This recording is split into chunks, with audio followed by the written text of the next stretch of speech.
Sound check 1 2 3. Sound check 1 2 3.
All right, good morning, everyone.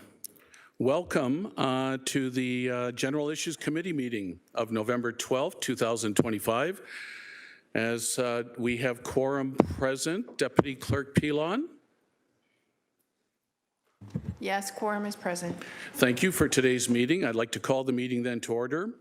A reminder that all electronic devices are to be switched to a non-audible function during committee meetings. A second reminder that all electronic devices are to be switched to a non-audible function during committee meetings. Thank you, everyone. Thank you. There are no ceremonial activities. I'm going to announce every members of committee who are here, especially for the public that is here in person as well as viewing online. I have Councillor Maureen Wilson here this morning. I have Councillor Brad Clark, Councillor Cameron Kretsch, Councillor Narinder Nan, Councillor Mark Taddison, Councillor Tammy Huang, Mayor Andrea Horvath, Councillor Craig Kassar, Councillor Alex Wilson, Councillor Robert Cooper. Virtually, I have Councillor Jeff Beattie. I have Councillor Matt Francis. Welcome all. Thank you. Mayor Horvath, did you want to make a comment, please, before we get underway? Just really quickly, I just want to share with my colleagues and the public and the viewing public that I'm going to have to step out a couple of times throughout this meeting, and I didn't want to do that without letting folks know that other things have to take me away for brief moments, or maybe a little longer than brief, unfortunately. So just to be respectful, I wanted to let people know. Perfect, Mayor Horvath. Thank you. You know how busy you are looking after the entire city. I just have a few opening remarks myself before we get on to the approval of the agenda and move forward. I'm Deputy Mayor Tom Jackson, for those I haven't met and are in the audience today. The Jackson rule will be in effect as Deputy Mayor for the month of November. I'm looking at you, Councillor Taddison and Councillor Huang. I'm looking at both of you. The Jackson rule will be in effect. You'll have your full 5 minutes for commentary for each member of council. I will not count delegates speaking and or staff responses against your 5 minutes. You're welcome. Thank you. I also want to recognize, I don't think we often do, the clerks who keep our roadmaps and our agendas moving so smoothly. Unfortunately, our normal LC for GIC, Angela McCrae, is under the weather. Filling in graciously is Deputy Clerk Janet Pilon. Welcome as a new hire to the corporation, Legislative Assistant Demi Blen-Bruzon. How did I do, Demi? Good, thank you. And also seasoned LA Salvatore Salamone is here as well. Wonderful. I will, because I feel congested up here, if I had brought my laptop with my hard copy agenda with the 2 monitors, Deputy Clerk, if you'd keep an eye on me for manual votes throughout the day, I would appreciate that, and any other member of council that needs to. I would hope today, colleagues, as well as those that are delegating today, I just don't want any personalizing of any issue. Speak to the topic passionately, speak to the collective. This body did that wrong, this body did that right, whatever it might be. I just want to say I'm just hoping that we'll be respectful, no personalizing of the issues. And also I will, as always, my middle name when I'm chairing is Latitude. So I didn't think it was that funny, but anyways, please don't abuse it. That's all I'm asking. Please don't abuse it. Okay, and also in light of yesterday, and I know all of us were at various Remembrance Day ceremonies, I just want to say, as we have our freedom of speech today, remember, it's because of veterans past and current that we have the ability to have freedom of speech in this great free land of Canada. So thank you again to the vets, and welcome Councillor Esther Pauls as well.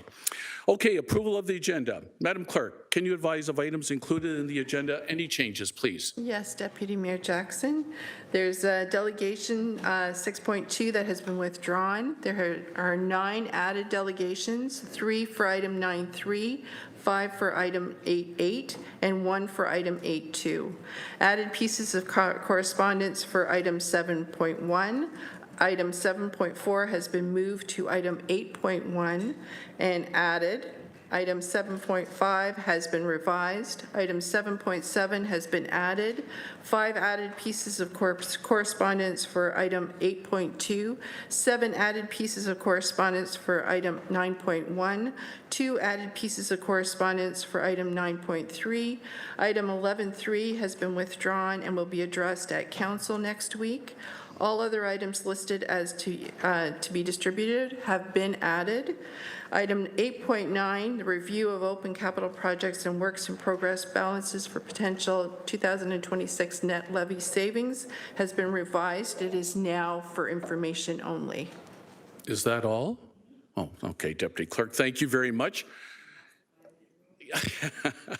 Thank you, Deputy Clerk. All important changes. You all had your Sharpies noting them. Councillor Clark, did you have a comment on the changes or something later on in the agenda, please? Thank you, Deputy Mayor Thomas Latitude Jackson. I would like to move an amendment that we deliberate items number 9.1 and 9.2 after all the delegations are received. We have a large group here for those two items, and not sure how long they'll stay, if it's going to be a long meeting, so I'd rather them hear the discussion. I think that's very respectful of everyday citizens that have come out today, especially about the GFL topic. So, Councillor Clark, I think there's 2 or 3 delegates on that topic, but I have 7 or 8 more unrelated. Can we get through all the delegates and then get to your motions? That would be my suggestion, just do all of the delegates, and then if we could move up 9.1 and 9.2, that would be great. So, Deputy Clerk, should we do a motion for that, to add that as a revision to the agenda? We can take it as the motion to approve the agenda as amended. With that inclusion? Yes. Moved by Councillor Clark, seconded by Councillor Cretch. Thank you. And wish to speak. Councillor Cretch, please.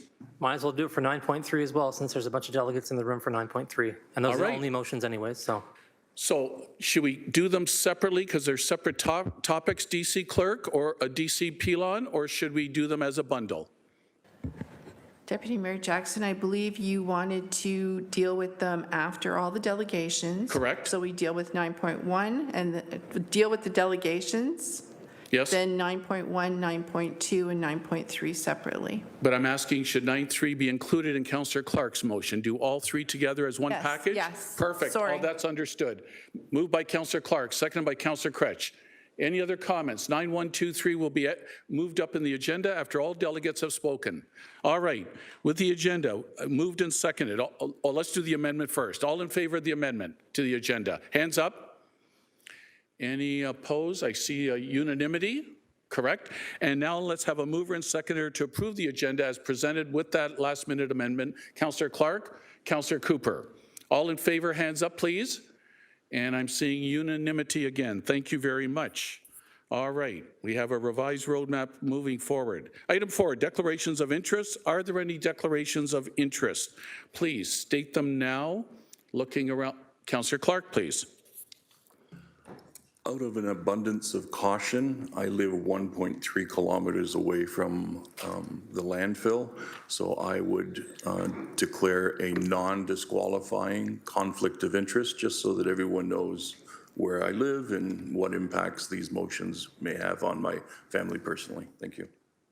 Okay, DC Pilon, that's noted.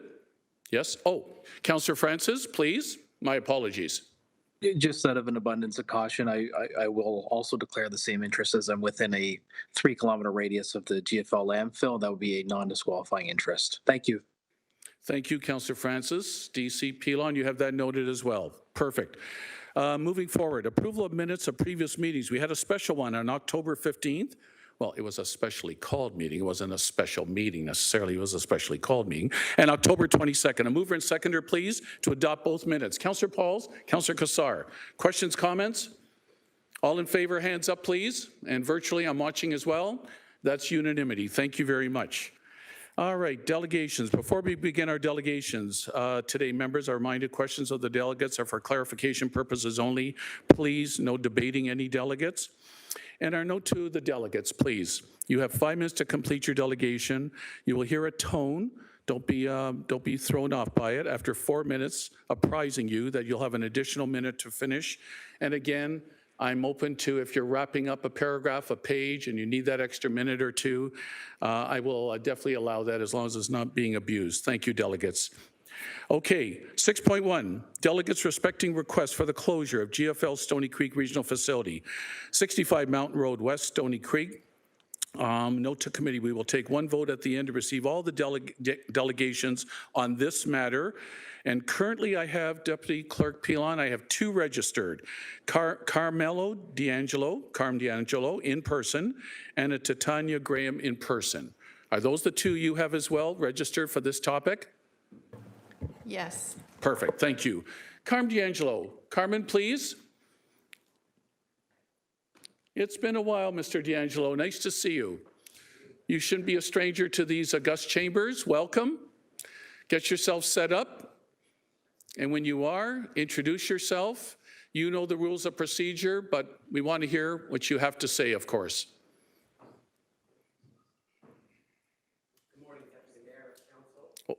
Oh, wait, Carm, just make sure your mic is on nice and loud as well.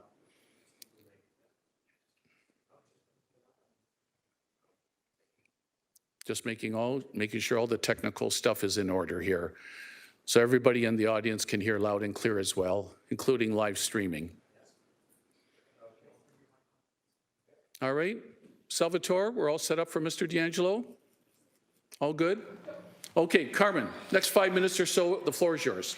Thank you, Deputy Mayor Jackson, members of council. Pleasure to be here. My name is Carmelo D'Angelo, and I'm here with representing Stand for Stony Creek. We take turns doing delegations. Today's my turn. Deputy Mayor, with permission, my presentation is about 13 minutes. 13, well, since there's only 2 of you that are delegating today, when there could have been more, even though I see about 3 dozen written correspondences, I'll leave it to committee. I'm in the hands of committee. Councillor Clark? Would move that we add the extension, and seconded by Mayor Second by Horwath. Mayor Horwath. Is that a hands vote, Deputy Clerk? Or is that a recorded? Recorded vote? It's understood. Another 8-9 minutes for Mr. D'Angelo. All in favor? E-vote, please, for myself.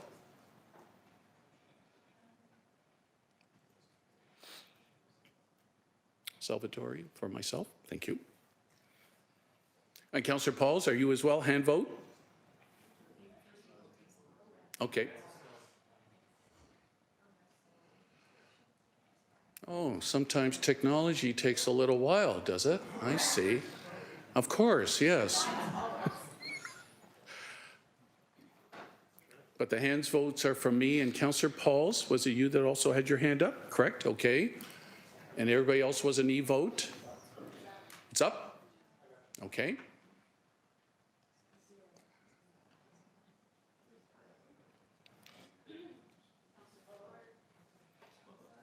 Councillor Clark, Emmanuel, thumbs up. Councillor Francis?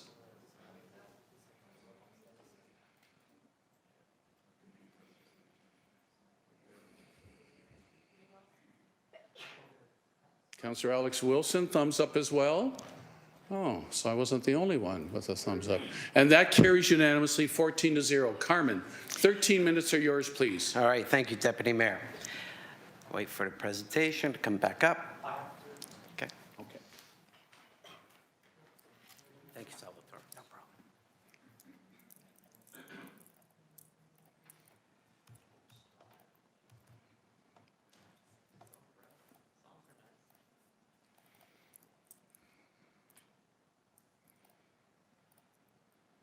Thank you, L.A. Salamone. And my Bulova watch is carefully watching. And Thank you. kudos to the staff here at the clerk's office for getting this presentation. The delay is all mine, so thank you to the clerk staff. So, I'm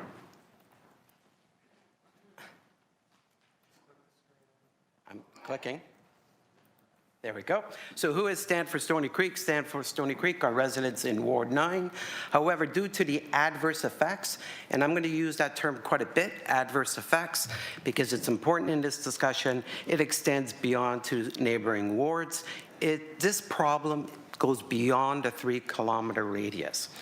Why are we presenting here at City Council? Because we had the summer stink in 2023, and we had over 900 complaints to the province in regards to the operations of this dump. And the orders are ongoing. Our order complaints, according to the province, has now exceeded 3,600 complaints. Imagine 2.5 years, that's 4 complaints a day. on average.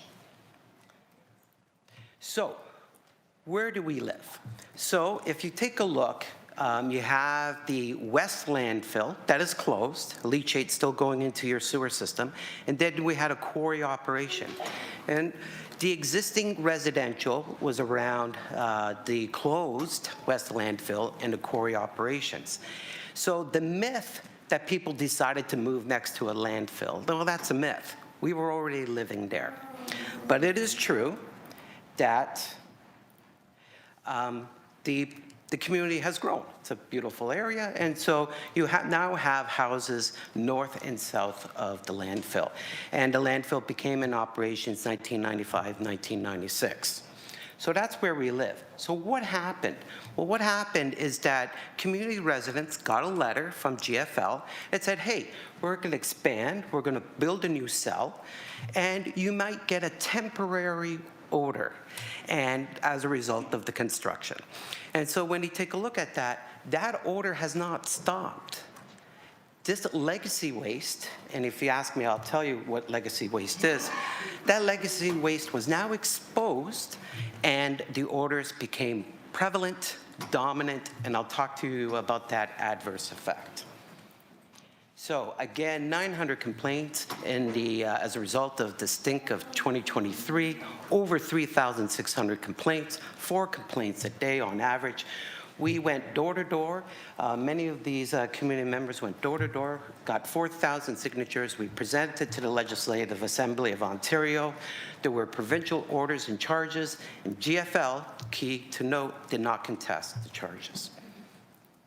So, these testimonials are important. You have them in your agenda package. I just want to highlight them to you. It's important that their voices be heard.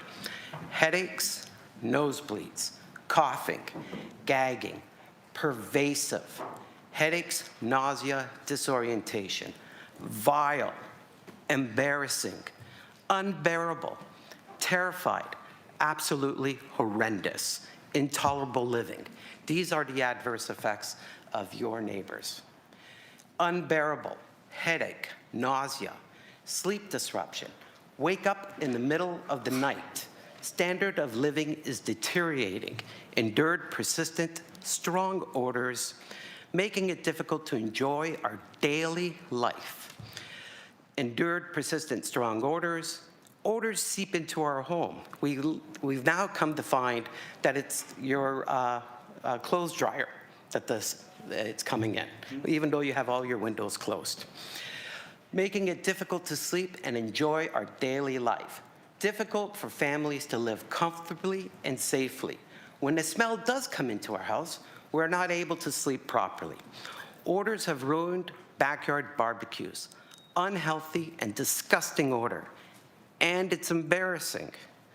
The adverse effects continue.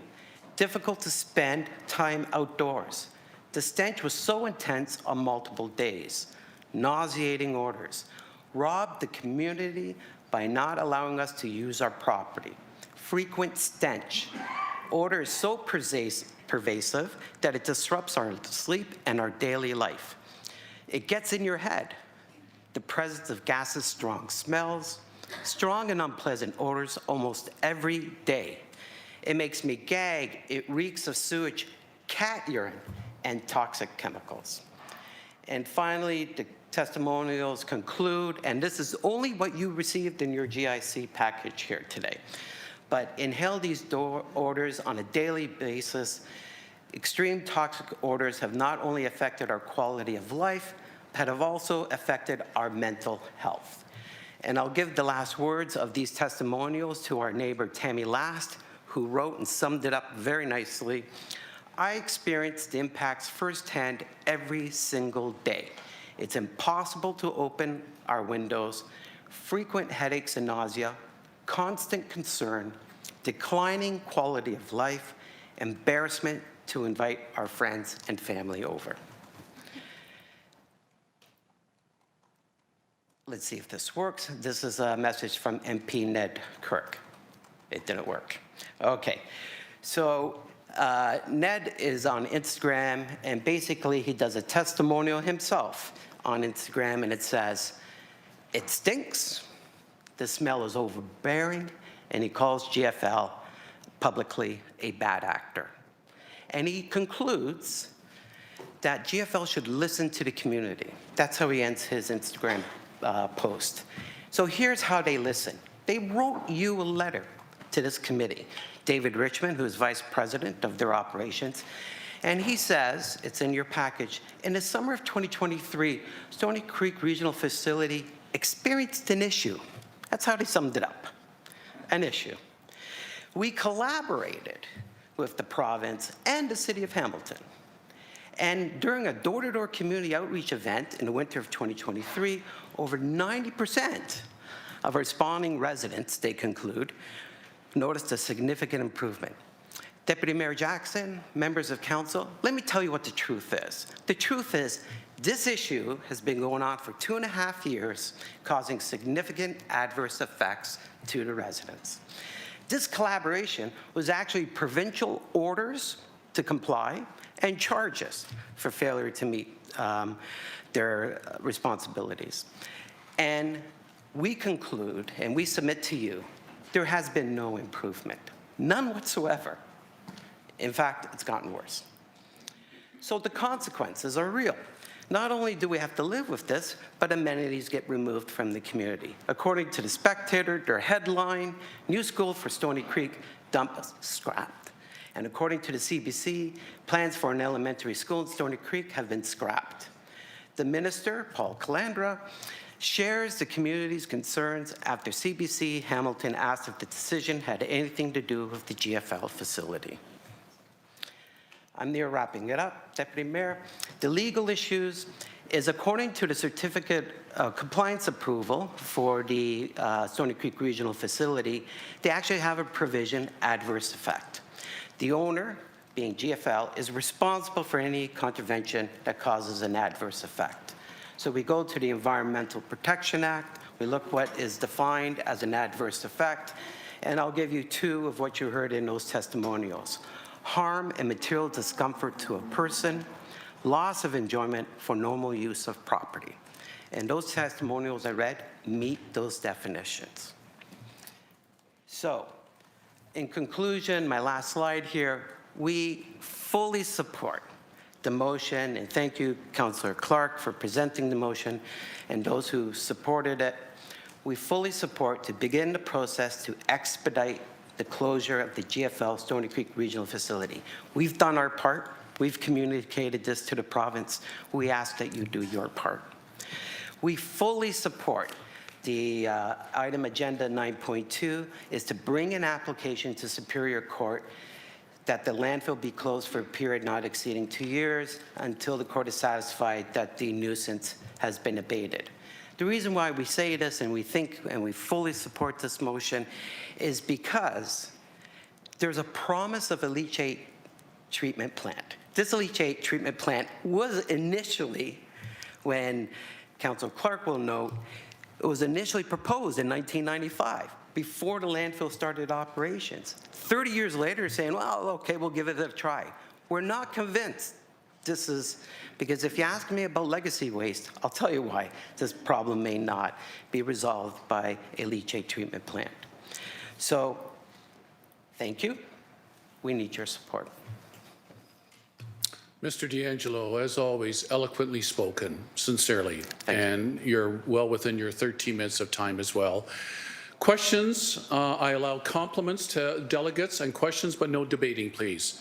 Do I see anybody first on the list? I have Councillor Matt Francis and then Councillor Brad Clark. Councillor Matt Francis, please. So Mr. D'Angelo, stay right there, please. Thank you. Yeah, thank you, Delegate D'Angelo, and I think that's your delegation is very well stated, and it's very frustrating. These adverse effects are very real, and they seem to be falling on deaf ears, which I can attest to. It impacts my own family as well, and I live in a neighborhood which existed for decades before the creation of the landfill, so I couldn't imagine living even closer. It's horrendous. It gets into your home. It impacts your family, your quality of life. It's hard to explain. It's a very toxic thing, and it's it's very frustrating to deal with. Not just frustrating, but concerning to deal with. You spoke briefly about legacy waste, which is referenced in GFL's letter. Could you please elaborate on that for me? Through you, Carmen? Deputy Mayor, to Councillor Francis, thank you for the question on legacy waste. I want to preface my response, Councillor, that we support the steel industry. My father retired from the steel industry. I was able to earn tuition by working my summers at the FASCO. So we fully support, my neighbors still support the steel industry. But they produce hazardous waste. They do. It's a product of their business. That's what it is. But they contract out the disposal of that hazardous waste. And this hazardous waste gets modified. It gets modified, I don't know, maybe they add Portland cement, maybe they add some other type of additives, and by definition only, they say it's now non-hazardous and it meets to go into this landfill.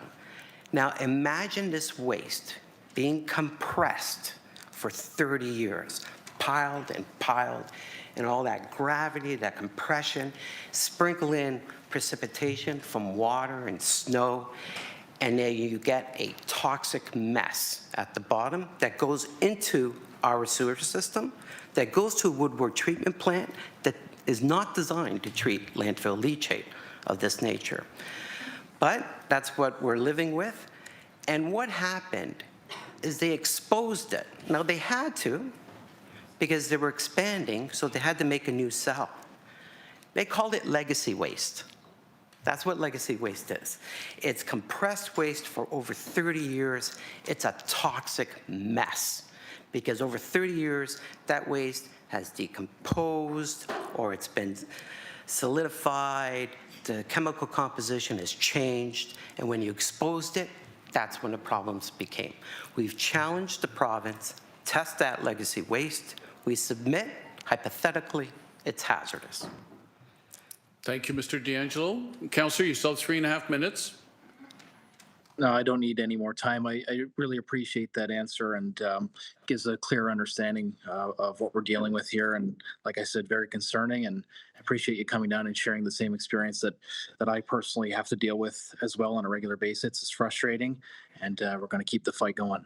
Thank you. Thanks, Councillor Francis. Before I get to the next speaker, I want to recognize Councillor Ted McMeekin from Ward 15. Thank you for joining us. And I want to recognize Hamilton East Stony Creek MP Ned Couric. Ned, a wave. Thank you very much for joining us as well. On the speakers list next, Councillor Clark, please. Thank you, Deputy Mayor Jackson. Just a quick comment and then a couple of questions for Mr. D'Angelo. What some of you may not realize is that Mr. D'Angelo was a part of the Stony Creek Residents Against Pollution. He was one of the founders of the group. And he was also, at one point, the chair for the Community Liaison Committee. So he has a lot of experience and understanding in terms of what this landfill is all about. I'd like to ask Delegate D'Angelo to step back to 1995, and were there ever any discussions or promises, comments made about landfill odors back then? Mr. D'Angelo. Through Deputy Mayor to Councillor Clark, thank you for the question. I recall the discussion quite memorable. And not only from the proponents of the landfill, but also from the province and also from Larry Deaney. I like Larry. He's worked with him quite a bit, but now he's lobbying. He's lobbying you on behalf of GFL. And all three said it was a non-hazardous, non-odor operation. So, Councillor Clark, we were told that it wouldn't stink, is what we were told, to sum it up. That is my recollection also. And it changed after GFL assumed control of the landfill. Has your group or the CLC tried to verify if there have been changes in the operations of the landfill? Because it's peculiar that there were no odors to speak of, maybe a half a dozen in a year, to where we are today. Mr. D'Angelo. Through you, Deputy Mayor, to Councillor Clark, it's a good question. I don't know how they receive waste today. But when I was chair of the CLC, I was very knowledgeable on how they received it. Because we demanded that the province appoint a full-time inspector on site. That was a condition we asked, and the province complied. And they would randomly test the dumps that were occurring there, the trucks were coming in. That stopped. And now I think, and this is just because we ask questions about waste procedures, and I think that it's just a paper chase. That the trucks come in, they show their bill of lading, I think it's called. They look at it, say, oh yeah, it was deemed non-hazardous, come on it, come dump away. I'm not sure if that's what the operations are, but if the province were to ask me, from my experience, what is required, we need a full-time provincial inspector to randomize, test the waste to see what's coming in. Thank you for that. Your presentation, this is my last question, Deputy Mayor, for the delegate. The presentation for Mr. D'Angelo spoke of stress and anxiety. There's something that's known, at least in environmental law, as psychosocial impacts. So while there may not be an evidence-based demonstration that people are getting sick, the psychosocial impact of the worry, anxiety, protecting your family, your children is all too real. Can you speak to that? Thank you, through you, Deputy Mayor, to Councillor Clark. I can tell you from me talking with my neighbors and hearing their experiences as we protest in front of the GFL dump, as we talk in our group chats, that it's quite significant, the daily impact that people have had. My first experience was in the summer of 2023 when I went outside and I went, oh, I must have a gas leak. And I checked my barbecue, I checked the pool heater, couldn't figure out what was going on. But then I go back to my days of working at the Fasco and I went, that's the Fasco smell. That's what I'm smelling. And it had a mix of a cat urine to it for some unknown reason. And this is what's happening. I know many of my neighbors, they actually called the gas company, said, hey, we have a gas leak. And the gas company was coming and saying, yeah, we've been getting calls all night. We don't know what it is. And so these are the smells. Now, if I may, Deputy Mayor, to the councillor, GFL has community meetings. They're very mechanically controlled. And residents have the opportunity to talk directly to company representatives. But they're online, they don't want to do it in person. Imagine that in person. So they only do it online. And when you challenge them, they cut off your mic. So when I challenged, because I wanted to know what Larry Deanne was lobbying about. Larry, again, it's his Please, business. Mr. D'Angelo. Yeah, please. he's a Thank great you. guy. Thank you. He's just doing his job. He's registered properly Perfect, with the okay. city. But I asked him, hey, Larry, what are you telling the councillors about what you're hearing, these testimonials that people are hearing? He was not allowed to answer. GFL cut off my mic. And that's the experience we're seeing. We're being, the term, gaslighted. This community is not being listened to. Councillor Clark, you still have 2.5 minutes. Ask Mr. D'Angelo to explain the term gaslighting. What does it mean to the residents when they say that? Through Deputy Mayor to Councillor Clark, gaslighting to me is when people on our chat group tell me that they filed a complaint and they received the response from GFL and said, yeah, we didn't smell it. We sent someone over, they rolled down the window, they took a sniff, and they couldn't smell it. Or they say that, yeah, it was intermittent. Don't worry, goes away. That's the gaslighting. The gaslighting is they're not taking the concern seriously that this is impacting the adverse effect daily and it's impacting our daily lives. Councillor? This time it is my last question. No, you still got a minute and a half. In 2023, I don't know the date, but the Ministry of Environment, to great fanfare, announced changes to legislated authority for the ministry so that they could literally hand out, in essence, a ticket. It's called an administrative penalty or an environmental penalty. In this case, for 2023, the company was fined $15,000 for 3 odor complaints that were verifiable. I'd like you to comment on that fact, given that there were, in 2023, over 1,100 complaints. Are you comfortable, Mr. Are D'Angelo? you comfortable answering that, with the please? ministry response to date? Thank you, Deputy Mayor, to the councillor. I'll respond this way. I'll respond by facts. Facts is that we had over 3,600 complaints to date on this landfill. If you average that over 2.5 years, that's 4 complaints a day, and the ministry only addressed 3 of them? Come on. There is more to do at the provincial level. There's more to do at the federal level to help our steel industry dispose of their waste. We fully support that. So there's a role for the federal government. There's a stronger role for the provincial government, and there's a role for you as the host municipality. 30 seconds, Councillor Clark. Any more Thank you. questions, please? No further questions. I just want to thank Mr. D'Angelo for preparing his presentation, which has been shared with the clerk, so we'll all get a copy of that presentation, and for his willingness to participate with the residents and provide his environmental advice from the historical work that we did. So your presence is appreciated, and your experience is well known. So thank you very much, sir. Thank you, Councillor.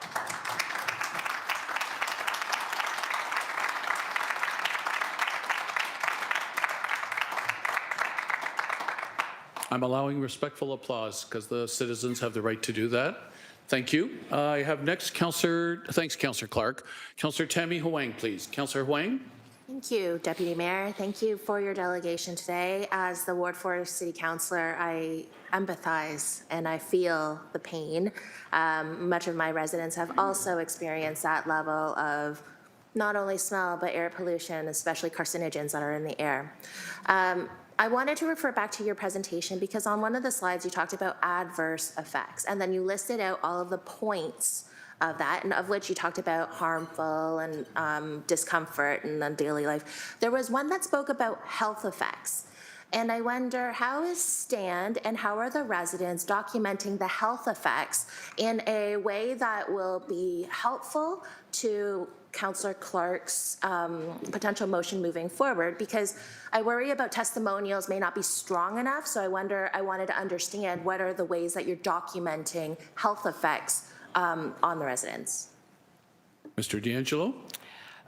Thank you, Deputy Mayor, through you to the councillor. Thank you for the question. So there's no formalized process now to document the health effects. What I hear from my neighbors is that it's reporting to the family doctor when they're getting ailments. So that's the primary. The second is that when GFL was charged, they did take testimonials, and that was good evidence for them to lay the charges, so it was part of it. But more importantly, we've been asking for a community health assessment study. We've asked for it many times. It was reviewed. It was never adopted or accepted. In my role of the CLC, we actually started it. We started doing a terms of reference, defining the scope, but we could never get it off the ground.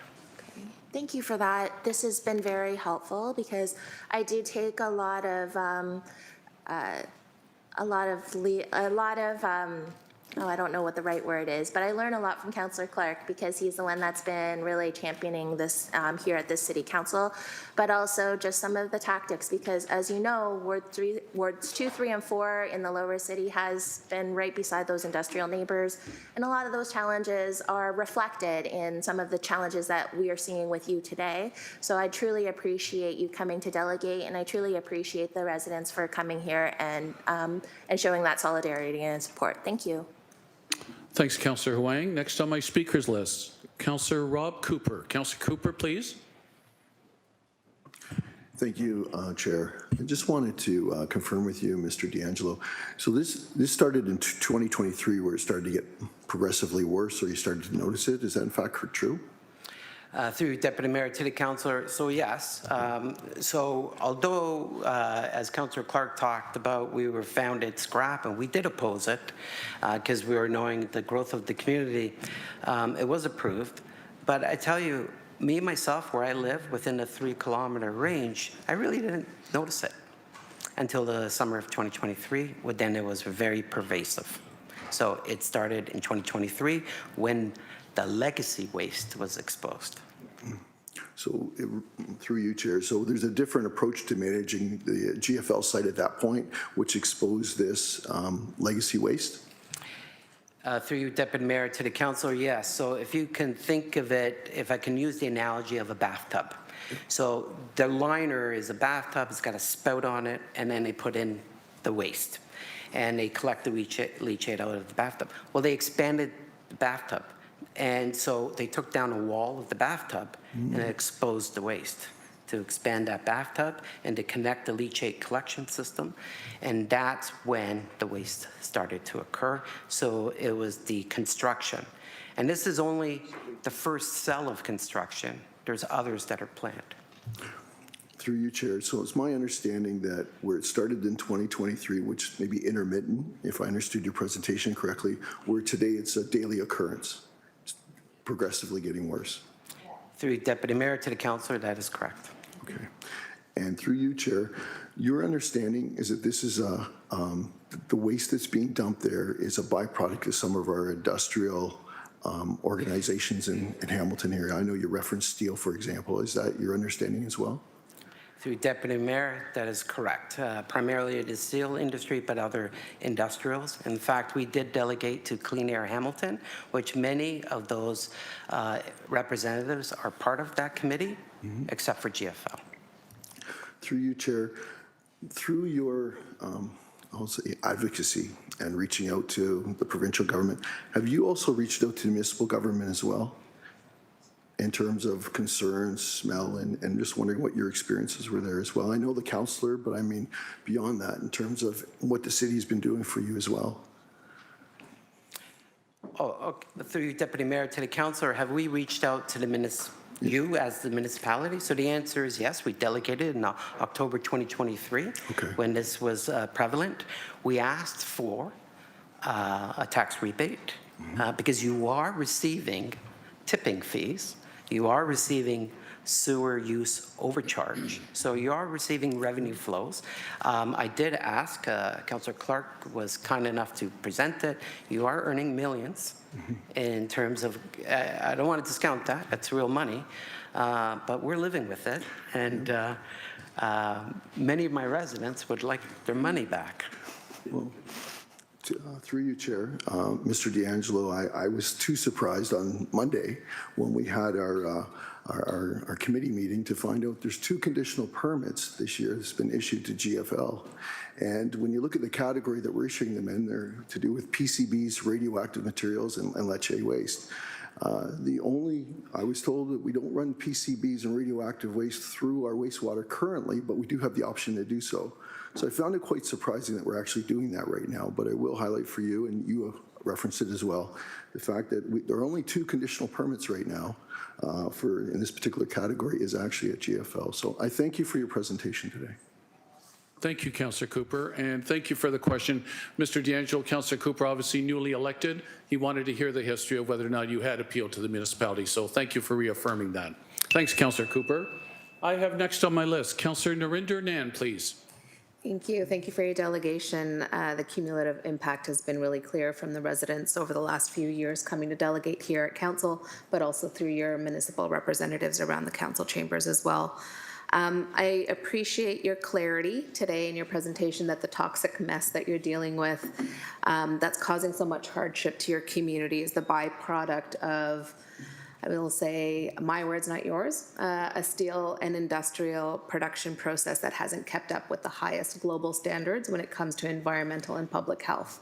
There are global standards that would never allow for this, but yet for some reason, this is, okay here. And I appreciate your clarity about the federal government's role to support the steel industry to advance itself to meet those global standards. I appreciate your clarity that the provincial government has a role to play to uphold those environmental and health standards, and they're failing. I also appreciate clearly your request and understanding that the municipal support you're looking for is for the residents' call to action to be lifted up.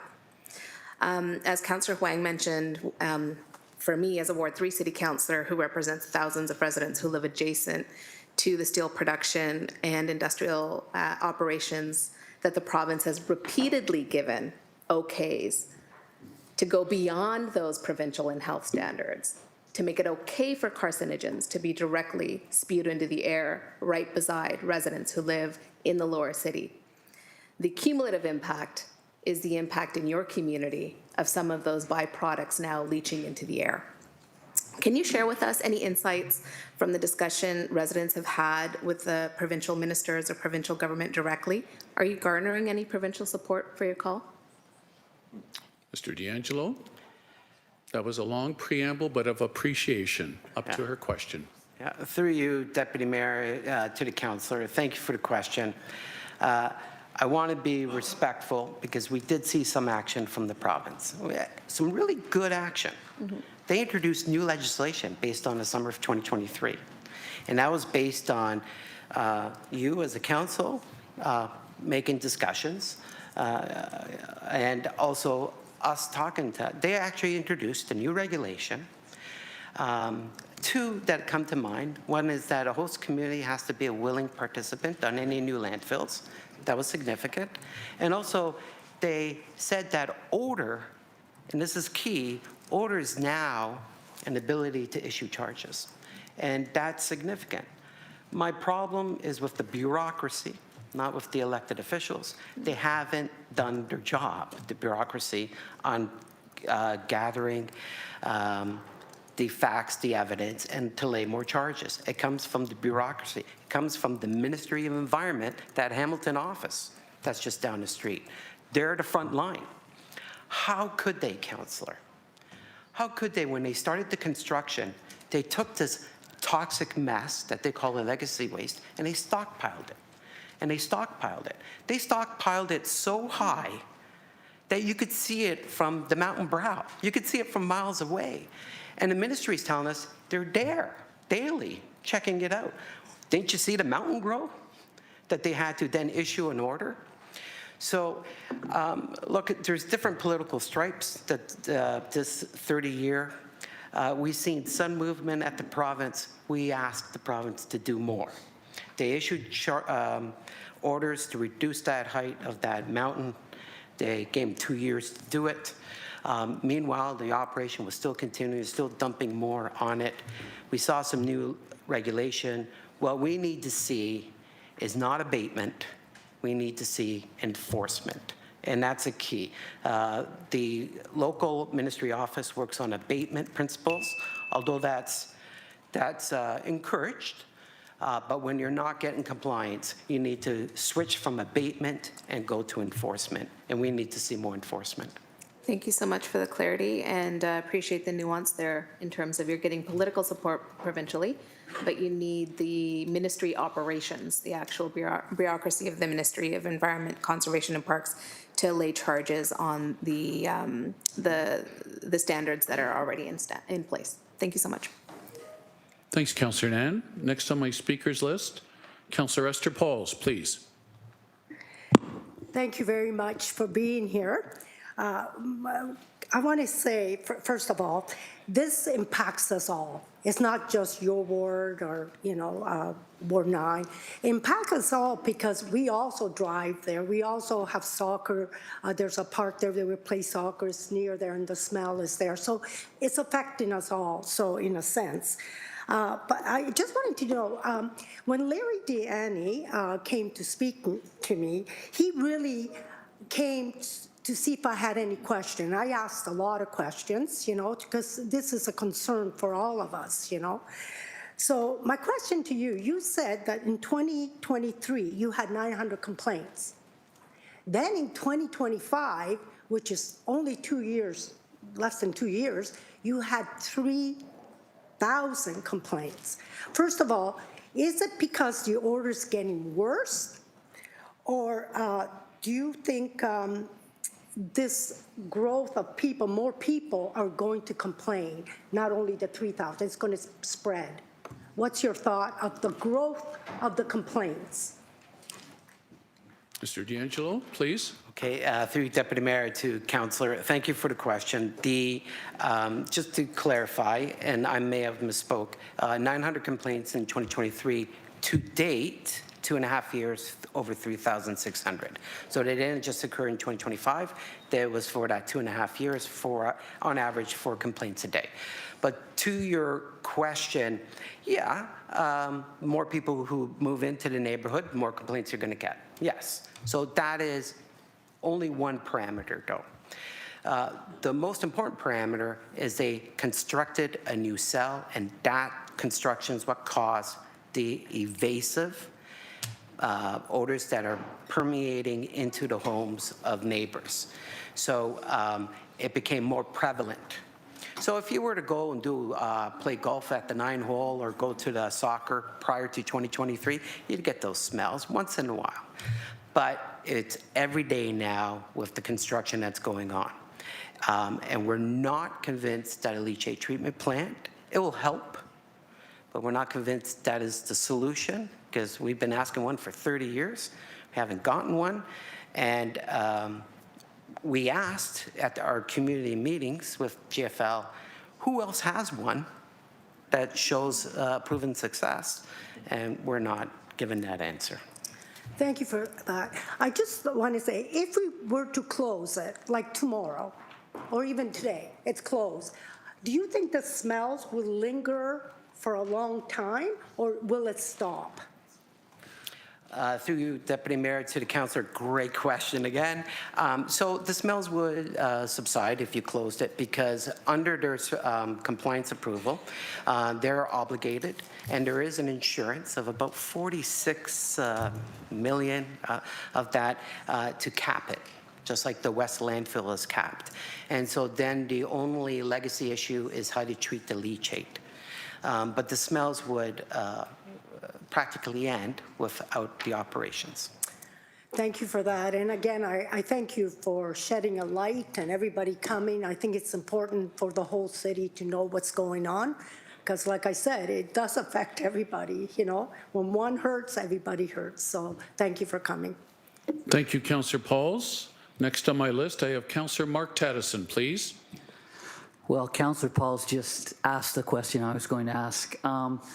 I guess one other question that I had in terms of the leachate, how long, if we close the dump, any ideas of how long that would linger? Is it going to be up to them to clean that up, or will there be long-lasting effects to your neighborhood depending on which way the wind blows? Is it the daily operations that unearth it and cause the smell, or is it just the fact that the leachate's there? Spute, I don't know the half-life of it, but you would continuously have that as a reoccurring problem year upon year. If you close it, you're going to help reduce that risk. And if I may, Deputy Mayor, just be clear, many of our residents work at the steel industry. We support the steel industry. We ask for federal support to help dispose of that hazardous waste. Thank you for that, and thanks for your delegation today. It's appreciated, I imagine, by everyone here. Thanks. Thank you, Councillor Mark Tadison. And lastly, I have Mayor Andrea Horwath. Mayor? Thanks very much, Deputy Mayor Jackson. Appreciate that. I want to say thank you to Mr. D'Angelo for being here, and thank you for providing the hard copy of the deck. I don't have to ask for that, so I appreciate that very, very much. Grateful also to the residents, the community. When I went around the community, many folks chatted with me. It wasn't a day of complete putrid stink, but I got enough of a whiff to get a sense of what people are living with day in and day out. I have a couple of questions really briefly. Appreciate all the questions already that my colleagues have asked. I guess I just trying to get a sense of the layering of the things, and I don't mean the toxic mess in there that's causing the soup at the bottom. What I'm talking about is that if we do this, which I'm going to be supporting the motion, obviously, if we do this, it doesn't work, then we do this, then we do this. So I'm just going to ask you, this is what I thought I heard, and I just want to hear the clarity. We'll go deal with the motion later on, not that much later on, thankfully, but we're looking to close the plant, period, and go through that process then, right? The capping and all of the things, and wonderful things happen on capped industrial toxic dumps, as you know. That's what Bayfront Park is, by the way. So there's really great opportunity for the neighborhood community, if we do manage to get it closed, to then make up for, well, maybe never make up for, that's actually not right, because those years are lost in terms of quality of life. However, I'm getting off topic. So closing the dump is number one. If we're not successful in that immediately, then in the interim, full-time provincial inspector to monitor what's going in there, and the leachate and the 2-year closure for the leachate plant to be built. Am I correct that that's kind of the list of things, more or less, that you'd like to see? You follow the sequence, Mr. D'Angelo. Mayor's enunciated. Through you, Deputy Mayor, to the Mayor, thank you. You paraphrased it very well. Okay, that's Thank you. great. No, I appreciate that. And then the last thing I want to say is, you know, this fight's still on, and we're working together to continue that fight. I bring it to the minister's attention. I did to the previous minister, worked with Councillor Clark, and I will continue to do that. But it really does feel like the company that operates the dump, the GFL, has just decided that the charges have become a cost of doing business. That should never be a cost of doing business. So I think there's still real problems and real opportunities to further fix the legislation at the provincial level to ensure that can't happen. It should never be a cost of doing business. So thank you very much for your presentation. Thank you, Mayor. Thank you, Mayor Horwath. I have nobody else on the speakers list for Mr. D'Angelo. Carmen, you've been exemplary. Thank you for your stamina, and we dismiss you at this time. Thank you very much, Mr. D'Angelo.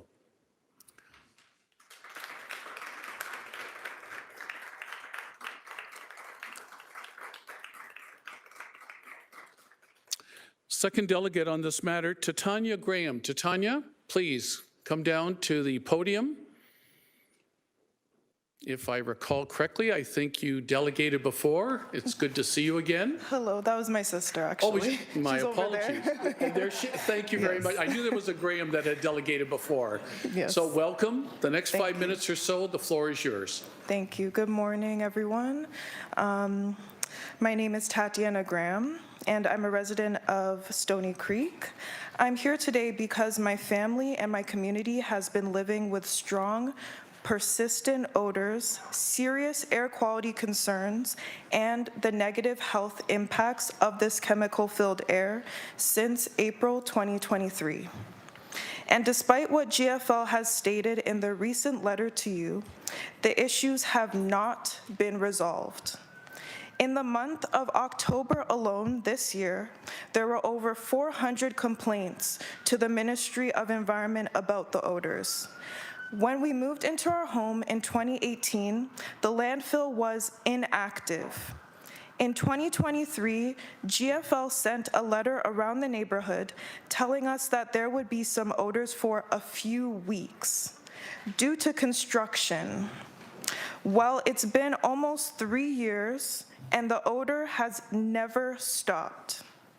There are days when we hold our breath walking to our car, days when we gag while driving or walking down the street, days when the smell is so strong that it fills our home, even with the windows closed. We cannot open our windows, we cannot sit on our porch or in our backyard. We cannot host family outdoors. We cannot even run our home ventilation system because it pulls the landfill odor directly into our house. We are physically trapped in our home, and it's affecting our mental health too. It's like a COVID lockdown all over again, except this time the air outside is the threat. This is not something any family should have to live with. And it's not just the smell, it's the health effects we feel. Burning eyes, burning throat, headaches, nausea, dizziness, difficulty sleeping. This is daily exposure, not occasional, not seasonal, daily. So when GFL describes this as a single odor event in 2023, that is simply not true. In Dave Richmond's letter on behalf of GFL, he highlights how much money the landfill contributes to the city, as if that's supposed to make this acceptable. But we are the ones breathing in this toxic air. No amount of revenue is worth children gagging and coughing as they wait for their school bus in the morning. No amount of revenue is worth families being unable to open their windows on a sunny day because the air burns their eyes and throat. Clean air is a basic human right, and we have had that taken from us for almost 3 years. So when GFL says, look at how much we contribute financially, what we hear is your health has a price tag, and we are here to say we are not for sale. We have also learned that the new Tapley Town Elementary School will not be opening in our neighborhood because of these air quality concerns. So I have to ask, if the air is not safe enough for children to learn, then how is it safe enough for our children and families to live in? My family, my neighborhood, and I are not going away. We will not stop speaking. We will not stop protesting. We will not stop until we can breathe clean air in our neighborhood. If this is ignored, it sends a message that corporations can pollute neighborhoods without consequence, and that no community in Ontario is safe. This is not just a Stoney Creek issue, this is a human rights issue. Therefore, today I'm asking Council to support Councillor Brad Clark's motion to advance the process to close the GFL Stoney Creek landfill. Because if our area is considered unfit for a school, then it is unfit for families who are living there, and the only solution is to shut down the landfill. Thank you.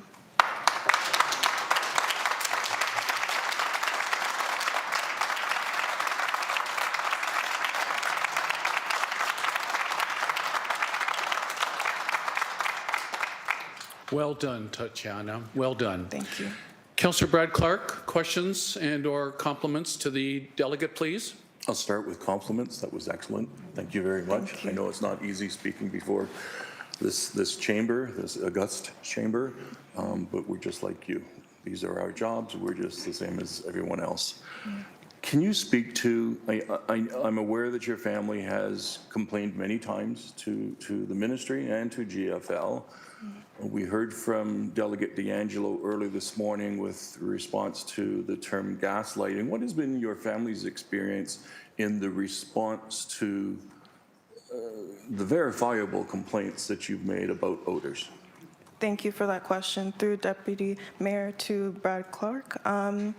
So essentially, in our experience with gaslighting, GFL just straight up denies everything. It's to the point with they've made some excuses that the smells are coming from garbage day. So when the garbage trucks come in once a week and take up our garbage and our recycling and everything, they will say that maybe the smells are coming from garbage day. They'll also say that it's coming from the irrigation in the area of the parks and irrigation and things in the area.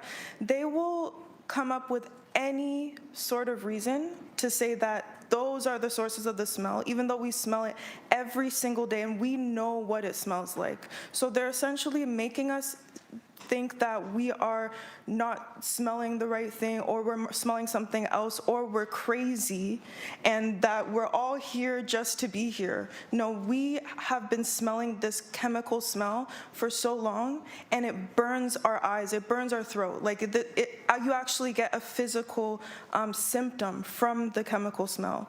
So they're trying to make us think that we're not smelling the right thing, or we're smelling something else, or there's all these other issues. Maybe it's the gas station in the area. They'll come up with anything to try to make it seem like it's not them, and that's what our experience is for the gaslighting. Councillor? Thank you. This is a bit of a leading question. Hope you'll allow it. The community pivoted at some point to, instead of complaining to GFL, they now complain to the Ministry of Environment. They copy Premier Ford. Why did the community feel that they had to pivot so that their complaints were going to the ministry rather than the company? That's a great question. Through the Deputy Mayor to Councillor Brad Clark. So essentially, when we complain to GFL, actually, first of all, they don't even answer us for the longest time. They will take forever. They'll take weeks to answer us back. When you try to call their line, they won't pick up. Nobody is responsive. But when they do respond, they will say, thank you so much for your complaint, and we are dealing with it. We had somebody out in your area, because apparently they're all over our neighborhood at all times. So if you say, oh, I smelled something at 2 a.m., they have somebody there at 2 a.m. and they say they didn't smell anything at 2 a.m. So apparently they are all over our neighborhood at any time, and they can tell us that, oh, there's no smell, we didn't smell anything, or we smelled something very mild, when in reality it's very strong. And they will essentially just deny everything. So what we've done is we go straight to the Ministry of Environment, and we just complain there, because it actually takes effort, it takes time to open up your phone, go to the GFL website, fill in everything one by one, and then have to go to the Ministry of Environment website and fill in everything one by one as well. That takes effort. So essentially that is why we've just gone straight to the ministry at this point. Thank you, Tatiana, for explaining that. Councillor, you still have 3 minutes. Thank you. And the Ministry of Environment, Conservation and Parks is required to respond to those complaints. Mm-hmm. What's the response from the ministry generally been? Through the Deputy Mayor to Councillor Brad Clark, essentially the response is, thank you for your report. That's it. Thank you for your report. Thank you. And so even though we're saying this is affecting our quality of life, our health, they have nothing to say about that. They don't care about that, is what they're telling us inadvertently. Thank you. There was also in 2023, Mr. D'Angelo spoke to it, they changed legislation, regulations, so that they can actually fine a landfill for pervasive odors. The fine maximum is $100,000 a day. The ministry did fine in 2023 GFL 3 times, $5,000 an incident for a verifiable odor complaint. How does the community feel when they have filed those 1,100 odor complaints, but they were deemed unverifiable by the ministry? Through the Deputy Mayor to Council. it makes us feel like we're being ignored, but not only that, what we're saying doesn't matter, is what they're essentially saying to us. Not only that, but they don't care about our health, they don't care about our quality of life, they don't care about our families, they don't care at all. That's what they're inadvertently saying to us.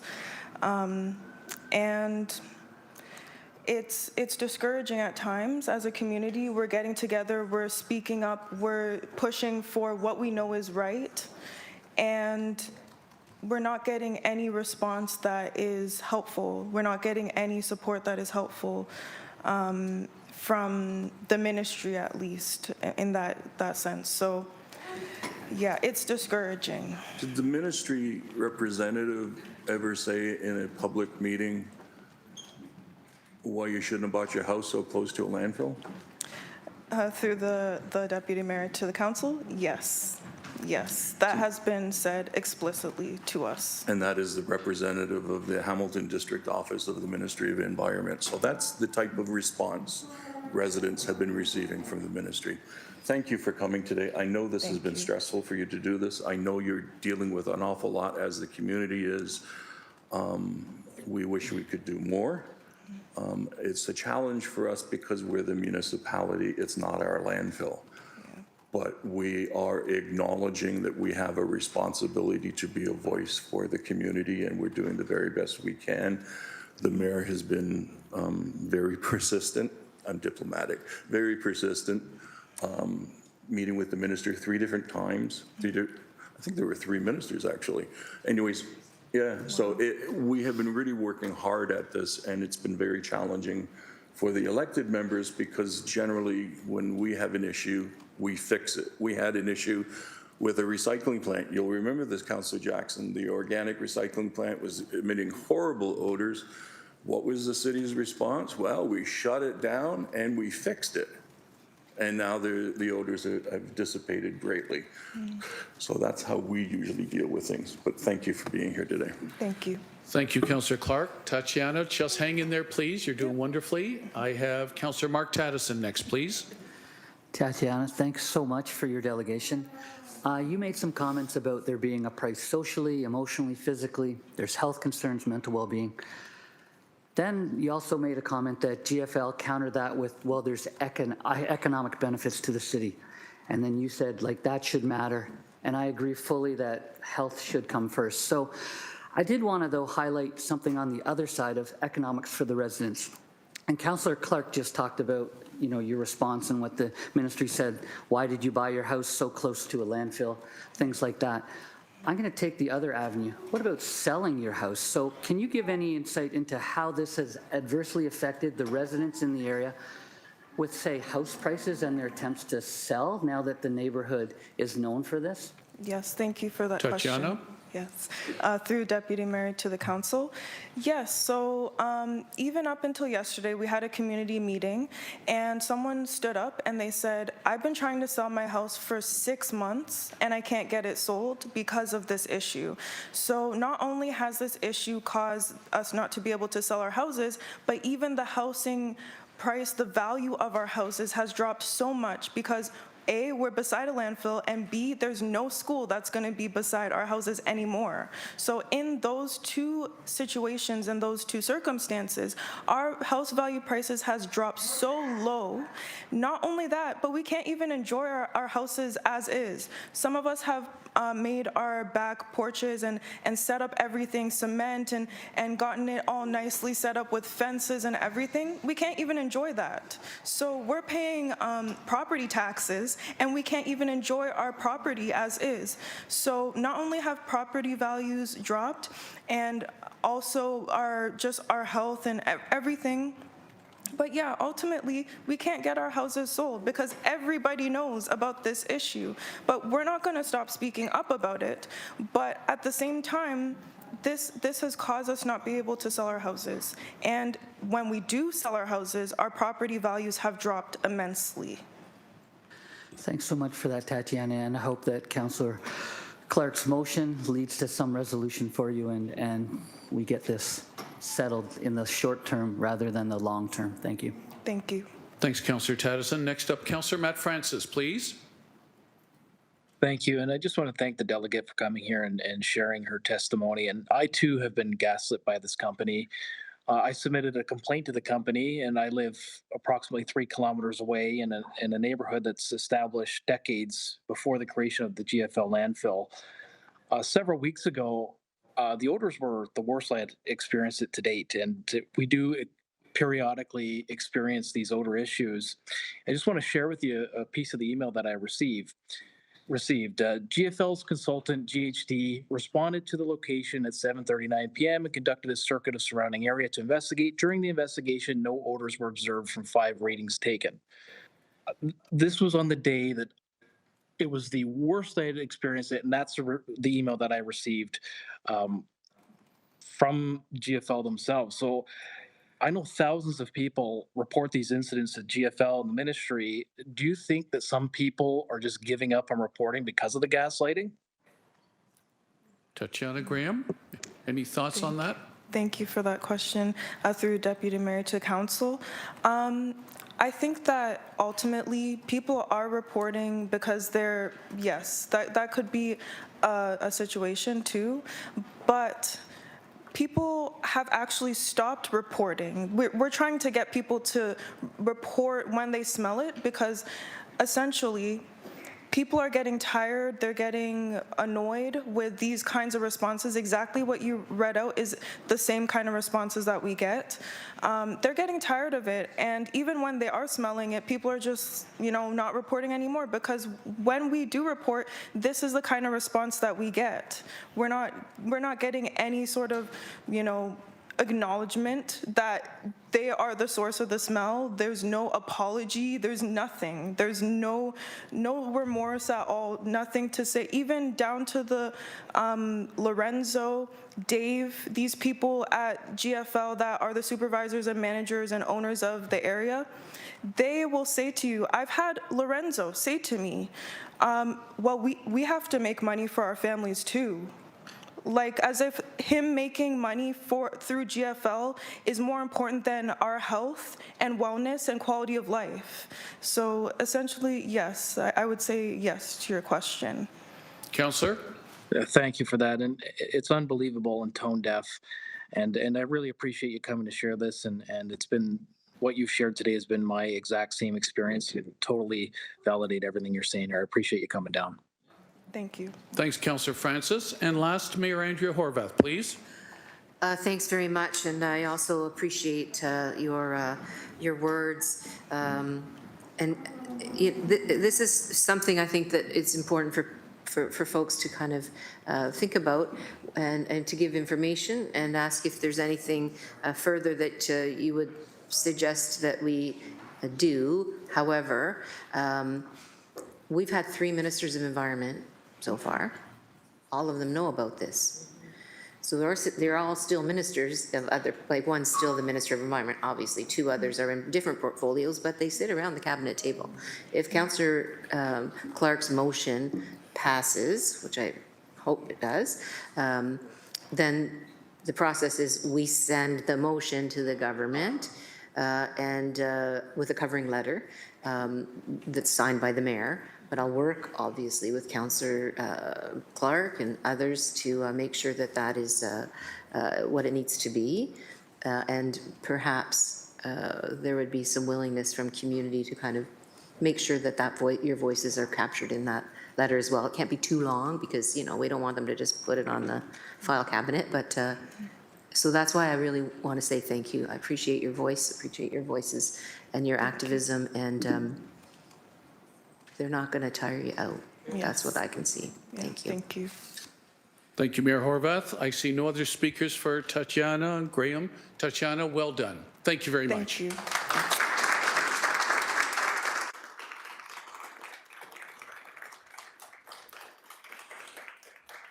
Now, as committee agreed to, I need a mover and seconder to receive the delegations from this particular subject. Councillor Clark, moved by Councillor Clark, seconded by Councillor Pauls. Show of hands, all in favor? Any opposed? Motion carried. Thank you. And we did agree with the revised agenda. We're going to hear all the other delegates of unrelated subjects. So hang in there, GFL crowd, please. And I'm hoping to get through these motions, including Councillor Crutch's, on a different matter, hopefully before we take a break. I think we at least owe the citizens of our city that much. Before I go to the next delegates, I want to recognize 3 classes that are attending in the chamber today from George L. Armstrong Elementary School, teachers Matt Shaben and Sarah Kokaris. How about a nice round of applause for the students?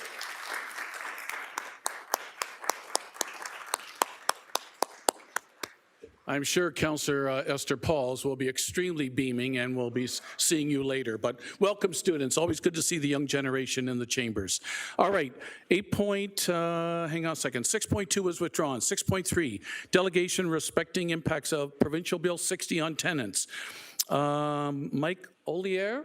Mike, where are you? Mike, come on down, please. Ollier, thank you for the francophone, better pronunciation, Mayor Horvath. Thank you. Mike Ollier. Mike, you're no stranger to the chambers. Respect very much the work you do with the Hamilton Community Legal Clinic. Great work advocating for those that otherwise couldn't afford to have legal representation. Please speak to us on your advocacy against Bill 60. The next 5 minutes, the floor is yours. Thank you. Thank you very much. It's a pleasure to be here. I know that there are some very familiar faces, and there are some faces that are unfamiliar to me, at least. So yes, my name is Mike Ollier. I'm the Director of Legal Services here at Hamilton's Community Legal Clinic. And I would like to speak in support of Councillor Crutch's motion today and give you some context. So, for a long time, landlord and tenant legislation has been in the mix. There's the hint, there's lords and tenants, and we know where the power lies. And this has been historically true, and it's acknowledged for centuries. I have only been doing this for a few decades, but in that time, I've certainly seen a lot of change. The idea, of course, is to try to, in the private market anyway, address the inherent imbalance between the property owners and their tenants. And one of the things I like to point out is that there's nothing in Bill 60 that addresses a tenant issue. They're all to do with landlord issues. And so that should be our first concern, is that how is that in line with the historical acknowledged imperative of balancing those interests as best as we can. You know, when I first started in the early 90s, there was a concept of rent control. And there was an office here in Hamilton that maintained a list of all of the rental properties and what their maximum rent could be. No matter who lived there, it was enforced. We lost that.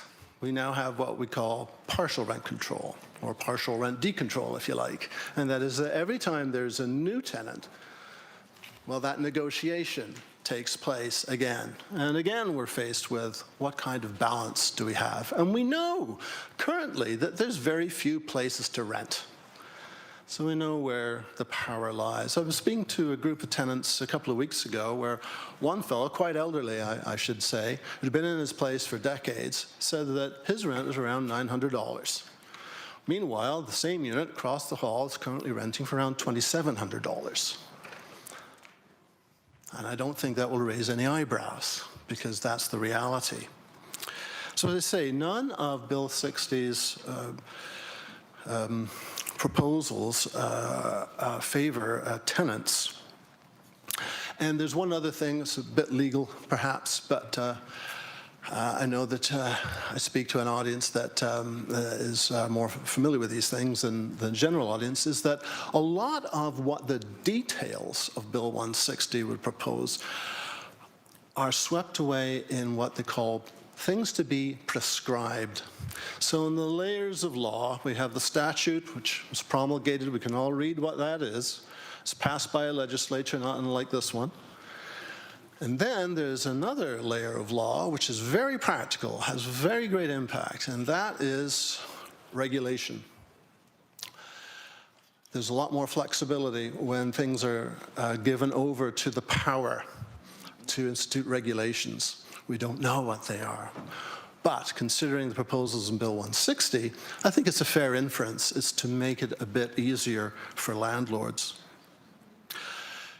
Now, there is a solution, and I think the problem is really misstated as, you know, these are things which we need to do to make the tribunal work more efficiently because, you know, tenant issues are bogging us down.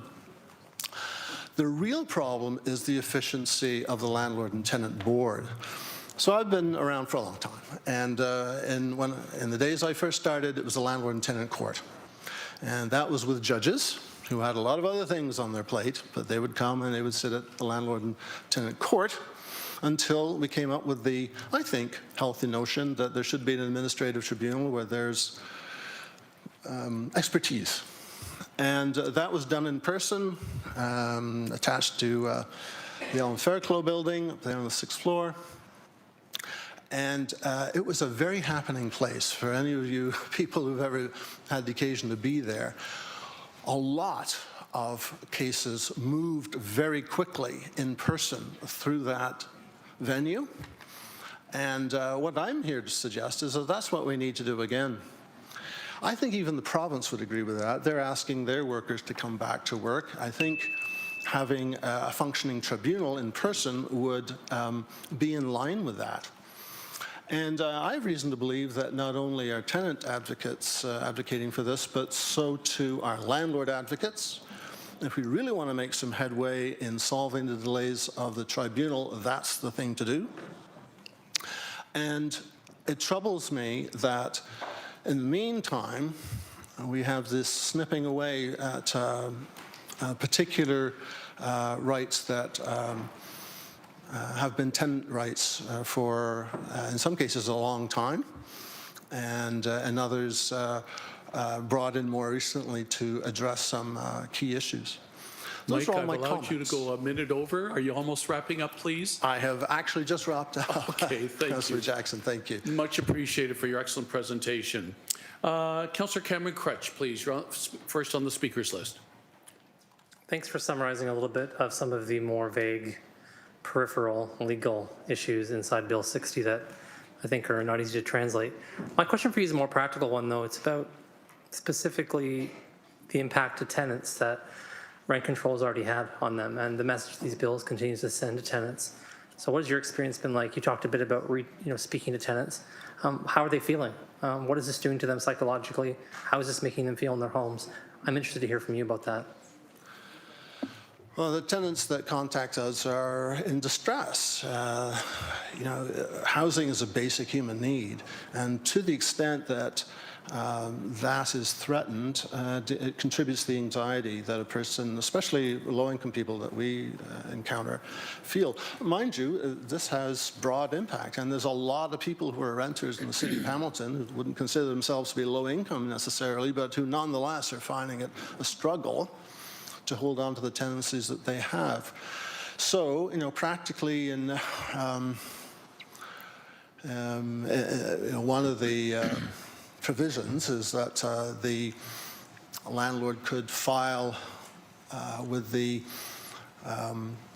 board if the tenant hasn't paid rent inside 7 days as opposed to 14. And when people are living paycheck to paycheck, that's going to increase that anxiety. And may I add that it's not going to help the tribunal function any faster, because there'll be a fair number of those applications that will be withdrawn or have to go through that process of withdrawing because people have paid in the ensuing 7 days. So it's really a misguided approach, I think. Thanks very much. Thank you, Councillor Crutch. Next on the list, Councillor Maureen Wilson, please. Thank you, Chair. Thank you for being here. This body, I don't believe, has received a report or a communication overview of Bill 60 and putting it in a Hamilton context, if you will. And I take your point about often devil being in the details, things to be prescribed. I was wondering if you could further unpack, however, what you deem to be some of the concerns with respect specifically to tenants. Thank you. Okay. Michael, please. Yes, thank you. Well, one has to do with, again, what we used to know is relief from forfeiture. This is a concept that has been with us for many years, maybe centuries. And the idea was that even though a landlord had maybe a right to repossess the property, that there were circumstances that would mean that it would be unfair to do that in those circumstances. In the petitions, we have that in Section 83 of the Residential Tenancies Act now, which directs the member, the Landlord and Tenant Board, to consider certain situations such as, well, maybe this application was brought in retaliation for tenant organizing, as an example, or that maybe a delay would be fair because a person has a reasonable prospect of being able to pay the rent if they're in arrears, or maybe their behavior should be considered in the light of some of the mental health challenges that they face, those sorts of things. This bill says that other conditions may be prescribed that will restrict what the member can consider. So that is a veiled threat to security of tenure. And that would apply, obviously, here in Hamilton, too. Councillor? Thank you. Are there any other provisions you'd like to highlight, please? Again, we have not received an overview, so just giving the delegate an opportunity. Thank you. Well, one of them it tries to shorten the time in which a person could challenge an order at the board. So right now, that's 30 days. What they'd like to do is reduce that to 15 days. Now, that, I presume, is intended to speed up what goes on at the tribunal. I don't think it'll have that effect. The effect would probably mean that there'd be more requests for extension of time to ask the board to exercise discretion. And that will further gum up the works, if you like, at the board. One thing that troubles me. One second, Michael. One second, Michael. After I click app permissions. Can we get rid of that voice, please? Clerks? My apologies for the interruption, Michael. I didn't want you trying to speak over the voice. Right. Clerks, are we good to go? Carry on, Mr. Collier, please. Well, another provision has to do with tenants being able to raise issues during, say, an arrears application, and that's by far the highest volume of cases at the LTB, unfortunately. Where there is, say, repairs and maintenance, a serious repairs and maintenance issue, tenants are allowed to raise that and say, yes, but, here's the situation that I'm living in. But now they would have to essentially put up 50% of what's claimed in arrears. Mind you, it's not proven yet what those arrears are. And there's a fair number of cases, I would say, where we've been able to challenge the ledger because the indications are that there's a different amount owing than what was originally claimed. So putting the cart before the horse and saying, well, you've got to, you tenant, by the way, not landlord, you have to come up with 50% and at least of what's being claimed before that's even litigated. I think that raises some really serious issues, and I know that there are people who are looking at raising charter issues around that because it does seem to be an equality before the law. So that would be another example. Let's see. Those, I think, are the three that I would most like to stress. There are others. changes restricting the board, temporarily delaying evictions for persistent late payment, and defining what persistent late payment is. That usually at this time results in some kind of an order that says, look, you've got to pay your rent on time, and if you don't for the next period of time, you could be back here at the board very quickly. Very quickly. It used to be very quickly. I'll just add that for landlords, it's now taking them months to get to the landlord and tenant board. For tenants, it's taking years. So if one of our tenants would like to make an application for repairs and maintenance, they're looking at a couple of years before that gets scheduled. So clearly the problem is the landlord and tenant board is just not functioning. That, I think, is a clear message that should be delivered to the province, that get this particular tribunal back functioning. It, of all the ones that I appear before, needs to be in person. The others are far more, I guess, cut and dried might not be the best way to put it, but I don't think you need to have the in-person stuff. But when we did it in person, so many matters were solved in the hallways with negotiation. We provided tenant duty counsel. There were mediators on site. We got to know the particular landlord advocates, and yeah, some of them are really reasonable people, and I enjoyed speaking with them. So we've lost that by going online, and we also used to know who the members were. We could predict, which, for those of you who are lawyers, that's a key thing. When you know sort of what this judge or this decision maker is going to say or likely lean to, that helps you advise your client. And now we don't have that in this instance either. So again, in-person hearings would be good for the City of Hamilton as well. Councillor, you still have 4 minutes of speaking time. Oh. Thank you. So I just want to make sure I'm clear, if I could, through the Deputy Mayor, what the, at present, I think it's at second reading, I'm not sure, the government of the day is saying that Bill 60 will solve, in their opinion. What is the problem that they're alleging, they're intending, or they're framing that the bill will solve? Well, Michael? Yeah, thank you to the chair.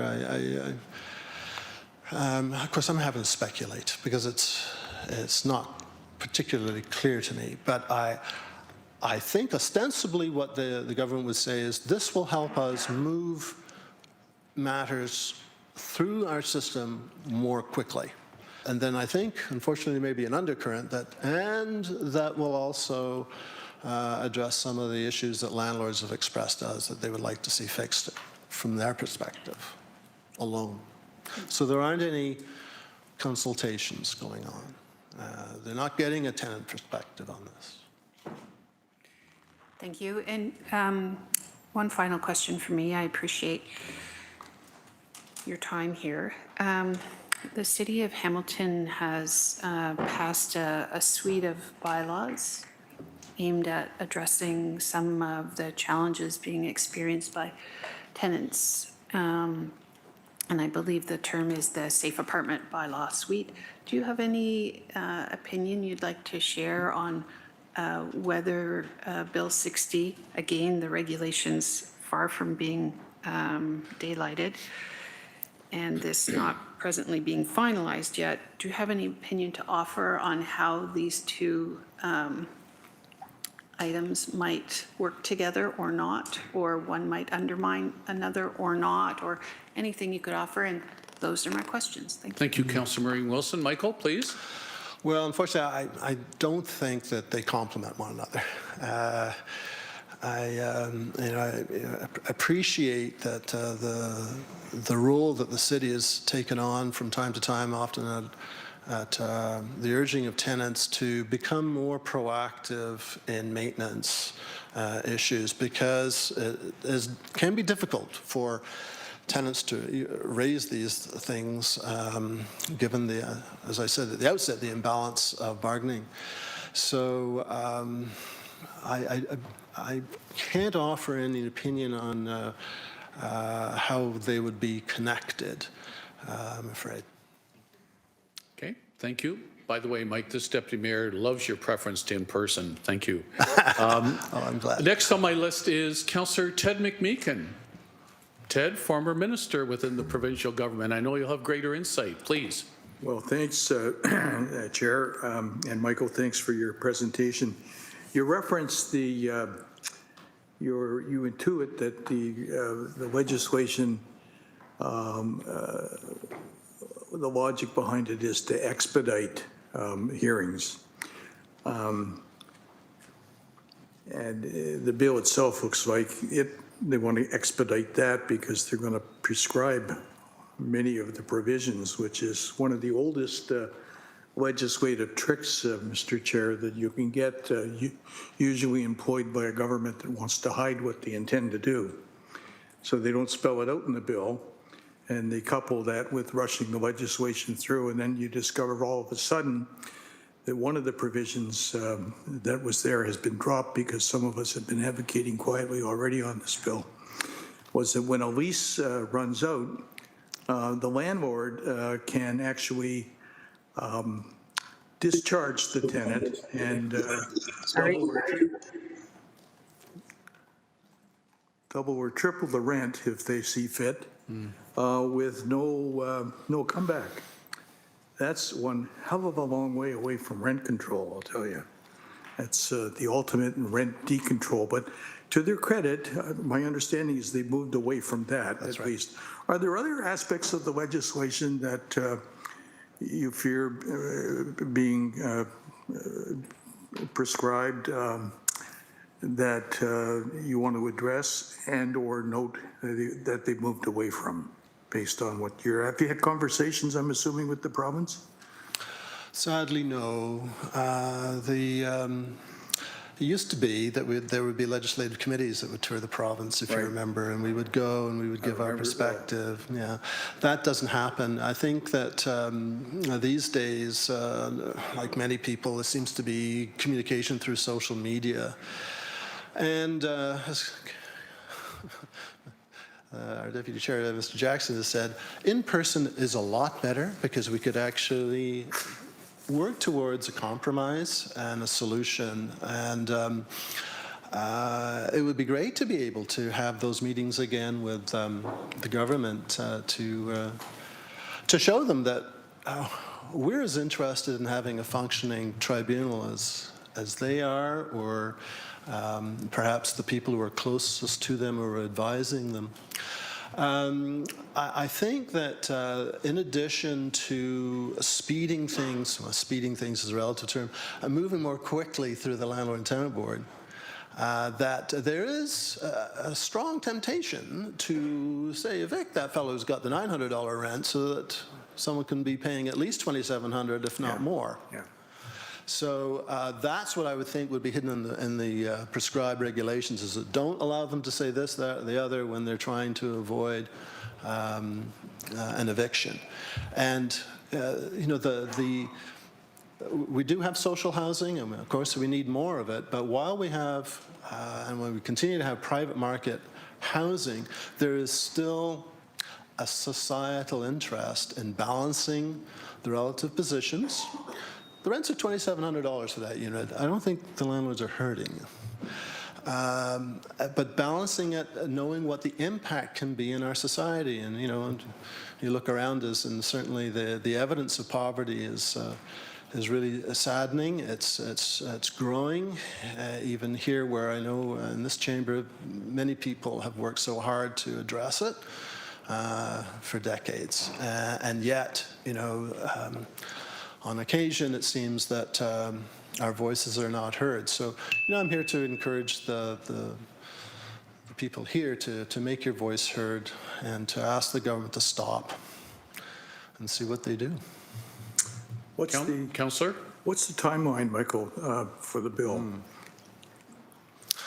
I'm not sure. All I know is that they're moving through these readings without debate, and so there may be something that happens very, very quickly. But, hopefully, if enough municipalities speak up, and I understand that the Association of Municipalities and the City of Toronto is looking at a similar motion today, I believe. Yeah. So I think that there's still time to at least make their voice heard in the hopes that we're listened to. That's the answer I was hoping for, the connection with EMO and other municipalities. We have a lot of expertise in the city, Mr. Chair, as you know, that can give us some good advice around what they'd like to see happen, and that in turn could constitute hopefully a more effective strategy than appears to be apparent at this moment. Thanks. Thanks, Councillor McMeekin. Lastly, Mayor Andrea Horwath, please. Mayor Horwath. Thanks very much, Deputy Mayor Jackson. Good morning. Mr. Ollier, my former boss when I worked at the legal clinic. I want to go back to, if I can, some of your initial kind of introductory remarks talking about how long you've been doing this work in tenant advocacy and tenant law, if you will, landlord-tenant law. I think you said since the 90s. 1991, and you arrived in 92. Wow. Yes. Yeah. And you did say there has been significant change. Yes. Is it fair to say that change was the most drastic in post-1995, and then not much happened to course correct on much of that change that happened, and in fact things have become, now with this and other measures over a couple of different governments actually in terms of political stripes, nothing really much has happened and things are now looking much worse. Is that somewhat accurate? I think we are reaping what we sowed back then, is that when we moved off of rent controls, we created an affordability crisis, didn't we? And it takes time to come, and of course advocates were pointing that out through the years. And isn't it sad that when the evidence appears, who gets blamed? Oh, I know. How dare you be poor in our community? And I thank you for that, and I raise it through you, Deputy Mayor, because I describe where we are now as a very slow train wreck that we've been watching happen since the mid-90s. And it's unfortunate because I do know personally some of that time I spent there doing the kind of work to try to get successive premiers and successive governments to start rolling back some of those changes that have led us to where we are now. And unfortunately, that didn't happen. And as I say, now we're faced with yet further changes that are going to be making things worse instead of better. So I have two kind of questions. One is around the process for public, informing the public in terms of regulation changes. So what happens when a reg is changed? How do people find out that a regulation has changed that impacts the law, if you will? Michael, please. Thank you. I think Councillor McMeekin has an answer. I suppose you have to read it in the Gazette. It's in the Gazette. And the Gazette happens when? When the government feels like it, really. So you'd have to be, if you were somebody interested in this, you would have to be literally eagle-eyeing the Gazette, and you might miss it. You might have been on vacation, and you know, so that's important because I think we talked about how it's not as transparent. But that's not very transparent at all. I would say it's troubling that we've seen the truncation of debate and the expedition of bills through the legislature. I think that's also very troubling, especially when it's, well, at any time, I guess my final kind of question and maybe ask would be, and it's similar to what Councillor Wilson, I think, was getting at in terms of this body's access to information in terms of the details. We're asking our staff to go off in this motion if it passes, to bring back information early next year. And I guess my ask would be making the legal clinics are and have been for a long time the experts in this field, landlord-tenant law on the tenant side. That's what we're asking information about in this request. this motion. So I would ask if you would be open to, or this clinic system would be open to, having some discussions with our city solicitors team, if they need some easier information to access, to then be able to provide to us should this pass. Well, I'd be thrilled. Certainly, they can contact me directly. As many of you are aware, the clinic system has a number of general clinics, such as our own. We also have what we call specialty clinics. And the specialty clinics are, including one for housing, are focusing on policy. And so the ACTO is the acronym for the Advocacy Centre for Tenants in Ontario. They are working very hard, and they've put out positions with respect to Bill 60. I should say that the function of the specialty clinics had come under attack in 2019. It's an important function. The people who advocate for various positions are often overly represented,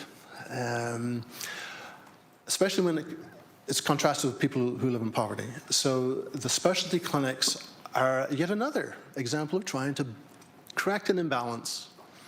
To the extent that they are attacked or removed or somehow truncated, that's an evident imbalance.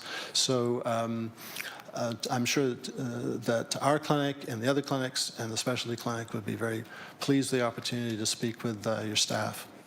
Thanks very much. Those are my questions. Appreciate your presentation. You Nice must to have see you done again. something right, Mr. Ollier, that your employee back in the 90s has become our mayor. Well done. Okay, thank you, Mayor Horvath. And lastly, Councillor Mark Tattison, please. Mark? Hi, thanks so much, and thanks for bringing forth your comments about the power imbalances. I just have a question about something you said in regards to getting cases heard. You said landlords can get cases heard inside of months, whereas it takes a tenant years. I'm asking, is that a case of means, or is that a case of a system being, resourced better for landlords? It's been the situation for some time now. Even when we were in person, tenant applications were generally heard here, I think, on Fridays. So we didn't hear every day other applications, but it was the landlord applications that formed the bulk of the work of the Landlord and Tenant Board, and still do. The evictions take priority over the applications for maintenance and repair. And, I may balk at that, the principle, but clearly when there is such a delay now, it gets to the point of ridiculousness. It really is justice delayed is justice denied on those issues. So why should we have laws that purport to provide access to justice around tenant issues when you may not even live there by the time the matter comes to the board? Councillor? Thanks for that. I appreciate that. Just one more general question. To move a case, I know all cases are going to be different, but the general case that would come forward, say from a landlord, what's the mode? When I say mode, when I say average, what's the most common length of time it would take for a landlord to process or have that case from the start to the finish? What does that timeline take? Yeah, that's hard to answer because there are different issues. So, a person who has lost their job and they can't pay their rent is entitled to notice of termination and an opportunity to get back in or to preserve their tenancy, rather. So I can recall when it was a matter of weeks here.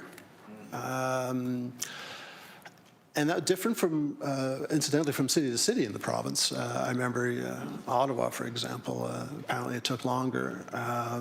So I think we had a really good administration here, local administration. Now I don't think we'll see that. I'm afraid I'm guessing, but it's months, so it might be 3 to 6 months. and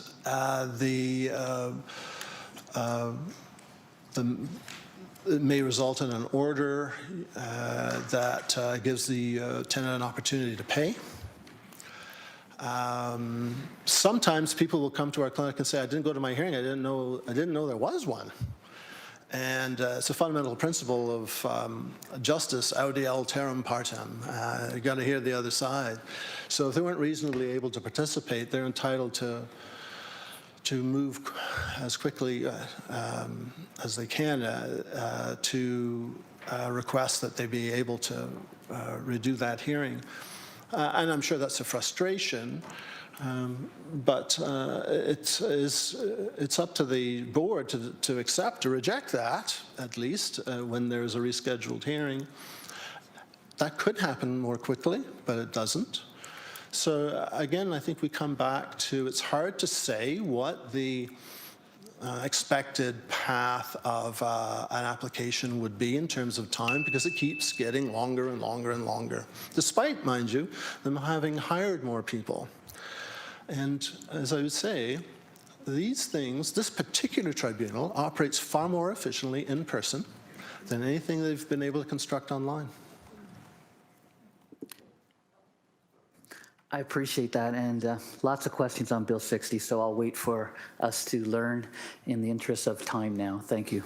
Later. Thank you, Councillor Tattison. That's the end of my speakers list, Mr. Ollier. Thank you so much for your delegation. We have two more delegates under this subject, please, before we have a general mover and seconder to accept all three. I have James Kemp, I believe virtually. Deputy Clerk Pilon, is that correct? James, there you are, James. A regular to these chambers. We appreciate all of your knowledge and advocacy always. The next 5 minutes is yours. Welcome. Thank you very much, Deputy Mayor. Good morning, Deputy Mayor, members of the General Issue Committee. Thank you for taking the time to hear from me today. Just a moment of brief indulgence.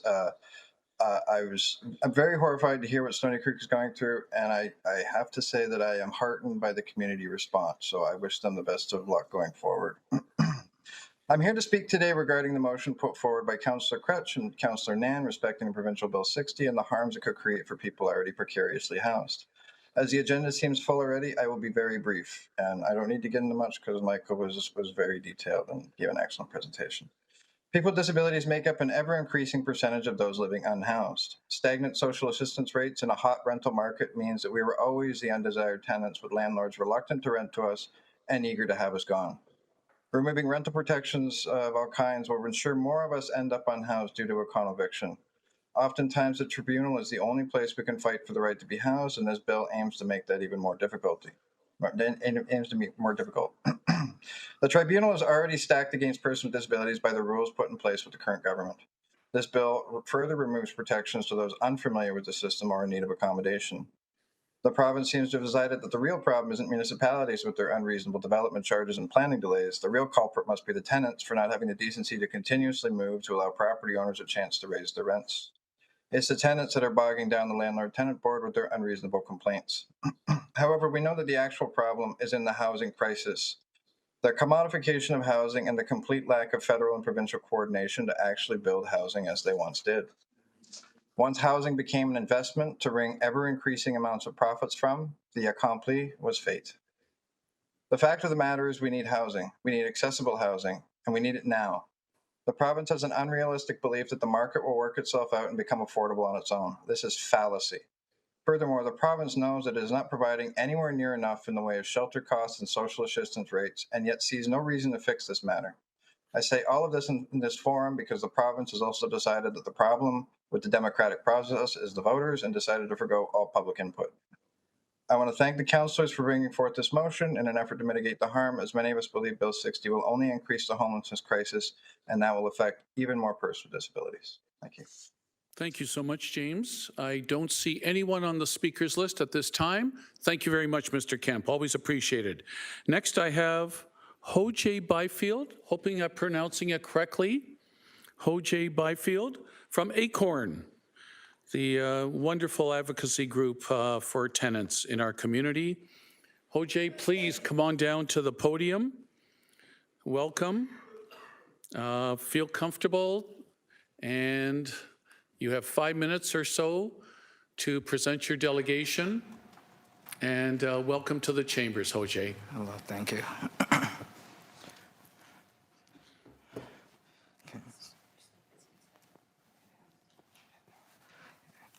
Thank you.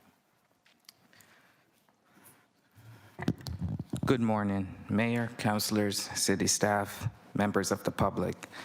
My name is OJ Byfield, and I am the co-chair of the Stony Creek chapter of Hamilton Acorn, as well as a resident and renter in Ward 5. I am here today to speak about Ontario's Bill 60. While this bill contains several sections that negatively affects tenants, weaken existing environmental protections, and interfere with the Highway Traffic Act and municipal authority, etc., my focus today is specifically on the adverse impacts this bill would have on rental housing and tenant protections. I want to express my full support for the motion put forward by Councillor Crush and Councillor Nan addressing these harmful effects on tenants.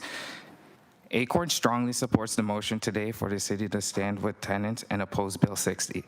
I'd also like to highlight how renters will be directly affected by the proposed changes to the Residential Tenancies Act and the LTB that is included in this bill.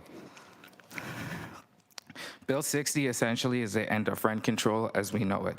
Although the part about fixed-term leases, the most alarming section of the bill, was rolled back after tenant pushback and organizing efforts within the first few hours of it being proposed.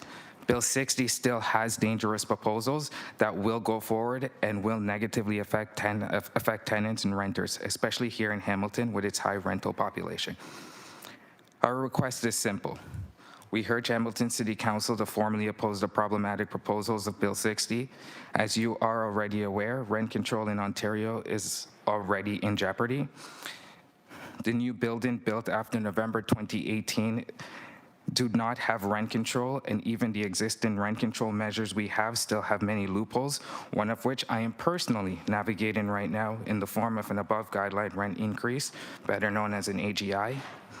We are yet to expand on current measures like vacancy control in a way that it effectively impacts large rental communities like people living in apartments and high-rise buildings, and ban on AGIs, which is a big loophole that landlords use to go over the provincial guidelines to raise rents every year.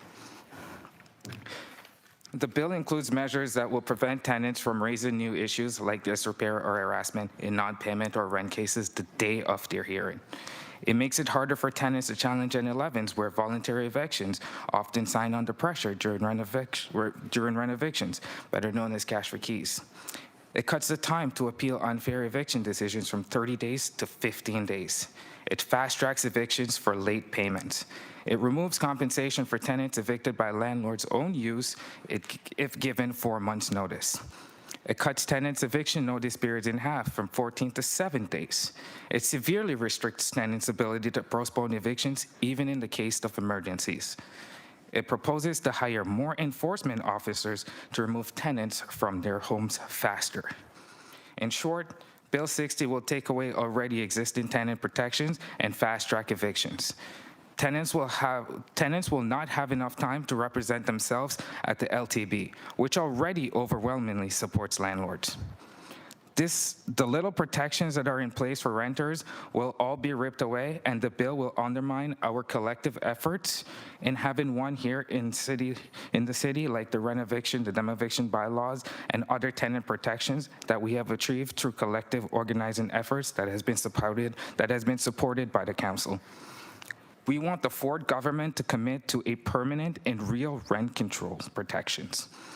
Close existing rent control loopholes and end the rent exemption and post-2018 bills and ban above guideline rent increases. Strengthen the rent control through better vacancy controls and withdraw the harmful eviction measures in Bill 60.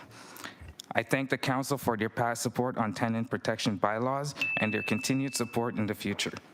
Hamilton councillors and MPPs of all political parties should let Doug Ford know how devastating Bill 60 is for tenants. It erodes tenant protections and evicts people only to profit corporate landlords. We must say that putting profits over people is not the solution. It's not even part of the solution. Right now, it's a major problem.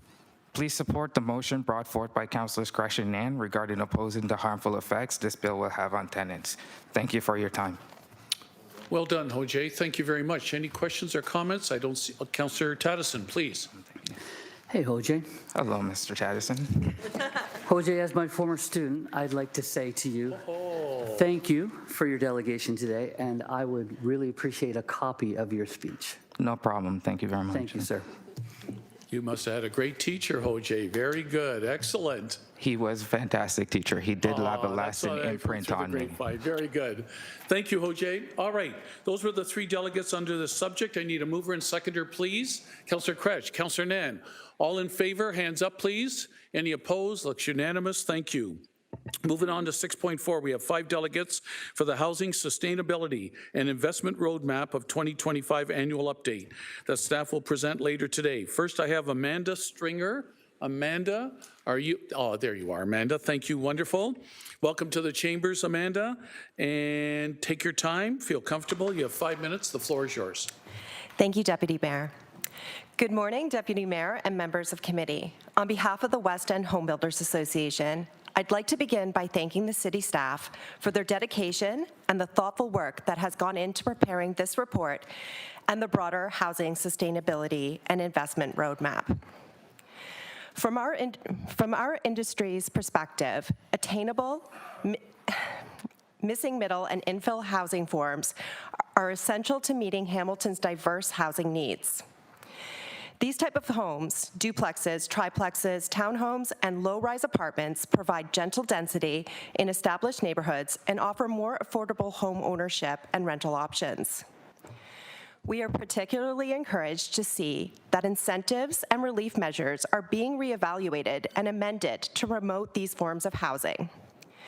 By removing the 15-year affordability requirement, the city is removing barriers and making it easier to build additional dwelling units and multiplexes. Many people are hesitant to commit to a 15-year term due to the future uncertainty. Additionally, the intent of the 15-year term to ensure affordability is generally being achieved by the nature of the units built in the ADU and multiplex category. We are also encouraged by the decision to increase the existing funding model with a grant increase of up to $40,000 per unit. Supporting smaller scale community integrated housing will help unlock more opportunities for families, seniors, and young professionals to live in established Hamilton neighborhoods close to transit and amenities. As Hamilton moves forward with the development of the Housing Sustainability and Investment Roadmap, we hope for collaboration with our industry. West End Home Builders Association recently launched a Missing Middle and Infill Subcommittee to identify opportunities to increase the financial feasibility of building more of this type of housing, as well as creating a more flexible planning framework to enable more of this type of housing to be built. We have already reached out to staff to meet with our subcommittee to answer any questions they might have about the incentives before you today. We appreciate the attention given to this key piece of the housing continuum. Our industry stands ready to be a partner in achieving shared goals, creating attainable and inclusive communities for Hamiltonians at every stage of life. Once again, thank you to staff for the thoughtful work presented in this report and for your ongoing commitment to addressing the city's housing challenges. Thank you. Well done, Amanda. Thank you very much. I see no one on the speakers list with appreciation. Thank you, Amanda. Next on the speakers list for this subject, I have Dina Gracer. Dina, wonderful. Nice to see you in the chambers. Come on down. And you are representing or part of the Canadian Alliance for Transit Connected Housing, otherwise known as CATCH. So welcome, Dina. Feel comfortable.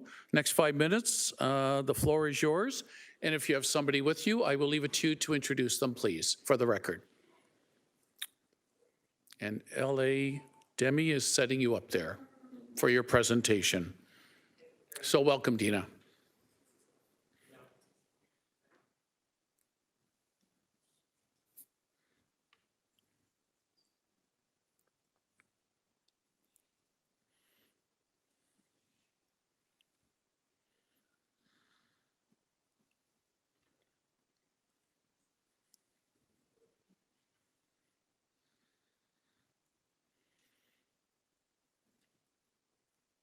We want to make sure everything's lined up exactly as you want it.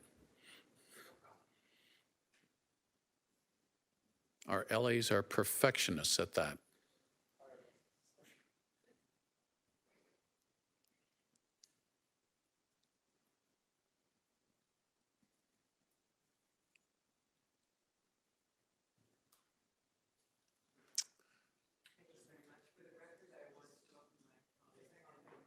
Sorry. Microphone, is the mic on for her, please? Let's make sure. There we go. Once more with feeling. Good. I'd like to start by turning it over to my colleague Andrea Nemton, the Chief Executive Officer of Social Innovation Canada, to kick us off. Andrea, just spell your last name for our records, please. It's Nemtin, T-I-N. last name, first name Andrea. Wonderful. And it's Andrea. Thanks so much. Wonderful. Welcome, Andrea. Thank you so much. Made in Hamilton solution that Andrea began by talking about, which is an innovative approach that we're looking to scale up and across the country. As Andrea discussed last in 2023, 2024, we did the Equitable Transit-Oriented Affordable Housing Lab, that is such a mouthful, I'm sorry, here in Hamilton, which not only came up with the things that I'm about to talk about, but really set the stage for a number of initiatives and was included in the city's housing and sustainability and investment roadmap.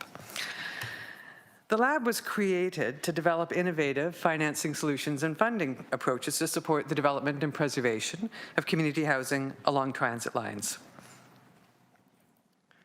The B line, which I know you're all familiar with, runs through some of Hamilton's poorest neighborhoods. But during the lab, we saw the potential to create thousands of affordable units. So the participants in the lab co-designed a blended capital fund for Hamilton in collaboration with the city's housing secretariat. This pilot, now called the Catch Fund, will leverage $15 million in investment to support community housing, including from the Hamilton Community Foundation.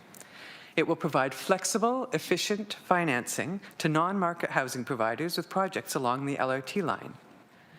Of note, it is the first transit-oriented affordable housing fund in Canada. Once we complete the raise, which we hope will be within the next couple of months, we are looking forward to providing financing that will complement the work of the Housing Secretariat. There we go.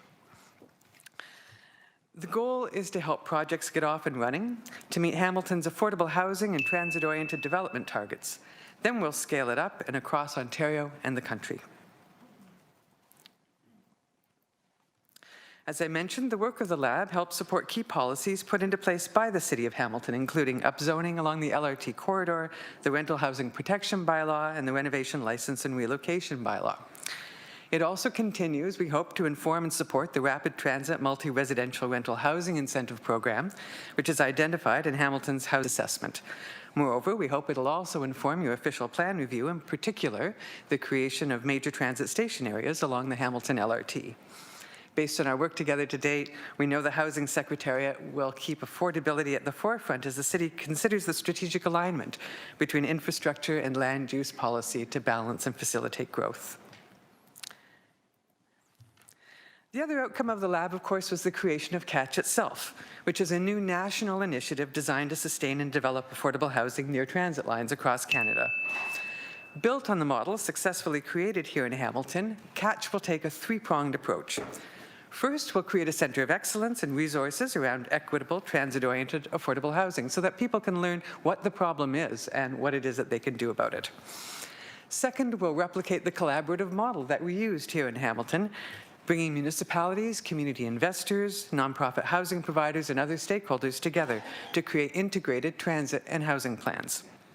And third, we'll work to build social finance funds like the one being piloted here to support these housing projects. Come on. Yeah, we're not moving here. Hold on. Oh. Okay, I lost it. Together with our partners and advisors who on the slide I just slipped by, our goal is really to change the way transit-oriented development is done in Canada. We want to build affordability and inclusion into the development process from the start to identify, address, and prevent the negative impacts of gentrification and displacement. Thanks to the pioneering work done here in Hamilton, we've received interest from a broad range of municipalities and community foundations. We look forward to building on what we've done, to getting the Catch Fund up and deployed in Hamilton this spring, and to expanding this innovative Made in Hamilton solution right across the country. Thanks for your time, and we're happy to take any questions you might have. I gave you an extra couple of minutes given the import of your presentation, Ms. Grazer and Ms. Neptune, but well done, both of you. Thank you. Councillor Tammy Huang, please, speakers list. Thank you. Thank you, Deputy Mayor. Thank you so much for your presentation. I immediately signed up for the newsletter, so I'm very excited. Could you speak a little bit more about the fund that you're trying to raise? So it sounds as though there is a mix of Hamilton Community Foundation, so potentially some level of endowment. I suspect you're going to have some level of public funds, but what is the opportunity for social impact funds coming from the social impact, social innovation sector? Andrea, you're the brains behind it. Why don't you speak to that? So for the fund, it has a portion of seed capital that will be provided by the federal government through the CMHC. That will allow us to actually provide a reasonable risk-adjusted rate of return to the investors in the fund. So it will be an investment fund. We're targeting it at a 5% return for the philanthropic and private investors because we have that seed capital that doesn't take any interest and is the first loss capital. So it's a blended capital fund. Maybe I could just add, this is not a new idea generally. In the States, there are a number of transit-oriented affordable housing funds, and they all work sort of the same way. They have 20 to 25% public or very low interest investment, which then leverages private and philanthropic investment for the rest. And it's a revolving fund, so it's intended to be scalable and perpetual. Okay. Excellent, thank you for that. So help me understand the private sector part of this, because what would be, say, a rate of return for private sector beyond the philanthropic? It would be 5%. So it would be, we're looking for a bond-like return, so it's akin to a fixed income type of investment. The big piece is that it will be providing loans to the housing providers, so it's more of a loan fund than a real estate fund. And so that means that a 5% return with a first loss capital, which means the risk is adjusted, so is actually relatively competitive in today's market. Interesting, okay, so I may have to ask for more information offline. I think that hearing that opportunity is wonderful. I know that around the table we have our new Councillor Cooper, who also comes from an accounting background and finance. I think that this will be very interesting for us to continue having those conversations publicly about how funds could be spent and how they can be invested in our community. So thank you very much. Thank you. Thanks, Councillor Wang. Next, I have Councillor Maureen Wilson, please. Thank you. Good morning. Just an apology to the Deputy Mayor and to my colleagues. I failed to declare a non-pecuniary interest. My husband is an advisor to this board. Thank you. Okay, clerks, so noted. Thank you. No further speakers. Thank you so much. I'm sorry, it's not registered here on my screen. Sorry, Councillor Nan, please. Apologize, Deputy Mayor. I did press the button, but it looks like it didn't register and No might be issue on at my all. end. So tech. Thank you so much for being here and for your presentation. Councillor Huang did clarify the question I had. But if you could just one more time for my notes so I have it. So CMHC is providing some startup funding, the Hamilton Community Foundation. Anybody else? And I'd like to just clarify that we're still confirming we have letters of interest from a number of folks, and so people have shown interest. Got it. And I wouldn't say that the Community Foundation has committed. They have been a collaborator in developing this, and they will be considering it for investment. I want to make that clear before their investment committee hears they're doing something they haven't said yes to. But we are actually, and the CMHC has written us a letter they've made a commitment for $2 million to seed this fund. And then we are speaking to all the other investors. We have all of them lined up, and we have letters of interest from enough investors to actually complete the fund in the new year. Thank you. And if you could clarify this Federation of Canadian Municipalities partnership in the organization as well. So the Federation of Canadian Municipalities was quite involved in the lab And so their input really was instrumental in designing this solution. I think that we haven't spoken to them about the scaling. They've had a number of staffing changes, but we're very open to that at this point. I think that this is the piece that I would like to really underline, is that this is a pilot. So we prototyped ideas and solutions in the lab. We're now at the piloting phase, which is what the fund is at this point. And then the next steps would be, how do we scale it here in Hamilton to actually address the full need, and opening it up for larger investors, for pension funds and institutional investors, and then how do we then move across the country? But really, it's anchored in Hamilton at this point. Truly appreciate that, Deputy Mayor. In terms of that iterative approach, I think what we're looking for here is success. We are looking for excellence, and that takes time and appropriate scaling up. So really appreciate your leadership and getting us to this point, and thank you for sharing the information to committee today. Thank you. Thank you, Councillor Narinder Nan. And Mayor Andrea Horwath, please. Thanks very much, Deputy Mayor Jackson. And I want to first of all apologize. I had to be out of the room briefly for, well, I had to be out of the room, and I do apologize. I just want, and you may have provided this information, but just in terms, and it's very exciting, and finding innovative ways to build more housing, and particularly the model that you're talking about in terms of the the transit-oriented piece, all of the things that we talk about around this table. So very, very excited about that. Do you have a kind of a proposed timeline in terms of when you want to see the pilot actually launch, if all of the forces come to pass in terms of your financial plan? Well, we do have, as Andrea has said, letters of interest. So we're hoping to be able to get our commitments, get everything locked by sort of the spring, with the idea, this may be optimistic, we still have to work out the details, but we're hoping to put out a call maybe by the end of March so that we could start deploying funds in late spring, early summer. Andrea? Absolutely. And one of the things that's innovative about this fund, and I think is actually very elegant, is that we are working so closely with the Housing Secretariat. There are many housing funds across the country, and many of them have this format, this blended capital. So, but they don't work hand in hand with the granting system at the municipality. And so this is going to be much more efficient. So our next steps are to confirm the financing and build the structure and process through which we collaborate with the city's granting and deploy the capital. Yeah, I hope my timeline would have been last spring, but I think we will be looking at this spring for sure. That's really great to hear. And thank you for acknowledging the value add that the Housing Secretariat as a structure brings to the work you're doing. And the word collaboration, the collaborative of housing. As you know, a housing collaborative was what this council was doing, and our staff team were doing to get us to the Housing Secretariat model, and acknowledging that really does help the municipality move forward on innovation and on working with the partnerships in the not-for-profit sector and the community sector in terms of housing delivery is much appreciated. So, and thank you for your great work. Thank you. Thank you, Mayor Andrea Horwath. Now I have no other speakers. Yes, we do. Who, please? Councillor Pauls, sorry, don't see you on my monitor either. Sorry, Councillor Pauls, please. Thank you. I just want to ask this catch, Canadian Lines Transit. So I just want to understand that. So as soon as you have your $15 million, you're going to start it, right?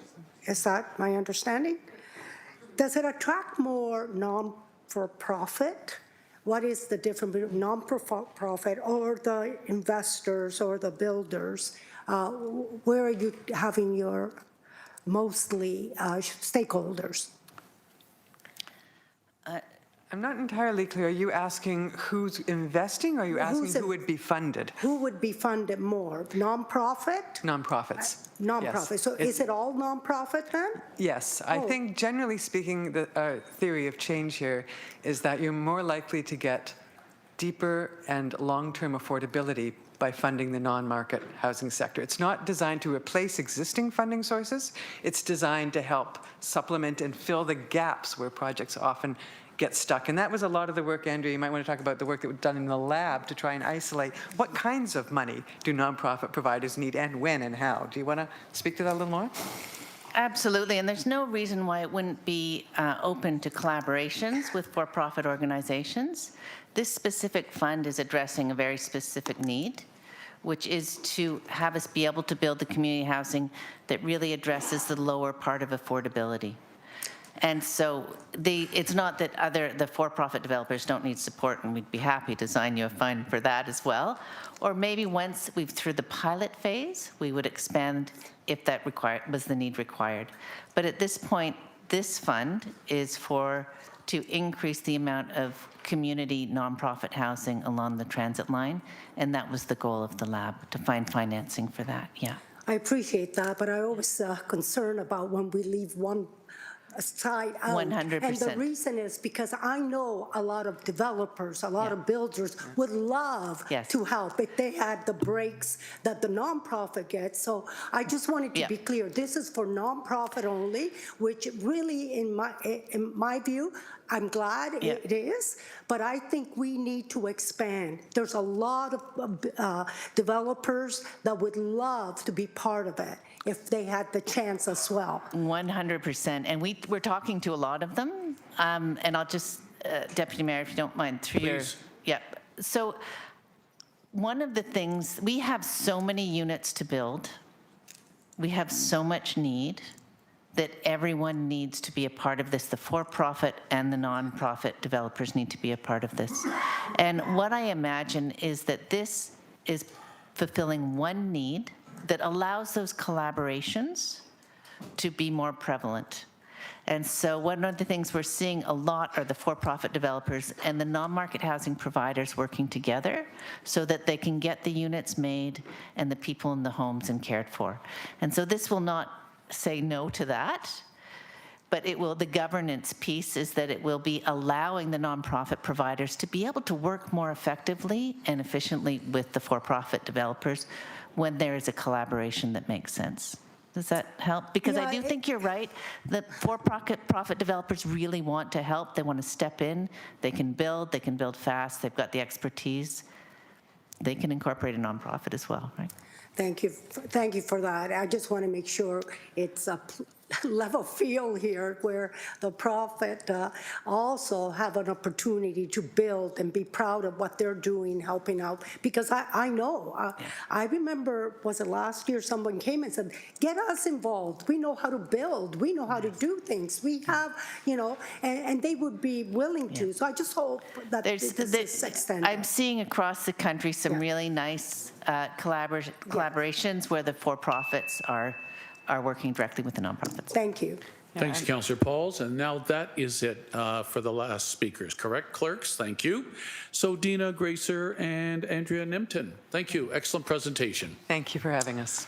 All right, next on my list, Carl Andrews. Carl is here in person. Carl, always knowledgeable, great advocate. Carl, you want to speak on this particular topic? And great to see you again. The next 5 minutes or so, the floor is yours, and welcome. Oh, nice, honey. Great. That's where I'm at. Trouble with it. What do you think? Can we please get rid of those ghost voices, please? Clerks, thank you. Much appreciated. Thank you.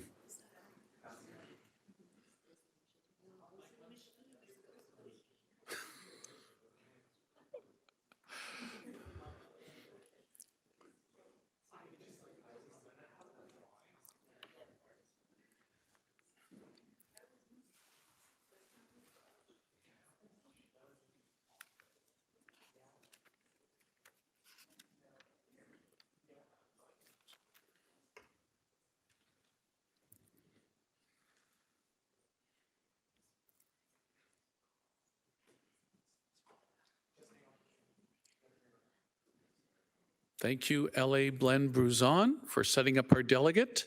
Wait for the microphone, please. There you go, Carl. The floor is yours. Thank you very much. First off, for those of you who don't know me, I'm Carl Andrus, Executive Director of the Hamilton Community Benefits Network, and I wanted to take a moment to really appreciate all the residents that came out on the GFL issue. It's really nice to see so many community folks coming out together around an issue.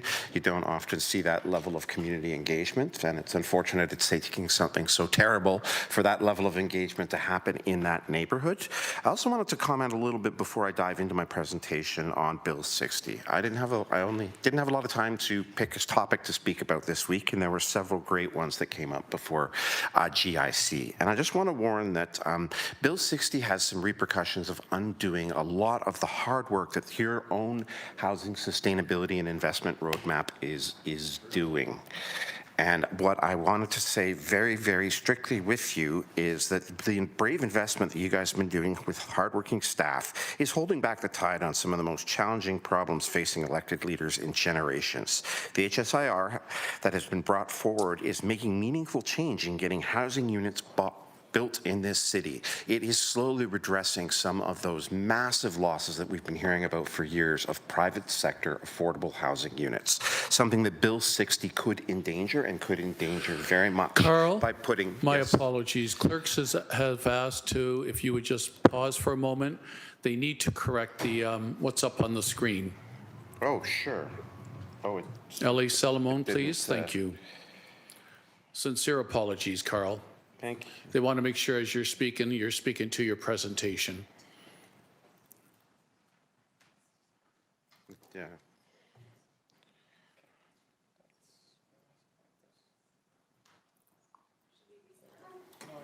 Absolutely. There? Carl, I'll leave it to you. I'll leave it to you if you wish to restart so your words match the slides, or you want to carry on where you left off. I'll start. Thank you. It's for this slide. So far, your brave investment and hard work of staff is holding back on the tide of the most challenging problem facing elected leaders in generations. The HSIR that has been brought forward is meaningful change, getting housing units built in this city. With limited resources of a municipality, you have done some impressive work as laid out in the appendices of this document before you. And it's really done a lot to address some of those challenges that you're facing in the loss of affordable market rents by replacing them with deeply affordable and supportive housing. So that's something that this council should be incredibly, incredibly proud of. I would remind you that spending on social housing is a fundamental way to save the city many other costs, be they brutal encampment evictions, which cost staff and overtime dollars, but also are incredibly traumatic to those unhoused, losing their belongings over and over again, being displaced from one park to another, one corner of the city to the other.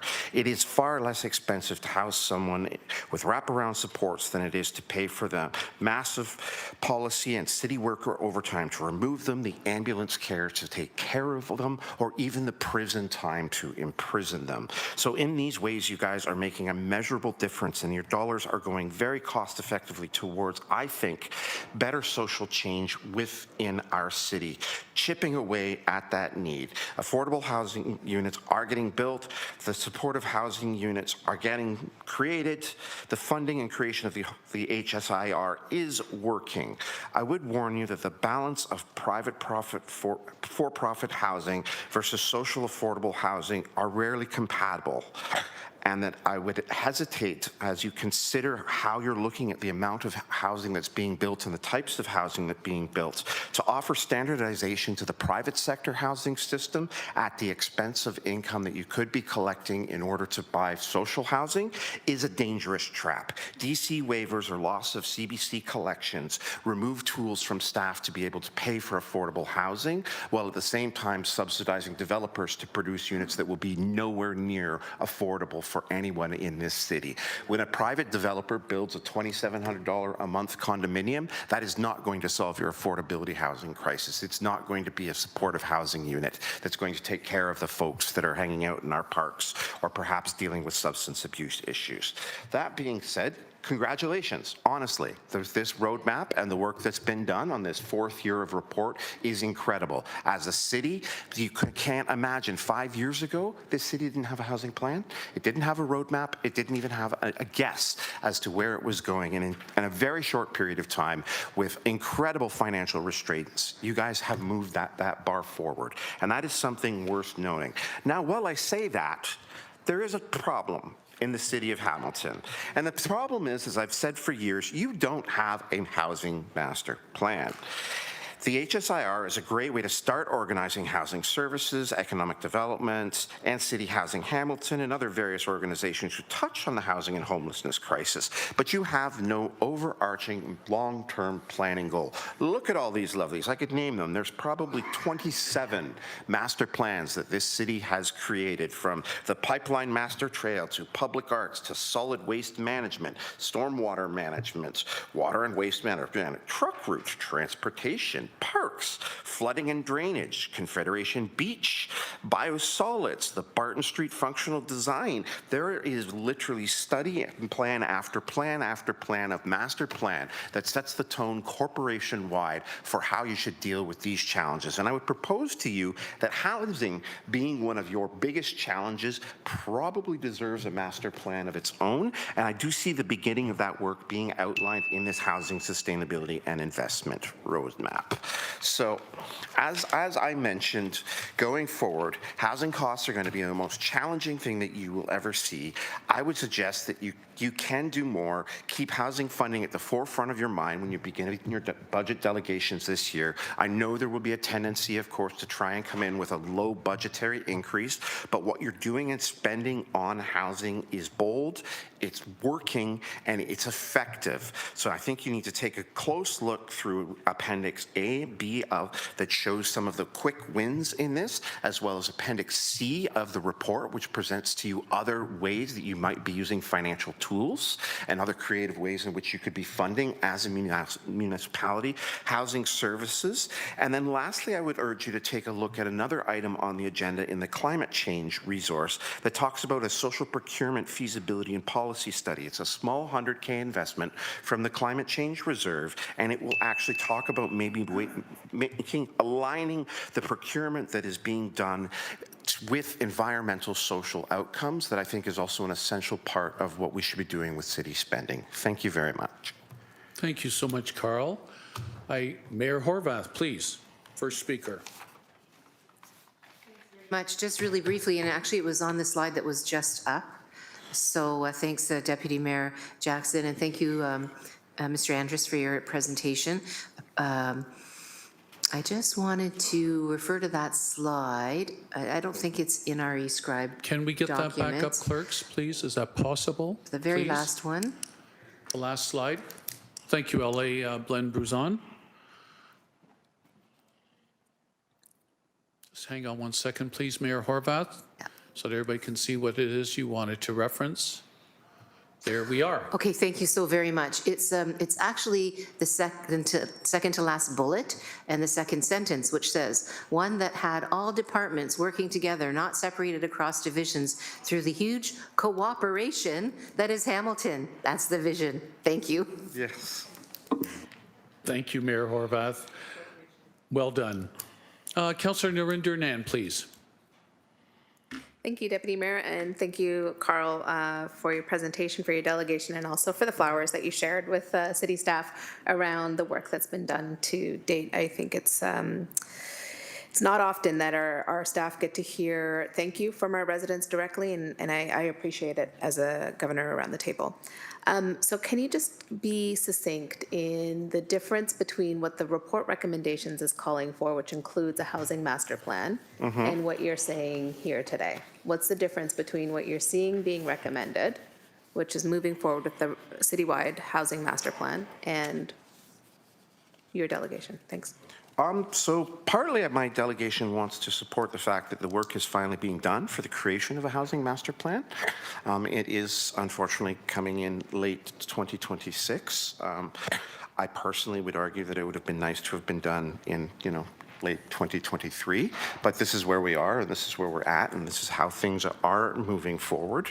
But I am very impressed with what's been laid out in the creation of the Housing Master Plan as steps in terms of integrating it in with various coalitions and engagements. I do find the engagement slightly limited to just the Housing is Home Corporation and the West End Home Builders Association, being that there are other groups within the cities who might provide a more equity lens towards that, or perhaps shelter service providers or supportive housing providers who are outside of Hamilton is Home who may have some perspectives as well.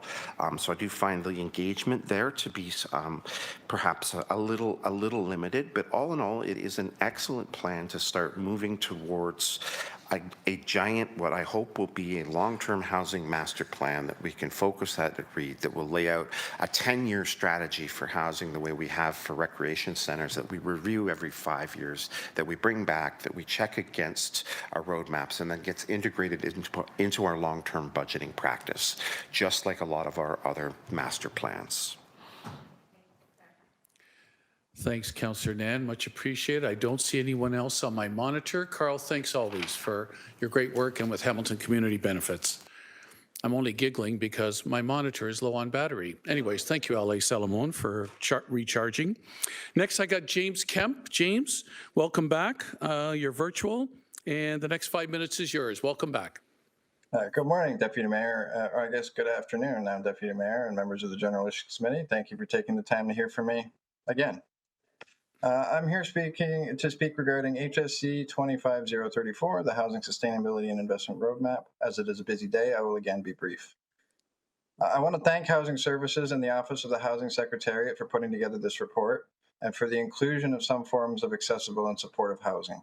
I am no expert in housing or finances, but I have to say congrats as well as Carl did that what I see in this current roadmap is definitely an improvement over what I saw previously this year.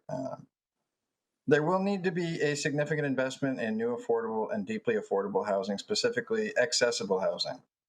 This report says there is some hope on the horizon to address the rapidly increasing number of people on accessible housing wait lists. My concern in this regard is the benchmarking in that effort. Is there a protocol to review the accessible housing wait lists and shelters against this effort to ensure we're hitting our marks on a year-to-year basis? I'm sure that's probably going to speak more to the Housing Master Plan that also Carl brought up. I look forward to the upcoming RCF review in the hopes that it will address at least some of the problems that are creating homelessness from that quarter. As well, I hope it makes using RCFs more attractive to those living unhoused and in shelter so that they may choose to use the RCF system in the future. In many ways, we are relying on the market to improve our accessible housing stock through accessible grants from the CMHC, but those have been in place for a little while. Are they getting the job done? Same with DC reductions for 20% accessibility. Are they improving the situation or maintaining the status quo? While I see promise in this roadmap, I want to ask that we have a good navigator riding shotgun, ensuring that at least at the end of this 5-year plan, we have indeed made significant improvements to accessible housing options so people have the freedom to live where they want, how they want. Nothing about us without us. Thank you. Thank you, James. Much appreciated always. I don't see any speakers on the list. So we'll thank you again, James, for your attendance here today twice. And lastly on this subject, I have Sean Ferris, CEO of Habitat for Humanity Hamilton, the Triple H. And I'm doubly proud, of course, Sean, because a year ago you opened up your newest location up in the Red Hill Business Park on Stone Church Road. You're welcome, Sean. The next 5 minutes or so, the floor is yours, and let's hear the continuous great work from Habitat, please.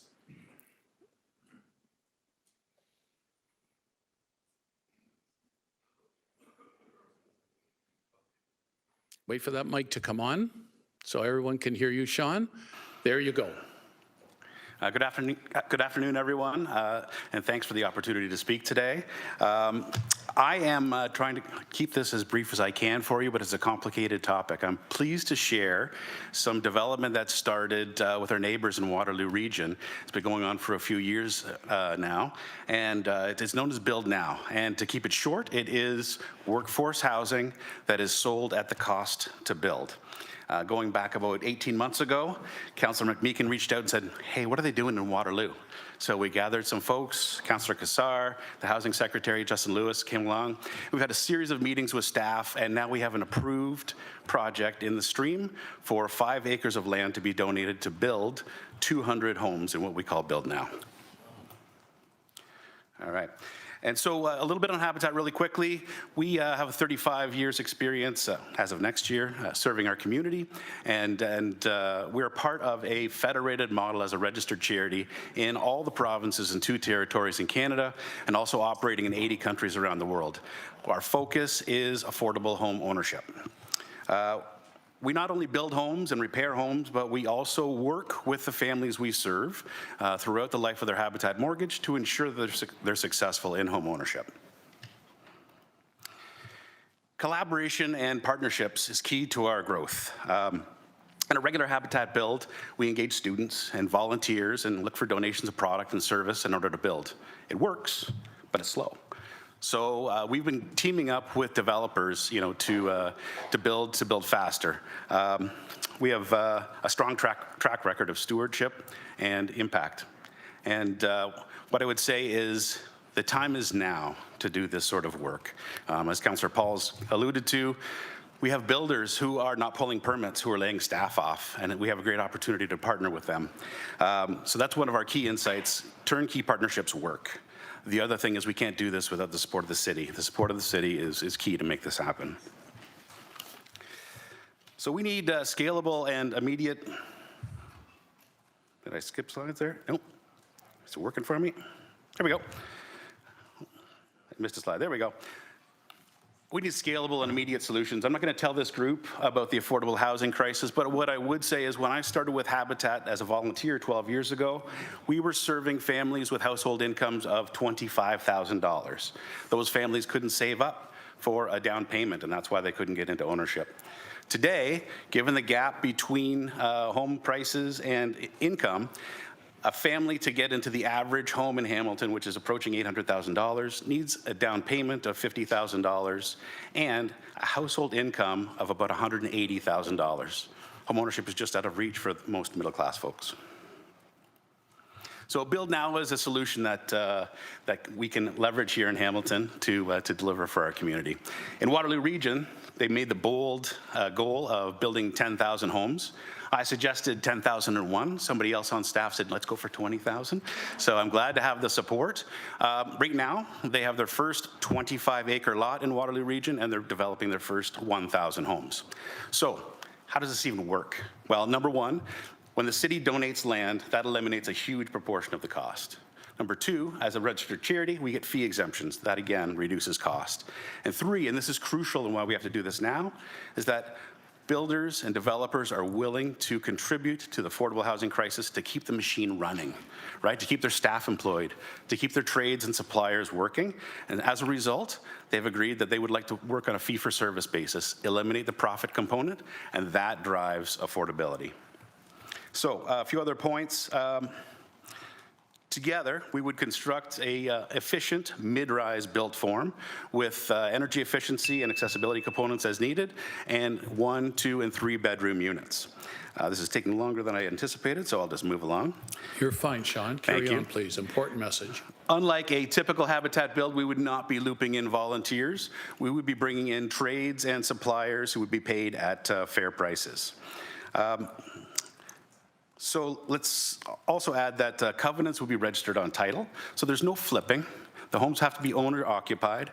And if somebody decides to move, then Habitat can support keeping the home in affordable housing stock. Oop. And I skipped a slide, but I'll just talk about the critical path here. So once the land is identified, we form a working group, and then we can begin development, pre-sell units, and get to building and move folks in. And so in terms of collaboration with the city, which I mentioned is key, what we're looking for is endorsement from the mayor and council, land unlocking, accelerated planning, fast-track approvals, fee exemptions, and then support identifying folks in need. I haven't talked to Adam, but we'd love to graduate some folks from city housing and move them into home ownership, and we would tap into other markets as well. And then finally, I'd just like to share that we have 7 builders who've expressed interest in participating with us on this. And we have support of the WHPA. The final slide is a letter from the WHPA, which I'd encourage you to take a look at. So we're ready to build, and we're ready to see what the city has to offer in terms of our first plot of land. Thank you very much. Thank you, CEO Ferris. What a positive message. Speaker, Councillor Pauls, please. Thank you, Sean. This is good news for everyone. Get everybody involved and everybody helping with the housing.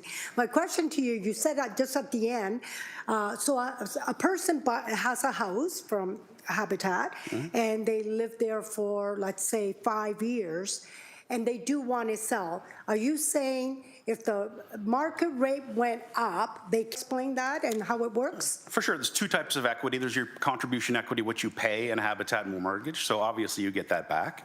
And then Habitat mortgage models are such that there is equity sharing. In this particular case, we used to call this half-price housing. Whether it'll be half-price, I don't know, but let's assume the housing is half-price. Then every home upon sale would be independently appraised, and the seller would be eligible for half of that market equity, right? And so that's how they can build equity. That's how it remains in affordable housing stock. So Habitat would get a percentage of the rising cost of housing, right? What is it, half and half, did you say? Well, that's how we started. Now we're calling it at-cost housing because we don't know what the nature of the land is or the nature of the market. So we're saying at cost, but half and half is what we're gunning for. Okay, because as you know, during COVID, houses doubled, tripled in price, and people really, went skyrocket. Now, their house is not even worth what they even, is worth. And so I'm just, and as you know, a person might start off, with this, and then things are good, they want maybe a bigger house and they want to move on. So I just wanted to be clear how this all works because it's so important. But I just want to stress out that developers and builders, we all know everybody's struggling, even them. There's not much building going on. So if we could tap that resource that they do want to help, I think it's the most important thing we do. We don't just say, just a nonprofit. Everyone is in this game. Everyone is involved in making houses affordable. And I know, I've talked to many of them, say they want to be part of it, they want to help. And I am so glad, Sean, you're here and giving us this great, presentation that we know what to do now. So thank you. Thank you. Thank you, Councillor Pauls. Next on my speakers list, Councillor Cooper, please. Thank you, Chair. Through you, I share Councillor Paul's same thoughts around on the back end of this. So, it's great we're putting people in houses and you're heavily involved, but on the back end of the sale, so if I understand this correctly, you would still be involved in the process and you'd facilitate that over to someone else who this would be maybe a first home purchase, but we're also mindful of that profit factor on the back. So it's still within, I'll say, the principles of Habit for Humanity. That's the part, Habitat for Humanity, that's the part that I struggle with a little bit, is because I want to make sure that this still remains within our affordable housing stock for people. Absolutely. Sean? Thank Please. you. Through the chair, we have a variety of different mortgage models that we leverage, but generally speaking, we always register first right of refusal on title. We also have equity sharing agreements. We've learned that if we just hand over title to a home and a family, perhaps one with less financial acumen, sells it on the open market, they can get a tremendous windfall, right? And maybe not use those monies in the best way for their family. At the same time, then we lose a unit that we've built and we've designed, for accessibility or environmental friendliness, and it's a great loss. So we put protections in place. We already have them as part of our suite of mortgage models, and so Habitat would sit in silent second position so that we have a stake in this. We have first right of refusal, and we'll help control the process to ensure that homes are appraised and sold at an appropriate value. Through you, Chair. So you currently have experience with this model on the back end of the sale. So you've done this before? With this particular thing, yes, that's our standard Habitat Classic mortgage model. We have equity sharing. I can get into details with you if you'd like to know more about it, but and first right of refusal are the two key components. There's various other vehicles. There's option agreements and securities that can be registered, and of course we have legal support that helps us to find the best course of action in this particular case.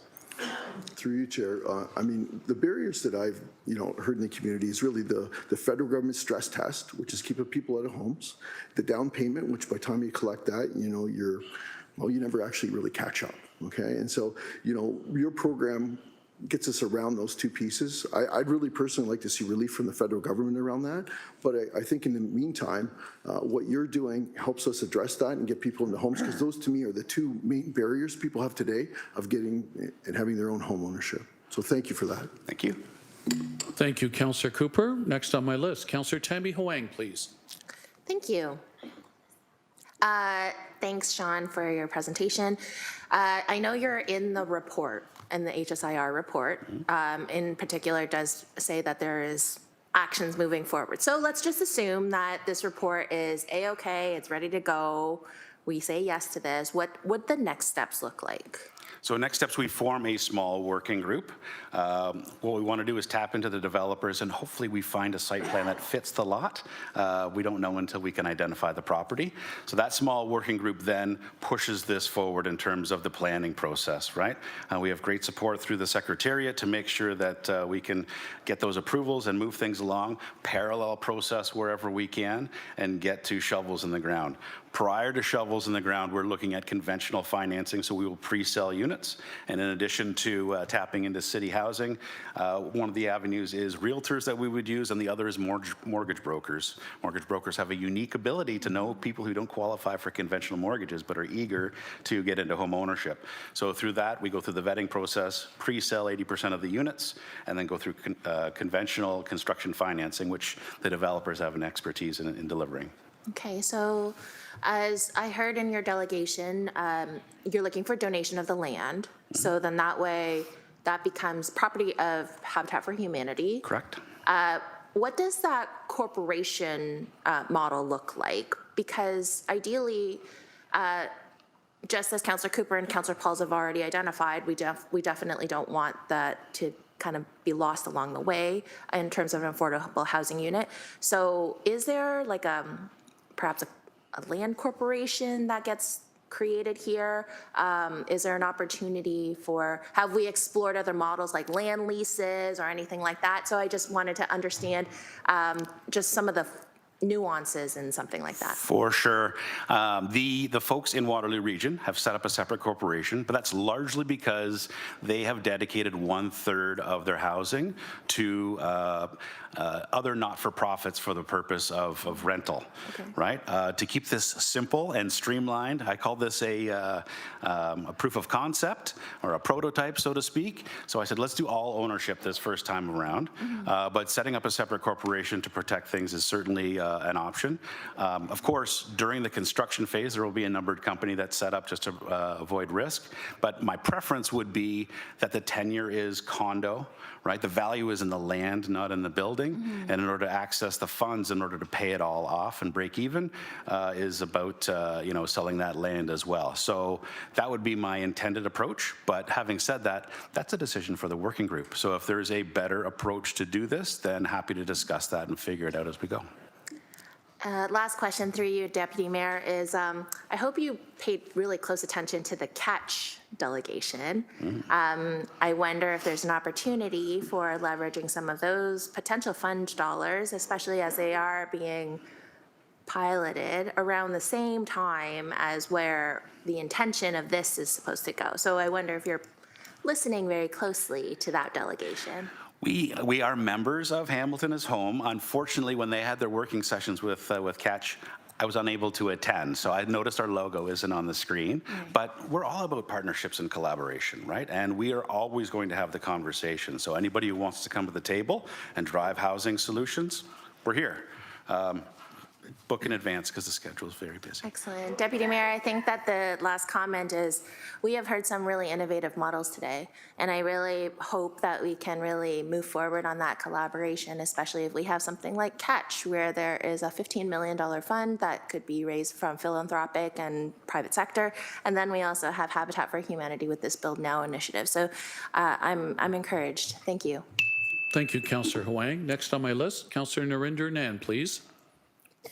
Thank you, Deputy Mayor. Thank you, Sean, for your presentation. Thank you for being here and sharing the highlights of the work that you've already done in another municipality on the options here for us today. So if you could just clarify, the proposal that's on the table is already being discussed actively with the Housing Secretariat, and that collaboration is underway? That's correct. We have an approved project. What we requested was 5 acres of land for a conceptual 200 homes. But of course, that all gets worked out through the site planning process. So once land is identified, that's when we can bring folks in. And that's what the developers are waiting to hear. They're like, we want to see some meat on the bones. You know, where's the land? What does it look like? You know, and then we can accelerate the progress. Excellent. Thank you. I appreciate that. Through you, Deputy Mayor, I think the key here really is talking about that spectrum that our plan is aiming to deliver in terms of affordability for those who are renters, those who are homeowners, and on we go. And so what you're bringing to the table and to highlight to General Issues Committee today is about that affordable home ownership pathway, which is an essential component for us as a municipality that's invested heavily to rent geared to income, supportive housing, transitional housing. We've invested historical amounts of municipal funds into shelter. We're at the front end of the pipeline of the crisis right now as a municipality, and solving the crisis is actually moving us down along that spectrum so that we can free up those beds and spaces for those who are currently in the highest need. Can you tell us a little bit about the integrity of the program? I think it's been addressed a couple of times with other council colleagues asking the question, but you have a legacy as Habitat for Humanity of making sure that home affordability is in perpetuity. Can you just really emphasize how do you maintain that if that is ever compromised, how you address that? Thank you. There are so many pieces put in place, and thankfully we've got a bunch of lawyers that are smarter than me that make sure that the appropriate pieces are put in place. And we learn a couple of ways. We learn by our own mistake, but we also learn, through a federated model. We have a national body, Habitat Canada, that has minimum standards to ensure that we have pieces in place, that we put their families at the forefront and make sure that they're successful, because only when they're successful can we be successful.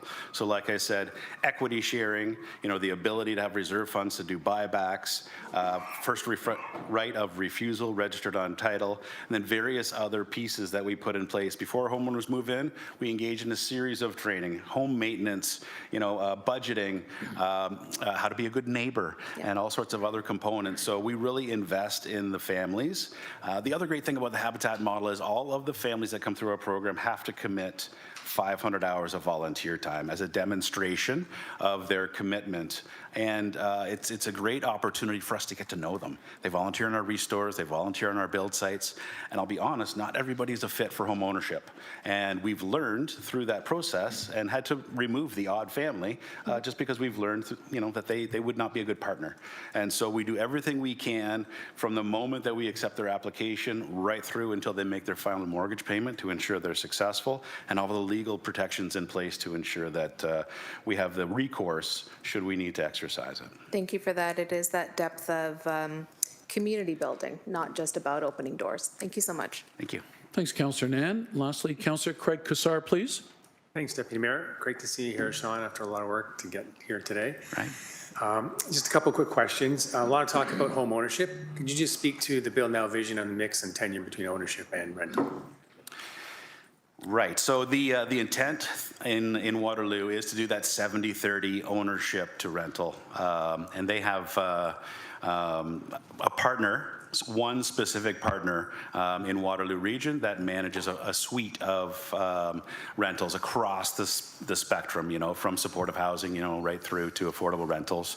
As I mentioned, when we put this proposal in, I think it was December of last year, we wanted to keep it simple. We wanted to keep it straightforward to demonstrate that it can be done. But we're active members in Hamilton is Home. I raised it to them long before we ever put anything into the housing stream. And I said, you know, I'd love to engage the group and build an inclusive community. We've got other things on the go with Hamilton is Home, and eager to find ways to work together to build, you know, more inclusive communities. And so absolutely interested in pursuing that once we get one under our belt and work out the kinks, right? Yeah, good. Thanks for clarifying that. And secondly, there's a lot of different interpretations of what affordable or attainable housing is to different people. And so just wanted to put an exclamation point on this, on who this is for, because I think one of the conversations we had in Waterloo was around, hey, this could be for the tradespeople who are actually building it. So this is, can you just elaborate on who this is for, given the challenges with house prices today? Yeah, and you know this, one of the things that resonated with me when we were there was the builder who initiated this with Habitat in Waterloo Region. He said, we're going to steal your nurses. We're going to steal your teachers because they're going to have a place to live here, and they won't have a place to live in Hamilton, right? And that's exactly what it is. It's young families, it's construction workers, it's nurses, it's you know, the folks that, you know, could even be on the sunshine list but yet not be able to get into home ownership, right? We want folks to put down roots here in Hamilton. It's these folks who make this city run and make it great, and we want to make sure that they have a permanent place to live and they can build equity and you know, break that cycle of poverty that they may be in. Thank you, Councillor Cassar. And I do have another speaker, Councillor Ted McMeekin, please. Councillor? Thanks, Deputy Mayor, and Sean, thanks for coming and making your presentation. Many of us around this horseshoe know the work of Habitat and have for many years. This is a pilot project. Hopefully, if it takes off and is successful, we can replicate it, and that would be a good thing. This is what happens, Deputy Mayor, when we take jurisdictional scans of housing options seriously. We discover things that are going on in other municipalities, and with a little bit of creativity and imagination, get to embrace them. So, Sean, I just want to thank you for the collaboration. I want to thank you for the faith you put in the city and continue to put in this great city of ours, and for all the hard work you've done. Thank you, sir. Thanks. Thanks, Councillor McMeekin. I do have another speaker. Everybody wants to say one more. Councillor Jackson. Councillor Taddison, please. Hey, how are you, Sean? When you are considering partnerships with the private sector, what's an ideal percentage that Habitat is shooting for when they're dealing with that community, like for affordable housing or the housing that you're talking about when you're building with a private? Is that something that you've looked at when you said you've had negotiations with the private sector, there's interest? Is there something, is it like 1%? Is it 10%? Is it 3%? Do you have any inklings of or any, can you share with us, or is that going to compromise your position in dealing with them? Not at all. This one is 100%. So why don't we start there? We are in a memorandum of understanding with a group that's looking to build in your area. They have boldly suggested 10%, which is really unprecedented. So we are in support of affordable housing. But I would comment that it was about 10 years ago that our board chair at the time, John Arian, stood at this podium and advocated for 5% affordable housing in the Pier 8 development, which was approved. Of course, we know where we are with Pier 8. I think it is dependent upon the project and how they can get it to pencil. So, and that's what we're seeing with the Pier 8 project. Generally speaking, it can't move forward because the numbers just don't work. And frankly, even as a not-for-profit, we're not in the business of losing money, right? We're not in the business of making money, but we can't proceed with a project where we take a loss, and obviously neither can a private organization. So the lame answer is it depends. The aspirational answer is 100%. 5 to 10, I think, is really great, and I would encourage everyone to support that with every development. Councillor? Yeah, I think I was just going to make that point, is that I think every time that we do a development that we should, as a council, be considering that, and so should our staff. So thank you very much. Thank you, Councillor Tattison. Anyone else? Okay. CEO Ferris, thank you so much. Keep up the great work. Much appreciated. Thank you. All right, those are the 5 delegates. Can I have a mover and seconder to receive on this particular subject? Councillor Alex Wilson, Councillor Kassar. All in favor, hands up. Any opposed? Motion carried. Thank you very much. We have one more delegate on our list before we get to the 3 motions. And if your tummies are hungry, I'm sorry. We made a commitment to our citizens publicly that we would get through the 3 motions after all the delegates. Miriam Seeger. Miriam. Oh, there you are. Thank you, Miriam Seeger. Welcome. You wish to speak to the city-led projects recommended by the Climate Change Reserve funding. That will be a report later on with Director Lukaszuk. Miriam, welcome. No stranger to the chamber. Always good seeing you. Set up as you wish, and the next 5 minutes or so, the floor is yours. Welcome. Thank you, Chair, Mayor, councillors, members of the public, staff. My name is Miriam Sager. I live in Ward 1. I'm here as a citizen, and I just want to say it's been quite impressive and exciting to sit through this morning and a bit of the afternoon, hearing the range of topics that you deal with to make people's lives better in a very tangible way. But now you have in front of you the recommendations of the Office of Climate Change Initiatives, which are perhaps making lives better in a less tangible way.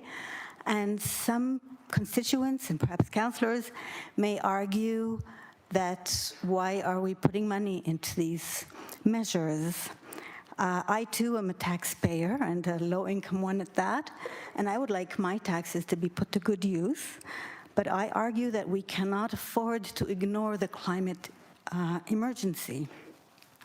Scientists, for example, warn us that climate change can cause food cost increases by creating supply shortages through extreme weather events, potentially increasing global food prices by as much as 3.2% annually.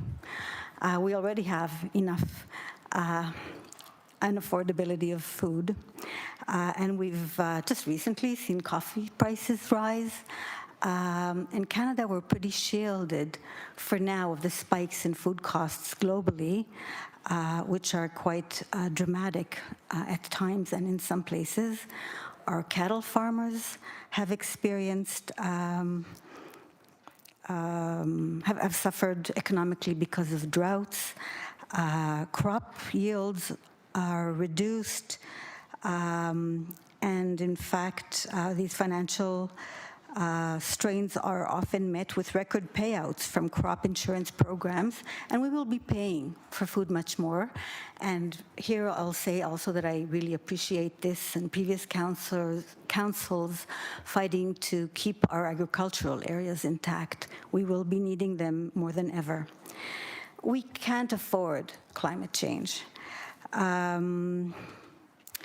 We can't afford an increase of heat-related emergency calls during extreme heat in the summer, and of course the human suffering caused by the heat. We have to pitch in and do our part with regards to mitigation of climate impacts. We can't just sit idly by and hope others around the world will be doing the heavy lifting. And in fact, where federal governments and provincial governments have failed to act, municipalities around the world have been stepping up to fill in the gap. For instance, in the United States, there's the Federation of the Climate Mayors Network. In Canada, we see the Federation of Canadian Municipalities. Many Hamiltonians can't afford to send money home to their families in Jamaica and Haiti, to the Philippines or Pakistan or India, and many countries in Africa where people are displaced in need of a new roof or a new home because of climate disasters that are happening now. We're not an island, even though we were not anticipating the next wave of extreme heat and wildfire smoke for the next few months. Everything the city does from now on must be examined through a climate lens. An expert, strong, and well-funded Office of Climate Change Initiatives can guide this transition towards climate change mitigation and building a resilient community and resilient infrastructure. We know that reacting after the fact can cost way more than proactive preparation. We also need to educate the public about these issues.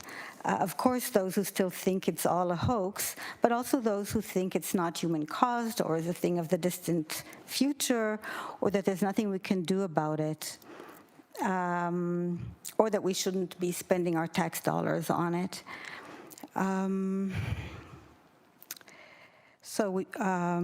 Please support the recommendations of the Office of Climate Change Initiatives. Thank you, Miriam. Wonderful. Excellent support from you as a valued citizen. I don't see any speakers on the list then, so you must have done a darn good job. Thanks, Miriam. Much appreciated. Mover and seconder to accept, Councillor Alex Wilson, Councillor Kretsch. All in favor, hands up, please. Any opposed? That is unanimous as well. All right, committee. We are now into the three motions we promised before our refreshment break. 9.1. Councillor Brad Clark, request for the closure of the GFL Stoney Creek Regional Facility. Do you wish to introduce your motion at this time, and who is your seconder, please? Yes, I would like to introduce my motion. I don't know if Councillor Francis is here. Councillor Francis, are you there? There he is, okay. Are you willing to second it? Thumbs up, Councillor. Thank you. So I'll just read it very quickly and then speak to it quickly. Please. I think it's important you read it in its entirety, please. Thank you, sir. Request for the closure of the GFL Stoney Creek Regional Facility, 65 Mountain Road, Green Mountain Road, West Stoney Creek. Whereas the Minister of Education has recently notified the Hamilton Wentworth District School Board that the previously approved site for the Nash Neighborhood School is unsuitable for school children. Whereas several hundred children live with their families within 3 kilometers of the GFL landfill are experiencing these offensive odors daily. Whereas given the provincial government has deemed the Nash Neighborhood future school site to be unsuitable for students due to the persistent odor nuisance of almost 3 years. Whereas residents are now questioning the suitability of living in their own homes, several hundred of which are older than the landfill. Whereas the Ministry of Environment, Conservation, Parks charged GFL for only 3 odor complaints from 2025 out of several thousand over 3 years. And whereas the Ward 9, 5, and 10 councillors can attest that these hydrogen sulfide odors have continued and were excessively strong. Can we delete this past week? This was from the notice. Thank you. Therefore, be it resolved that the Mayor and City Council respectfully request that the Premier and his Cabinet direct the Minister of Environment, Conservation and Parks to begin the process to expedite the closure of the GFL Stoney Creek Regional Facility, 65 Green Mountain Road, West Stoney Creek. If I may speak to it. You have 4 minutes to speak to it, Councillor, please. This has been a hard one. We keep talking about the number of odor complaints. And in this case, we're up to 3,600 odor complaints. The odor complaints, dealing with it in that statistic, it kind of devalues the fact that there are actually families that are filing complaints. It's 3,600 families and their children are experiencing this on a regular basis. The odor is not going away. With all the promises of abatement, it has not stopped. I can categorically deny that it's simply the leachate. It's not. Because when the leachate pond was emptied and cleaned, ironically, the odors were still there. So if you remove all of the leachate from the pond, then how is it that the neighbors are still suffering with horrendous odors? Could it be that it's the waste? I argued it, residents argued it. It wasn't until the director's order came out where they actually acknowledged that the odor is not simply coming from the leachate, it's also coming from the waste. The ministry's own numbers provide a very telling tale. In 2021, there was one odor complaint to the Ministry of Environment for the landfill. In 2022, there were none, not one complaint. In 2023, there were 1,109. In 2024, there were 939 complaints. In 2025, there have been 1,551 complaints year to date, the highest number yet. When we talk about these odors, it's not simply a bad air day. These odors are pervasive. These odors seep into their homes. Residents are buying air purifiers, putting them in every room to try to keep their house from smelling like a landfill. And it is a persistent issue. I can see Premier Doug Ford saying to his minister, if they can't fix this, then I will. I can see him saying that. And that's what this motion does. It demonstrates very clearly that if after 3 years they have not corrected this matter, then the government of Ontario can take action. They can turn around and say, okay, here's your changed environmental compliance agreement. You're shut down. You didn't fix the problem. I told you to fix it, and you haven't fixed it. So we're asking that the Premier take that position with his cabinet and deal with it once and for all on a permanent basis, which is somewhat different than the next motion. I urge your support on this advocacy matter. Thank you. Thank you, Councillor Clark. Next on the speakers list, Councillor McMeekin, please. Thanks, Deputy Mayor, and thank you, Councillor Clark, for your legendary work on this file. It's refreshing to, sad, but nonetheless refreshing to be able to deal with issues like this around this horseshoe. Someone once said to me, if you can't breathe, nothing else matters. And the decisions we make today, what we tolerate today, can tend to become our trap tomorrow, which is why we need to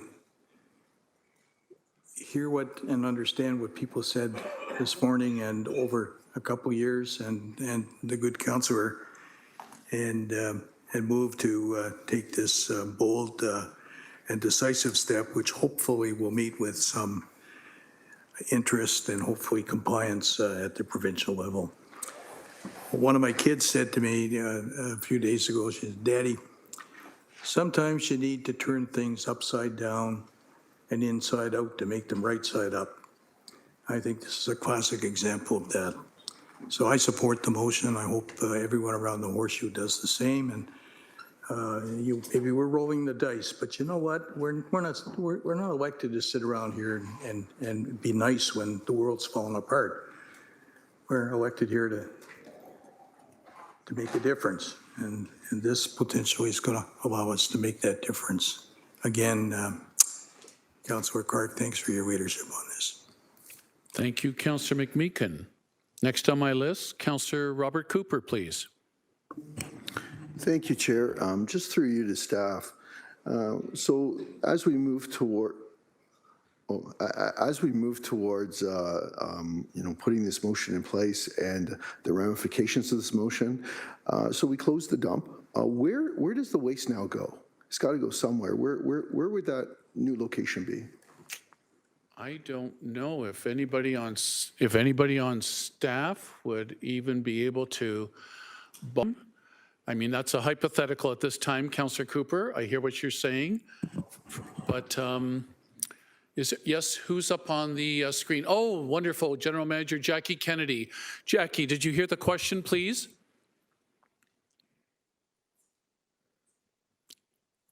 Can't hear you yet, General Manager. No, still can't hear you, General Manager. Oh, there you go. Try that. Good afternoon. Can you hear me now? Perfect. Perfect. Did you hear the question from Councillor Cooper? I did hear the question. Thank you, Deputy Mayor. Jackie Kennedy, General Manager of Public Works. The likelihood is that the waste will go where people decide to take it. It's likely that some of it will end up at our transfer stations and going to our landfill, which will reduce the life capacity of that landfill to some extent. But we don't necessarily know exactly where it will go, but there will be some other impacts. Okay, Councillor. You have the floor, Councillor. I see some other hands going up, but you have the floor. Thank you, Chair. So what I'm hearing is it's going to be displaced to other places in our community. Have I heard that correctly? General Manager? That is a likely outcome, although I can't predict exactly where it will go. It will have to go to licensed landfills, and that could happen directly or indirectly through our landfill. Okay, Councillor. I guess one of my concerns is are we displacing this problem to somewhere else, or should the motion be such that we're looking for it to go outside of our community? Because if it's impacting one area, now we're looking to move it to another area. I'm not sure we're actually solving a problem.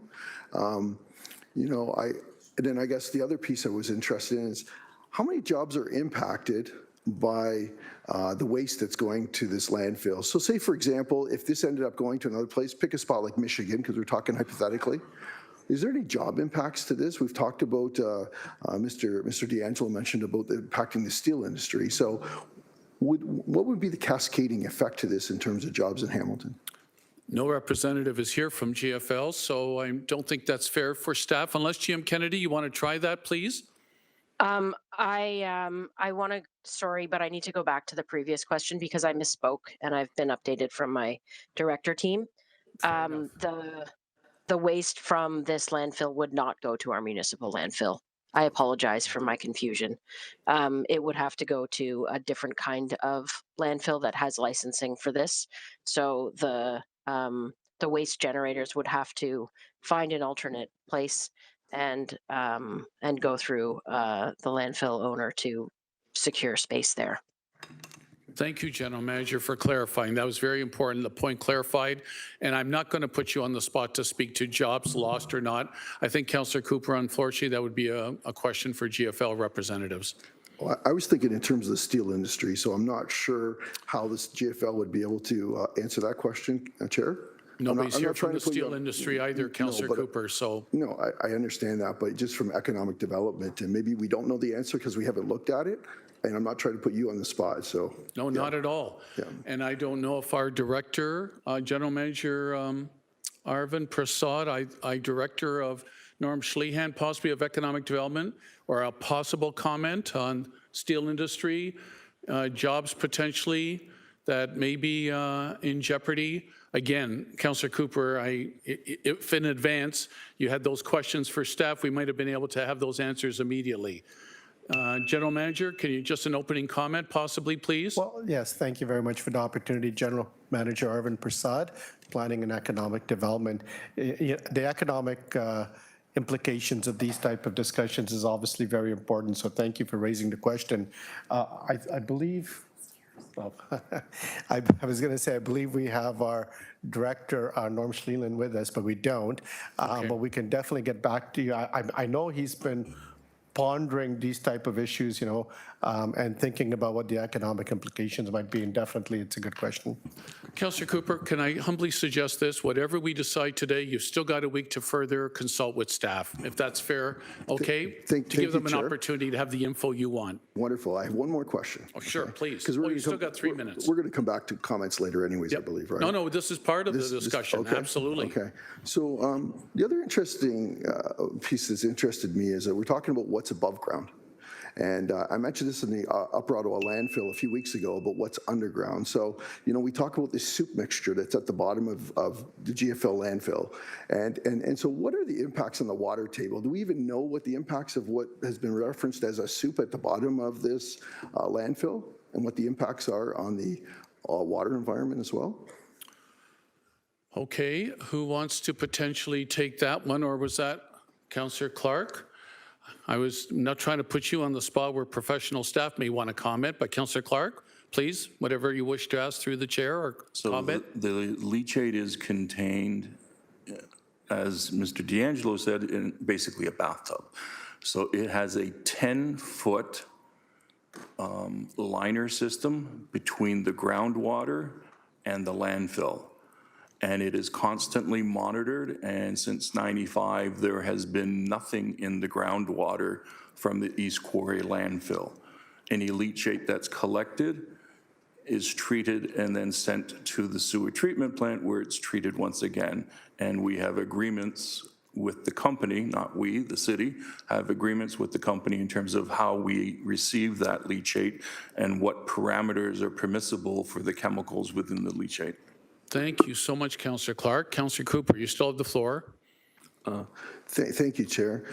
I guess, it is important, the economic impacts, right? But I think it's also important we send a message.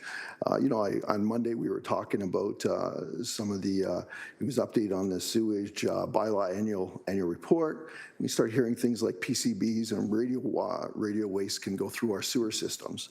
And I think we have to send a message loud and clear that Hamilton is not a toilet. People cannot dump stuff here, and they have to be responsible for their actions. So I support Councillor Clark's motion, but I am concerned about what the impact is to our industries around Hamilton, especially now when you see something like the steel industry that's under attack, right? So I am looking forward to, I'll catch up with the general manager and just understand those impacts between now and next week. But thank you, Chair. Thank you so much, Councillor Cooper. And if there's further comments from you next Wednesday, they'll be welcome for sure to get them on the floor. Okay, my next speaker, Councillor Francis, please. Thanks, Deputy Mayor Jackson. And the first delegate brought up the issue of leachate, as did the mover of the motion. And we know leachate is in fact being pumped into the city's wastewater system. I just want to know if it's true that if this type of leachate is being allowed into the city's wastewater system, and is it a different type of leachate, like as it was suggested by the delegate? Either General Manager Kennedy or Acting Senior Director Carrie Vanderperk of Hamilton Water Services. Thank you, Carrie, for joining us. Did you hear the question? I did hear the question, Deputy Mayor. Can you hear me? We can hear you loud and clear. Thank you. Great. Through you, Deputy Mayor, I'm Carrie Vanderperk. I'm Acting Director of Hamilton Water. So this leachate has been discharged to our sanitary sewer system for a number of years. It is very highly monitored, both by GFL as well as by our city staff. It is relatively typical of landfill leachate from the characteristics that we see. They do have some exceedances in some of our bylaw parameters for typical overstrength parameters. As well as sulfates, which we have a compliance permit, which is part of why the leachate collection system is a very important part of their process to get into compliance with the bylaw for sulfates. So there's nothing really out of what we would ordinarily see from an industrial landfill. We keep a close eye on it.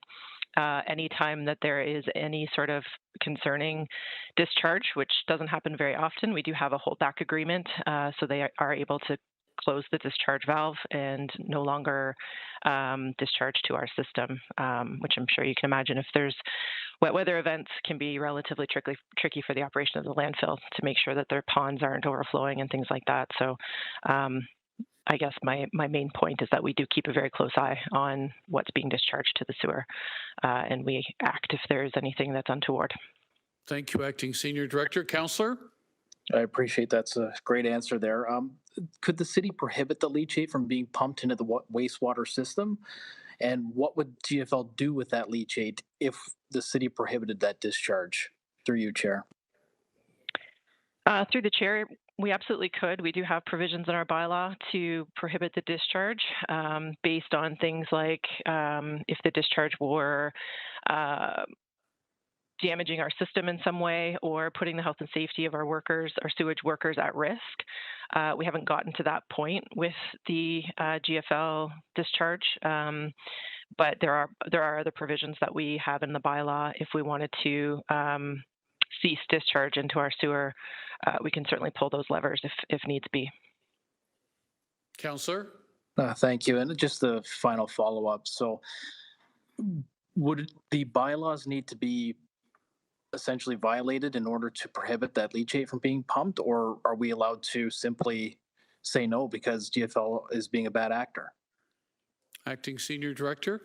Through the chair, you're correct in your initial part of that is that they would have to have some sort of bylaw violation in order for us to invoke any provision. So there would have to be some sort of a bylaw violation for us to say you're no longer able to discharge to the system.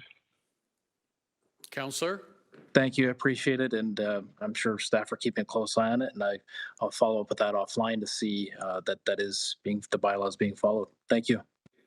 Thank you, Councillor Francis. Next on my list, Councillor Pauls, please. Thank you, and of course I support this. I'm just wondering that therefore it says that the mayor and the city council respectfully request the premier and its cabinet and direct the Ministry of Environment to begin the process to expedite the closure of GFL Stoney Creek. I'm just wondering, does anybody know how long that would take? Because they could say, okay, we're going to close it, but it might take 2 years, it might take 3 years. Does anybody know roughly how long that process would be? Because as we saw, the residents, they want it done tomorrow, and I'm wondering if this is strong enough to send to the minister to say we want it done by a certain time. Councillor Clark, did you want to try through the chair to respond? So the EPA, the Environmental Protection Act, provides some guidance with the closure of landfills. When a company is coming up on their capacity for the landfill, then they have to provide the ministry their closure plan. And they have to do it within 2 years before they run out of the capacity. So in essence, if you're going to run out of room, back up 2 years, that's when you start that process. So this is saying, asking the province to expedite that process and find the ways and means to close the landfill as soon as possible. Thank you, Councillor. Councillor Thank you. Pauls? So my understanding then, within 2 years, they would have to close it. Is that what I understood? No, that's not No? quite. Through the chair, Okay. please, both of you. Through the chair, I would never not go through the chair. That's the first time I heard you say chair today, Councillor Pauls, but that's okay. Councillor Clark? So the act does not contemplate what we are proposing here. The act says if you're going to run out of space in your landfill, then you have to notify the ministry 2 years in advance and begin the closure plan. In this case, we're asking, notwithstanding what the act says, do it. Okay. Figure out a way to do it. Thank you, Councillor. Councillor Pauls? Well, thank you, and I hope it's soon, because obviously today we saw the effect on our residents, so thank you for that. Thank you, Councillor Pauls. Next on my list, I have Mayor Horvath, please. Thanks very much. I'm absolutely in support of this this motion. Grateful for all the work, as I've mentioned, that Councillor Clark has done. Grateful for the community in terms of their continued fight to have a resolution to all of this. Thank you for the clarification from staff on the nature of the industrial waste that's produced and where that goes and the process for that, that it's not our municipal landfills that are responsible for the industrial waste. It's the private company's responsibility to find a place where their waste is accepted, and that's how this landfill came to be, and that's how other industrial landfills have come to pass. And so really appreciate that clarification. I met recently with Minister McCarthy. I had reasons to be in Queen's Park, to follow at Queen's Park and in Toronto, to follow up with the AMO asks that we had made. A number of the ministers reached out afterwards for follow-up conversations, and Minister McCarthy is now both Environment and Infrastructure Ontario. So I got a twofer when I talked to Minister McCarthy. But I do want to just go back to the fact that there are now 3 cabinet ministers sitting at that cabinet table who have served as the Minister of Environment, all 3 of which know what's happening at this site because it's been ongoing for a couple of years. And so I will do what's needed in terms of formal letter writing, and I will also be getting a hold of the Premier and the ministers, or the minister particularly responsible now, as well, to continue the pressure as I do on other files. So I just wanted to make sure folks know that that I do that work and will do that work again for our community and for our city. So thank you. Excellent, Mayor Horwath. Thanks for the reassurances. Now, Councillor Clark, you've provided knowledgeable responses to a couple of our colleagues. Did you still want to speak a second time, please? Yes, just very briefly. So it wouldn't be the first time that the City of Hamilton made a decision on a bylaw that may or may not affect a company. I can tell you that in terms of where the waste goes, if this landfill closes, Walker Brothers down in Niagara is open. There are other opportunities for waste to be received. The company that creates the waste under environmental law must dispose of the waste properly. In this case, they would need to find a non-hazardous industrial, commercial, institutional landfill. Our landfill is not that. GFL cannot take municipal waste. Our municipal landfill cannot take non-hazardous ICI landfill materials. It's simply that way. I can tell you, when I was first elected, and Councillor Jackson will remember this, I moved a motion to ban the dumping of phenols into our sewer system because phenols are toxic. And there's like 1,000 compounds, I'm exaggerating, of phenols, but many of them are very toxic. The challenge is we can't separate out in a test hundreds of these. So we just said, no phenols into our sewer system. It's not our obligation to go to the company and say, would you like some help? Are you going to lose jobs? Or is this going to affect? It's their responsibility to comply with the bylaw. It's that simple. And in my humble opinion, we have to stop putting the economic well-being of companies ahead of the health and well-being of our residents. For example, GFL Environmental, they're the ones that own the landfill. Their market capitalization is $15.6 billion with a B. That's how big this company is. Their annual revenue, $7.86 billion a year. And this company can't figure out how to stop an odor. So I'm not worried about the financial aspects of how it's going to affect GFL. I'm not worried about how it's going to affect Dofasco or the steel industry because they will have to find places to ship their waste. They have done it in the past, they'll do it again. That's a part of their job. It's not our job. My job as a councillor is to help protect the health and well-being of the residents in my ward, and that's what I'm trying to do. Thank you. Thanks, Councillor Clark. I just put myself down as a first-time speaker. Councillor Nanas, the previous Deputy Mayor, please just take the chair. Certainly, happy to. Go ahead. Thank you.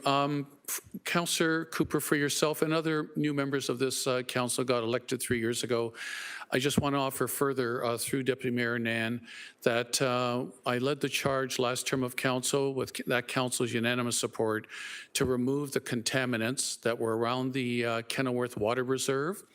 They were around the outside of that reserve that provides pristine, wonderful Hamilton water to the 170,000 residents up on the hill. And one consultant had said about Deputy Mayor Nan, one consultant had said, we can manage it. Second consultant said, now that we found it, it's best to remove it before, God forbid, it ever seeped into the reservoir in the future. And to your point about trucking and where it may go from GFL, at that, with that example, the contaminants were trucked many dozens and dozens of trucks actually outside of the province of Ontario, where they found an acceptable community with the acceptable landfills. So I just offer that as an example further to maybe alleviate any concerns you had, and General Manager Kennedy had corrected herself as well. That was my Councillor only Jackson. comment, Deputy Mayor. Chair is back to you. Thank you so much. Okay, no other speakers. We know what we're voting on, 9.1. This is an e-vote. Moved by Councillor Clark, seconded by Councillor Francis. All in favor, any opposed? Deputy Clerk? Got me? Okay, thank you.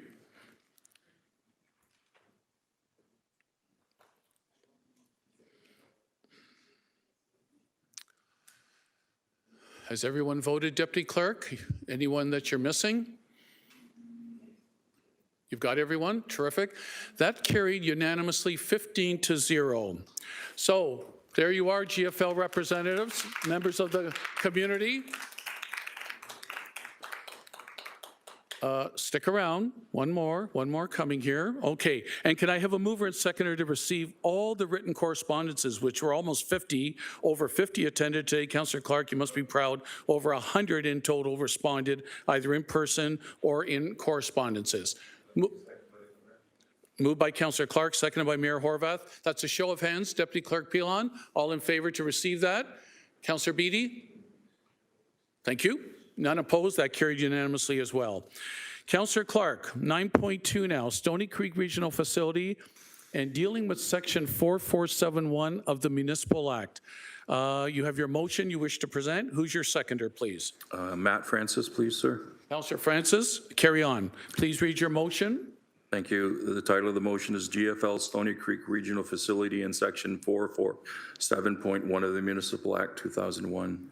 Whereas Stoney Creek residents were promised by the landfill proponent of GFL Stoney Creek Regional Facility in 1995, to be clear, it wasn't GFL at the time, so we should say the proponent, that there would be no odors as the landfill is a non-hazardous industrial, commercial, institutional landfill.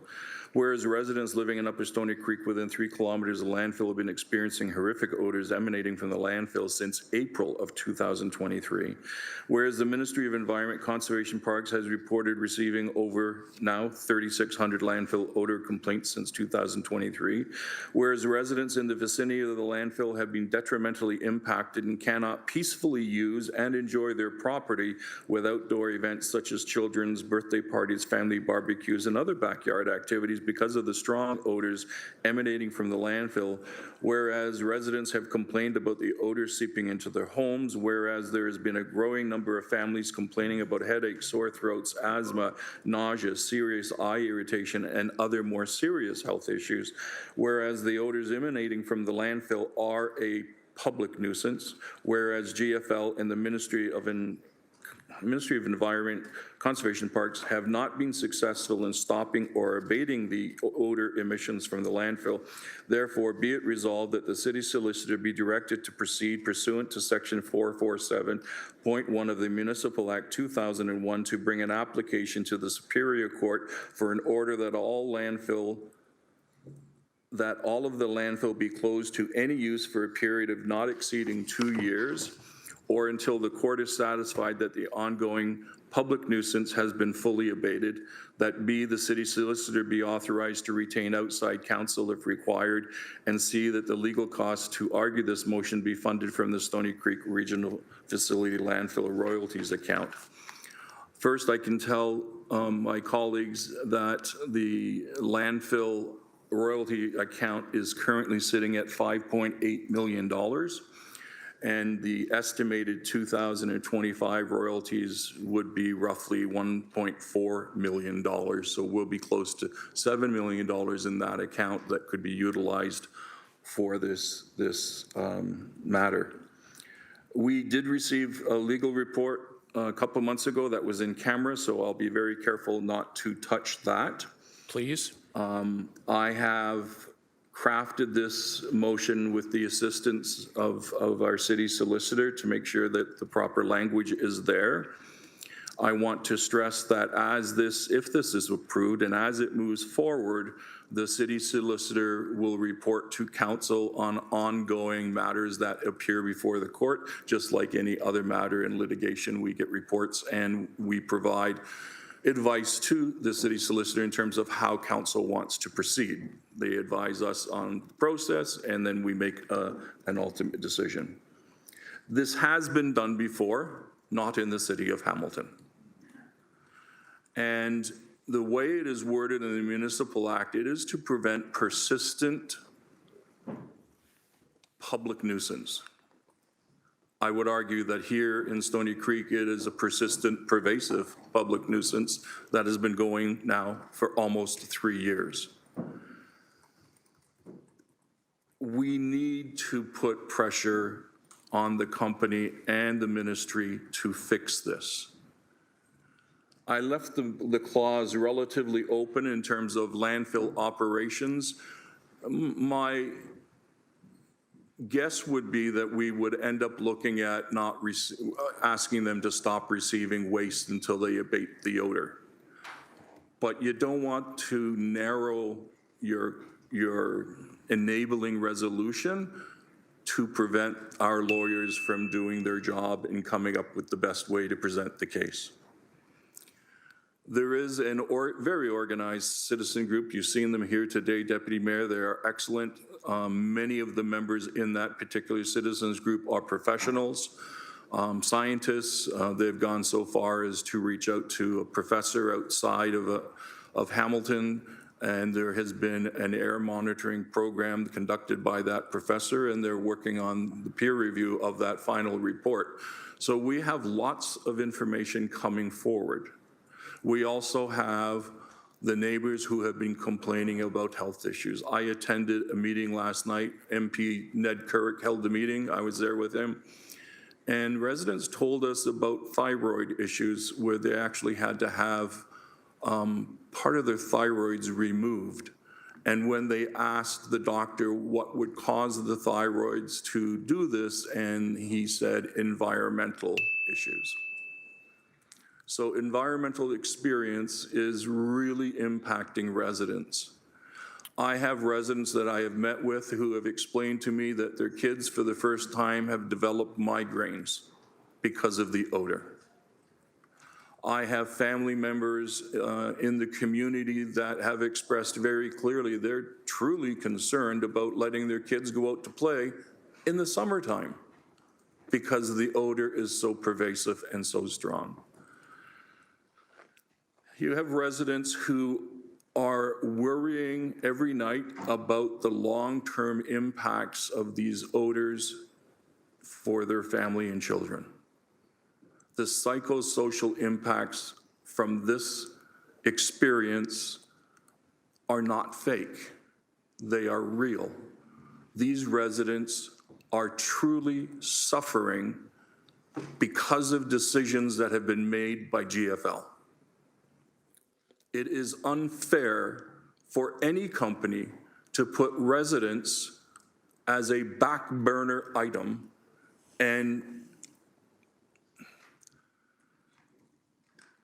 deliberately gaslight or misdirect residents when they file a complaint.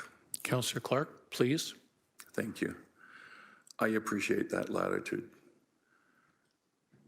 This motion enables us to do something that the city has never done before, and that's to say to a company that is hurting our community with environmental matters, yeah, no, we have a way to stop this. You will come in and you will abate the odors, and we will go to court to fight to get that done if necessary. That's what this says, and then we'll leave it to the lawyers to argue before the courts and let the judge decide what happens next. Thank you. Okay, Councillor Clark, you're most welcome. I didn't want to interrupt your train of thought, but just want to let you know I gave you some extra time. Most important, Councillor Tammy Huang is next on my speakers list.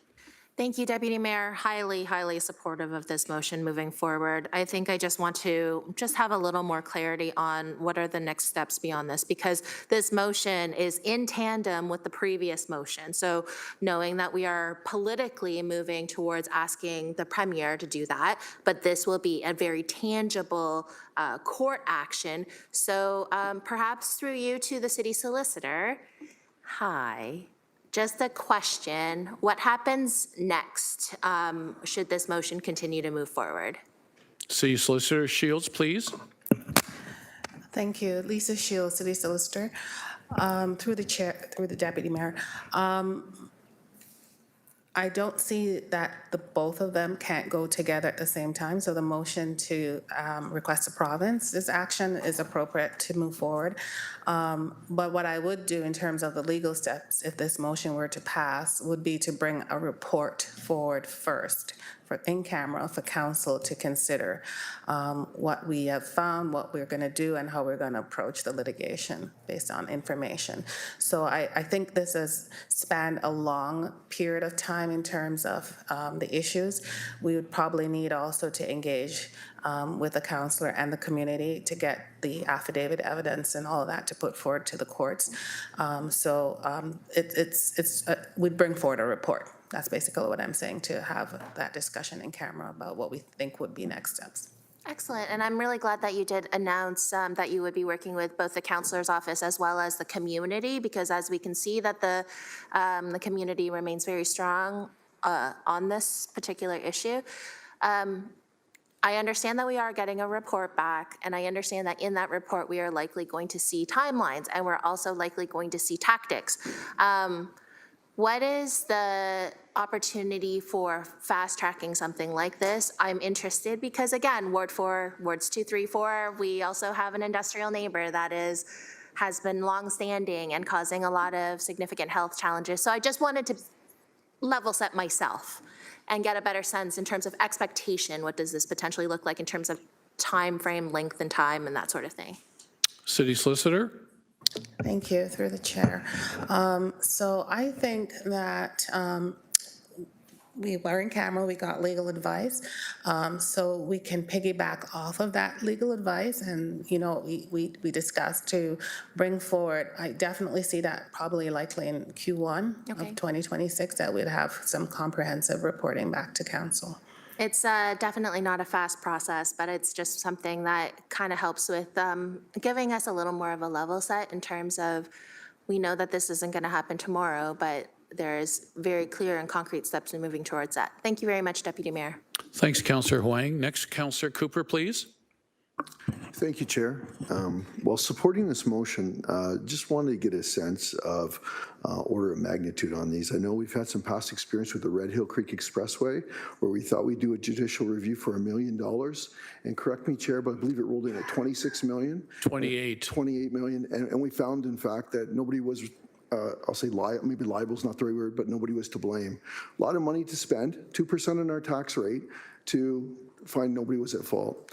So when I look at this motion, I know Councillor Clark's done a great job on item C of it, indicating we got about 5.8, if I heard the numbers correctly, another 1.7 coming, so we got about 7.5 million that we can spend on this. And I'm wondering, through you, Chair, to the city solicitor, what would you consider the order of magnitude to be on what it would cost for us to take this through the courts? Is 7.5 million enough money to get us there? I sense that giving the amount of money would tip our hands, and we can't do that publicly. However, City Solicitor, I get the gist of Councillor Cooper's question, and for somebody who was there last term and still gets the shivers, from what was supposed to be a couple of $1 million went to 28 million. Can you provide a generic comment, please, to his question? That's correct, through the chair. So no, we wouldn't disclose publicly, Councillor, what the magnitude of the amount would be to litigate. But in any event, I wouldn't have that today because we have to engage external legal counsel and provide counsel with an estimate. Thanks. Councillor? Through you, Chair. When the city solicitor comes back with that report, could we also get a sense of how successful we'll be? Okay, so because I think we always got to look at these things in terms of success, in terms of cost, and whether we've got this properly financed. I mean, I don't want to set us up for failure by approving this, realizing it's 7.5 and the cost is actually more, and we've come up with something that's not going to allow us to deliver on the expectations of the community. So I'll look forward to that report. Thank you, Chair. Terrific, Councillor Cooper. And again, the number you mentioned, that was your formula for public record, just yours alone. Thank you very much. Next on my speakers list, Councillor Matt Francis, please. Thank you, Deputy Mayor Jackson. And I just want to be clear here. The residents are suffering as well because of the expansion. If the landfill wasn't recently expanded, this would all be a moot point. So just want to clear the air on that one. And I've received correspondence from a community member raising questions about possible lobbying by a member of council prior to the landfill expansion for that expansion. So could the city solicitor advise whether information of that nature could come out through litigation or discovery should this motion proceed as it is? Councillor Francis, I regret that you mentioned a member of current council, but anyway, City Solicitor, did you get the gist of his question, please? Yes, I do, through the Deputy Mayor. I guess how I would answer that would be to say litigation is an open process, and any party to litigation would advance their best case and would put whatever information they would want to put forward. Okay. But I wouldn't want to answer that in open session, Councillor. Understood. We would have to go in camera to discuss that. Councillor Francis? Okay, understood. Second part to that, I guess, is, and I'd like to also understand in general terms, whether discovery of any potential litigation could include past zoning or approvals, planning decisions related to the landfill area. I think it's important for council, particularly those new to this file, to have a full legal context before making that decision. Is that something that could be provided from the city solicitor, or is that something that would need direction and conversation in camera? I appreciate the more generic questions. City Solicitor, in terms of planning, zoning, how the developments occurred residentially, et cetera. Sorry, through the Deputy Mayor, is the question whether or not those pieces of information would come forward in the litigation? Yes, I think that's what you were getting at, Councillor Francis, correct? Yes. Okay. Correct. Again, I'd give the generic answer, which is that any party to a litigation would bring forward any relevant information to advance their position with respect to that matter. Okay, thank you, City Solicitor. Councillor? Okay, thank you. And I know we're sort of waiting on that verge of, closed camera questions, or in-camera questions rather. So just wanted to know, is the GFL royalties even, are we allowed to use GFL royalties to pursue this direction that's in this motion? Either General Manager Zagarek or City Solicitor Shields, and I thought that we had some information on that previously in previous months, but GM Zagarek, what can you answer publicly, or what can you not answer publicly? Through you, Deputy Mayor Mike Zagarek, General Manager, Finance, Corporate Services. The reserve is dedicated for initiatives within the former municipality of Stoney Creek, and to be used for initiatives that benefit residents in the former municipality of Stoney Creek. That's the breadth of the purpose of the reserve. And so, as I understand it, the motion speaks to assets within the former municipality of Stoney Creek, as well as principally benefiting residents within the former municipality of Stoney Creek, by recognizing that that 3-kilometer range could include properties outside of Stoney Creek. So in general, it is aligned with the intent of the reserve, and the reserve really speaks to former municipality and benefit of residents in the former municipality of Stoney Creek. Thank you, GM. Councillor Francis, you have a minute and a half left, please. Thank you, and I appreciate that clarification. I guess I'll wait to see some of the further questions by my colleagues. If I'm not satisfied, I may ask to go into closed session to hash out some of these maybe legal opinions. Thank you. Thank you, Councillor. Next on my list, Councillor Narinder Nan, please. Thank you, Deputy Mayor. Just wanted to reference the motion in the whereases speaks to and names the experiences that residents have been having as it relates to the odor as well as air pollution. And I think, it's so important that residents' experiences get clearly validated and understood and backed up where we know that there's evidence that points to it. The Center for Addiction and Mental Health has recently and for years now talked about the link and contributing factors between air pollution and mental health relating to increased risk of mental health. Air pollution, higher rates of conditions such as depression, anxiety, worsening existing health conditions, contributing to cognitive decline, including higher risks of neurodegenerative disorders like dementia, continuing on to affect mental health for children specifically. Recent and emerging research points speak specifically to the impact of developing brains of children being adversely impacted by links to air pollution, to emotional and behavioral issues as well. And the research is pointing specifically to short-term exposure. That it doesn't take a long time to have these impacts. And I think that that's really important to substantiate as a governing table, but also continuing to understand the importance of this kind of advocacy as a municipal council. Those are my only comments. Thank you. Thank you, Councillor Nan. Councillor Pauls, you're next, please. Yes, I don't know who could answer this, but when I drive by that area, by the landfill, I see a lot of housing growth. And I'm wondering, why are we zoning for housing when we know that there's a landfill? So my question is, who does the zoning? Does the city? So I don't understand. I drive there. I just went because there was a soccer field. And the houses there that are growing, what are they going to do? We allowed this. So my question is, how do we zone places like this? I don't know who. Not relevant to the debate. It's not relevant, but I want to know.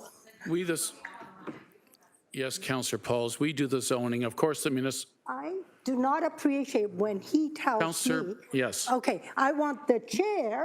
Yes, Councillor Pauls. Councillor Alex you. Wilson, I appreciate your caution, but anyways, Councillor Pauls, we do the zoning, of course. Just a general comment, General Manager Prasad, on zoning, generally speaking, anywhere in the city. Yes, thank you very much for that, Mr. Chair. The zoning of these lands, I guess, you have master plans, you have secondary plans, and while they seem to be close to the landfill at times, there is a lot of planning that goes into the process, a lot of studies, a lot of requirements, a lot of public consultation that gets you to the point where you're actually zoning land for development. Through that, there's a lot of due diligence, environmental studies and so forth, that gets us to that spot. So while it may seem that, you're zoning lands close to a landfill, we are doing the due diligence required to get us to the point of being able to confidently say we can provide housing in a certain area. Thank you, GM Prasad, for the generic comment. Councillor Pauls, please. I appreciate that. I think, we need to know. I'm just one more question. Is there a buffer zone for when you have a landfill and where you could have a housing?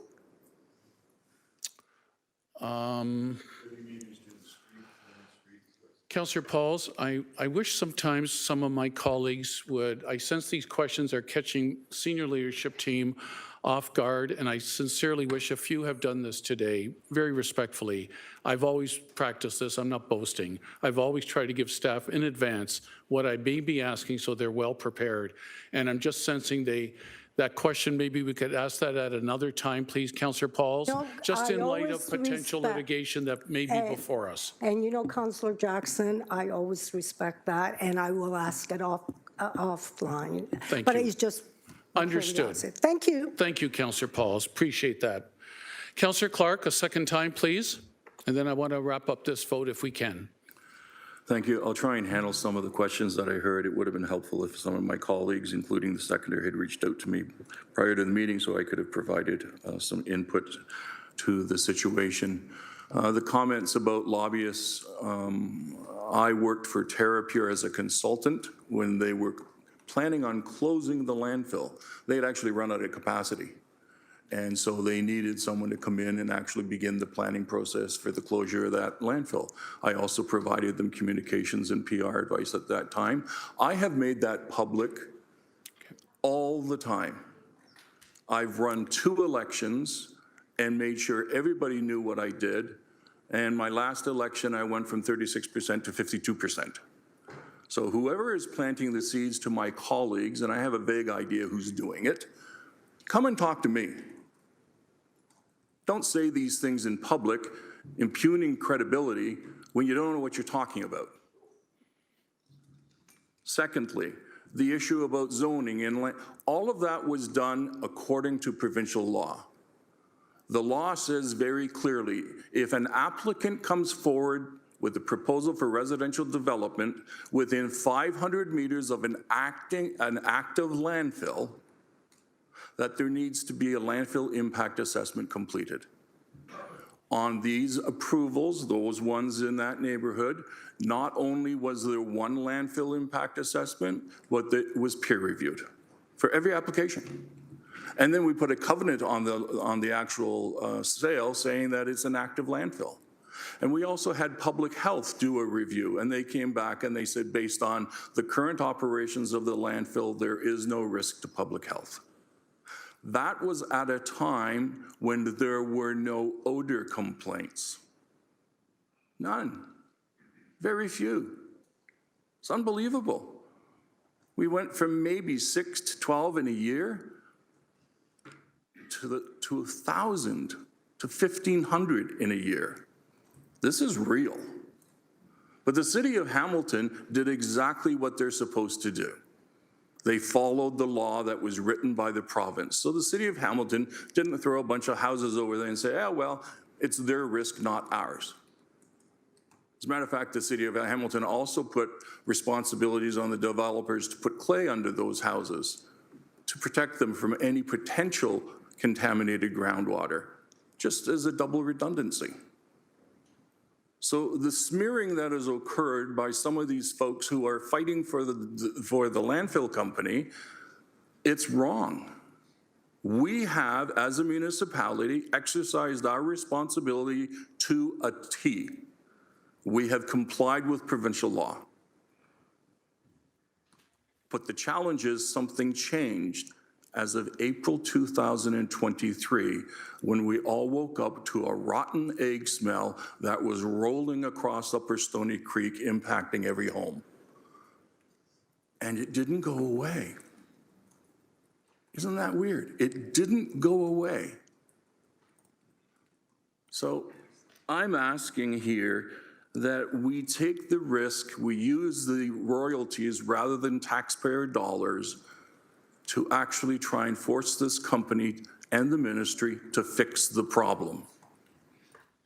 I'm happy to have those discussions when we get the comprehensive report back, and we'll provide all the information that the city solicitor is asking for and all the affidavits from the residents. But this is a weird situation, and I ask every one of you here, including my colleagues from Stony Creek, imagine for a moment you lived within 3 kilometers of this landfill. What would you do? All of you, what would you do? You would be doing exactly what I'm doing, everything I can to help protect the health, well-being, and their primary investment, their home. That's what this motion does. So I ask you all to support it. Let's get the comprehensive report back from the city solicitor. And as I understand it, we're in control of this because it's our motion to the courts. So we get to frame it and shape it as we go through the process. You will hear about all of that in camera when she gives you the comprehensive report. I'm sorry that I went a little bit further, but it really bothers me. There are people in this community that are going out of their way to denigrate residents, myself, in order to impact our credibility. Okay. Councillor Clark, thank you. Fair enough. Your name wasn't mentioned at all, but I appreciated the offer of your defense for your integrity. So I allowed it, even though your name wasn't mentioned, but fair enough. Thank you. All right. I have no more speakers on the list. We know what we're voting on, 9.2, about the ability to have this municipality take GFL to court. All in favor, vote please, or manual. Janet, please, for myself. Any other? Councillor McMeekin? I'm sorry, Deputy Clerk, did I go too fast? What happened? We're okay?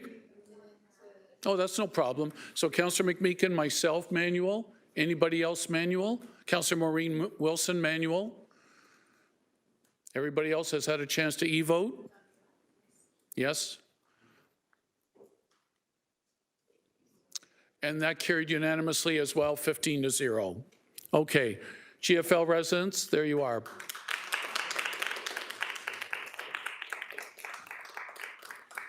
All right, we finished 9.2, and last one before our refreshment break, 9.3, impacts of Provincial Bill 60 on tenants.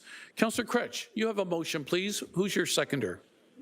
Seconder is Councillor Nan, and in the style I usually adopt, I will not be reading the whereas clauses into the record because we all have them. But I want to say a few things about this, and firstly, just ask if Janet wouldn't mind putting up on the screen the information I shared about some last-minute amendments. And just want to say the timing is a bit weird. I get that for this motion. That's my big red flag here for everybody else, is the timing is a bit weird. Why is the timing weird? Because the province is trying to push this through as quickly as humanly possible.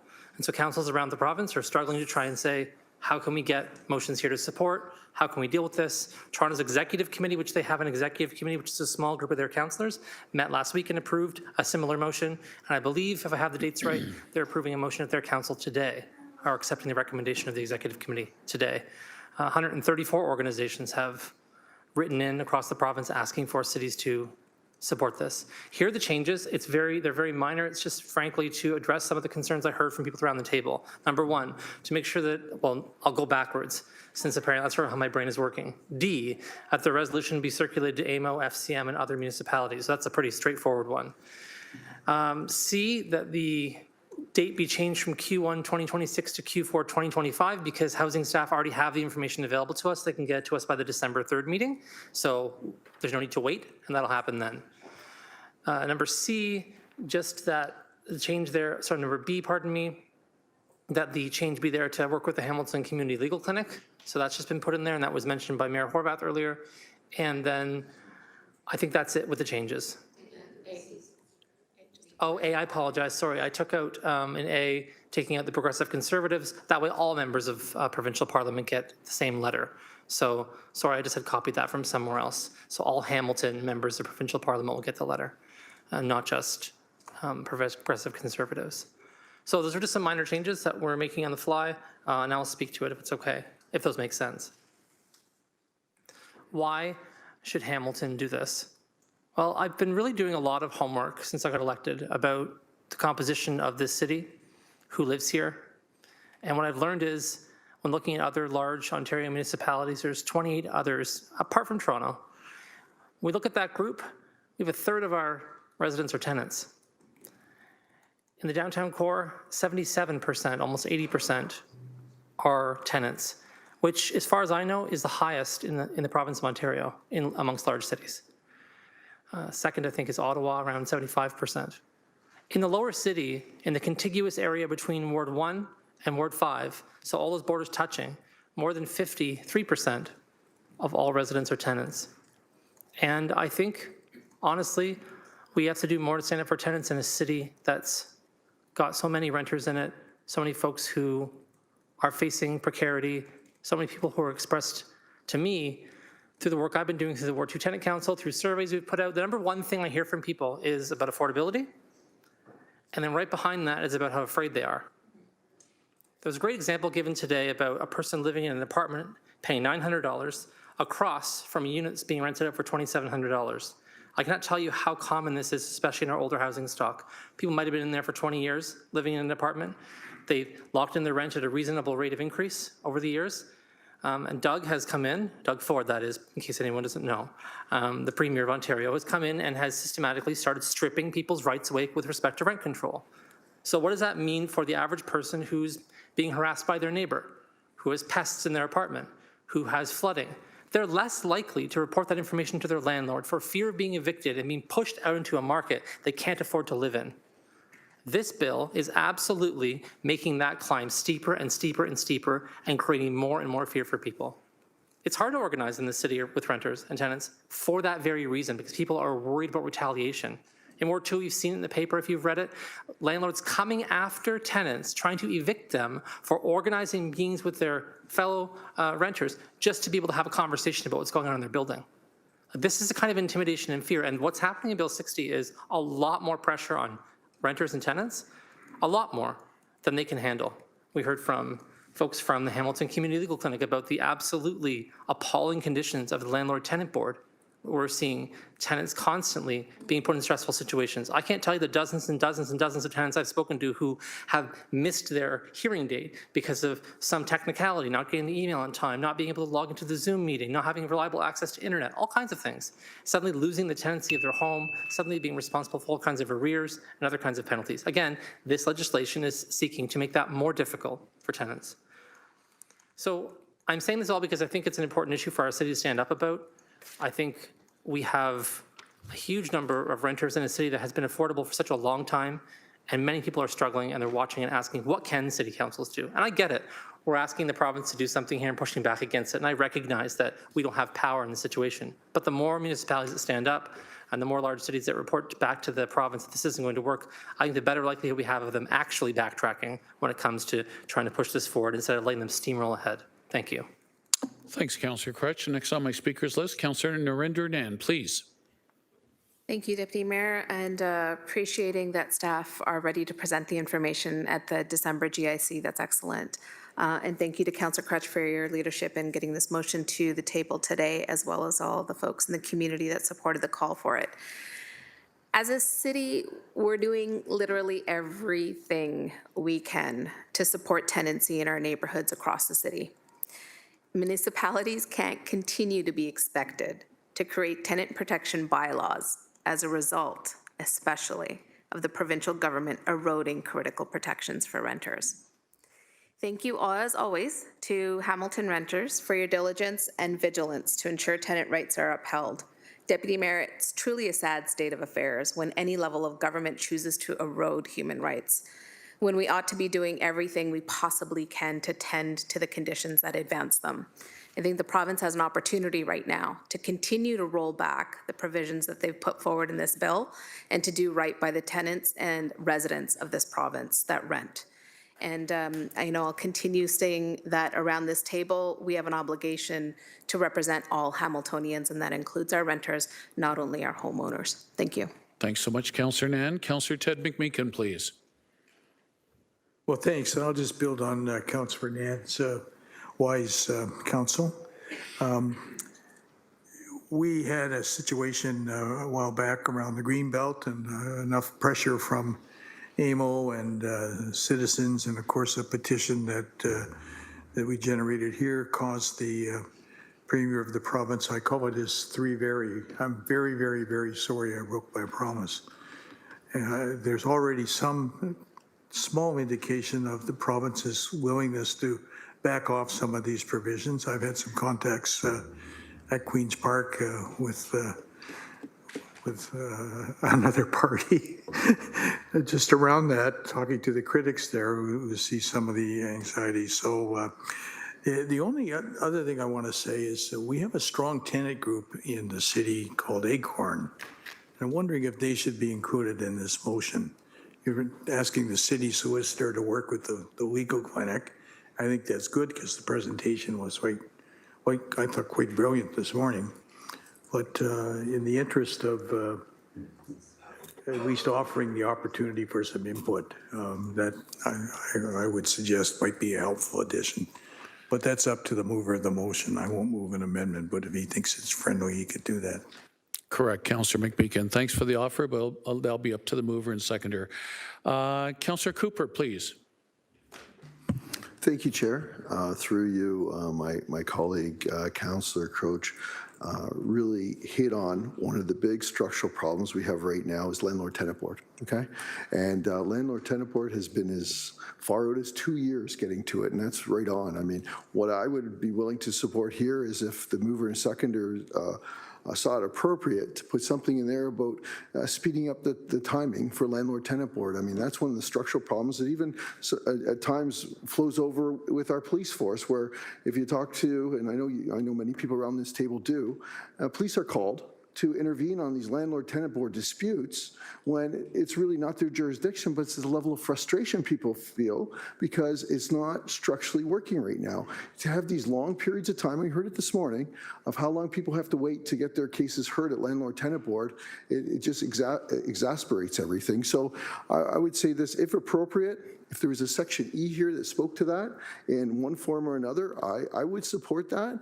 But once again, a friendly amendment, but it's up to the mover and seconder if they so choose to do that. Thank you, Chair. Thanks, Councillor Cooper, for your offer. Once again, that's up to the mover and seconder, though, but much appreciated for your offer.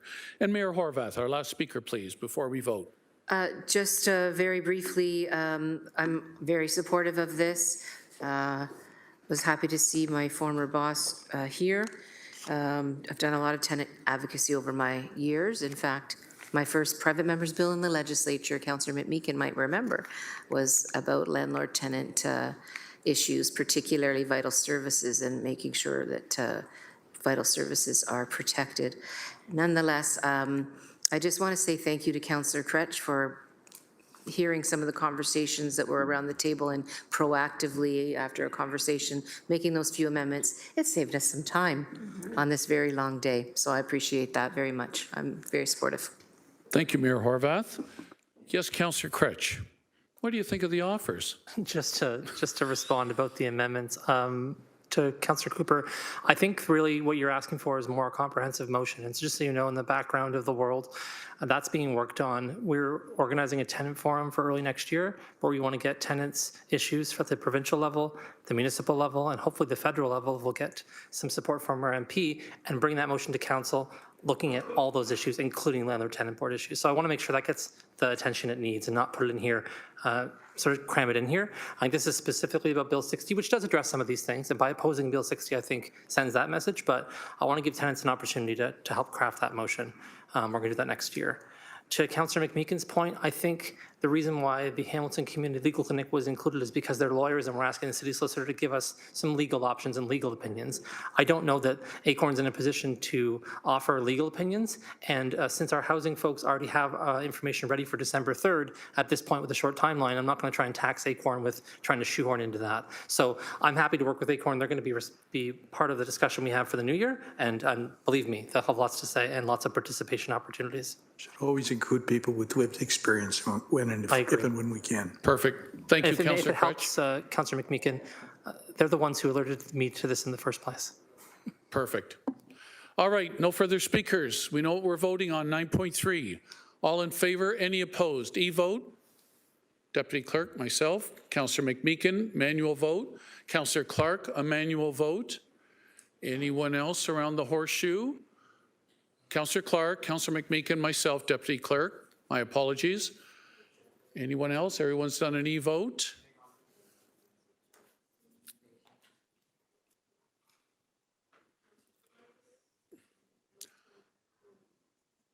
I don't see Councillor Beattie right now virtually.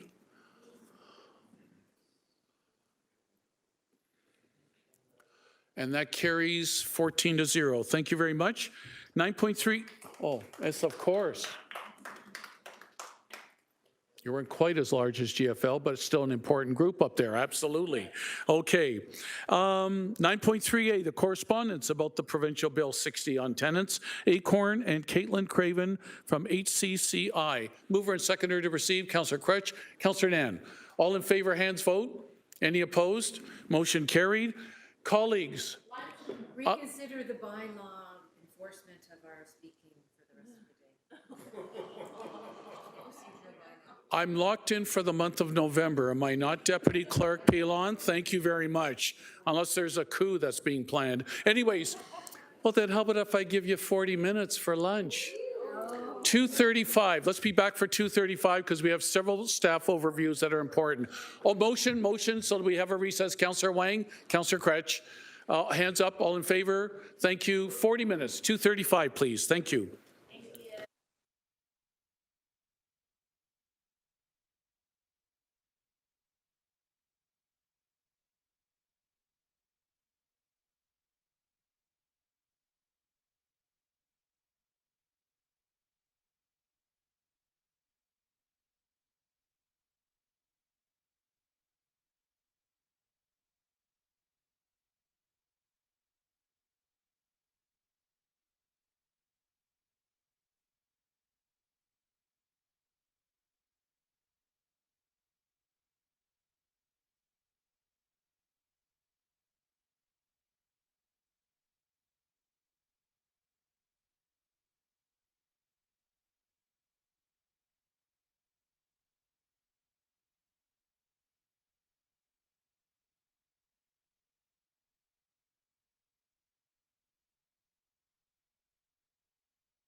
All right, members of GIC, welcome back. City staff, public, thank you for rejoining us here.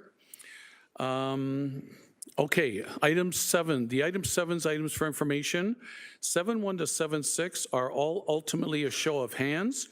So let's see how efficiently we can get through them. 7.1, Roxborough redevelopment update. General Manager Grace Mader, provide just an overview, please, of the status.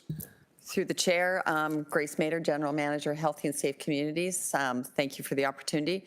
So this is an information report that's come to you, and it is a product of working with Planning and Economic Development, Financial Services, and the Housing Secretariat. So I'm just going to ask Justin just to give you a couple of lines on it, and we will be brief. Perfect. Thanks, GM. Director? Thank you, Chair, and through the Chair.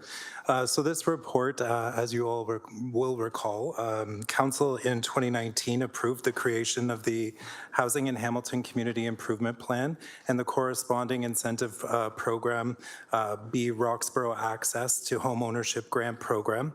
And that was for up to 257 units in the revitalized mixed income Roxborough community. To date, we have found that 164 units have been built and received the grant through the Roxborough Access to Home Ownership Grant Program. So with that, City Council had asked that the Housing Secretariat work with the developer and other city staff to be able to look at this agreement. And what we had found was that the realization of the final phase would result in a grand total of 303 units, and that would exceed the original agreement of 257 units by 46 units. So what this report does bring to you today is the negotiations to amend the current agreement to represent those 46 units, and what that cost would be to bring on board the additional 139 units through the last phase of the program and project. Terrific, Director. How about state? I don't think you stated your name for the public record, please. Thank you. Through the Chair, Director of Housing Secretariat, Justin Lewis. Fantastic. Questions, comments of the Director? I've got Councillor Nan first, please. Thank you, and thank you for that overview. I want to acknowledge that in the report, there's a reference to extending the affordability period from 1 year to 3 years. And I'm just curious if there's anything that could be shared publicly about why not longer, why not 10 years? Director? Yes, and thank you for the question. Through the Chair, as you know, the Housing Secretariat does work to always try to have the longest duration of affordability in any project that we're working with, Councillor. I would say in this instance, we were looking at different durations of time as we were negotiating this portion of the amended agreement. We had started a little bit higher and we had come down to 3. So with that being said, the 1 year is actually increasing to 3 years. So we are 3 times better than we were before. So. Appreciate that we're 3 times better. So just for clarity around public record on this one. So what that means essentially is that the developer is required or agrees as per the language here, agrees to keep affordability for 3 years, but that after that 3-year period, the owners of the units can sell outside of the affordability bracket. And if you could just define the affordability bracket, thank you. So, and thank you through the Chair. So yes, that is correct. They are required to stay within the affordability bracket for those 3 years. If they look to sell within those 3 years, we will be monitoring with the developer and the owners of each unit. The Housing Secretariat will be doing that monitoring to make sure that what has been allocated relative to development charges or other funding to make that unit affordable would be paid back to the city. So that will happen. Outside of the 3 years, they would be able to sell the unit, and I believe that is for market price. Okay, thank you, Councillor. Councillor Huang, next, please. I just wanted to thank Justin and his team, Carol and Patton, Alex, Rigby, for all of that work, because This is something that the Roxborough, like in Ward 4, we have been watching how wonderful the development has been moving forward. We do have a development team that is very highly supportive of the city of Hamilton, but with this sort of snafu, I think, or just along with the times, I guess. I'm just thankful that our staff team was able to work so quickly and was able to get in front of them and work together with them on coming up with better terms than what was originally set out. I'm also just wanted to make comment that there is a letter attached in the correspondence that is from the Roxborough team, specifically penned by David Horwood. And again, they're also quite pleased with how this works. And actually, for most of committee to know, actually, Nick Carnatelli and Monica Carnatelli were actually in the room with us, but because of how long the delegations were going, I just did let them know. I did thank them for being here in person to basically lend support to this. So I'm very thankful to the team again, and thankful for the quick work that it took to get us here. Thank you. Thanks, Councillor Wang, and thanks for recognizing part of the development team there from the private sector. Okay, no further speakers. Sorry, Councillor Chair. Wang. Chair. Yes, where are I we? apologize. Yes, It's Director Lewis. I just also wanted to just follow up, if it's okay with you, to Councillor Wang's comments. Please. I know there's been a lot of thanks for the Housing Secretariat in doing this work, and although we were leading it, I do want to acknowledge other staff members that have been assisting us. So the Planning and Economic Development team, Anita Fayback and her team have been involved. Corporate Real Estate has been involved, so Ray Kessler and his team, and our legal team has been in it to win it with us all the way along through these negotiations and the work that's been done through this. So I just want to make sure that we say a big chi-miigwech to all of them for the work that they've done as well. Nice sharing of the credit, Director. Well done. Councillor Huang, on both the David Horwood correspondence on this item and on the staff report update, would you be willing to move? Councillor Nan, would you be willing to second? That was a soft okay, but it's an okay. All in favor? Show of hands? Any opposed? Motion carried. Thank you so much. Moving on to 7.2, Climate Change Advisory Committee items. Let's see, what do we got here? Climate Change Advisory Committee and resignation, unfortunately, from Miles Sargent from the Climate Change Advisory Committee. A mover and seconder, please, to put these on the floor. Don't all jump at once. Mayor Horvath, thank you. Councillor Kretsch, any comments? No? All in favor? Show of hands? Any opposed? Yep, what's wrong? I'm sorry, Councillor Cooper. I didn't see you on my monitor, sorry. Go right ahead. Thank you, Chair. Through you, so reading this report, I get sustainability, I've led sustainability.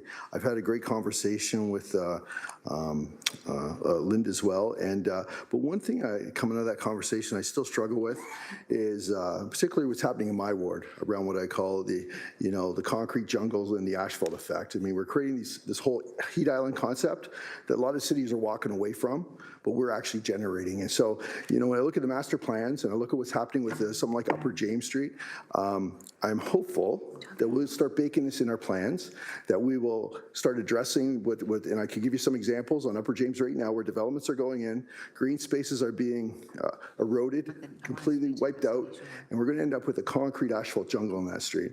So it's not acceptable to me. I see what we're doing here, and I say, you know what? There's a lot of smaller things we're doing. When we start swapping out buses or fire trucks, those have a duration of maybe 10 years, maybe 15 years, maybe less. But we start talking about buildings, okay, and the way we're doing our master planning and what's impacting streets like Upper James, I hope going forward, we're going to start seeing some reporting on that and some action, and I'm hoping we can bake it in our master plans, because the master planning I'm seeing right now isn't taking that into account, and we actually have to refresh that at some point, because it's getting to the point where I actually don't trust it right now. And so buildings are permanent. Let's focus on those things that we really need to address before we start putting more of those up. So that's just my commentary on that. Thank you, Councillor Cooper. I appreciate that. Councillor Kretsch, please. Live from the concrete jungle itself, I just want to add a few comments.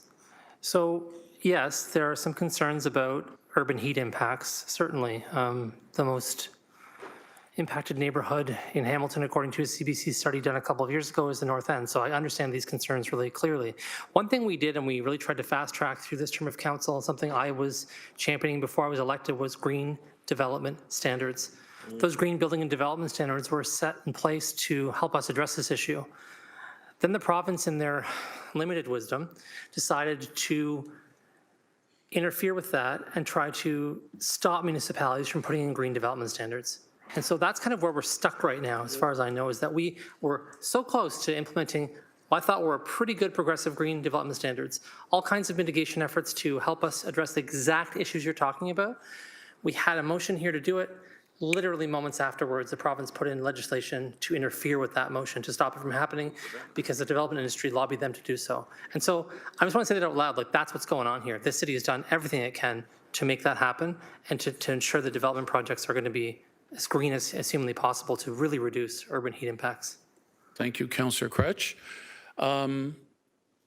Councillor Cooper, second time. I'm not here for a tit for tat here. No, this is. But you want to speak a second time. Yes, thank you, Councillor Jackson. And in support of what Councillor Crutch is saying, I do know on King Street that green spaces are being incorporated. I mean, I talked to Linda about it, and she said there's some positive things that are happening.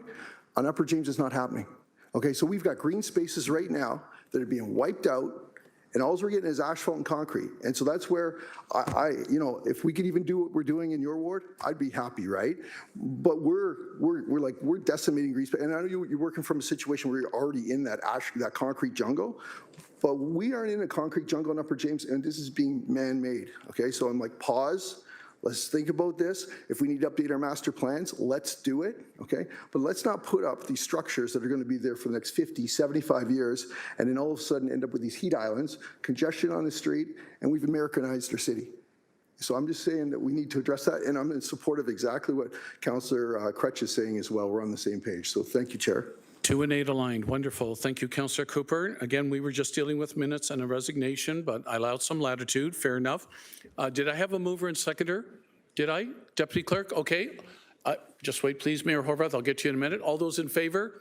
Hands up. Any opposed? Motion carried. Mayor Horwath, you wanted to speak on something before we leave this item? Yes, just thank you, Deputy Mayor Jackson. Just on the resignation of Miles Sargent from the Climate Change Advisory Committee, I would like to actually a report back on the resignations. The last couple of meetings, we've had a lot of subcommittees report back, committees report back, that resignations are occurring quite regularly, and I'm starting to wonder whether there's something that needs to be done. So the only way to know that is to get a bit of a report back. So with your indulgence, I'd like to move a very basic motion. I don't know if you have the revised version. Kurt Pilon, is now the appropriate time to do so? Sure. Let's do it. It's tied in with Miles Sargent, but you're making it broader. So let's do it. I'm allowing it. Thank you. Go ahead, Mayor. That staff be directed to report back to the General Issues Committee in Q2 2026 with an analysis of the resignations from the city's boards, agencies, citizen advisory committees, and liaison groups, including any reasons for said resignations identified, and a comparative analysis to the last 2 terms of council. Okay, do you have a seconder? I don't. Councillor Clark? Okay, it's understood. Well, the report back, we can have a good discussion. Councillor Crutch right now? My only question is just about exit interviews and whether or not that's part of what you're suggesting be done or has been done or what, because I know as someone who chairs a fair number of these things or is involved in them many ways as a member, that oftentimes someone sends their resignation in and there's not necessarily any information apart from what they provide. We don't ask them to provide information. There isn't an exit interview conducted. So I guess I'm just trying to understand how we're going to be able to measure this information or measure the qualitative information I think you're looking for. Okay. Do you want me to respond to that? If you wish to, Mayor, but otherwise I think if we move the motion, we'll leave that with staff to deal with that appropriately. I would suggest, Councillor Crutch. So, and I don't disagree with Councillor Crutch. I think the report back will identify that we're not tracking, we're talking a lot about data and tracking data, and there might be an opportunity we're missing, and that's what the report back might show on top of just the raw numbers. But we may have some qualitative data that that's already been provided kind of on an ad hoc basis. So I think that's all very important. Thanks for the explanation, Mayor. Councillor Alex Wilson, please. Similar note, just that I think I'll speak specific to climate. I think sometimes the resignation letter that appears on the public agenda doesn't necessarily share the same level of information that maybe an email gets sent off to other committee members or things like that. So just an encouragement to talk to the staff doing this reporting, connect with the staff liaising on those committees, because just looking at the letters might not give the breadth of information we actually have access to as to why folks are leaving. But sure, I think having this information does make sense, so I'll be supporting it. Thanks, Councillor Alex Wilson. Much appreciated. Okay, Deputy Clerk Pilon, do we need an e-vote on this? We need an e-vote on this, please. All in favor? Any opposed? Janet, you've got my thumbs, please. And who else? Anyone else manually? No, everyone else is e-vote. Wonderful. Good. And Councillor,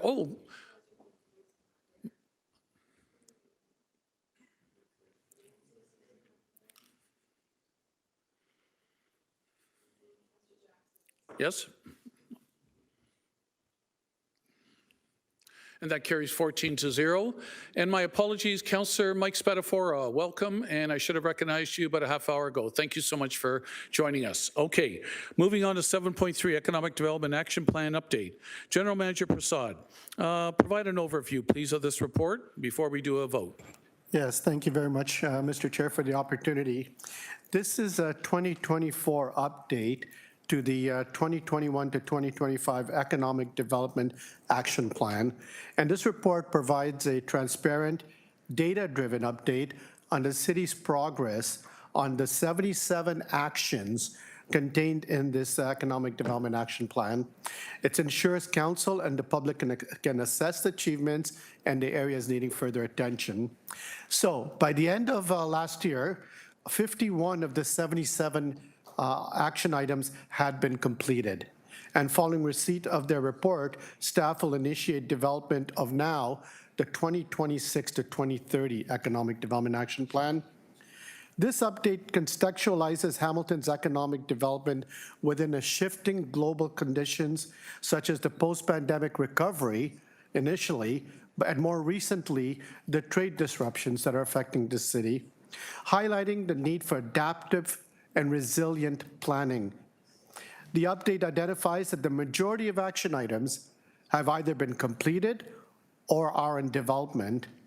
And of those 77 actions, only 2 actions are awaiting start, and that's for this year. Remember, we're reporting as of the end of last year. And so all these items will be further included and updated as we work on our 2026 to 2030 Economic Development Action Plan, which of course we'll be reporting back to committee in the future. So I just wanted to provide that introductory context, Mr. Chair, and of course we're here for any questions. Thanks, GM Prasad. And I will presume that you ideally would have loved to have brought this a few months earlier, but I know I'm extremely busy how your department is, and so I'm glad it's here now before us. Questions or comments? Councillor Huang, lead it off, please. Thank you. I am always appreciative of any type of economic development action plan. So I guess my first question is, just as GM Prasad had said, that there are several stretch targets, actions that are kind of in the works currently. I wonder, how are you going to incorporate them into the next iteration, mostly because, just as GM Prasad said, shifting economic times, a challenging trade and economic environment these days, especially since some of these, maybe like when we look at the office tenancies, or maybe we're looking at shovel-ready lands, they may or may not materialize. So how does that actually get iterated into the next EDAP? General Manager Prasad. Yes, thank you for the question. Through you, Mr. Chair, to the councillor. I think when you think about the fact that when this action plan was completed, it was most likely initiated in 2020 and completed 2021 or something along those lines. The economic conditions are vastly, vastly different from what we face today. So while the next report will be an update, the contextual aspects of it and has changed so significantly that we will have to think about what actions we want to pursue for the next 5-year period, given the changes that have happened in the economy, the tariff situation, and post-COVID recovery. So the next update or the next action plan, I see that as being probably very different in terms of the actions that were contained in this one. I am just very pleased that we were able to check off the vast majority of these actions in this action plan. Thanks, GM. Councillor? Thank you. So then, what can we expect in terms of the consultation of either council committee members and the rest of business environment or anything like that? Because again, just as GM Prasad said, the economic environment today is so vastly different, and we're in a shifting federal environment where they have significantly capped immigration levels, so that will absolutely affect our workforce strategy. So I'd like to understand, what does that next step in terms of consultation look like? GM, please. Yes, thank you for the question.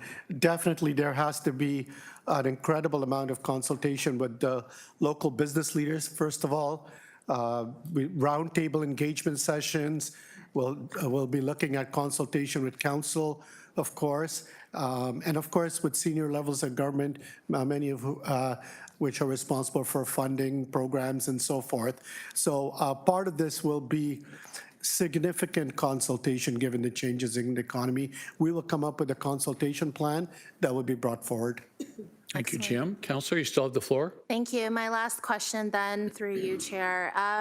Director Schlehan, when we talk about the moving forward for the city of Hamilton, and I do know that you are in very direct conversations with much of our big business and industry. So I wonder if you can help us understand the sentiment for this next iteration of the EDAP, mostly because, again, we're in such a shifting economic times, and I hope that you can shed a little light as to how industry is feeling and how that will be reflected in the next EDAP.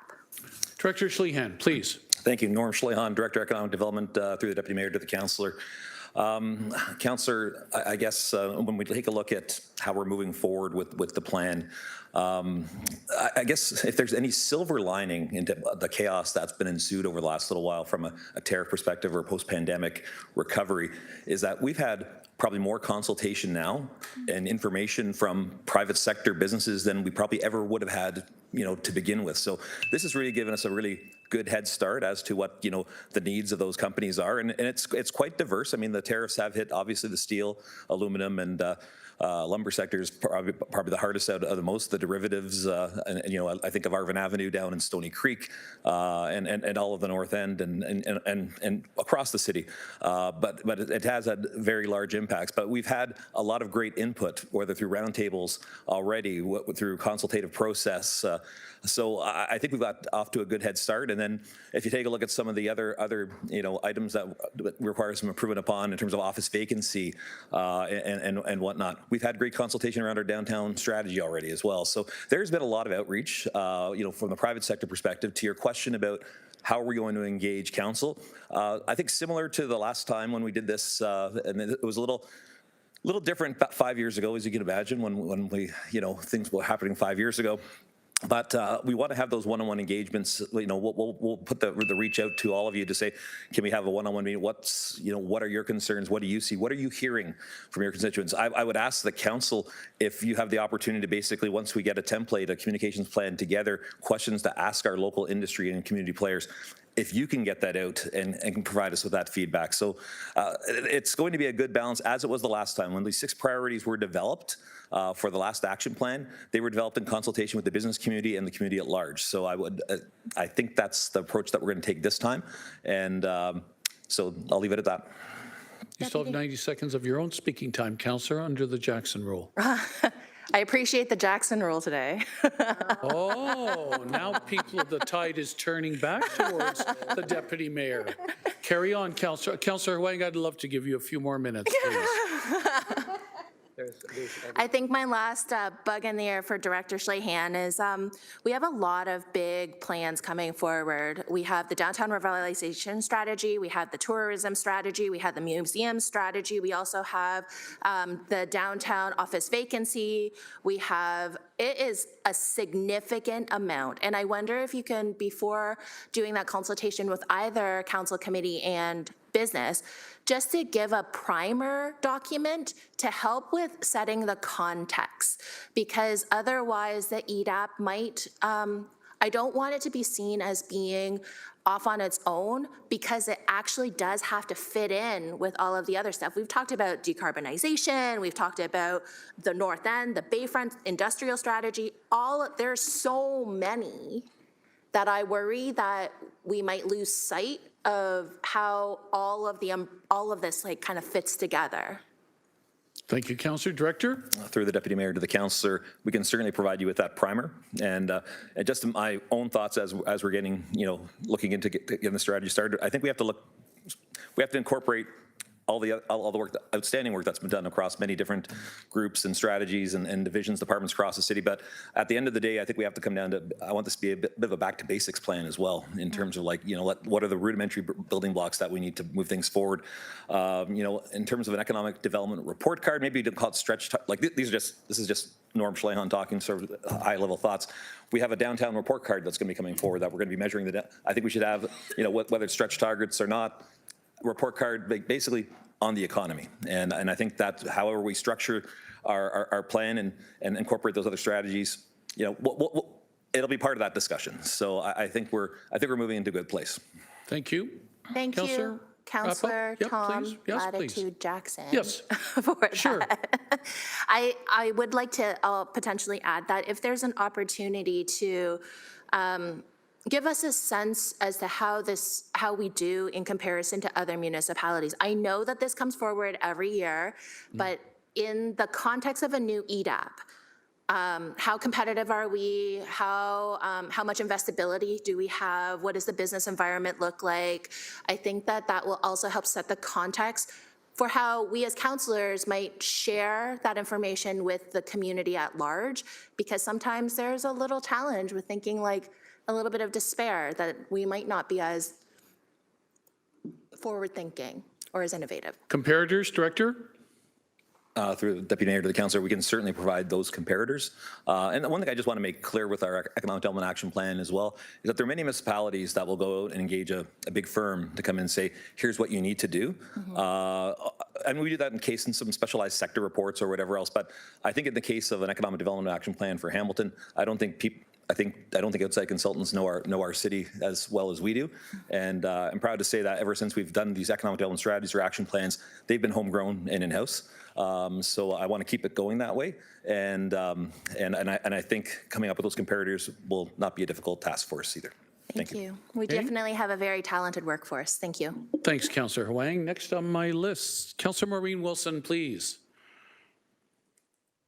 Thank you, Deputy Mayor. Thank you for this report. There has been, and I see an appendix references the next action plan. So with the latitude that has been provided, I would like to incorporate some of those forward questions.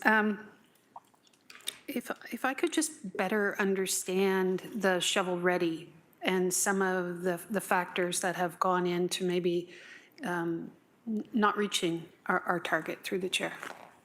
Director? Through the Deputy Mayor to the Councillor. There have been a number of factors on there in terms of some of the market conditions, just moving some of that stuff forward. There were a couple of OLT appeals up in the AGD as well that sort of put things not off course for a little bit in terms of bringing things forward. But I'm very confident in saying that within the next 18 months to 2 years, I think that course will set itself correct again. There's tremendous progress being made on the slate lands in the north, on the Stelco lands. And as well, I know there's a subdivision up in the airport that's slated to come online in the spring of this year. So, large chunks of property like that coming on will greatly increase our capacity in and around the AEGD in particular. There are 602 acres that are, potentially ready to go, not ready to go, but are in the planning stages from various developers. So I think, it's just a bit of a timing issue and getting things moving forward. There hasn't been a lot of development activity in the last couple of years in terms of what we've seen. Like our numbers, if you take a look at our numbers, they're really good. I mean, we're at 6.2 million square feet that's been developed over the last 4 years, and I'm very confident that our target was 7 million square feet over 5, and we are going to hit that. So we're moving in that right direction, but that's a lot of stuff that was in the pipeline. And especially within the last year, what's happened, things have slowed down in the uncertainty south of the border.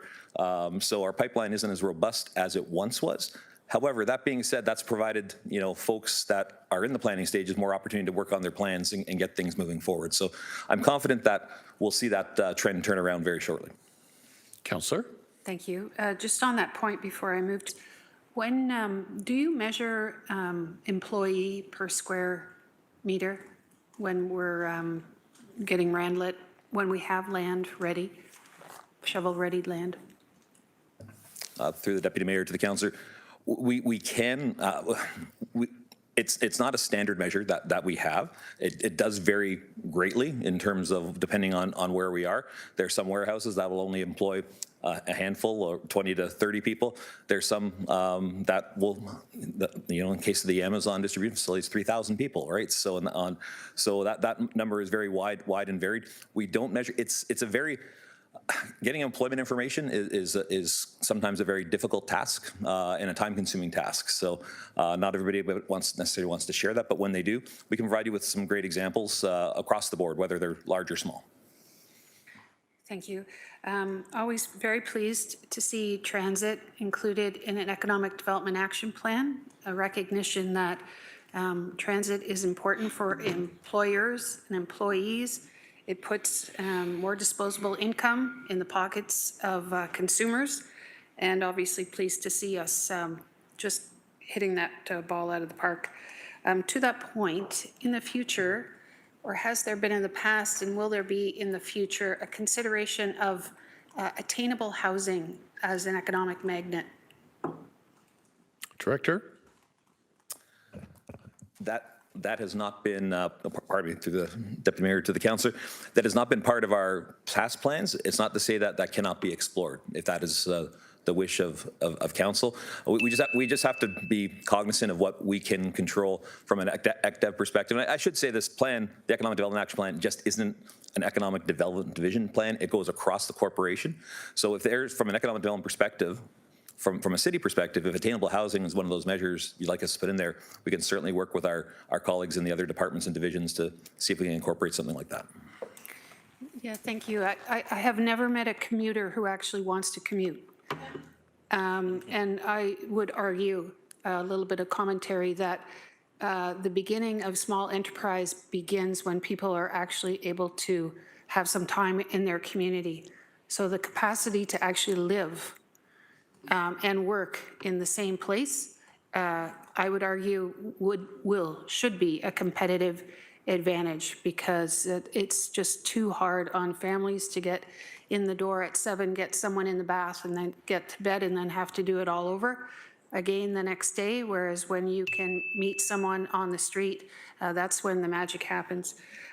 If I may ask a question with respect to immigration, and some of the changing policies that have been used to restrict that. There's been a lot of speculation about that we should be leaning into the opportunity that's coming from perhaps the death of liberalism south of the border, where we have very talented medical professionals, very talented university researchers who are seeing perhaps their universities under duress, and some of the research grants under duress. Has there been contemplation about making efforts to be a magnet to those folks? Through the chair. Good question. Director? Through the Deputy Mayor to the Councillor, yes, there have. I don't have the great detail into there. Obviously, you're aware that the Hamilton Immigration Partnership Council resides within economic development. I think we actually had a tour coming through here today, actually. They did, Director, and I didn't get a chance amidst the other debate to even acknowledge them, but please do now. So I don't have the name of the delegation. My apologies either. But yes, we need to. That is a magnet, Councillor. We need the immigrate. We need the talent. We don't have.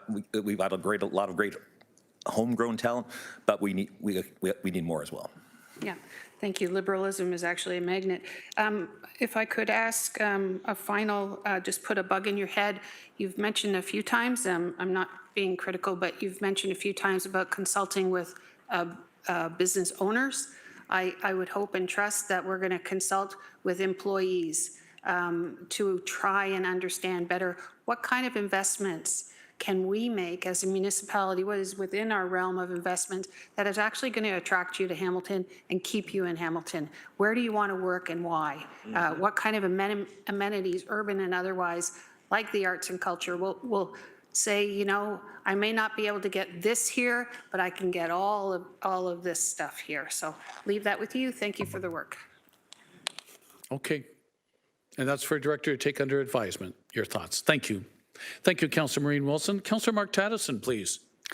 Just thanks to the councillor, because for 5 years I drove to Oakville and I did everything I could to get back into Hamilton to basically work in the community that I live in. So very important. So I appreciate that that comment, and I think that's a salient point. I see lots of people, if we had more affordable and attainable housing here, that they would choose to live in the community where they work, as opposed to in outlying areas where it is cheaper to buy.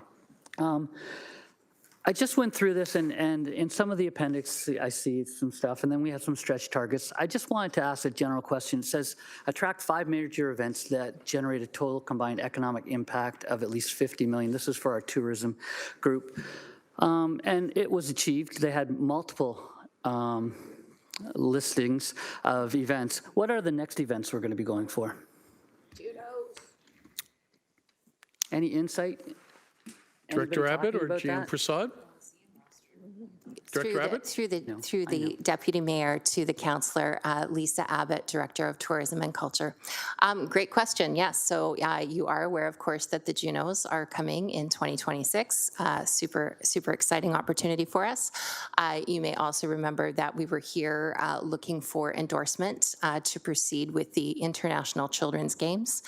On the sports side, there are a number of interesting opportunities that we are pursuing without giving too much away. I do want to mention Little NHL, which is a fantastic Indigenous tournament that currently resides in Markham, and it's something that we're investigating.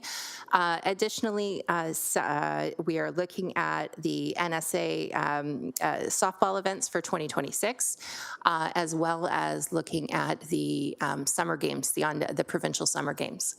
On the conferences side, I will mention a few things. The CCNC conference, that is the Creative Cities Conference that was just held in Kingston this year. We are doing a bid on that. And of course, there's lots of other opportunity in large-scale events like the Junos, such as the Country Music Awards, and also we are talking about bringing golf back as well. So I don't want to elaborate too much on that, but it was definitely a popular event and showed some great success. Thank you. Thanks for those answers. Just one question. I saw that we had it says estimated economic impact, and I'm just trying to differentiate it. Is that different than net impact? Like an estimated economic impact that's kind of like all the money that flows through and so forth. But then there would be expenses and so forth that we'd have to put into it. So the net impact, can we get readings of what net impacts are, which are beneficial, which would be the kind of the ultimate benefit to the city as opposed to just the economic tie? Do you understand what I'm trying to say there? Director? Through the Deputy Mayor to the Chair, I think I understand what you're getting at. When we talk about economic impact, we try to compare apples to apples. And in doing so, we use various models that are provided to us. There is a provincial model called TRIUM. There is the Destination International's calculator that we will use. And it is providing us with indirect spending as well as direct spending. To look at direct economic benefit to the city, we can provide those numbers from a net perspective on any of the events that we've had here, and that will tell you what our benefit would be, less what our expenses are, but wouldn't take into consideration that economic impact that is indirectly benefiting the city, but directly benefiting many of our small and medium-sized businesses. Thank you. Councillor? Thank you for that. I appreciate those answers, and that helps me understand things a little bit better there. I'm going to turn it over to Director Terani with the next question.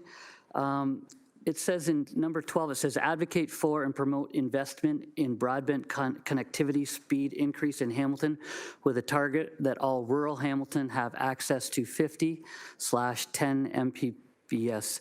So it says 2024 status, late development, forecasts completed within the current plan. Can you give me an update as to where we are with that plan? CDO Terani, please. Thank you very much.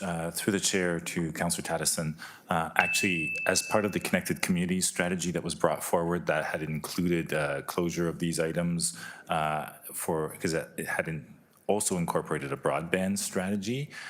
Since this was put forward and the presentation of that specific report, those items are complete. And I don't have the specific details, but I know we've been tracking speed performance over the past 3 years in our rural areas. And though the city does not have direct domain over influencing the investments that telcos make in our rural broadband investments, we are seeing the trend both across the urban and rural areas of increasing speed through the investments that are being made. So hopefully that answers, and I'm happy to go into any more further elaboration if required. CDO, how about just stating for the public record your name and title, please? My apologies. Cyrus Tranny, Acting Chief Information Officer. Thank you. Councillor, still have the floor. Thank you. I'll switch over to, I guess, Director Shahan. I'm looking down here in number 26, it says complete a feasibility study on a food business incubator to provide space, training, resources, distribution assets for entrepreneurs to access wholesale or retail markets. And then I kind of wanted to bring that into number 33, which says study the feasibility of establishing an agriculture, agri-food, and rural community improvement plan.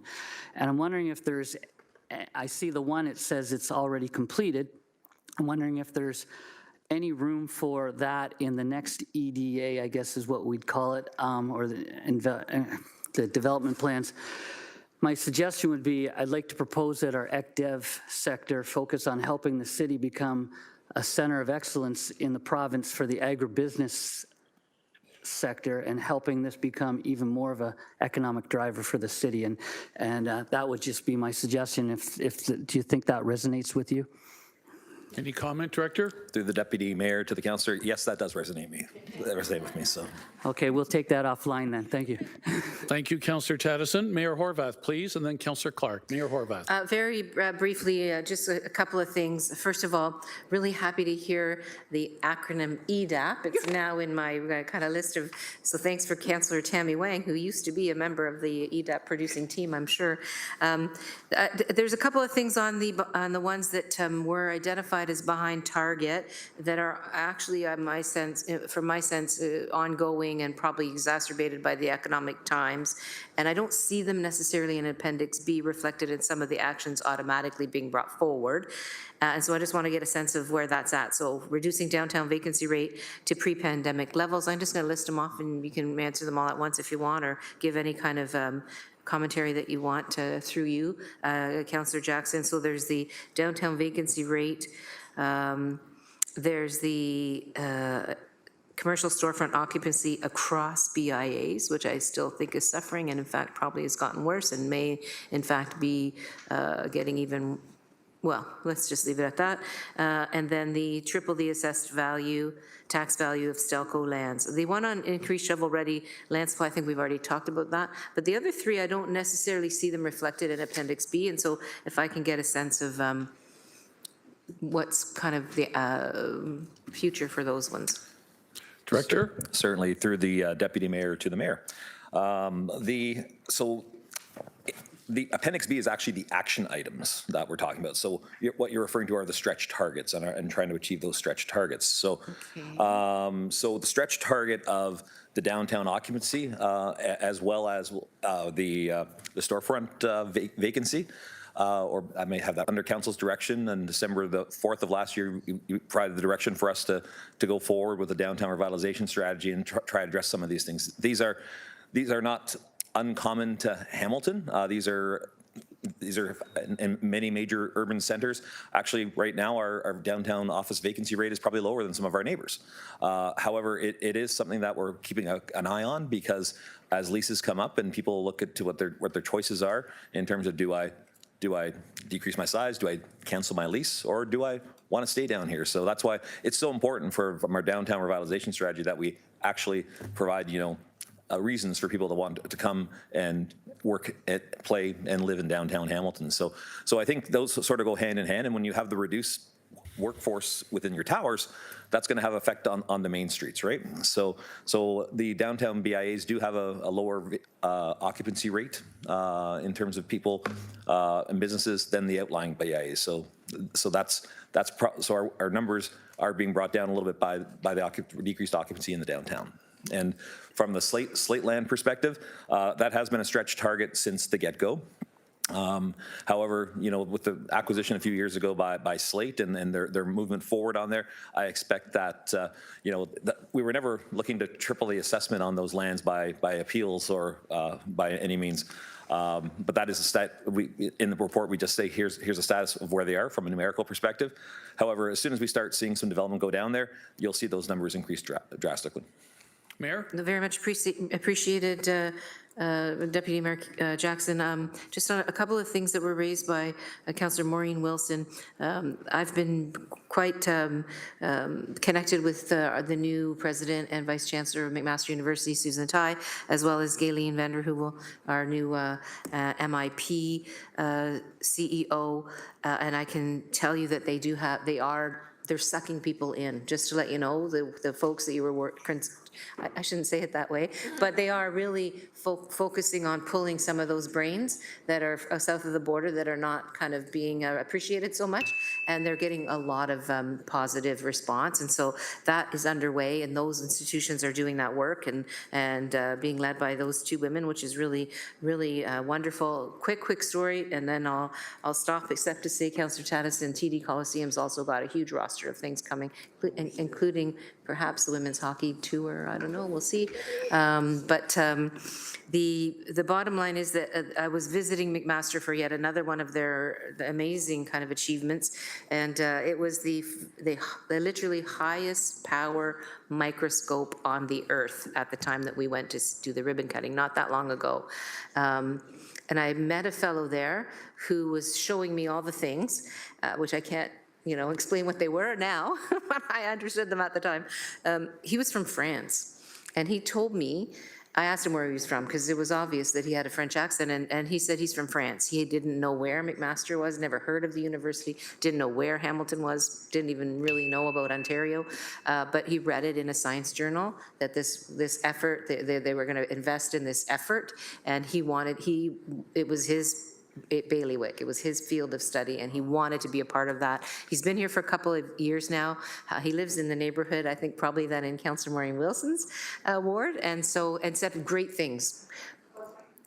Yes, about Councillor Wilson, but particularly about what the university is doing to pull people in from worldwide that are the top minds and the top talent, and this opportunity south of the border is something that they're on it, and that's really exciting for us. Housing thing, I agree, is still something we need to worry about, but thank you. The side Councillor chatter Jackson. to my right side is getting a little sweet and cozy. But anyways, thank you, Mayor Horvath, much appreciated. And Councillor Clark, please, to wrap it up. Thank you, Deputy Mayor Jackson. I don't have any questions. I just wanted to thank Director Slehan and his team and the entire front bench, because they all work with him on these things. Just think of where we would be right now, given the economy where it is, if we had not moved in 2021 to develop this economic development plan. Because of that, we are well on our way to help buttress us against these economic impacts that many municipalities are suffering from. It's not perfect, but you've done a hell of a job. In that short period of time, the completion rate, the things that you've done, and the effects that it will have on the economy for the city of Hamilton is quite remarkable. So I want to thank our staff for putting that effort in. And I sincerely believe that it is helping us, given where the economy is and what's happening. We would be in horrible shape if we did not have such a plan. Thank you. Thank you, Councillor Clark. Mover and seconder, please, to receive this report. Moved by Councillor Cooper, seconded by Councillor McMeekin. Okay, all in favor, show of hands. Any opposed? Motion carried. Thank you so much. 7.4 has been moved to 8.11. 7.5, Building Better, Project Portfolio Update. We're to hear for the first time from our City Manager, Marnie Clucky, please, with an overview of the report. City Manager, floor is yours. Through you, Deputy Mayor, and thank you. Staff are pleased to bring this report forward. This is the second update on the Building Better portfolio. The first reporting on the full portfolio projects coming out of the cyber came forward on July 30th, and that came with a presentation from Pat and her team, which outlined the foundational work behind those modernization projects. Typically, as you know, I only provide an overview for the first reporting on a new initiative, but I thought it was important to recognize this point. Today's report continues that commitment to regular, transparent reporting as the 21 Building Better projects advance through the planning, execution, and completion stages. And we're going to continue providing updates on a regular basis through these reports. I won't speak every time, I promise. I'll pass it over to Pat moving forward. But we're going to do that until all of the 21 projects are complete and folks can see coming out of the cyber incident that all of those systems that were impacted have been rebuilt better than when we began. So I do want to begin by acknowledging that this work represents a highly collaborative effort between the portfolio and transformation team led by Pat, with IT through our CAO, with finance through our GM Zagaric, along with others really across all departments who work closely together as we're trying to modernize the city's technology and business systems that had been impacted. So I will just give you a brief summary of the report. To the date of the reporting of September 30th, 3 of those 21 projects have been completed, 9 are in the execution stage, and 6 are in the planning stage. Overall, that's 81% of the projects are beyond the initiation. 14 of those are on schedule or complete, and 7 are tracking slightly behind. Those that are behind are due to staffing and project interdependencies, which the team are trying to mitigate. So overall, the portfolio is progressing well, with cost, scope, and risks being managed by the team effectively. And as of September 30th, approximately 11.7 million of the 30.4 million that had been approved by Council for 2025 have been expended. There are benefits of these initiatives. I'll just mention a few since the last date of reporting. From a customer service viewpoint, the point of sale upgrade is streamlining customer payments and self-service options to enhance customer experience. The planning, permitting, and licensing project that is underway is applying those change management practices that we will roll out for the other initiatives as well as across the organization as we build that change muscle. From an operational efficiency, since the last reporting, there's the Museum Collections Project, which is improving operational efficiency and data accuracy. They're doing that by optimizing storage and digital artifact management, while also offering some mobile access for staff so that enables staff to perform tasks such as inventorying and condition assessments directly in the field. So that helps with minimizing administrative delays. As I said, I just wanted to give you a few examples of what has been progressing in the Build Back Better projects that's helping us to build back, but also modernize systems, strengthen the service delivery, and build a more efficient city. And so just to reiterate what I said earlier, this information will be reported back to council until the projects are complete every 2 to 3 months. And as well, we have a web page set up, which is being updated regularly that the public can go to at any point. It's got dashboards in the works, so soon that will be improved as well. So I will turn it over to Pat and Jasmine, who are leading, for any questions you might have about the report. Okay, fair enough. They're on standby then, waiting for any questions. Okay, thank you very much, City Manager Cluckey. Let's start with Councillor Spadafora, please. Thank you, Deputy Mayor, Deputy Chair Jackson. First off, I just want to say thank you for this report, as it really helps at least myself and my residents to understand the project and how large and important it is to our city. So thank you to all the staff that are included in this project. I have a few questions, Councillor Jackson. You can direct them to whoever raises their hands that should be answering them. So just in regards to the portfolio snapshot, we talk about the projects that haven't been completed, the ones in execution phase, planning phase, etc. I just wanted to ask, for the ones that, the 9 that are in execution phase, the 6 that are in planning phase, do we have deadlines or approximate timelines on when these projects would come into completion? Are we expecting the 9 in execution phase to be done? Do we have specific dates to the specific projects? Through you, Chair. Director Leishman, want to tackle that, please, and introduce yourself? Yes, good afternoon. Pat Leishman, Director of Enterprise Portfolio Management, and through the chair, thank you for the question. In Appendix B, Councillor, it gives you a rough idea of the end dates. It's a high-level Gantt chart view of when things will be completing. So you do have that at least at a high level of detail as to when projects are expected to end. Councillor? Thank you for that. Thank you for that, Director. And our confidence level, I know when you do your asset management, we talk about the information. We feel that those dates are dates that we're going to meet, or are they just dates that we're putting in there, and then we'll update them as we get closer to them? I'm just trying, are they somewhat dates that we're going to be able to reach? Or is it more of a, we're hoping to be done by this time? I want to know how highly that information is that we're going to reach those completion dates. Gestabits, Director? Yes, through the chair. We've done our best, given the information that we know today, to put the best date possible into that chart. As always, things do change, but when we presented the end of July, we presented a new governance structure and way to control these projects.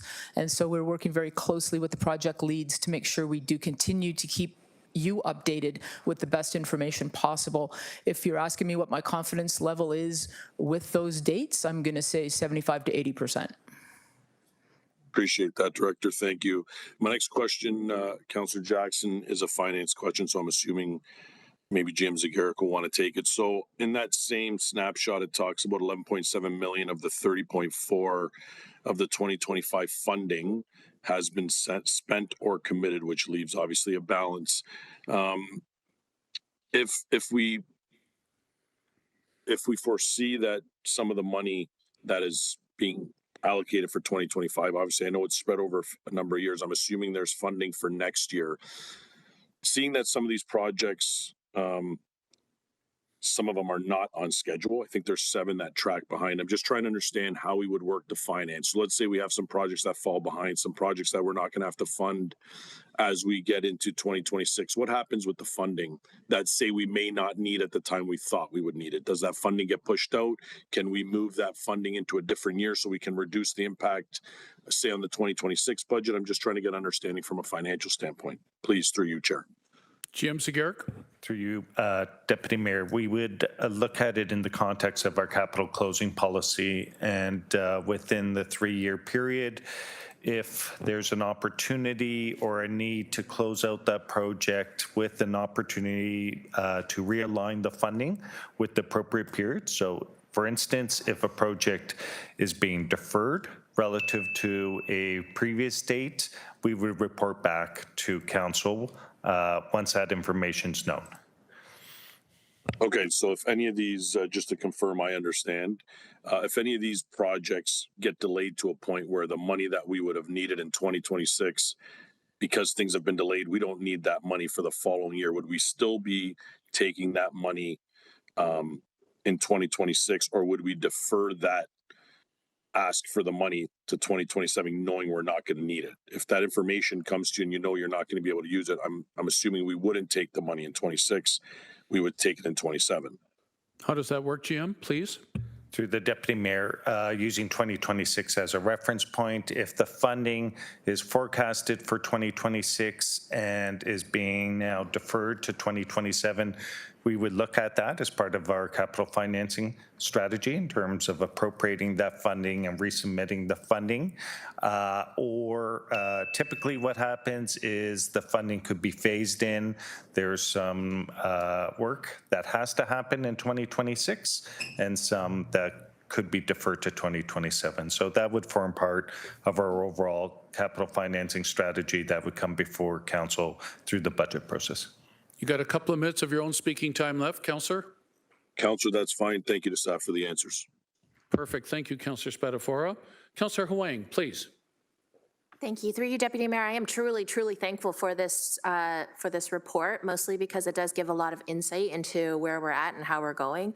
I did send a question to City Manager about asking for the knock-on effects from this particular report, because I know that we also have efficiencies that we're trying to incorporate in that Build Back Better. I wonder, how do we address or speak publicly about some of the efficiencies that will be generated from doing this work? Who wants to tackle that? Director Leishman or City Manager? Through you, Deputy Mayor, I was looking to see if the director wanted to tackle first, and then I'll add on. Happy to do so. Through the chair, thank you for the question.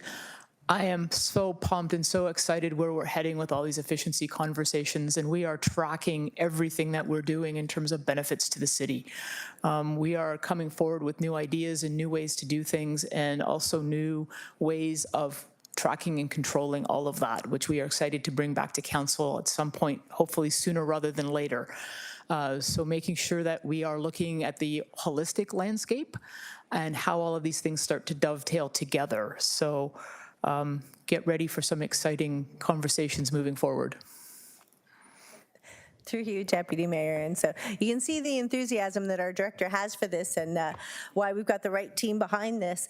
I'll add just a couple things. In addition to the efficiencies that we're seeing through this, we also had put out a directive, I say we, that was myself and the GM, about finding efficiencies for the budget process, which was followed on by the mayor's directive, which included that as an item. So the teams are working through that from that process. So we don't have an update currently, but we will through the budget process in terms of what we have found. And additionally, we've started the work in terms of scoping out the efficiency look that we're going to take. That was a motion that came forward earlier this year through Councillor Clark and was approved by all, for us to look at efficiencies from a continuous improvement lens. So this same team is tackling that with all of the GMs, and additional information will come through in terms of the areas we want to focus on. But it's like building a muscle, I think. We're in the process of building our continuous improvement muscle so that we can become more and more efficient, and we'll tackle one process after another until we are the most efficient organization out there. It's our commitment to you. Councillor?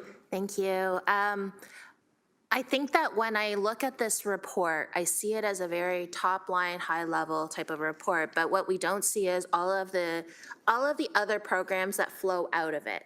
So Deputy Mayor, we're going to talk about 8.6, which is Open for Business Subcommittee minutes, later on in this agenda. But in that Open for Business Subcommittee, we actually talked about some of the additional planning programs that were, again, a flow out from some of the work from this Build Back Better.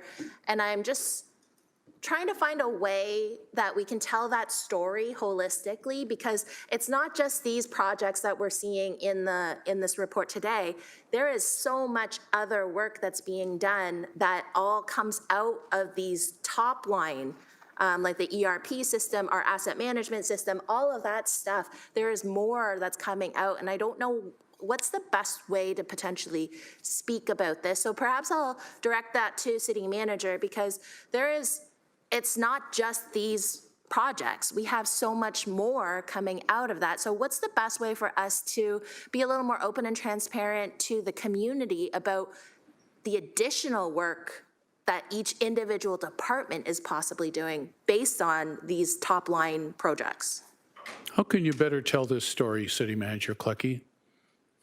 Through you, Deputy Mayor, and that's a really good question. So that's a work in progress, and we'll probably come back with a lot more. But as a starting point, we're asking people, challenging people to think of things from a continuous improvement lens and from a customer-centric lens, and beginning, as the director said, to track things.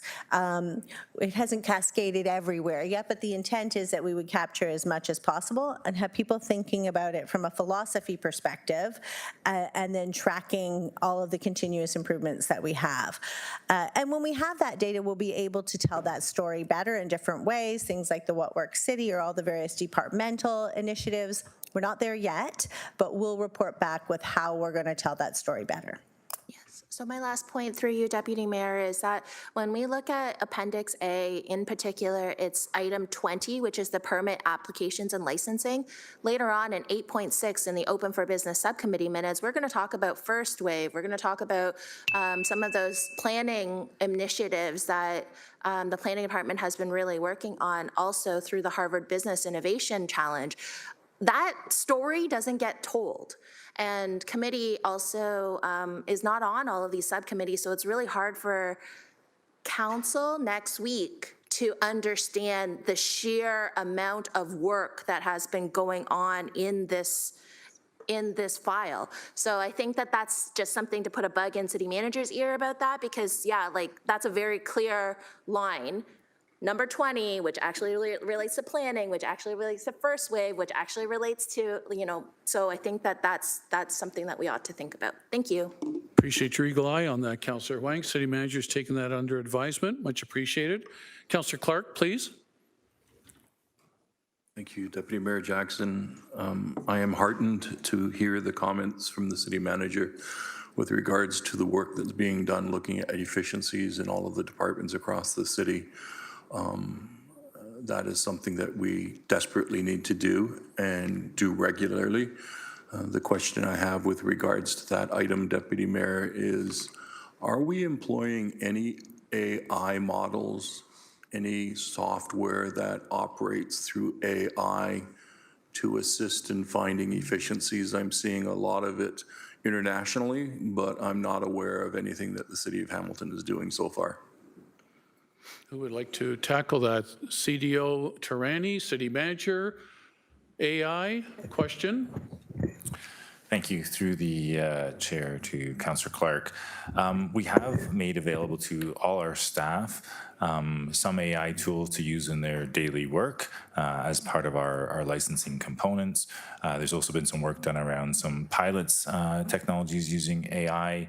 There are risks that we need to be cautious about as we move forward, but at this point in time, the quick answer is that we aren't actively using AI to look for efficiencies, I would say, in some of the processes that we do, but we do foresee some of our legacy systems, often which were 15 and 20 years old, that also our vendors who are providing us with those solutions will bring that functionality to the tools that our staff have access to. For example, in the past, you may have needed someone to create a report to extract information from our ERP. In the future state, we foresee solutions where people can ask natural language questions or things like that to get updated reports, which may be show me where the variances are in my budget and get automatically generated reports. So it's kind of finding that balance of where do we have the resources to support, where does it make sense from an investment perspective, and also what tools our vendors are bringing that we can leverage without having to incur additional costs for net new solutions that are specific to AI use cases for example. Thank you for that, Deputy Mayor. It's more of an ancillary comment than a question. I'm not a huge fan of AI. I know it exists. I know it's being utilized almost everywhere. It's kind of hidden. People don't know it exists. I'm curious, how do we set safeguards as to what AI can do?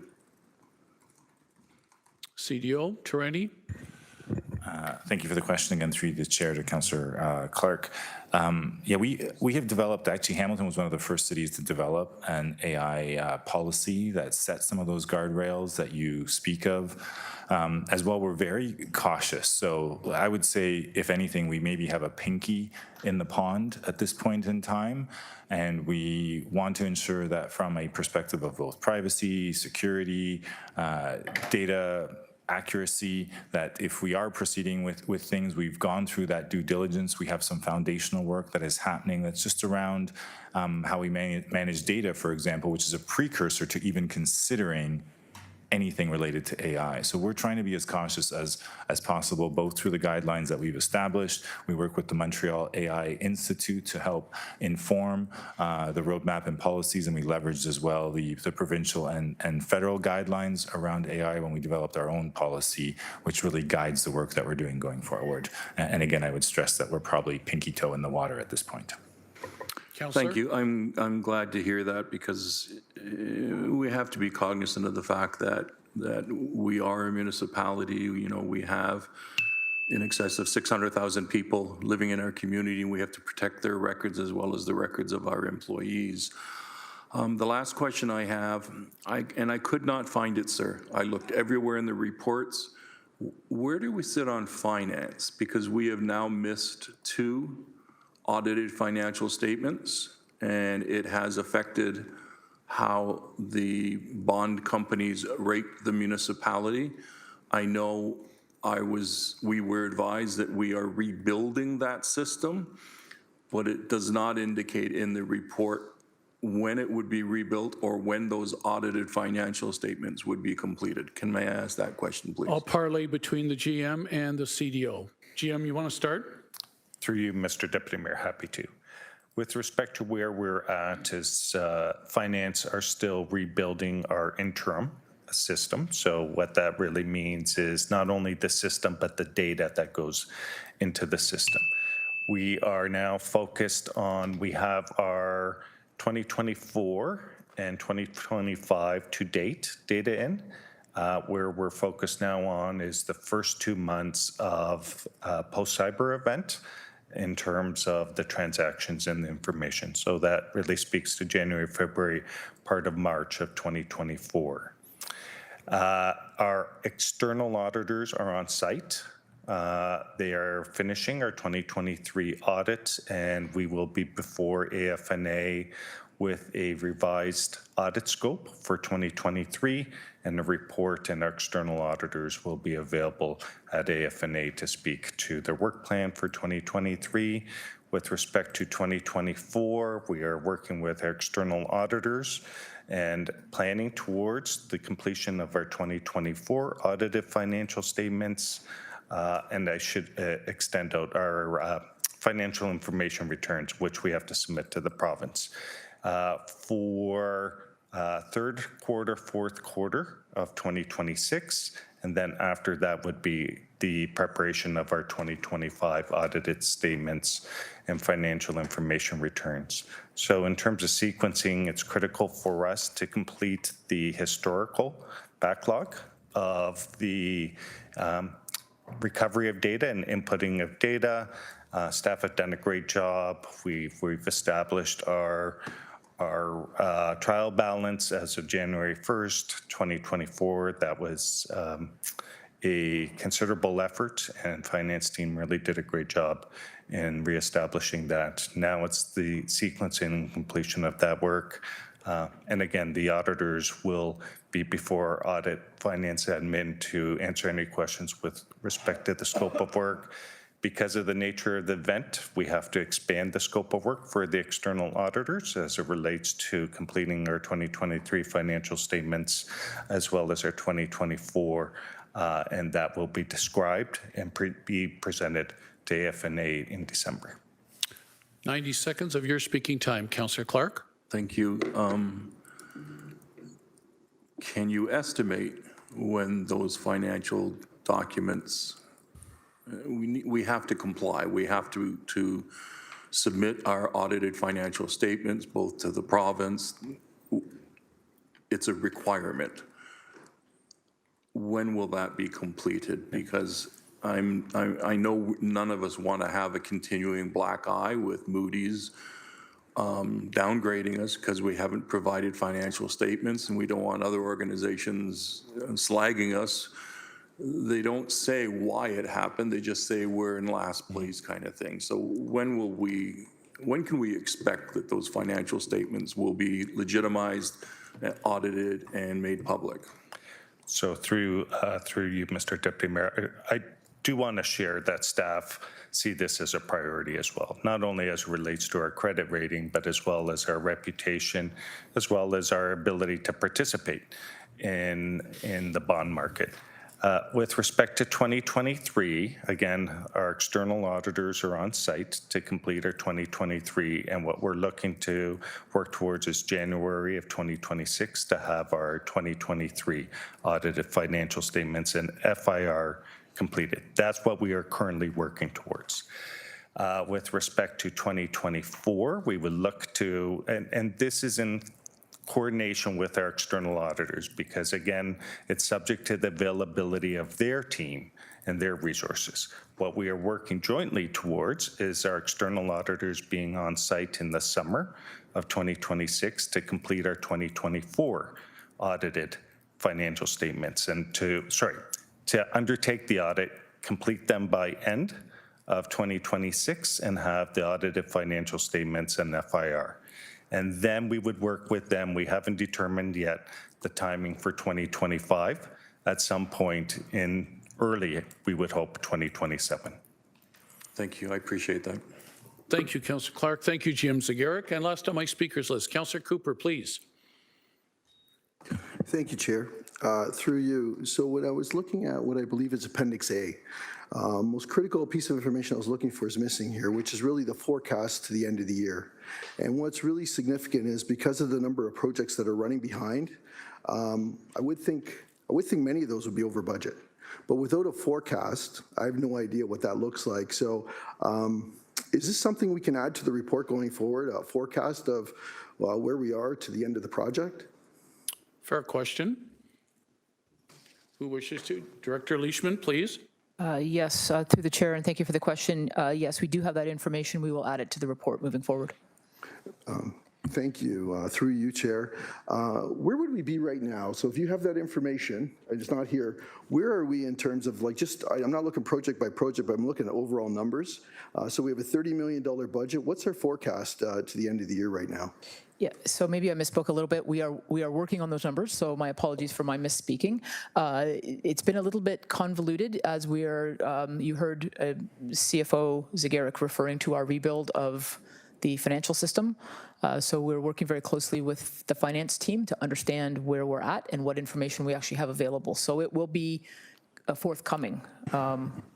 So I struggle with that answer, and I'll tell you why. Yeah, fair enough. You've got how much is spent to date, which is what you just answered. You told 11.7 is what you spent to date, but you just told me you can't figure out the spent to date. I'm asking you to take that spent to date and add how much more we're going to add to it between now and the end of the year. You don't need a financial system to do that. You need your project manager to do that. So I'm a little bit confused as to why you couldn't develop a forecast if we already have our spent to date amount. Looking for clarity, Councillor. Yes, Director? Through the chair, and that's a very fair question, and I'm not doing a great job answering, but let me try one more time. So our project managers have information, and at this point in time, they're doing their best, and we are going through the project managers. But at the moment, the systems that they are using to try and gather that information is a little bit unclear at the moment as we're trying to seek clarity as to what's against which POs. So yes, we are going through our PMs. I 100% agree that that is the approach and that is what we are doing. But there's just some process hiccups as we are trying to finalize the numbers. Thank you. So if I just look at this in kind of a rudimentary way, we're 3/4 of the way through the year with this report. We've lucky if we spent a third. So if we can conclude that everything's, on time and on budget, which we already heard it's not, then by the time we get to the end of the year, we probably haven't spent about maybe $13 million, and which represents 1% on our tax bill to our residential homeowners, you know, and so this question is to our CFO, the general manager. So in a situation like this, and this ties in a bit to what Councillor Spatafora was talking about, so when we get to the end of 25, we haven't spent, which was 1% of the taxes we charged last year on these projects. That money expires, and now we have to build it in another year's budget, which means we're going back to the taxpayers again to charge them that 1%. So how do we resolve this so we're not double dipping with the taxpayers on the fact that we haven't spent all the money in the budget that we thought we were going to spend this year? I'm hoping that's not the case, but fair question, Councillor Cooper. General Manager? Through you, Mr. Deputy Mayor, I can assure we aren't double dipping. So what would happen is with respect to approved project, Councillor, and I appreciate we'll work with you through the upcoming budget process, is there's a capital project, what we refer to as a work in progress, and it forms part of today's agenda, and that money resides within that project. What we do is Corporate Services works with the departments in reviewing the status of those projects. If those projects are deferred, and we'll hear a bit about this through the 2026 budget process and through today's agenda as well, is we have a policy whereby we would close out that project and the funds are applied as per the policy. It could be to the unallocated capital that could reduce the tax increase or debt or reserves. So again, there isn't a risk we would go back to the public. I think it's more of an opportunity. If those funds, if we are overly ambitious with the timing of projects and those projects now are delayed, it gives us the opportunity to close out those projects, resubmit them in the time period that now is being forecasted, and appropriate those funds for other priorities. So again, I see it less of a risk, more of an opportunity as we continue each year to review our WIPs, works in progress, and assess whether or not any of those projects are eligible for closing. Councillor, you still have 3 minutes of your speaking time. Thank you. Whoops. So I struggle a little bit with that answer, but we'll take it offline. Another thing I was looking at here, so all the benefits that we're achieving are qualitative. I'd like to see that translated, next time we see this report, translated into quantitative and using a unit of measure I like, which is dollars, just to understand like how much have we saved, what's the efficiency and effectiveness to Councillor Wang's question earlier. I'd like to see a dollar quantification of those things going forward. Is that something we can get to? General Manager, did you or who wanted to take that? Either General Manager, City Manager? Sorry, I apologize. If you could repeat the question, Councillor. So just when you look at business benefits throughout Appendix A, there's various narrative around what we've achieved, but there's no quantification in terms of dollars, what that looks like. And so going forward, when we see this report next, could we see it with a quantification of dollars in terms of what we're achieving when we look at efficiency and effectiveness? Director? Yeah, through the chair. So I love what I'm hearing in the question, and that's what I'm used to in the private sector. That's where we need to get to in the municipality. When we did the business case for the enterprise asset management system, that's exactly what we did. We held workshops, we determined how to quantify the business benefit, and if you look at the business case for that software implementation, we have everything well documented. It is something we need to expand across the rest of the portfolio, and we are headed in that direction. I very much want to get it on the report for councillors. Probably won't be there for next report, which will be 2 months from now. We're working hard to quantify as best we can. Thank you for that. I mean, the concern is that when you do projects and you finish them and you don't harvest the benefits, then you're doing projects for the sake of doing projects. And so that's where I want us to get, is to the point where we're actually harvesting the benefits, realizing the objectives of our business cases. And so if it takes us 2 months to get there, I guess we'll wait. But I do want to see that going forward, and I think it has to be part of our standard reporting. When I think about Councillor Clark's questions about the audited financial statements, if I was to be very frank, The way the strong mayor powers is now set up, there's a concentration of duties that you could argue allows us not to have a segregation of duties. And how I get comfort on that is through an audited financial statement. So the fact that we haven't had audited financial statements in 3 years makes me very concerned, because the way the province has structured our current governance structure.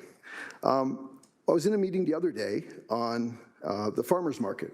We had a lot of numbers there, but we didn't have any numbers around where we were for our income statement. Now, I understand if we had a year when we had the cyber attack and we're trying to rebuild numbers.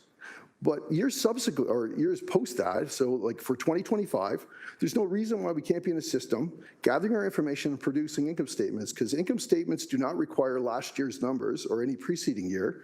I understand the balance sheet. Best we could do is probably bank balances. But I'd like to see us start reporting income statement numbers on years subsequent to the cyber breach. Is that something that we're going to be able to do? Councillor Cooper, can I humbly suggest that you huddle with General Manager Zegeric, Director Leishman, sometime after this meeting, given your stellar resume of what you've done with big corporations in the city with McMaster and Stelco. Can I humbly suggest that? Because you're onto some good stuff, and I'm also just trying to do my best to move the meeting along. But I didn't want to curtail if you needed an answer to that last question. Chair, I'll follow your lead. Wherever you want to go with this, I'm comfortable. Okay, thank you very much, Councillor Cooper, but I want staff to take under advisement what Councillor Cooper has stated in his closing comments. Thank you. I don't want to lose track of that.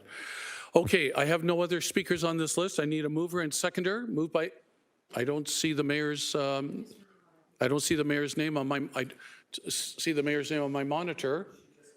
She just raised her hand. Mayor Horvath, please, Mayor. Latitude, little latitude. Comes back to bite me. Carry on, Mayor. Deputy Mayor Latitude. Please. Very, very quickly, though, I think it's appropriate to have our GM or maybe our Chief Information Officer explain why our numbers, why we can't build because we don't actually have, we lost our system. Like, we actually lost the system. So we need a new system to be able to do the work you're doing. My very layperson's terms kind of understanding of what the cybersecurity attack did. Now, I may be wrong, and I'm happy to get corrected by the general manager, but I just, you know, it's not just what happened then. And we heard from Director Leishman, and we heard from CIO Tirani about all the things that we need to do.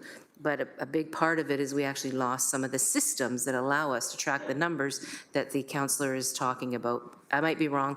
Please correct me if I am. Just to give some context, not to say that I don't agree, and that I don't agree that it's frustrating, and that I don't agree. I mean, so I do agree is what I'm saying. I do agree it's frustrating. I do agree it's necessary. I do agree we have requirements, legislative and public, and information, transparency, all those things. But if I could, just give GM Zegeric a brief minute to correct me if I I'm saw wrong. affirmative nods from Councillor Cooper. Mayor, to your comments. GM? Through the deputy mayor and staff share the frustration, and we can understand the frustration.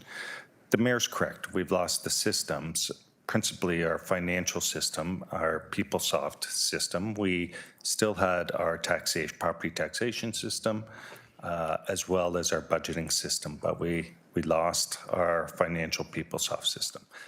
But more importantly, we lost the data as well. And so it's not simply taking information that was lost from a system and inputting that data now into a new system.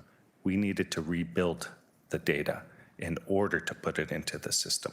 And so we were able to take transactional information after the event and put it into an initial system, and now we're in an interim system. But it's that period of lost data that we had to rebuild where we were as of January 1st, 2024. That's a tremendous amount of work to do in terms of, you can imagine losing all of your personal information and now having to rebuild your identity and personality and all. That is effectively the body of work that staff have been focused on. And to Councillor Cooper's question, we did produce a variance report this year. So that was our first variance report since 2023. And so that was based on some systems and manual work. But we too want to be back to the state where we were in terms of regular reporting, not only in terms of reputation, but as well, it's a lot easier on staff to be back at that state. Staff are doing a tremendous amount of work to get us to where we are at today, and are committed in terms of moving us forward to be back in a more typical state. Thank you, GM Zagarek. Thank you, Mayor. Okay. I need a mover and seconder, please, to receive Building Better. Mover, Councillor Huang. Seconder? Seconder, Councillor Cassar. All in favor, hands up. Any opposed? Motion virtually? Thank you. Motion carried unanimously. Before I get to 7.6, what we've heard through the budget engagement summary, the chair is taking bets now. I'm laying 4-to-1 odds that the Cameron Crutch bylaw will not survive today. Anyways, just send your wagers through via text. Thank you. Okay, item 7.6. Well, we heard City Manager Clucky. The floor once again is yours. And thank you, Deputy Mayor. Appreciate that. So the report before you today provides a summary of the feedback that we received from residents during our 2026 budget engagement process, and that ran from September 15th to October 10th. So this is a new initiative, as you know, for the city, so I like to start with a few thank yous. So a thank you to Madam Mayor for hosting the in-person engagement sessions, and to the many council members who came out, as well as to the staff and engagement, finance, and across departments who prepared the materials, supported participants at those sessions, and then analyzed the feedback that informed today's report. Their dedication really did help make this year's budget engagement one of the most comprehensive and accessible efforts to date. And we will get better each year, but this is the first of its kind here at the City of Hamilton.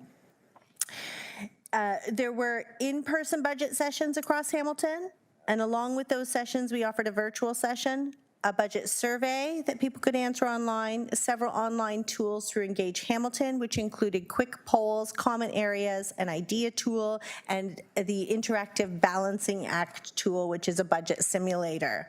And so across channels, we heard from 1,350 participants with comments and ideas about resident priorities in how the city should invest its resources. So a quick summary in terms of what we heard, though there's much more detail in the report and its two appendices. Participants identified that the services where there should be the greatest investment are these four key areas. The first is infrastructure. And in particular, they focused on comments regarding roads, sidewalks, and also some in regards to water systems. Public safety was also identified. Housing and homelessness through practical local solutions and partnerships. Those were the top, and then somewhat further behind, but still in the top areas for investment was community services, which was defined as childcare and long-term care in this context. There were also major themes that emerge across the engagement methods. So the four key themes that came forward were making spending transparent. So residents really want clarity on how tax dollars are used. And they asked us for transparent, accessible accountable budgeting, not accounting budgeting. Responsible financial management was a theme, not surprisingly. There was strong support for prudent spending that safeguards services and long-term stability. Economic stability was quite the theme through the engagement efforts. The third was steady investment in core infrastructure. So that meant steady and consistent investment in essential assets, again, roads, sidewalks, water systems, surface to the top, and was strongly supported.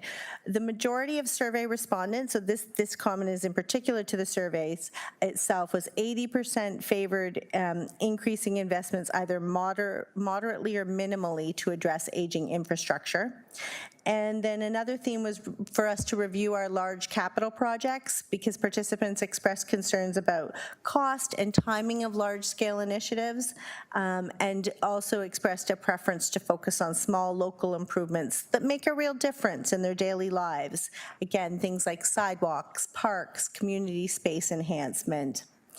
Not surprisingly, we heard clearly that affordability remains a top concern, and participants strongly urged the city to use resources efficiently, to prioritize essential services, and to deliver clear value for every dollar spent.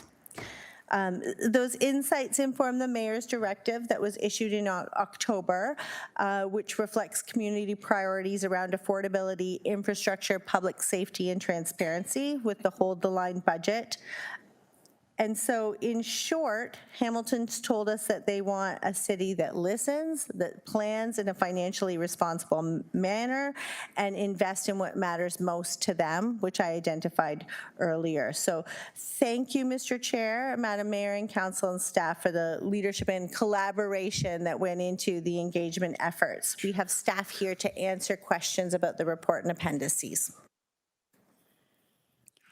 Thank you, City Manager Clucky. Mayor Horvath, please lead us off. Thank you very much. And I just very briefly want to express my gratitude to the staff.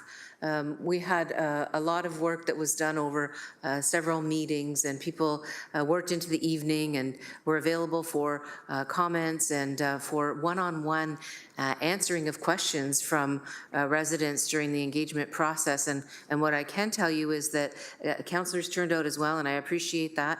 But I heard at every single in-person meeting, people approached me to say thank you. We've never actually had a chance to say something.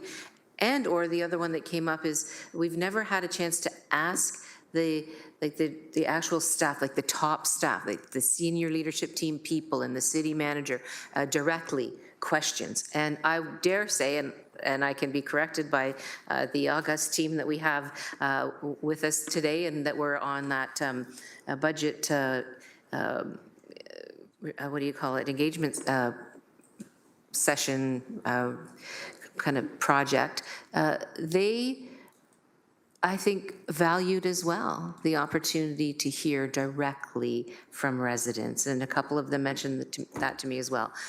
Mayor, we've really never had been in the position to actually directly have to answer to the constituents in terms of how we run this city as the senior staff. And so I thought all the way around that was valuable. It was the first time ever that we've had, well, that I know of, that we've had these kind of in-person meetings. But overall, I want to say I'm very, very grateful. And I want to also acknowledge and kind of focus in on the fact that I took those responses, both in terms of the in-persons, but also in terms of the other methods and tools that people had to engage, to help when we, and I know that the city managers talked a little bit about that, but for example, the priorities that were on affordability, on infrastructure, community safety and well-being, absolutely. Those things are reflected in that directive. Wise spending, gradual investment, community-focused improvements. These are some of the things that really, I believe, I reflected or tried to reflect in the mayor's directive, including things that I've heard around here. Let's get sustainable savings, things not just one-offs, but things that we can do over time that continue to make our city much more fiscally kind of focused. And so I appreciate all of that. I know councillors have had their individual sessions as well, which is really great. And I just want to end by saying this.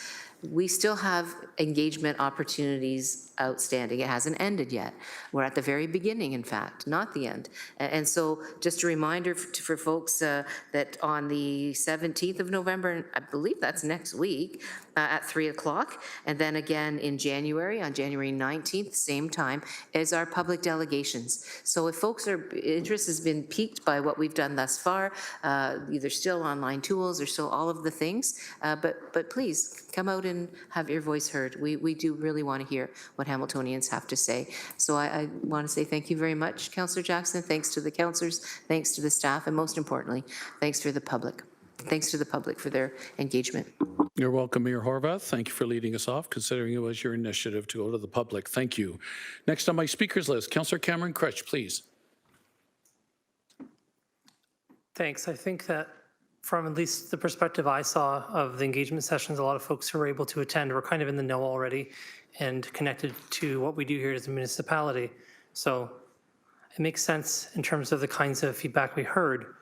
What I don't routinely see when we get these kinds of results back through any medium we get them for surveys is any kind of statement from someone that says, like a grain of salt statement, right? So for instance, I'll explain what I'm talking about here. And so I'm wondering if someone on staff can maybe help me here. If I look at one of the charts here, it says that 90% of the people who were involved in this feedback were people who own property, 9% were tenants. Citywide, the average is 34%.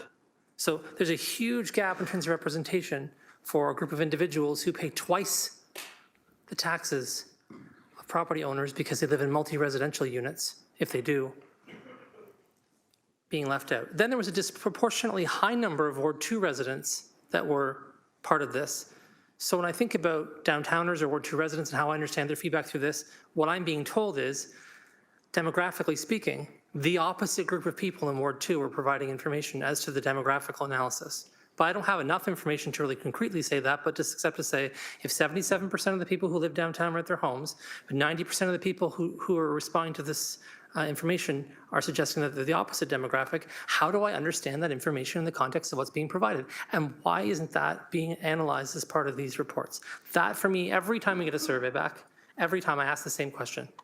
And so as time is growing, I'm just really hoping that we're going to get to a point where we have that level of analysis done. Can we get that? How are we meant to understand these in the context of their mismatch with the demographics of our city and of the downtown specifically? Who would like to tackle that? City Manager, do you want to delegate that to one of your staff, please? Through you, Deputy Mayor, I'll send it to Director Heather Anderson to start. Director Anderson, please introduce yourself. Thank you very much. Through Deputy Mayor, my name is Heather Anderson, and I'm the Director of Communications and Engagement. Thank you very much for the question. It's a very thoughtful question, and I do agree with you that that deeper level of analysis could have been included in this report. That's something that we can take away. Also, just given in the time frame that it just wrapped up on October 10th, we did our best to present the information as meaningfully as possible, but your point is valid and well taken and something that we're going to take back and ensure that's part of the analysis. Councillor? Thanks, I really appreciate it. I think it's really important for us to look at this information and say it's one piece of a larger puzzle of how we gather information, right? So some of us are going to do town halls. I did one last year in the budget, doing another one in the budget this year. There's many other ways to gather information. I just really want to say that this can't be the only measure. And especially when we look at the data and we see that there is sometimes a demographic mismatch, we have to say, this is what the data actually means in that context and how we're supposed to understand it. And so I would just ask going forward if there's a way to make sure we incorporate that so that we understand what not just the numbers we're seeing, but what they mean. Thank you. I heard the director say she's taken that under advisement. Thank you, Councillor Cretch. Much appreciated. Councillor Francis, please. Thanks, Deputy Mayor Jackson. I actually attended the city's budget event at Glendale Secondary School in my ward, and the overwhelming majority in attendance were disappointed that there's a lack of focus on high taxes and spending. In speaking to the residents, it was glaringly obvious that high taxes were the #1 issues, at least in my community. And what stands out in the data in this report, which aligns similarly to what I saw in my ward on the board that they had up there, is that residents are clearly asking to refocus our priorities. Based on that data, the two areas where residents were most wanting to see reduced spending was on climate change and arts, culture, and events. At the same time, residents told us fix the roads and keep our neighborhoods safe. That's on the data. And residents are sending a clear message with this data. They want their local government to focus on local issues, that they understand that climate change is being addressed by the provincial and federal governments. Our responsibility is to deliver the services residents rely on every day, maintaining safe communities and investing in our roads. That's where our focus needs to be so we can stop these massive tax increases and do a better job at delivering core services that people are asking for. Thank you, Deputy Mayor. Thank you, Councillor Francis. And Councillor Clark, please. Thank you, Deputy Mayor Jackson. I appreciate the opportunity. First, I do want to extend my sincere appreciation to the mayor for coming up with this initiative. In my 15 years on council, I do not recall a mayor holding these types of events and reaching out directly to residents to get their input on the actual budget itself. I attended the one that was in Glenbrook with Councillor Mark Tattison, and several others were there. My mind is, I can't remember everybody. Councillor Wang was there too, and the mayor was there, and our staff was there. And I talked to a lot of the residents, and they also were appreciative of having the opportunity to actually speak to the senior leadership team, having the opportunity to ask questions. So it wasn't just questions like a town hall, but afterwards there was a lot of people milling about, and there were conversations that were happening, which I thought were more organic and spontaneous, but it was very helpful. And I heard from residents, they were very pleased with that process. I see the response in the report. Perhaps I'm glass half full, glass half. I'm right in the middle here somewhere. And what I see is that residents are concerned about our roads and infrastructure. I see our residents are concerned about their taxes, and they're wanting us to prioritize and find efficiency. So I would hope that given this information as we go forward in this budget process, that we look at when we're dealing with our asset management plan, for example, which is big numbers. Can't do it all in 15 years. We can't do it all in 20 years. We need to be able to finance it over a longer period of time. I get that we'll have service costs for it, but it will help negate significant increases in property taxes if we're financing capital over a longer period of time. So I'm just hoping that as the mayor comes forward with her budget and staff, that we have a couple of options when we're looking at that it's not, we got to do it now or we're in trouble. No, let's look at how we do it, when we do it, and what the impacts will be to the property tax increase. Because what I am hearing from folks, and when I was there, I ran into two people who had just been laid off. And they were afraid. It was palpable. They were afraid, didn't know how they were going to pay their bills, and didn't know how they were going to find a job when they're in their late 50s. So these are things that people are experiencing right now, and we need to be cognizant of it. And I know the mayor is, and I know the senior leadership team is. I'm just hoping that we'll see some options with the budget when it comes forth. Thank you, Deputy Mayor. Thank you, Councillor Clark. I need a mover and seconder, please, to receive this report. Councillor Pauls? Well, I don't see you on my monitor. Councillor Pauls, I will welcome you to speak at this time, please. Sure you can. Thank you, and through the chair. Please. I looked at this survey, and it's all over the map, in my opinion. If you look at satisfaction with service, and you look at the bottom, it says that everybody was 77% were dissatisfied with housing and homelessness. Then when you go to the next page, when you ask, should we spend more on that? Most of us said no. It said 35% do not spend more money. And I'm wondering what can we read in this? Could it be that homelessness and housing is not a city all upon the city? It is federal and it is province. So I look at all this, and I think if you look at it, it's all over the map. Then we look at, like Councillor Kretsch says, his ward, 9% were didn't own a house, were rental, and 90% were people that owned a house in the survey. And yet, and yet his ward did more engaging. So to me, I don't know. Every time I look at engagement, it's just not clear in my opinion. And I think when I talk to my residents, honestly, I want to tell you, I do talk to a lot of them, and I get to feel what they're really asking. And when we talk about, when I saw that about the homeless and housing, when they say, yes, our heart bleeds, our heart wants to help, but we cannot take the burden all on our city taxes. So what I see that's what it's telling me, in a way, that the province, that the federal government needs to give us money for this homeless and housing. So that's all I wanted to point out. And I want to thank the mayor for hosting in my ward. I know I had one as well, so even though sometimes you don't see that many people in the second time, there were quite a few people that have engaged. So Mayor, thank you for hosting in my ward as well. Thanks. Thanks, Councillor Pauls. Moved by Mayor Horvath, seconded by Councillor Huang. Show of hands, please. All in favor? Show of hands, please. All in favor? Any opposed? Motion carried. Thank you very much. Moving on to 7.7, West Harbour Development Subcommittee minutes.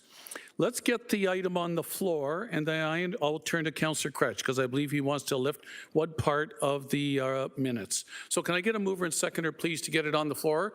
Chair Spatafora of the West Harbour, moved by Councillor Spatafora. Seconder, please. Seconded by Councillor Huang.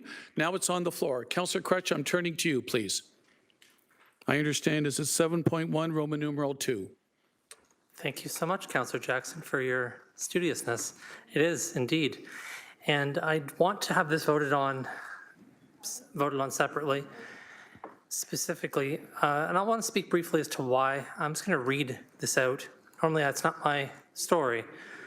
But this is an extremely straightforward motion and ask for a project that's been paused indefinitely. And what I've heard in the interim since this committee meeting, what I heard before it, what I heard when I knocked on doors in 2022, is people want to see options here.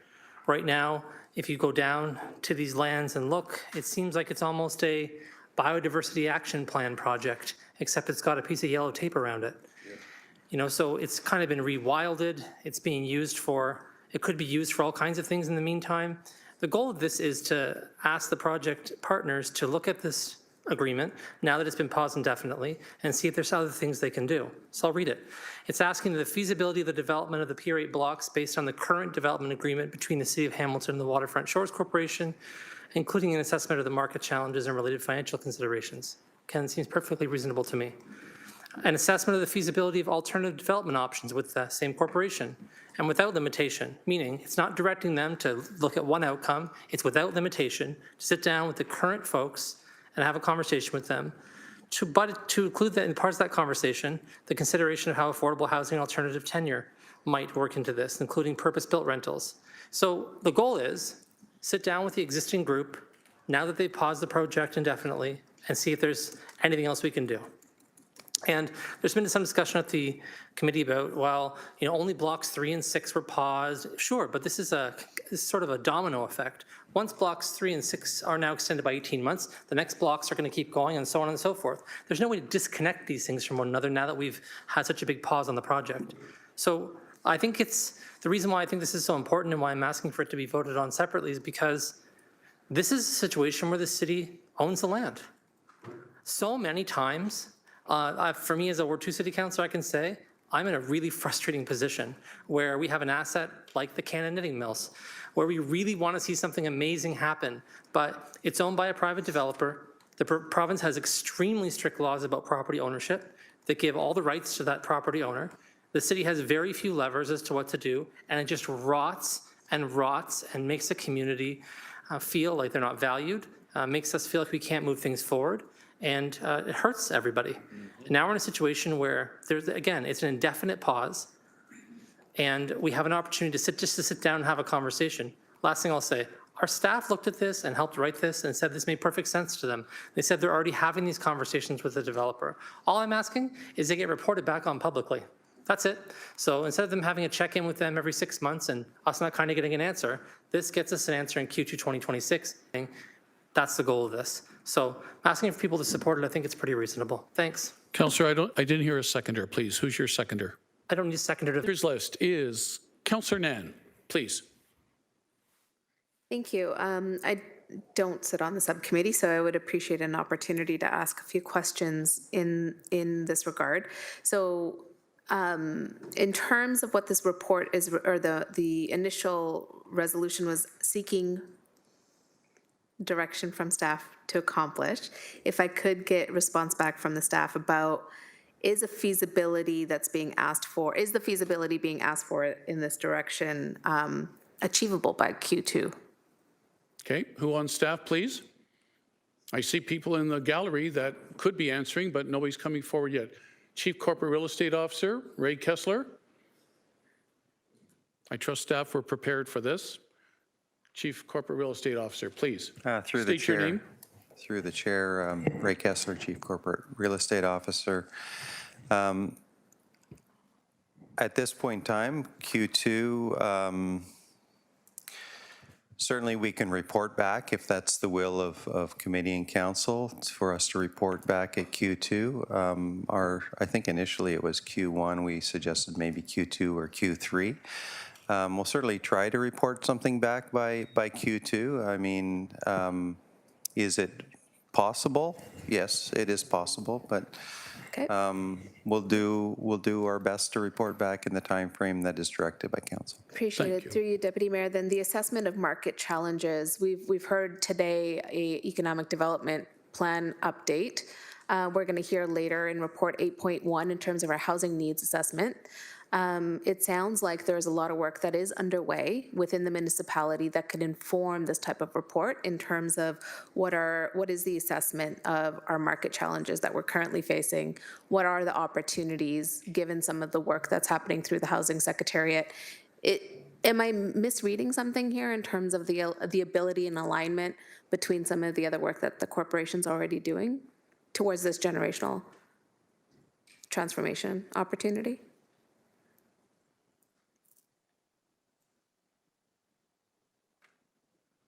So through the chair, if I may ask for some clarification, is the question that is this different than what we're doing otherwise? Does this information exist already in terms of market analysis? Is it that it's specific to this one site that needs the due diligence on the part of staff that goes to Q2? Deputy Mayor, I think the ask is reasonable. It's about considering how we might be able to look at affordable housing, alternate tenure, how those things might be options for the current Waterfront Shores Corporation to consider along with the municipality. Given the unfortunate stall of the project, I know that we often, when it's not your area, it's not your ward, we tend to move those questions, direct them towards the area councillor as we receive them in the Ward 3 office. But I do have to say, a lot of residents are wondering, what's going on here? Why are these lands sitting vacant? Why does it seem like there is no movement going forward? And what is the municipality's strategy here? And it is a long time to be waiting. There have been a lot of factors that have shifted, and we are in a time of necessity for leadership, but doing so in a prudent way, especially given some of the feedback that we just heard on the budget piece. So how do we leverage the assets that we have in a way that deliver the outcomes that our community deserves in terms of the excellence of city building? Thank you. Thanks, Councillor Nan. Councillor Maureen Wilson, please. Thank you. And first, let me offer my apologies to Chief Real Estate Officer Kessler, who did offer to meet with me. We just could not make our schedules match. So just wanted to fully disclose that. I'm a little perplexed at this. And if I watched the tape and I read the report, and I just would like to set the table. If I could ask through the Deputy Mayor, to just fill in the blank. I read the report under your signature to say the market's crashed, the developer can't make the economics work. They had a stated timeline in which to provide an action plan and to get going. That has been extended to the max. And I thought the report also, given the gravity of the situation, we're going to extend it a little bit more or indefinitely. I just would like, those are my words, and I don't think it's fair to the watching public who are, as someone who is outside of this ward, I also get a lot of questions on the status of this. If I could just ask you to first of all set the table on what is going on here or what's not going on and what did staff advise on, through the chair. Chief Corporate Real Estate Officer. So through the chair, at a fairly high level, we have a development agreement following a fairly lengthy procurement process and selection of a developer. there's certainly a number of, if I could put them, guardrails with respect to the type of development that is permitted down there, that is, whether it's the secondary plan or the development agreement that we accepted, or the development proposal that we accepted, blocks of the lands they choose to develop, in which order and which time frame. They give us notice essentially to say, hey, we're going to work on block 3 and block 6. That's kind of where we are right now. And so blocks 3 and block 6 are the two blocks that they initially chose to bring to development. And then they have certain obligations to the city and quite frankly to their own shareholders with regards to the viability and the feasibility of bringing those blocks forward. And so they selected those blocks 18 months ago, and they initially thought they would be viable, but when they finished their pro forma work, they determined that they were not viable. And so that gets tested every 6 months for 3 periods, and that third period has now come to an expiry, and they're still not viable for them to move forward because of the market conditions, among other things. And so for that perspective, they've exercised a clause within the existing agreement. It's sort of like a force majeure kind of clause. It says, hey, we're an exceptional time period. We're not going to be able to deliver that. And so we're exercising this clause and this option to be able to delay moving forward on blocks 3 and block 6 at this point in time. There's no defined time period with regards to the others outside of that kind of broad 15-year development time period, which started around 2023. So in that context, the city has allowed that as permitted under the development agreement. To give them that flexibility. It's not indefinite, by the way. The delay is tempered by a number of things that we are requiring of them. One is continuous testing of the viability and an examination of alternatives as somewhat akin to the motion, and they have up to 3.5 years to deliver for us a viable proposition. Thank you. Corporate Chief Real Estate Officer Kessler, long explanation, much appreciated. Councillor Wilson, you still have 4 minutes. Thank you.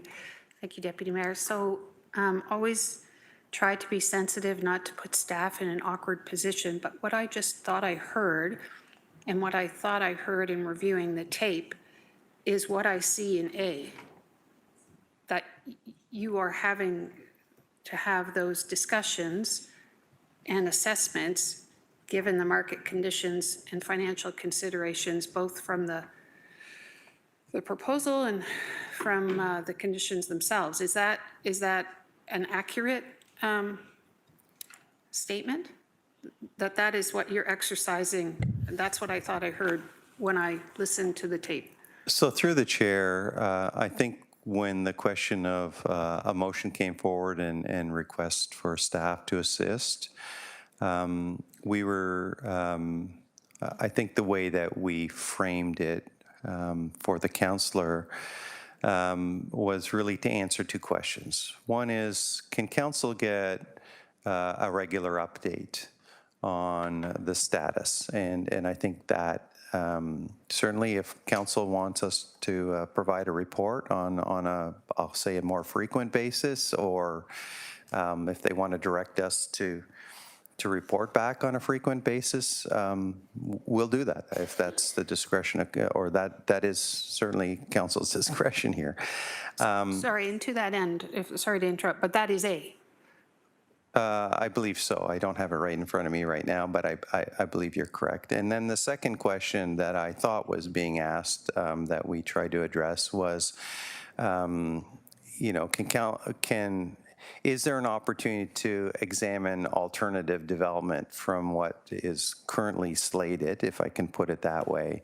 And are there different ways of, in essence, examining how to bring a product to market that is viable, right? And that might include some kind of partnership or affordable housing concept that might receive funding from alternative sources than purely market forces, and whether or not the proponent is prepared to go down that path, right? And so certainly in conversations with the proponent, we're open to having whatever conversations push the agenda forward. We're both motivated and highly motivated to try and bring product to market. The city certainly wants to see something on the ground, which we've heard today. But the developer also, they're heavily invested in this project. They've given us upfront monies. They've expended a lot of money on due diligence, and so they're highly motivated and committed to continue on with this project, unlike, what we've seen across the GTA and a lot of other housing projects. And so in that concept, we are open to having pretty frank, open conversations with the developer around various alternatives, right? Whether or not they all fit within the guidelines and what I would suggest are guardrails is another question that we always need to bring it back to in terms of form and other factors that affect what is possible down there. Yeah, thank you. I guess in my estimation, appreciating those guardrails and appreciating that there's an expectation that of the over $100 million that has been publicly, I think, invested in that, there is an expectation of some sort of revenues. I see A as being good governance, and given the significance of the change in the market, I think it is incumbent and a responsible thing for us to receive that information. I guess the other reason I would support both A and B, as it's set out here, is just a little background, if I have a minute to share it. I got oddly enough, an email from a classmate of mine where we both worked, Deputy Mayor, on studying what is still regarded as the landmark development in Toronto for Canada, the David Crombie neighborhood, sometimes called the St. Lawrence neighborhood, which is held as a hallmark of cooperative housing, market housing, affordable housing. And it all, oddly enough, began in the early 1970s as a consequence of low housing starts and vacancy rates. And faced with a shortage of affordable housing, Toronto's City Council at the time created a working group to study the problem. They happened to be able to tap into federal money, and lo and behold, we still have a model that every urban planning class goes to visit and has yet to be replicated. The reason I got this email from a classmate is one of the authors of that is having a book launch at my former university to detail this and to, I believe, encourage cities at this time where they have these publicly owned assets to get off their you-know-what and to try and lean into these solutions. I appreciate the guardrails, but I also appreciate Councillor Nan reporting from FCM on the various pots of money that could be available for housing. I think we have to do all we can. I think this market is changing considerably. I think this council is doing what it can, but I think it's incumbent on us. Something may not happen from it, but I think A and B is reasonable, and I would strongly support the original motion as it was proposed at the West Harbour Subcommittee. Thank you. Thank you, Councillor Maureen Wilson. Councillor Spatafora, Chair of the West Harbour Development Subcommittee, please.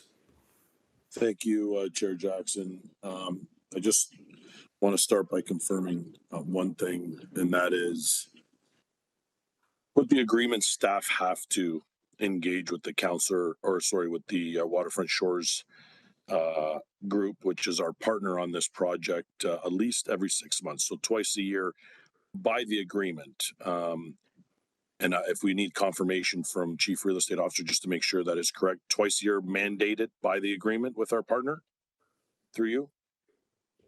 Through the chair, that is correct, at minimum, yes. Thank you. So minimum 2 times a year, we have to do it.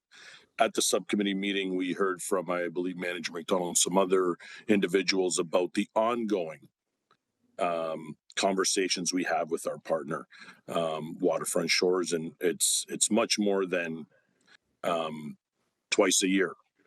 So this work is already ongoing, and now we have an infinite pause, which is not really infinite because we can do something if we want, but we're talking about 2 of 9 building blocks. We're not talking about the entire project in its entirety. We're talking about block 3 and 6 that are extremely difficult to develop on to begin with if we really want to get into the details of how hard it is to develop this property based on where it's located, based on how you have to build on these lands. So 2 out of the 9 building blocks, the work that we're asking staff to do is currently ongoing. It doesn't disqualify them from doing anything. Affordable housing is already part of this development. Yes, it's only 5%. Could they come back in 6 months, staff and our partner, and say, hey, we're looking at doing this co-op, we're looking at going to 10% affordable housing? To me, my biggest concern with this is staff's doing the work, number one. Number two, I think it's a poor message to send to our partner, a partner who we are in business with. We own the land. We get to sell the land at market value. We get a percentage of units sold. So there's revenue generation on this piece of property for the city. Just to begin with, to get our money back that we spent to remediate this land after all these years. We've spent a large amount of taxpayer money to get these properties where they are. Staff's doing the work. It's a complicated development. We have, I don't know how many vacant parking lots owned by the city that we still have affordable housing needs to put on. Now we come here, we finally hit a deadline with our partner on 2 out of the 9 blocks. And the first thing we want to do is say, hey, let's talk. We need to talk more. We need to change what we're doing. We need to look at things. We don't need to do that. Staff's already doing it. To me, this just signals to our partner. Let's keep that in mind. This isn't developer versus city like we always like to do. This isn't the big bad developer and the city fighting over DCs. This is us and our partner going through a terrible housing market, a terrible real estate market, and the first opportunity we have to maybe look at our partner and say, hey, no. We don't care the conversations you're having with staff. We want you to look at other options. To me, it sends a bad signal. Staff is already doing the work. I'm happy with the work they're doing. The committee's supposed to meet quarterly. At times we don't because there's nothing for them to report back on. We can have our meetings every quarter and staff can report on every one of those conversations that they have with the developer. So to me, I just think the work's being done, number one, and number two, it's a bad message to our partner for me when the work's actually ongoing. I think it shows that we don't have confidence in our partner. So that's why I won't be supporting this today. Thank you. Thanks, Councillor Spatafora. Appreciate it. Councillor Clark, next, please. Thank you, Deputy Mayor Jackson. Can I ask, does our partner have the unilateral right to pause the development indefinitely? Or is that a joint decision?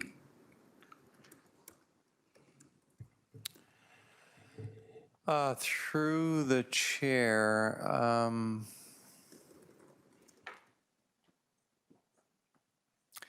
there are some timeframes. No, there is no such thing as indefinite pause. There are some timeframes. The original was, as I suggested, a 15-year timeframe that was outlined. So right now, they are given, as I stated earlier, up to 3.5 years of a pause. I say up to. And so that is really I'll say the guardrail towards moving forward with something. So the agreement that exists indicates that they have years that they could pause the development. Is that correct? So through the chair, that is currently what they have been granted, yes. Granted because we're kind people, or granted because it's in the agreement? Granted as a result of the permissions that are in the agreement. Not sure it quite answers my question. I'm trying to understand, does the developer have all of the control in terms of when they develop or when they don't develop? I thought it was a mutual agreement that we had with them. We're supposed to be partners, as Councillor Spatafora has rightly enunciated. I'm just trying to understand who made the decision that they could pause this indefinitely, because they did use the term indefinitely. So through the chair, and that may have been, there isn't an indefinite pause, just for clarity, right? So the pause right now is for 3.5 years. So in essence, restating where they were today up to 3.5 years. They can do that. And when we say that they have now paused it, is all of the projects on that land now paused, or just a couple? Where are we in terms of what's moving forward, what's not moving forward? Are they doing any work at all in terms of studies and looking at the property, like trying to understand what they're doing? Or are they just simply sitting back saying, well, we're not doing anything because the economy sucks? So they are currently undertaking due diligence, like they're doing soil testing, they're doing all of the type of work that you would do in preparation for development. Thank you. So that is continuing on. They're spending quite a bit of money doing that, actually, and that's part of the calculation, as I think many of us understand that the market has shifted on the cost side, probably more so than it has on the revenue side, although the revenue side is now constrained as well. But the cost side is the one that's driving up a lot of these typical project defaults around the GTA, where we see costs are sometimes upwards of 2 to 3 times what they used to be, right? And so in that context, that's part of the factor and part of the analysis that they are undertaking. So, they look at alternative ways of delivering the same thing, right? And so that is work that they are ongoing. They're continue to do that. And like I said, they have to deliver to us at least every 6 months further analysis of what the marketplace is saying and how that pro forma works. So the pro forma is both on the revenue and on the cost side. So it's a complete assessment of the viability of a project. So while the economy is where it is, will this partnership be proceeding with servicing and all of the things that are necessary to prepare that land for the developments that will eventually come? Or has that been paused as well? So through the chair, the sites are all serviced. The city has actually undertaken all of the, call it the pre-development work or the development work. The city actually is the developer. Our partner is more so a builder at this point in time. And so in that context, all the servicing and the roads are all in place, ready for development to happen. 2 minutes of your speaking time left, Councillor. Yeah, I guess without seeing the agreement, I'm trying to understand exactly how we keep things moving to the best of our ability. And that's the challenge that I'm hearing here.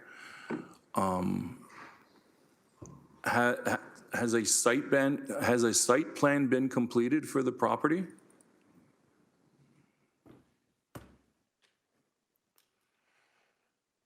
Through you, Deputy Mayor, Chris Phillips, Acting Director of Government Relations. Obviously, I was the manager of the municipal land development office with West Harbour. Certainly, from my colleagues Andrea Smith, Danielle Sabati, as well as Director Kessler or Chief Real Estate Officer Kessler. Perhaps I can provide a little bit of context as probably the person who has the most experience on the development agreement itself. To contextualize it, Councillor, the development agreement is a series of checkpoints and milestones. The area has 9 different development blocks. The way that the process evolves is that they determine which development block they wish to draw down, and then that sets the course for a multi-phased development. Remember, this was always anticipated to be multi-phased. It was never going to be built all at once. In this particular case, the very first development blocks are blocks 3 and 6. To put it in particular, so that you know, they're the 2 blocks, the middle block and the northern block on the eastern edge of the property closest to the industry. Those were the first 2 blocks in the agreement, and those are the first 2 blocks that were analyzed. The way the development agreement works is that the developer has to provide a pro forma, a budget, an analysis of both costs and revenues for the blocks as they go through the process. They get checkpoints on that. They have to be completely transparent to the city with those. The cost consultant is actually a jointly administered cost consultant. Mr. Kessler and the rest of the team reviewed those throughout the last 18 months. It's at this moment in time that this process kicks in that they're talking about. The reason why it's before you today is because we're at the end of that process, and there are consents and there are checkpoints within the agreement that allow them to pause the development on those 2 blocks. The piece I think that I would give caution to both council and as well as collective, and it's a little bit of what Councillor Spatafora said earlier on, and it's kind of on our own language regarding the development. Good or bad, the whole point of the development, because it was multi-phased and supposed to go on for some 15, 20 years, is that once we enter into an agreement, it's got to be clear that the agreement, that you're together in the agreement. And so therefore, I do believe that some of the language, making sure that it's clear that our development is with Waterfront Shores is really critical to that. The only decision point that's on the books right now is 2 of the blocks. We're still committed to the rest of the development with them. My caution on language would be on the idea of whether we look at this whole thing differently. You can certainly look at the whole thing differently, but it has to be within the parameters of the agreement that we actually have. So I'll use affordable housing as an example. Affordable housing would not necessarily come within the realm of the agreement. So if we are looking to negotiate differently with the developer on different terms, that would actually have to be negotiated jointly between the 2 parties. It's not an indefinite pause, it's a structured pause. One of the things that's probably causing this, obviously the most angst, is it's obviously at the beginning of the process.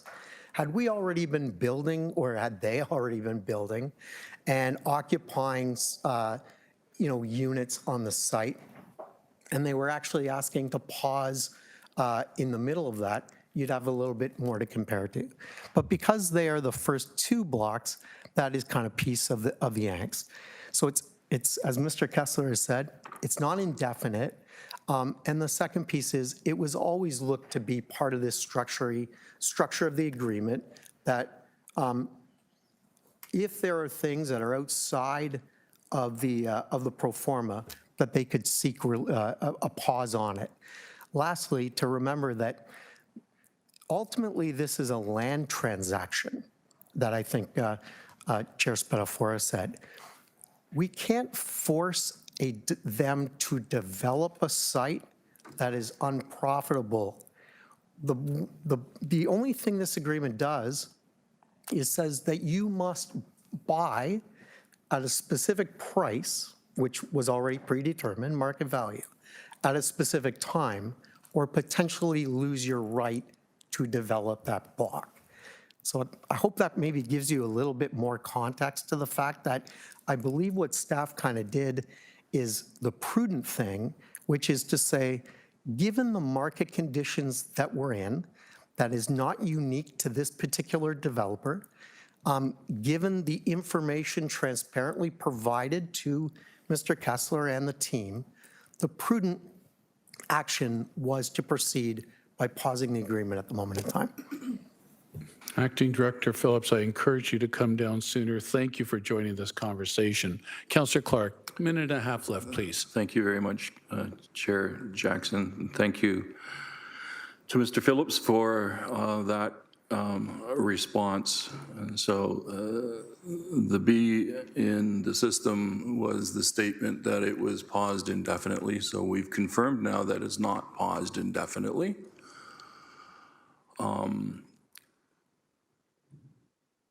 When it comes to the agreement itself and the motion that's before us, can someone please articulate to me the challenges that you believe or the positive things that you believe that these motions provide? What I'm hearing is it's paused. We're concerned as the landowner. We want to ensure that things keep moving along. This asks those questions. I'm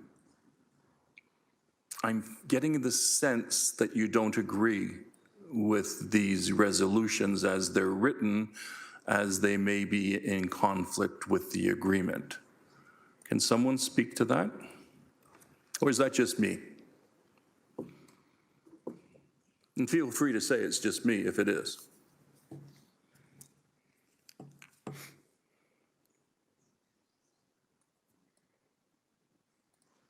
As staff are conversing GIC, I just consulted with Edie Fontana about the one matter we have in camera, and I've asked her if it's time sensitive. She's told me no, it can wait till council next week. I want to get through the public agenda today, even if we're here till 6:37, without having to go in camera if that's possible. Anyways, Chris, please. Sure, through you, Deputy Mayor. I'm going to try to see if I can.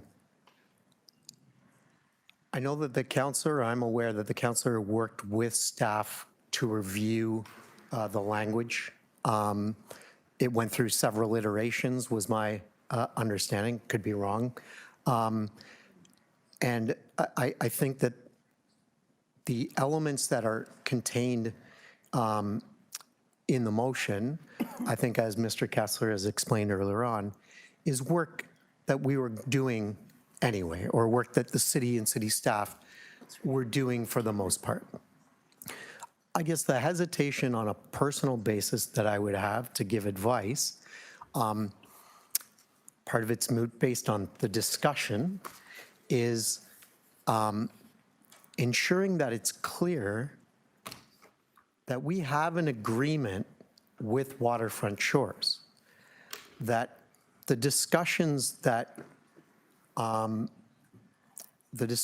would be had as part of this motion would be in the context of negotiating within the parameters of the development agreement. The provision or the language on affordable housing, to some degree, could be out of step with that agreement, given that the agreement already has a provision for affordable housing that both parties agreed to. So there's nothing specific in the motion that talks about increasing a percentage or that sort of thing. But I think that if I was being prudent, I would say that maybe that's a parameter that could be interpreted that it's kind of outside of the existing parameters. I think, as I said earlier on, and I think maybe part of the discussion that was had at subcommittee would be just having this discussion makes it seem as though that this wasn't already anticipated in some degree in the agreement. As I said, the agreement spans 15 to 20 years. It has lots of provisions in it that assume that over that 15, 20 years, there would be, peaks and valleys in the general market. We just happen to be at the very beginning of it. So I don't think as staff the way that the language is, that it necessarily is offensive to staff or it couldn't be done. It seems to check off the different boxes of work that we were already doing. If I'd be so bold to say, I believe Mr. Kessler's report, it's kind of inherent. What's in the motion is already being done. And so the question is really, do we need a motion to direct staff to do things that it was already doing as part of its regular business on this particular file? Thanks, Acting Director. Councillor, wrap-up comment, please, or second time, please. I think the motion is to get the report back so that everyone's on the same page. I agree that staff are already doing this work. And from my experience in my own ward, I had a developer who was doing condos. Beautiful, beautiful. But the condo market collapsed. He quickly switched to purpose-built rental housing, and he's already got one of them occupied. So that's why I'm looking at this and looking at the agreement. Surely there is a way for us to pivot rather than just say, well, we can't build condos, so we won't do anything. Well, let's see what happens in 6 months, in a year and a half. I'm concerned that it's going to lag on, and I'm concerned that we don't have that flexibility. And perhaps the waterfront holding company or whatever, Waterfront Shores Corp, have thought that maybe there'd be an opportunity to look at purpose-built rental housing because there's a huge demand for it. But with the way it's written currently, it's a little bit challenging. And I just don't want to see the land sit there and nothing happen for years. That's something that the city cannot tolerate. Thank you. Thanks, Councillor Clark. Mayor Horvath, please. Thanks, Deputy Mayor Jackson. There's just a couple of things that I wanted to add. The one is I voted against this because I do believe the staff are already doing the work. I do believe we have a subcommittee in place to actually receive the reports that then come here, which is why we're here right now, receiving that report.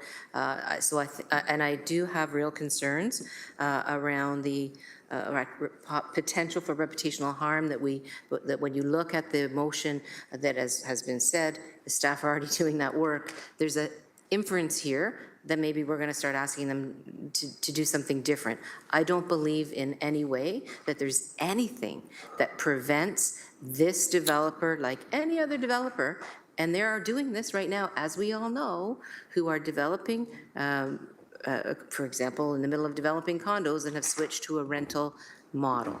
Nothing that prevents that from happening in this case. There's nothing that prevents our staff, and what I heard at committee is, in fact, they are doing this work to let, and our housing secretariat, to let this developer know what kinds of programs are available for the incentivizing of more affordable housing units, and that they can take advantage of those just like other private market developers are doing.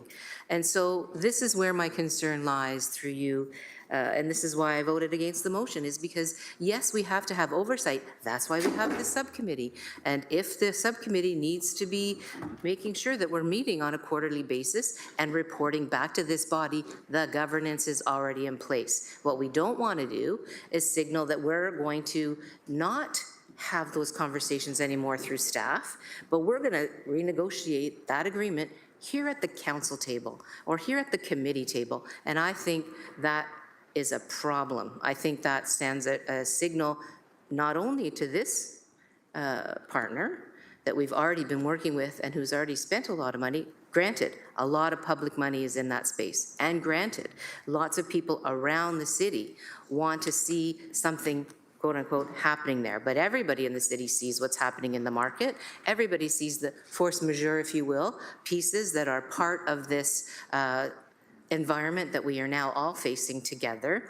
And I would submit that it's not just a ward issue, it's a citywide issue. That's why it's at a GIC, really, is because we have a really specific piece of land here that everybody's been engaged in terms of both the paying for, but the participation in terms of the vision, and people are excited about the possibilities. The last thing we want to do is then change tracks and spend another 4 or 5 years developing another plan and trying to find another partner who might just say, well, what happened with the last guy?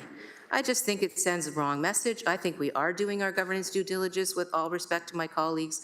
I think that the staff are doing their work, and I also believe firmly that the staff have no barriers to identification with the current partner, what the opportunities are to provide more affordable housing.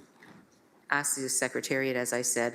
I've said what I had to say at committee, but I thought it was important to say it here again at council. You know, at some point, you have to land the plane. And I thought we had landed this plane and made a decision to move forward. I don't think we should reconsider it to midstream, but I do think there's lots of opportunities to have those collaborative conversations and not send a negative message that somehow we don't you know, we are concerned about whether or not our staff are doing their jobs. We heard they are. That we somehow have to do those here, we don't. And that we don't have good governance, we do. That would be my comments. And I'm not going to support it as I didn't at the committee meeting. Thank you. Thank you, Mayor Horvath. Councillor Alex Wilson, first time, please. Thank you. Through you, Chair, I wasn't at committee. I'm not on, don't sit on the subcommittee. I've been spending time listening to better understand the issues. What I'm hearing from, I think, folks in favor of the motion is a desire for a report back, increased kind of transparency around some of these items, given that we're in a moment of looking at what opportunities or pivots, or as they've been discussed, may exist given this time without necessarily reconsidering the core agreement or any of the core principles that have got us to this point. But I've also heard that the implications or the signals or the vibes or the fact that, you know, it might send a message, the language of this. And so for me, I think it is a large capital, like a large investment, worthy of transparency, worthy of additional reports to kind of outline that work. And so I'm supportive of that piece. I'm happy to vote on this today. I just want to say if there's folks who worry that there's an implication to something, not what it's saying it wants to do, but oh, it could be received in the wrong way.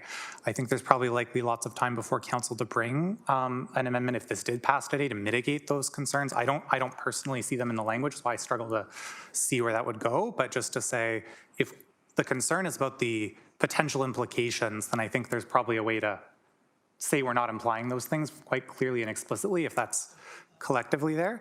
But I'm supportive in getting a little bit more information on the work that is ongoing, and I think has been said by everyone on this piece, is understanding that staff are in close collaboration with the group and just trying to understand what these opportunities are in more of a written format as well, more of a predictable format. So those are my comments. Thank you.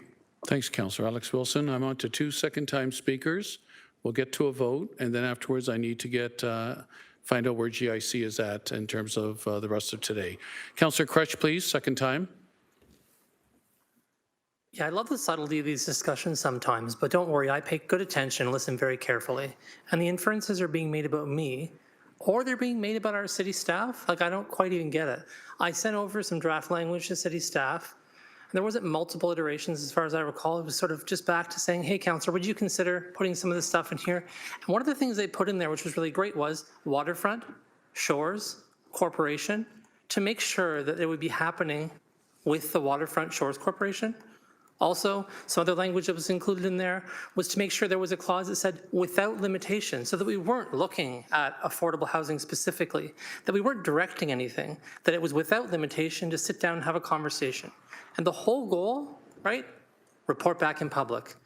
We asked for countless reports from staff to report back in public. No one's ever been accused of not doing good governance for asking our staff to report back in public. I find that also a wild accusation. I also think it's really important to say no one is meddling or undermining anyone or saying anything to our staff. Again, I sent this over, said, hey, what do you think? They provided some really clear language at the West Harbour Subcommittee. We heard from staff who said, makes sense. We're already doing this work. If the subcommittee wants us to report back, we're happy to do it. That's all that's going on here. It's worried that we're sending a signal to a thin-skinned developer who's going to suddenly turtle and the entire project's going to go, you know, into smoke is wild. We have an agreement with them. This is a partner we have. And I'm asking for us to sit down and have a conversation in light of something real that happened. And to staff's point here, yes, this is happening because we're at the beginning of the project. We're at the beginning of the project, and what we're finding is it's not moving forward on the schedule that it was supposed to. That's what's happening. We had an agreement. It was supposed to move forward. At the 18th month mark, we're now extending it 3.5 more years, which means potentially the project is delayed by 5 entire years. I think it's reasonable to come to the developer and say, hey, you plan to have this done a lot sooner, or started a lot sooner. It's not working out. Can we have a chat about what some other options might be? Then wait for it. They're going to tell us what they think, and then we're going to report back on that. 0 decisions are being made as a result of this motion.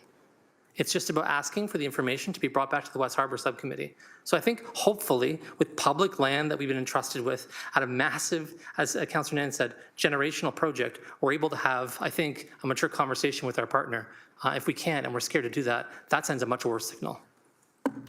Chair is respectful of your comments, Councillor Crutch, but the chair didn't detect any insinuations, but respectful of your opinion. Thank you. Councillor Nan, a second time too, please.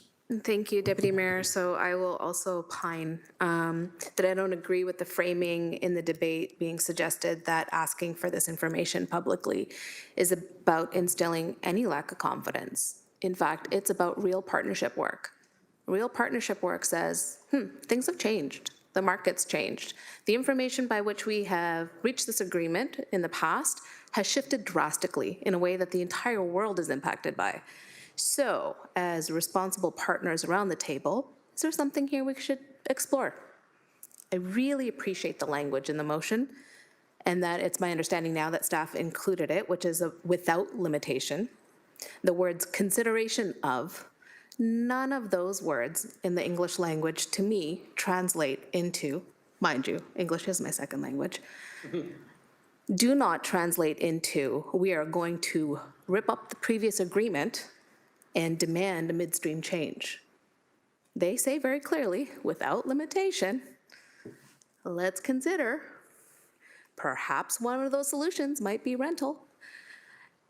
It is about a conversation in partnership that's based in reality. And so I think we have an obligation as a municipality to say, what is projected to exist in the next 3 to 5 to 10, 15 years. Part of that conversation is a due diligence that we owe the residents of the city of Hamilton, given our public funding investment and our carriage of those lands. But the other piece of it is also being a responsible partner at the table in putting forward solutions that might be viable. Viable to me is about getting things done. Viable to me is not about land speculation. Thank you. Thanks, Councillor Nan. And Mayor Horvath, second time to hopefully wrap up and get to a vote. Yes, thank you, Deputy Mayor Jackson. I would only submit this. There's nothing that's not public about the subcommittee process. The subcommittee is public. All of our meetings are public unless we go into camera. So this idea that somehow something has not been public or isn't going to be public or that report backs aren't already going to be public in the existing governance structure that we have on a quarterly basis through subcommittee or more frequently if necessary on the call of the chair if something happens that requires staff to report back, we can, bring that to the council. We can bring that to an emergency meeting. I just think it's a bit of a red herring in my respectful opinion that somehow this has not been public thus far. We're having this public conversation right now. We have public open conversations at the subcommittee, reporting back to this committee through the minutes. And so I just wanted to say, Councillor Jackson, I really want to let the public know that in fact, all of this is in the public already. It's in the public. It's not that it's not in the public. It is, and it's already being done by staff. And the conversations are already happening. And so on that note, I'm still where I was at the beginning, which is that that we should just move forward in the pathway that we've already set out, and we don't need to kind of layer on something different because we're already doing all of the things. Thank you. Thank you, Mayor Horvath. Okay, we all know what's on the floor from Councillor Crutch. You support Councillor Crutch, you're voting yea. If you don't support the motion, we're voting nay. All in favor, e-vote please. And any manual votes? This is right now for yea. Oh, this is both votes, Deputy Clerk? This is on the motion. Councillor Crutch? Separate vote, Right. 7.12. Okay, I'm opposed. Any manual votes? Councillor McMeekin is opposed. I'm opposed. Any other manual votes or everybody else is voting e-vote? Councillor Pauls? Is opposed? Yep. Oh, is that the vote up already? All right, it's defeated 6-10. So we just need a motion then to receive the overall report, correct, Deputy Clerk Pilon? Just the vote. Just a vote by hand, show of hands. I need a mover and seconder, though, for the overall report, or we're good? No, you have one already. I had them already. All in You favor have, on the overall Councillor report? Spatafora and Councillor Wayne. Perfect. Any opposed? Okay, that's carried. Thank you. Now, I'm in the hands of GIC. It's 5:20. A couple of colleagues have mentioned to me they must leave by 6 o'clock for a community meeting. The mayor has just suggested she has to leave as well. We've got 11 items under items for consideration. And we have one in camera that Edie Fontana just advised me that the Director of Labor Negotiations unfortunately can't make the next GIC or December's, so I'm not sure if it's time sensitive or not. Edie Fontana, could you just quickly tell me if it's time sensitive or somebody else can fill in if we have to postpone that discussion today in camera? Through the chair, Laura Fontana, Executive Director of Human Resources. I would suggest that the report isn't time sensitive. We did want to provide council with an update on some of the bargaining issues that are occurring at the moment, not just with the 2 units that we're referring to in the in-camera presentation, but we can defer till January if that is council's will. Let's work together over the rest of this month and into December and January at the very latest. Perfect. Okay, is everybody in agreement with that? I'm getting a nod of heads. Thank you. So I'm in the hands of committee. If you're all exhausted from today and wish to go home at this point, I can add all these 11 items to November 26th. Or we can carry on for a period of time and see what we can do. Deputy Clerk Pilon, hold it, please. Deputy Clerk Pilon. I will need a motion to extend the curfew. I sure realize that, but I want to get a flavor from how many are going to stick around, because if we don't have quorum, we might as well end it at 5:30. Yeah, let's do a show of hands. How many can stay till, let's call it 7 o'clock? Okay, let's see, 1, 2, 3, 4, 5.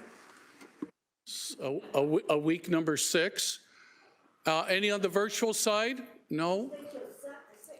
Yeah. No. 7 o'clock. We will get through the next 11 items. So that means we don't have a majority to carry past 5:30 today. All right then. The majority of GIC has spoken. Deputy Clerk Pilon. We would have to have a recorded vote, an electronic vote. We'll do that. For 2/3. Okay. That 2/3 said no to carrying on? Yes. Okay. All right. I didn't realize it was a 2/3 vote. That we do not extend the time. No, that we extend the time to 7 and see what comes up. Okay, but the committee majority hands up have said they don't want to extend to 7 o'clock. You would have to have an electronic vote, and it's a 2/3 majority.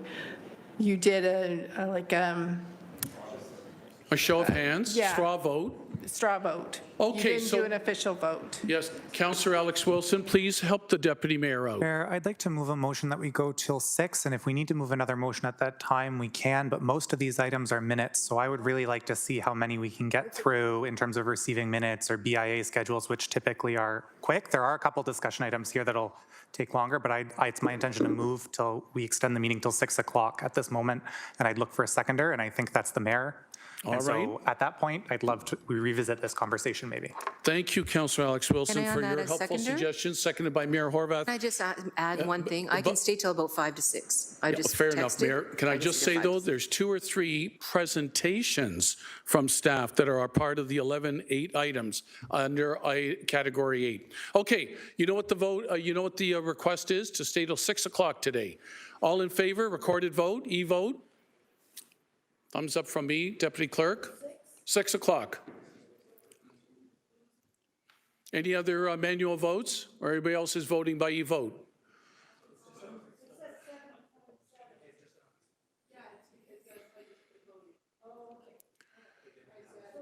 Okay. Hold it. Are we clear? We're voting for staying till 6. I don't know who's going back to 7.7. That was dealt with. Let's move on. We're dealing with whether we're staying till 6 o'clock tonight. Deputy Mayor Jackson, I have to use an existing item to add a vote to, and that was our last item that we were dealing with. Fair enough, that's okay. So that's why it's coming up 7.7 and confusing some of the councillors. It's My okay. apologies. Okay, but we know what we're voting on, to extend till 6 o'clock. All in favor? Those opposed can vote opposed. 13-3. 3 chickens. Okay, 13-3. All right. Okay, so we're carrying on till 6 p.m. And let's go on to items for consideration. 8.1, Light Rail Transit Subcommittee meeting. Can I have a mover and seconder, please, to put it on the floor? Councillor Nan? Councillor Huang? Any discussion? No, seeing none. All in favor? Any opposed? Electronic vote, please. Janet, I'm up. Any other manual votes? Who else? Nope, just myself. Okay. That carries 16-0. Thank you. 8.2, city-led projects recommending for climate change reserve funding. Director Lukaszuk. Dr. Lukaszuk, climate change initiatives provide a presentation to GIC. The floor is all yours, Director.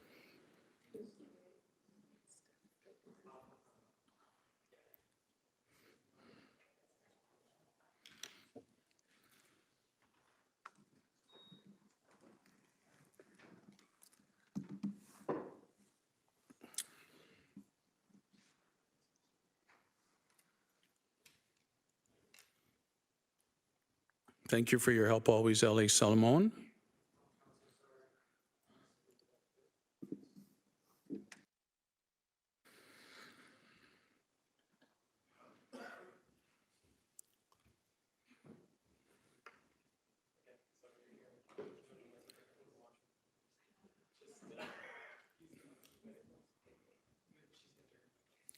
Wait till we get your microphone on, Linda, please.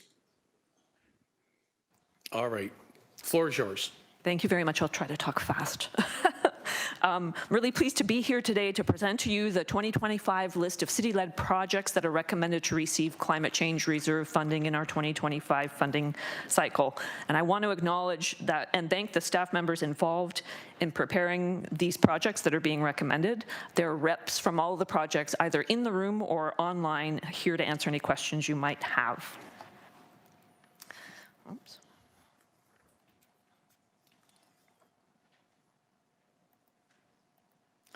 Just very quickly, this year we had 3 directors who were involved with the internal director-level Climate Change Initiative Steering Committee and 2 external reviewers, and those were volunteers from our Climate Change Advisory Committee who helped with reviewing and scoring applications. And scoring focused on key considerations, including the list that you see on the screen, everything from compliance with the Climate Change Reserve policy to thinking about co-benefits of the initiative.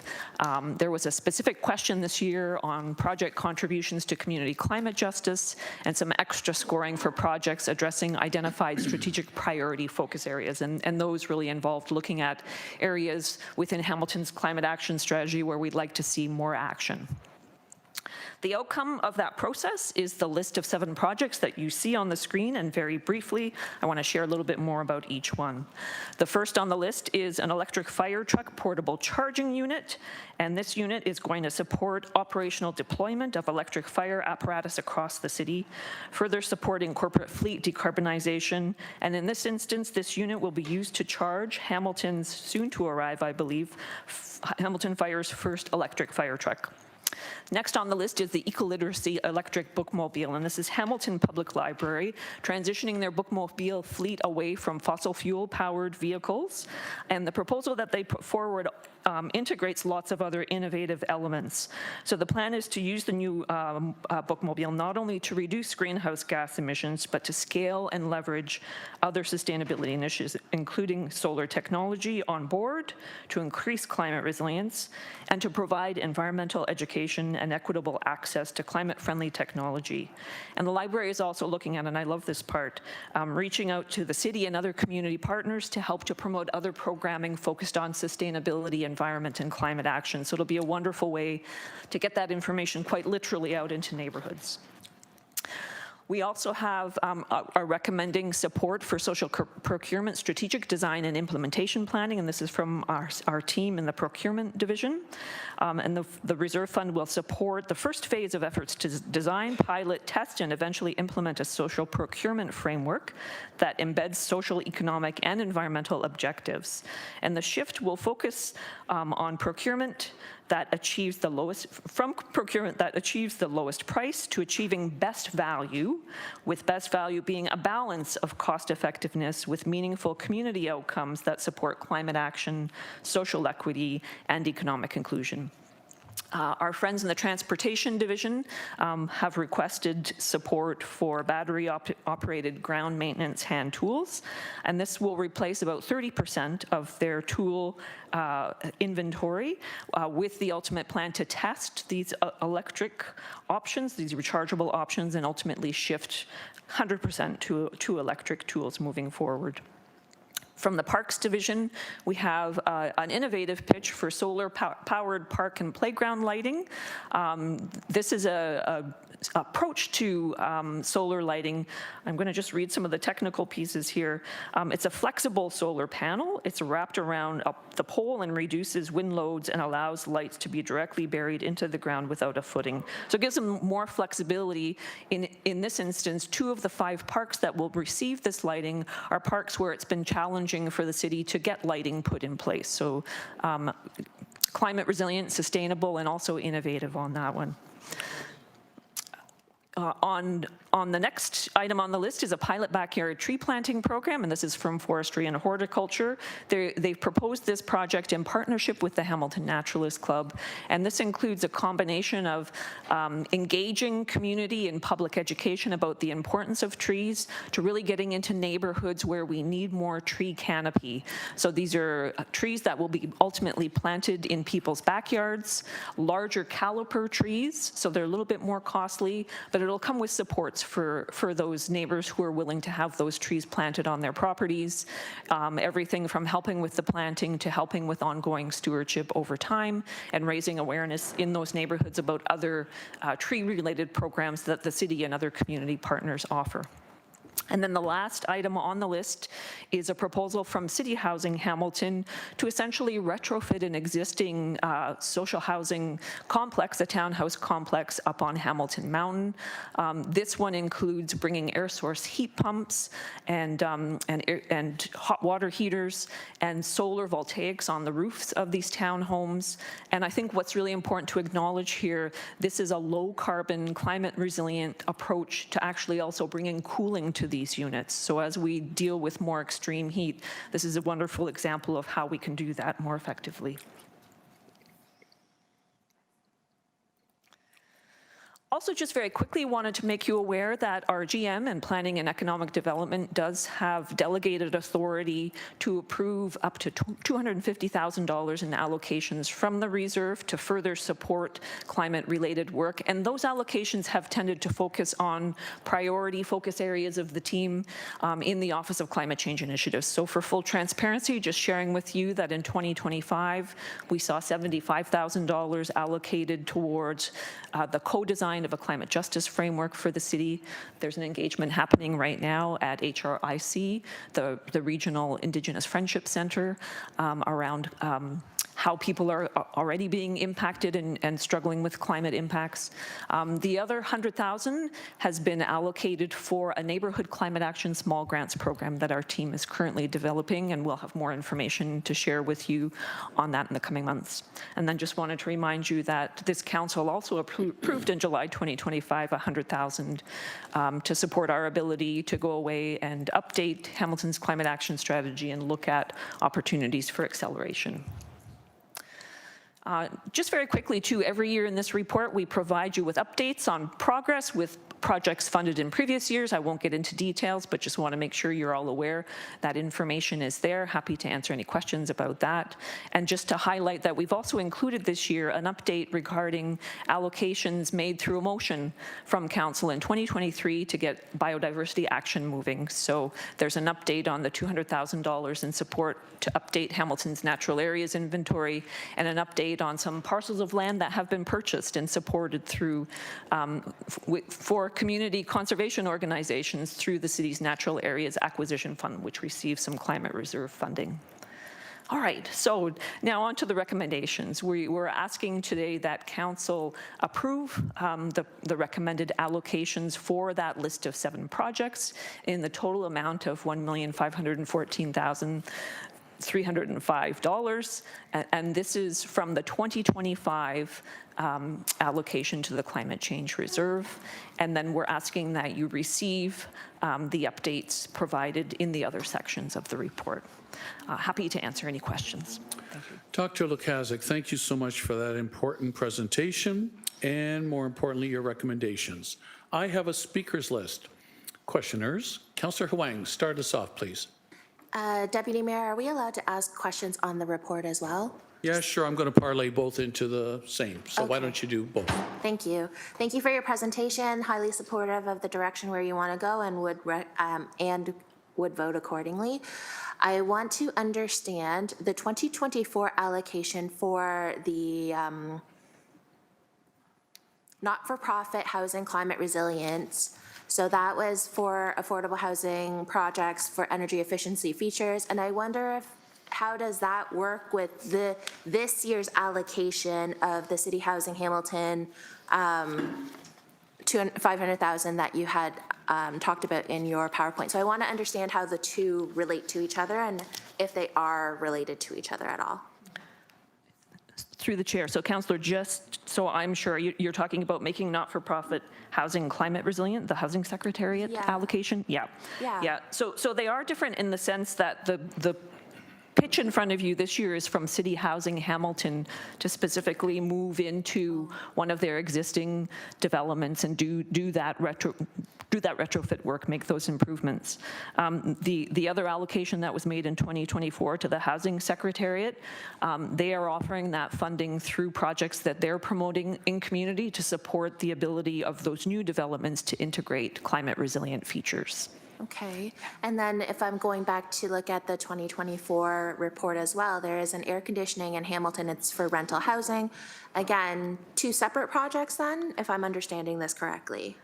Through the chair, yes. So that other piece in 2024, again, with City Housing Hamilton, and I know there are some City Housing Hamilton folks in the room who may want to add some more details. In that case, it was a feasibility assessment across a number of housing archetypes with that vision to better understand how do we go in and effectively provide cooling in those existing units. And I think on that project, one really important factor to share was there's a commitment there from City Housing Hamilton to share the results of that work with other social housing providers in the community. So it's sort of, you know, we'll do the work, but we'll share the benefits of our learning to help with that need on the climate adaptation side to pay attention to cooling and the urgent need for cooling. Great, thank you. My last question then through you, Chair, is slide 4 where you talked about the GM's delegated authority and the Neighborhood Climate Action Small Grants Program. So how do you plan on rolling that out? If you can give us a high-level overview on how you plan on rolling that out. Sure. So we are in the development phase for that Neighborhood Climate Action Small Grants Program, and that is happening within our team in the Office of Climate Change Initiatives. We have plans to consult with other city staff around existing program offerings and how we can roll those into the programming that we create, or we're calling them grant modules. So we'll have some sort of predefined opportunities for people at the neighborhood level to come to us for support to be able to implement action in their neighborhoods that helps with climate adaptation and mitigation. We're also going to be consulting quite extensively with our Climate Change Advisory Committee to get more input from them. Our hope is that we can get a program built out, and before the 2026 calendar year is over, that we'll have the first intake opportunity for people in community to be able to apply for support through that fund. And the vision there is smaller amounts of money to enable, everything from helping communities to start to network, to enabling them to come to us through this fund for resources they might need to do anything from, getting a community garden going, or planting more trees, or figuring out collectively how they could use transit in their neighborhood. Those sorts of initiatives just to help with education, engagement, and mobilization. Thanks, Councillor Wang. Next on my list, Councillor Jeff Beattie, please. Thank you, Director Lukasik. I see you looking up at the big screen. Hello down there. Always happy to see this report, and I think I'll continue to be consistent in my framing as this particular fund is more than just something within the climate change lens. I've always viewed this as something as an innovation fund because the outcomes often go well beyond just environmental outcomes. So first, a quick comment. Happy to see I think this is looking at an electrified bookmobile from the library. Happy to see that on that. I think last year I asked the question, and now seeing that moving forward, noting that I think the references, this is a replacement for an 09 Thomas built bus frame, which is one of the current model years and units that the HPL employs for the bookmobile. And my guess is it probably doesn't have a DEF system on it, which would have automatically reduced emissions. So taking that unit and replacing it with something along this line, I think, is a really interesting proposal. If you've ever been stuck behind diesel vehicles that don't have DEF features, diesel emission fluids, they are certainly not a pleasure to be behind, and you can literally see the particulate matter going out into the environment. So this is a big improvement. I've got 3 quick questions, and only spurred by the fact that the meetings run a little longer, so I had a chance to read through some of these reports in a little more depth. The fire truck charging unit, there was something similar in past years. I'm just wondering if this is a companion to what we saw last year, if this is the same as what we saw last year, or in addition to what we saw last year for the fire units. Second question, the battery operated tools for public works. Being in that corollary industry, what I have seen in so far is that the tools that are being offered that are electric to replace gas replacements are not quite up to snuff in terms of longevity. Battery life hasn't quite lasted as long as the gas-powered equivalents. So is there a possibility of just getting a feedback loop built into this, or a report back on the efficacy, the effectiveness, how do they stand up, downtime and such? I think that would be an interesting metric. And I'd be happy to be proven wrong if the technology has advanced to the point well beyond the capabilities, what I thought that they were able to do. I'd love to hear that. And then the last one, sorry to give you these questions in rapid fire, Director. The solar lighting in parks, I did see that Ward 10 was in there, just having gone back through the report a second time.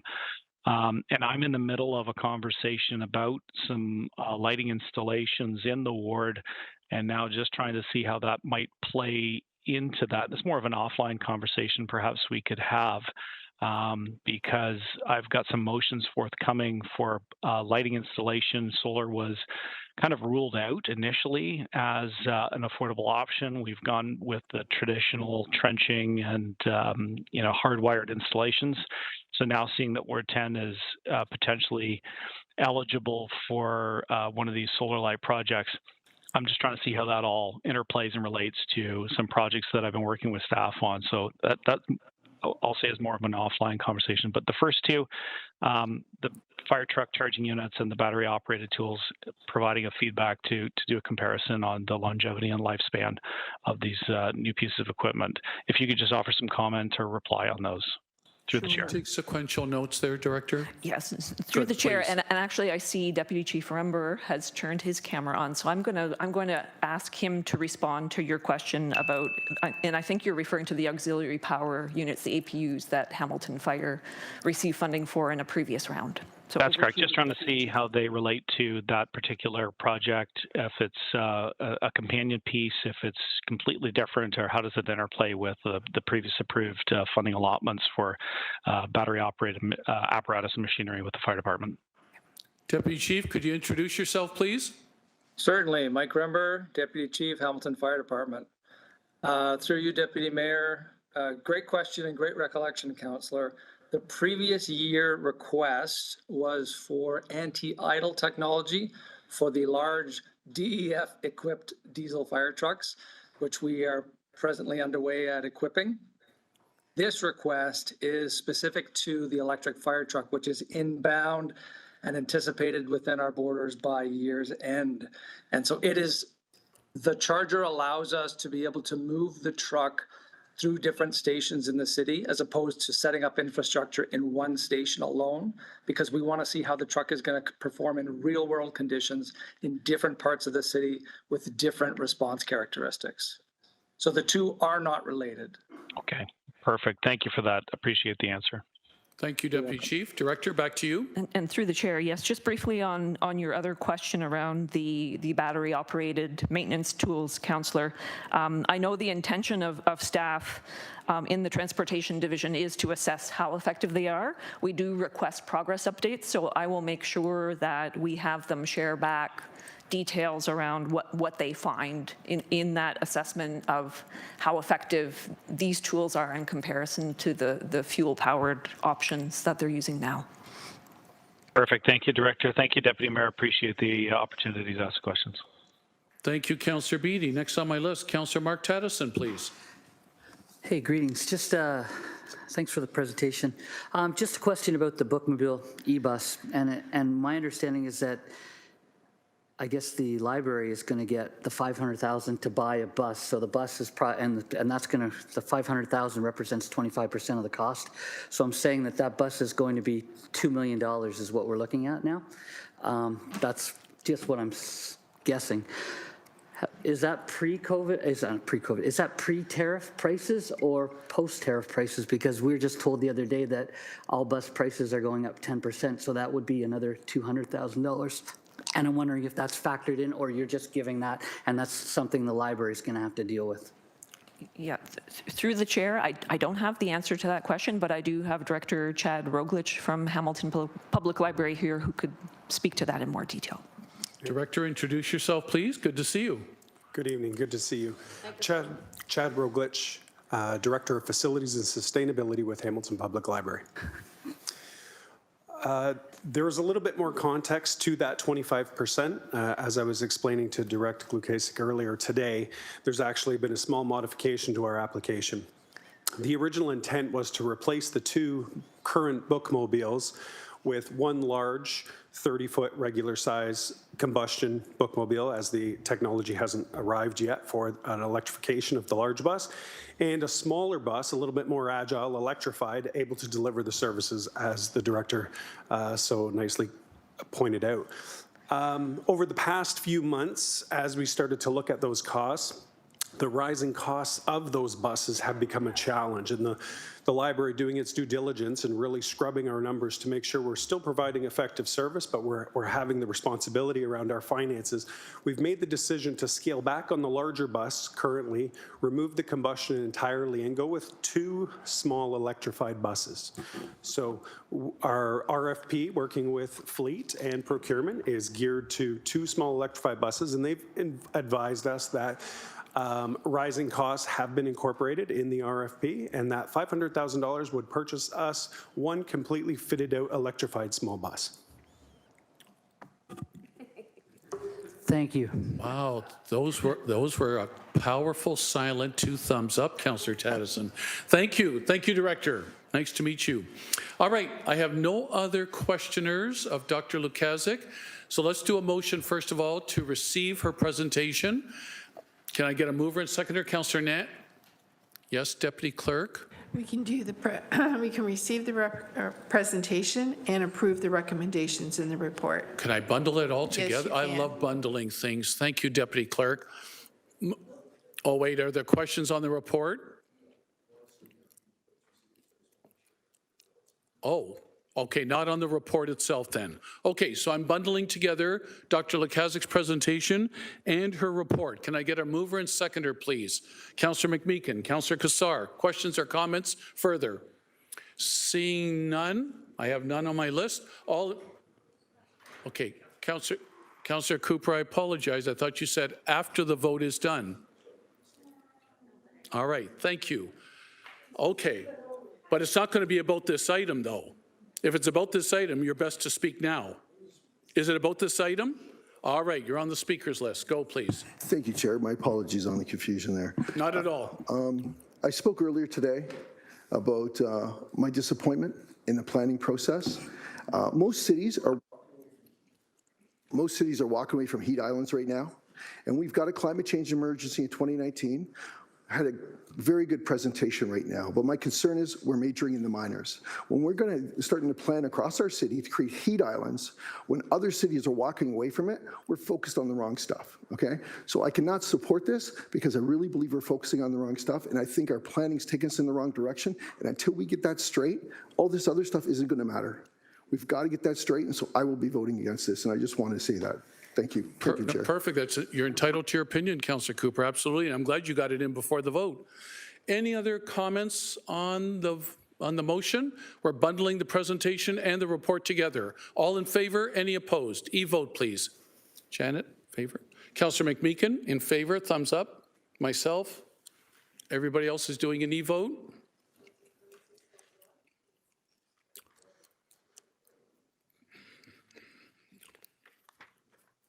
And that is carried 12-2. Thank you. And I need a motion for all the correspondence respecting this report on the city-led projects recommending climate change. Councillor Alex Wilson, Councillor Kassar, to receive all the correspondences. Show of hands, please. All in favor? Any opposed? I know the hands are getting weak. Carried. Thank you. Wonderful. Do we have time to get into a startup and office tenant attraction program application? Do we have time? Okay, moved by Councillor Crutch, seconded by Councillor Wang. Do we need to hear from Manager Caldwell, or can we bypass that? Bypassing that. Okay, so let's get right to any questions or comments then. Councillor Crutch, please. I'll be extremely brief. You can time me. I just wanted to say that this is the first, I think, of its kind for this type of application for the new grant program, which I think is important. I just want to draw everyone's attention to Appendix C, not in this moment, but I think it's got an entire budget for the project in Appendix C. I think this is crucially important. I also just want to say, just upon reflection, that I'm not sure why we get these reports about incentive grants and different kinds of grants. We approved the grants program, and in the future I'll be thinking about maybe bringing a motion forward to delegate this authority to staff. Unless it's outside of the scope of the program itself, right? Unless it's outside the scope, I don't know why they come here as a matter of fact, because we're getting quite a few of these reports, and maybe it's for information only, but it seems like we're approving them. But we've already approved the grant program, so to me it seems a bit backward. Anyways, it's just for food for thought, but just wanted to say thank you very much for this. That's all. Thanks, Councillor Crutch. Much appreciated. Thank you, Manager Caldwell. This is involving 78 Vine Street and the approved application. All in favor? Any opposed? E-vote needed, please. Councillor McMeekin and myself, thumbs up. Deputy Clerk Pilon.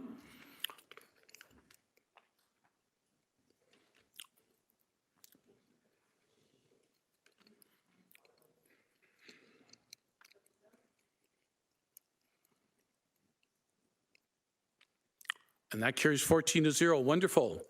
We are now on to item 8.4, business improvement areas, their budgets and schedule of payments. Mover and seconder, please, to put them on the floor. Councillor Nan, Councillor Alex Wilson. Thank you. Any questions or comments, please? Seeing none. All right. All in favor? Any opposed? E-vote, please. Myself and Councillor McMeekin. Manual thumbs up. Janet, please.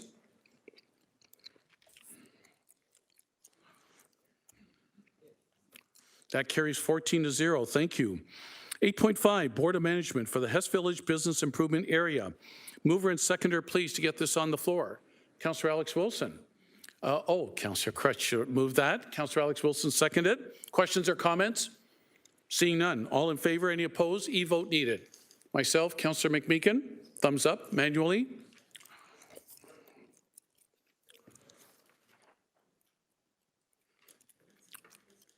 Councillor Alex Wilson, how did you provide a little hitch to everybody's get along and I couldn't do that? Thank you. 14-0, that carries. 8.6, open for business subcommittee minutes. Mover and seconder, Councillor Alex Wilson. Wonderful. Second by Councillor Huang. Fantastic. Any questions or comments? Oh, Councillor Huang, yes, please. Quickly, thank you, Deputy Mayor. This Open for Business Subcommittee was a very excellent subcommittee minutes. We did speak about the customer journey map for both the planning and permitting process. We also talked about the customer journey as it relates to incentives. We did learn about some of the different programs that are being utilized, and this is what I made mention to earlier on when we were speaking about the overarching project. So committee, I think that this is an excellent opportunity to really showcase and highlight some of the additional work that staff are doing. So I'm thankful for these minutes and I'm thankful for the subcommittee. Thank you. You're always providing such supportive comments to staff. Thank you, Councillor Huang. No further, I don't see anyone else on my monitor. Please vote. E-vote. All in favor? Any opposed? Councillor McMeekin and I, and Councillor Cooper, thumbs up, and Mayor Horvath, manual thumbs up from the four of us. Deputy Clerk, you got the four of us all right? That carries 14-0. Now, I'm going to stop now at 4 minutes to 6, only because one more, oh, Councillor Alex Wilson is nudging me along. Okay, I'm that boulder, he's nudging up the big hill. Happy Okay. to move minutes from 8.7's committee, which was expanding housing and support services for women and non-binary and transgender subcommittee minutes, and I believe Councillor Kretsch is happy to second. Councillor Alex Wilson, thank you. Councillor Kretsch seconding. Any questions or comments? This is on 8.7. You heard the subject title. Okay, all in favor? Any opposed? E-vote, please. Councillor McMeekin and myself, Janet, are in favor. Councillor Cooper, Pauls, before you're leaving, are you in favor? You already voted, my apologies. On 8.7, okay, good. And that carries 13-0. Wonderful, thank you, Councillor Alex Wilson. Now, at 3 minutes to 6, we have presentations, 2 or 3 presentations still to go. I'm in the hands of committee again. I'm sensing I'm already losing 2. The mayor has to leave. Councillor Tattison has to leave. You don't. I apologize. Councillor Clark has to leave. Councillor Spadafora, you have to leave? Yes, okay. Councillor Beattie has to leave. I'm sensing we may not keep quorum.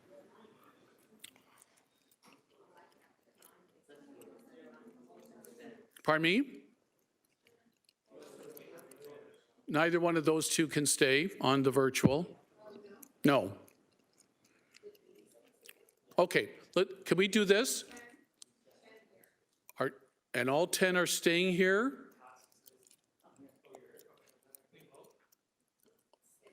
Speak up now if you can't stay much longer.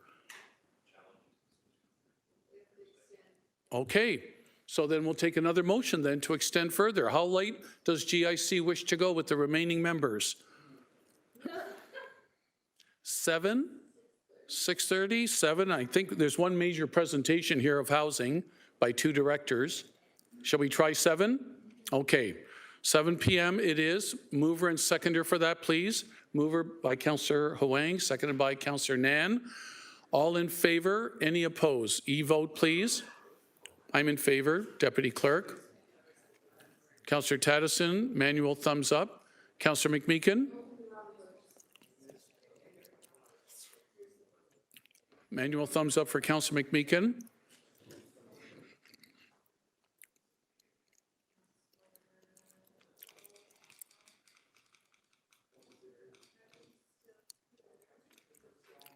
And this is to stay until 7 o'clock. I don't believe anybody's left on the virtual, Deputy Clerk. And that carries 9-1. I'm impressed with the endurance of GIC. Awesome. Okay. Fair enough. 8.8, Housing Sustainability Investment Roadmap, very important. We had lots of delegates earlier today, people in the audience. Grace Mader, General Manager of Healthy and Safe Communities. Please an introduction to your 2 presenters. General Manager. Through the chair, this is an annual update regarding the work of the Housing Secretariat and Housing Services. We have a presentation available, and Justin Lewis, the Director of the Secretariat, along with Michelle Baird, the Director of the Housing Services, will be doing the presentation and then available for any questions. Thank you. 1 second. Thank you, GM. Directors, please introduce yourselves and we'll go from there.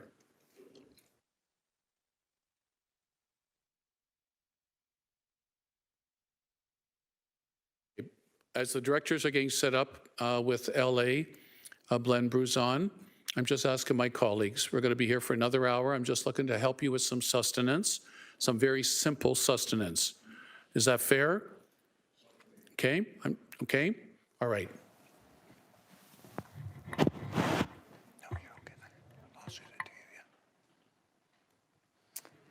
Ready? Yeah. So I did have in my notes, Ani Bonjour, good morning, but we will say good evening now because we're in the evening. Madam Mayor, Council, City staff, and general public. Again, my name is Justin Lewis. I am the Director of the Housing Secretariat. I'm just going to try to get through this as quick as possible for everybody tonight. At the City of Hamilton, as the Director of the Housing Secretariat, I'd like to say that the thing that I'm most proud of in doing the work the last 2.5 years that I've been here now is that we work from a whole of Hamilton approach, and that we don't just work from that, we actually live and move forward in that way. So I want to say a big chimigwich to everybody for that. I would like to say that today marks the 3rd annual report being brought to Council since the Housing Sustainability and Investment Roadmap was adopted by Council in April of 2023. At that same time, the Housing Secretariat Division was created, and we last presented our annual update 1 year ago in November of 2024. This year, with a whole of Hamilton approach, I'm here to present another full year of 2025 work relative to the Housing Sustainability and Investment Roadmap. Sorry. There we go. This is our agenda for this evening. I'll go through as quick as possible. We will then run through the achievements for 2025 across our corporation, and I will also speak to our outlook for the 2026 program of work. Before we begin, I would like to recognize the contributions of all city staff across the corporation that contributed and give their all to assisting with the housing file and doing this work. I'd also like to thank our HSIR Executive Committee, which is the senior leadership team. I'd also like to extend thanks to all of my colleagues that make up the HSIR Steering Committee. So we now have 23 directors across the corporation that meet monthly on this work and make decisions that go forward. Many of them might be here virtually, maybe not now. Some of them could be here in chambers. If they are not, and I don't have the answers for the questions today, I will gather information and get it back to you later. I'd also like to say thank you to our HSIR Advisory Committee. That consists of Hamilton Community Foundation, Hamilton is Home Coalition Chair, and our Canadian Housing Evidence Collaborative, who all come together on a quarterly basis to also help us be innovative and move things forward in a good way. We also want to acknowledge and thank the many contributions and inputs made by our community partners, including the entire Hamilton is Home Coalition, the Coalition of Hamilton Indigenous Leadership, to which I meet with quite frequently, the Hamilton Community Foundation, and the Canadian Housing Evidence Collaborative. Lastly, but not least, I want to thank the Mayor and all councillors for all of your hard work and dedication to bring this lasting housing solutions to the City of Hamilton. And I meet with many of you regularly to have those conversations. Housing is a top priority for the City of Hamilton, and as you know, it requires a comprehensive, consistent, integrated approach. The Housing Sustainability and Investment Roadmap identifies key activities grouped under infrastructure for the roadmap and within 4 pillars throughout which its objectives could be achieved. These 4 pillars to which we organize annually are new construction, as you know, of affordable housing, preserving and retaining affordable housing, the acquisition of affordable housing, and the provision of housing-based supports. The achievements we present today are a concerted effort from many stakeholders, including the entire corporation staff, contributing to a healthier and sustainable housing continuum. I'll start with some of the accomplishments that have occurred citywide, and then I'll present how the divisions have supported the roadmap and their accomplishments towards the purpose throughout the year. Again, the directors from our HSIR steering committee were here, might not be here right now. I'll pause throughout my presentation and I'll ask my colleague Michelle Baird, Director of Housing Services Division, to present a few slides. For the remainder of this presentation today, I will use the acronym HSIR. I know I've used it already when referring to the Housing Sustainability and Investment Roadmap. Following the adoption of the HSIR by City Council in 2023, the City launched the Affordable Housing Development Project Stream, to which I'll refer to as the Project Stream, to accelerate the creation of new, affordable, attainable, and supportive housing units across the community. The project stream is funded by the Supportive Housing Account and the Affordable Housing Fund Reserve and the Housing Accelerator Fund. Since its introduction in December of 2023, the project stream has generated strong interest from the not-for-profit housing development community, with 44 project submissions totaling more than 2,500 proposed units. Following a comprehensive evaluation process, 37 projects were identified as viable, representing more than 2,300 potential affordable housing units. There are also 7 project proposals requesting land by not-for-profit housing providers for the development of additional affordable housing units that would deliver many more units across the city. Through a $58.4 million investment from funding commitments made in 2024 and 2025, the city is now supporting 30 of those projects and advancing 3 municipally owned properties for development. This investment was funded with $31 million from the Supportive Housing Account. That's $10.3 million per year over 3 years, and $4 million annually from the Affordable Housing Reserve Fund, and surplus funds from the 2024 Housing Accelerator Fund.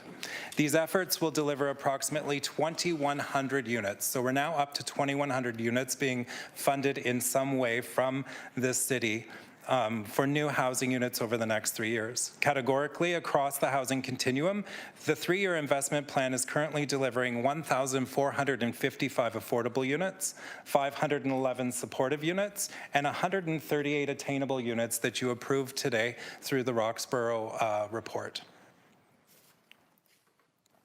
Citywide, we've continued to implement the affordable housing development stream with innovative collaboration across internal city departments and divisions. In 2025, the city celebrated several key milestones in its housing strategy through the Affordable Housing Development Project Stream, the Project Stream. 4 new developments reached occupancy, with residents now calling 152 new permanent affordable housing units home. 106 Bay with City Housing Hamilton had 55 units. 55 Queenston Road, City Housing Hamilton had 40 units. 1620 Main Street East, City Housing Hamilton had 42 units. 412 Barton, St. Matthew's House has 15 units that are set to open in December. That is your total of 152. There has been several groundbreaking ceremonies marking the start of construction projects that will deliver approximately 548 new permanently affordable units. 60 Caledon Avenue has 261 units, and that's Victoria Park Community Homes. 311 Robert Street, Indwell Community Homes has 23 units. 922 Main Street East, Luso Canadian Charity Society has 30 units. 204 Gage, Sacagawea Not-for-Profit Housing Inc. has 40 units. 1518 Upper Wentworth, Hamilton East Kiwanis has 124 units. 1362 Barton Street has 55, and we have a small lot intensification pilot that is bringing on 12 and many more in the coming years. In 2025 alone, the Affordable Housing Development Project Stream has invested approximately $36.2 million across 17 projects in Hamilton. This investment is expected to deliver a total of 1,073 new permanent affordable homes and that includes 910 affordable units, 138 attainable units, 25 supportive units, and occupancy for these units has already started and is expected to be completed within the coming years. So now I'll go through some achievements by other divisions across the corporation in relation to housing. So as it relates to government relations, we have had briefing notes presented to Roma and AMO requesting federal and provincial funding for affordable and supportive housing. Is that my time? Just joking. No, not at all. Way too important. Don't cut your presentation short, please. Consolidated Build Canada Home feedback and recommendations sent to Housing Infrastructure and Communities Canada when they were building the Build Canada homes. Hamilton Water has $9.2 million from the Housing Enabling Water System Fund from the Ontario government. Just trying to get this to change. Transit is creating affordable transit-oriented communities on municipal land, 630 and 640 Rymal Road East. Transit has been involved in the work needed to rezone this property as part of the transit-oriented corridor, multiple residential zones, and will install a new HSR bus stop on site. City Housing Hamilton, as I've mentioned, completed construction on 2 properties at Queenston Road and 1620 Main Street East. As well as they added 82 new affordable units to the city, with 62 units providing a deep affordable RGI subsidies. CHH has also received $10 million grant from Natural Resources Canada for deep energy retrofits of 123 mountain townhomes. Planning, Corporate Real Estate Office, and Municipal Lands Development Office. We have 4 municipal land parcels that are being prepared for disposition: 70 Hope Avenue, 115 Campbell Avenue, 207 Parkside Drive, 630 to 640 Rymal Road East. We have housing opportunities in the municipal land website launched. We changed in land use approved for the Bindigen project. I say Bindigen. You all say Bindigen down here. It's a difference between north and south. Green building standards were presented to General Issues Committee in April 2025. Further work on costing is underway. Our All for One pilot through the Bloomberg project was launched in January 2025, and to date there have been 4 affordable housing site plan projects that have been processed through the pilot. And can I tell you, it's quite fast and it's working really well. Transit-oriented communities, TOC, zoning expansion, which included zoning updates to portions of the A-Line corridor.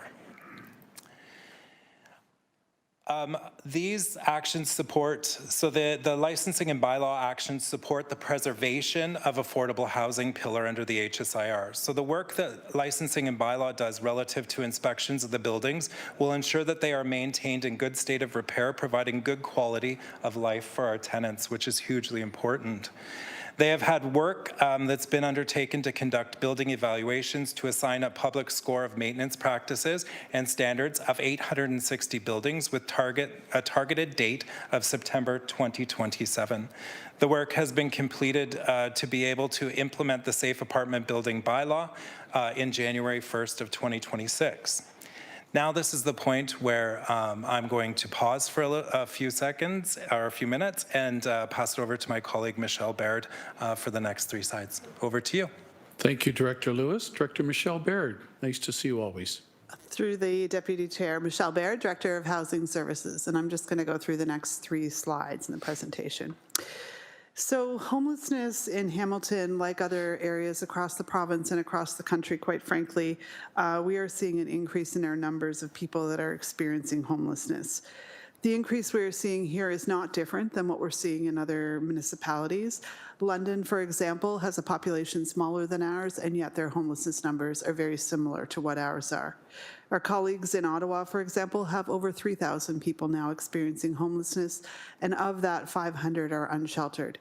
So the numbers here before you today are new numbers that we're reporting, and unfortunately we are seeing that there are over 2,060 individuals in Hamilton who are now homeless, and just over 300 individuals who are unsheltered and experiencing homelessness. Part of the change in numbers that you're seeing, particularly on the unsheltered side, is we are getting much better with respect to how we use HIFIS within that population, and more individuals than ever before are consenting to having their information collected in HIFIS and having that information, of course, shared as a result of that. So it's good news that that's happening. Again, the Association of Municipalities, AMO, as well as OMSA did some work, and we saw that these numbers that we're seeing here in Hamilton, again, like that seen across the province, and in fact, in rural areas, the problem is growing at a faster rate than we're even seeing here in our municipality. What we see today really is the impacts of low income. And I know that people see substance use, mental health as the driver behind homelessness, and that's certainly some of the drivers. But in Hamilton, what we saw through our PIT count, and we're going to come back to you in December and do another presentation with respect to PIT count, is that 40%, more than 40% of people are finding themselves homeless simply because incomes are not keeping pace with the cost of living. So when we look at social assistance rates, OW, ODSP, that's why people are finding themselves homeless. The increased use of HIFIS, of course, for us is allowing us to continue looking at our programming, looking where we have gaps in programming, and addressing that as we move forward. We have been responding to the increase in homelessness. We continue to do that through the expansion. We expanded our shelter system last year, you'll recall, by 80%. So the city is stepping up to address this issue. We are continuing to advocate. I know that many of you, as well as the mayor, advocate in different places. We've had some successes with that advocacy to date. We've secured IHAP funding to help provide housing to asylum seekers and individuals who are newcomers. And most recently, we've been made aware that there's been some success in receiving funding for for our violence against women shelters, specifically for providers that serve that population. So there is good work happening on the advocacy front. More so, though, we are continuing to try to work upstream as opposed to working on further expanding the shelter system. Can you flip the slide? Thanks, Justin. So at this point, we are redeveloping our 10-year housing and homelessness action plan, and that's in alignment with the housing master plan. This is a piece of work that we need to do, and it's tied to our provincial funding requirements. In addition to that, we have, of course, work underway trying to secure new affordable units. We have 3 new builds that have RGI subsidies tied to those. And again, this is the way that we try to address those income needs within housing services and provide housing supports for people who need them. Kind of skim through these. You can keep going.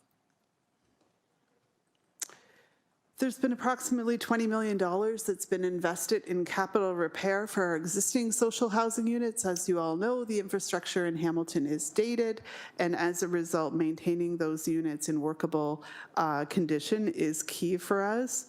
There's also funding to continue with building condition assessments that's rolling out to our social housing providers, and so the providers are doing that work to ensure that they're identifying what their needs are in order to maintain their structures. We're also working actively on the end of mortgage front, and so a report will be coming back to you in January with respect to what those agreements look like and some changes in approach. We are focusing on maximizing housing resources and administering RGI to tenants as much as possible. The overhouse policy came here, and that's one of those pieces of work underway to try to house more individuals off the wait list. The tenant support program is a key piece of work that we have in Hamilton and that was supported by this council. It was launched in 2024. It supports tenants to understand their rights, aims to prevent bad faith evictions. We work directly in partnership with Housing Help Center, with ACORN, as well as the Legal Clinic. So far, this program has supported over 4,500 tenants in Hamilton. So a good example of a successful program trying to work upstream and identify people at risk of homelessness and support them in keeping their housing before they find themselves homeless. We also have a newly developed, it's part of the tenant support program. It's a community research table. It's also bringing together those three players that we talked about already, as well as some other community partners to try to drive further tenant solutions across the city. We also have the residential care facility budget modernization that's going to come before you in December, looking at ways to further support people who live in RCFs with respect to how we fund those operations to meet the care needs of the individuals living there. We have 24 new supportive housing units at 257 King William. This is a project with City Housing Hamilton and Indwell, and this is a city-funded supportive housing initiative. And last but not least, we launched a program in July of this year. It's called the Rent Secure program. It's in partnership with our rapid rehousing partners. So this is part of our Reaching Home work that we do in the city. And this helps individuals into stable and permanent housing. So it's a transitional support program for them in their housing unit. And so far, it's helping approximately 150 clients across the city. So lots of good news with respect to how we're supporting tenants. Thank you, Director Baird. Back to you, Director Lewis. Yes, thanks, Michelle. So in addition to our 3-year investment plan and the success of the project stream, the Housing Secretariat would just like to go through a few pieces of work that we've been working on. So we've continued to develop the Whole of Hamilton approach by participating in monthly meetings with Hamilton is Home Coalition, leading community partnership action table meetings, regular meetings with the Coalition of Hamilton Indigenous Leadership, as well as working with higher educational institutions for policy and collaboration. We've built intermunicipal connections through visits with the Housing Secretariat from the City of Toronto and Housing York Incorporated, York Region, and other nonprofit organizations. We've had interviews conducted with several media outlets relative to the work the city is doing on housing. Around public engagement, we had a first ever housing information fair that went off really, really well. Councillor Nan and Councillor Huang were there. Wards 2 and 3. We also had Wards 2 and 3 town hall meetings, open streets, and we've also attended Summer on King William. We have approved our housing needs assessment. You all did that. I sounded American there for a second. I didn't mean that. You all approved that. And the federal template. We had the half surplus has been allocated to affordable housing projects and to support the creation of attainable units. Our half programs have been amended to optimize impact and ensure strategic use of funds. And you heard some delegations from WeHBA earlier today on that. The Canadian Alliance for Transit Connected Housing Fund, or CATCH, presented to you today, and is a new blended capital fund designed to support the acquisition, development, and preservation of community housing near transit lines. The fund was launched in October, and Hamilton will be a pilot municipality for this new funding model for transit-oriented housing. We have provincial and federal funding received by community partners, so $2.3 million received for the Ottawa Suites project by Indwell, so 32 units, and $1 million for Sacagawea under the Indigenous Stream. And the Affordable Housing Acquisition Plan has been prepared and will be presented for Council's consideration at December 3rd GIC. In 2026, the City's Housing Secretariat Division is looking to support several innovative approaches that would boost the number of affordable buildings, affordable developments, and units across the community. These would include partnerships with several nonprofit organizations, a few of which are already very well known in Hamilton, and implementations of models which have been successful in increasing housing supply in other jurisdictions. You heard of one of those today with the Build Now project. One of the other ways that we plan to support not-for-profit housing providers is by identifying and providing lands for big-scale projects that will deliver a mix of affordable rental and affordable ownership units. Another way is with the small lot intensification project by Kiwanis, which is also an innovative way to create additional units by converting single-family homes to fourplexes. 3 units are already supported by the project stream, and we look forward to continuing supporting the innovative pilot project. 2 other not-for-profit organizations will be coming on board for this program in 2026, totaling approximately 700 units across the city being recognized. There are other project proposals that are currently under consideration.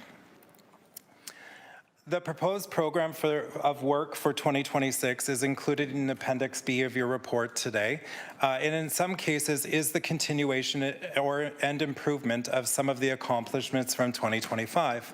The 2026 program of work has been planned to meet specific goals under the infrastructure for the roadmap and the 4 pillars. Under infrastructure for the roadmap, creation of the housing master plan, you've heard it today, you've seen it in the report. In 2026, we will reposition the housing sustainability and investment roadmap as the overarching framework to become the City of Hamilton's housing master plan. Other strategic plans, including the Housing and Homelessness Action Plan, City Housing Hamilton Capital Plan, as well as related master plans such as transit and recreation, will be aligned under and contribute to the broader vision established by the new housing master plan. We'll be looking to develop a 5-year financing strategy that leverages municipal, provincial, and federal government funding and social funding sources. This will include completing research on how we could diversify funding streams, including partnerships with Social Innovation Canada, or Catch Fund, and other sources of social capital. Innovative financial tools such as social debenture bonds will be assessed to support long-term financial sustainability. In 2026, the city will continue to do work to strengthen the whole of Hamilton approach to housing. I don't know how much stronger we can get on that. We're pretty strong on it. This includes the development of a comprehensive communication plan, a housing secretariat dashboard that aligns, complements, and works with other broader corporate plans to support transparency and public engagement. So we're not creating anything new, we're complementing what our colleagues are doing already across the city. The proposed program of work for 2026 under the 4 pillars of the roadmap have been designed to portray measurable goals that are SMART. This shift towards measurable metrics instead of qualitative insights will provide clearer quantitative description of what the city is doing to ensure the best possible housing outcomes for Hamiltonians. Specific measurable goals under each pillar are a target to support the building of approximately 200 supportive units and approximately 524 affordable housing units through the project stream per year. These targets are based on the residential unit targets set in the housing needs assessment of 3,570 residential units per year.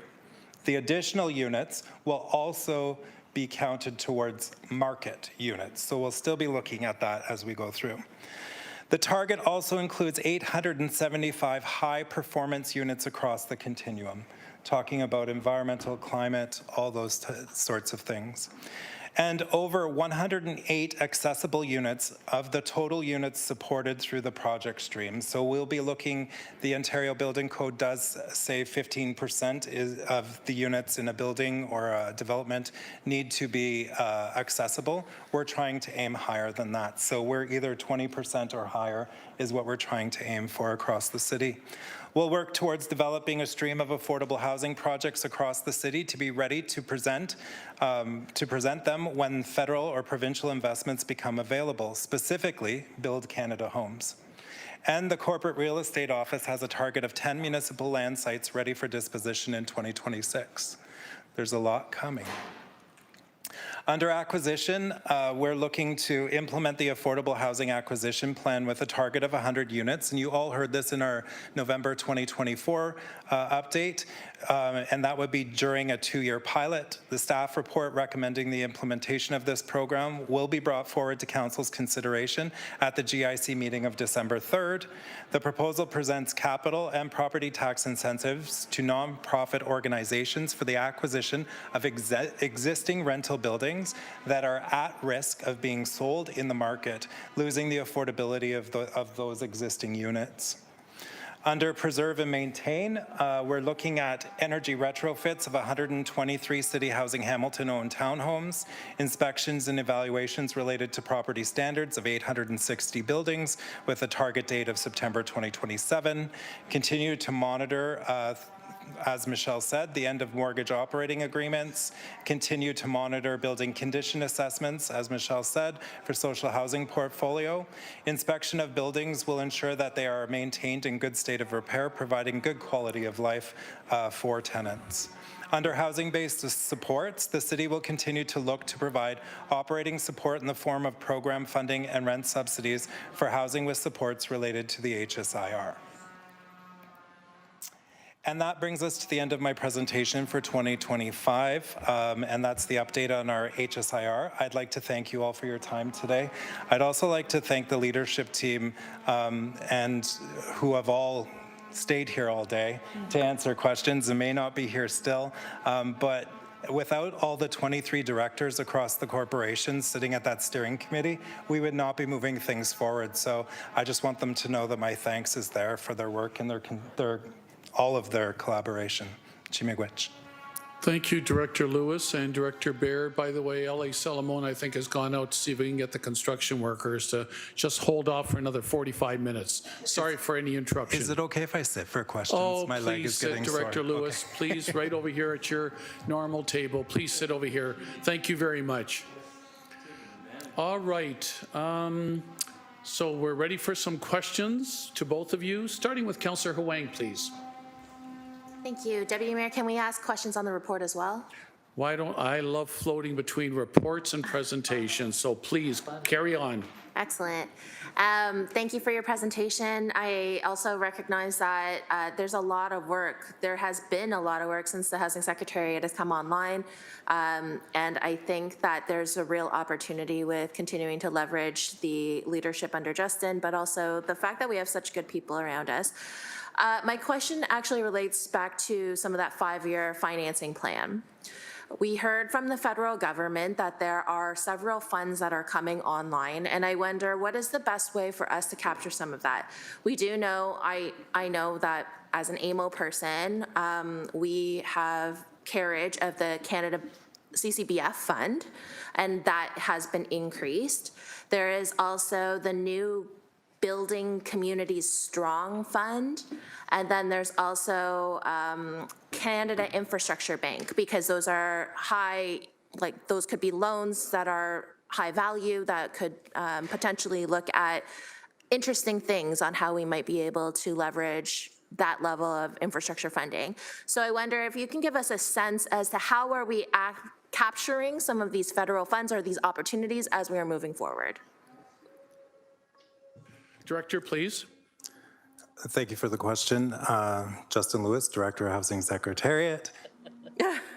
Nice. Through the chair, Councillor Wang, I would have to say to you that there are many envelopes of funding at different levels of government, as well as our own envelopes of funding that we have to be able to build capital stacks as it relates to a construction project. And I think that's what you're asking about that right now.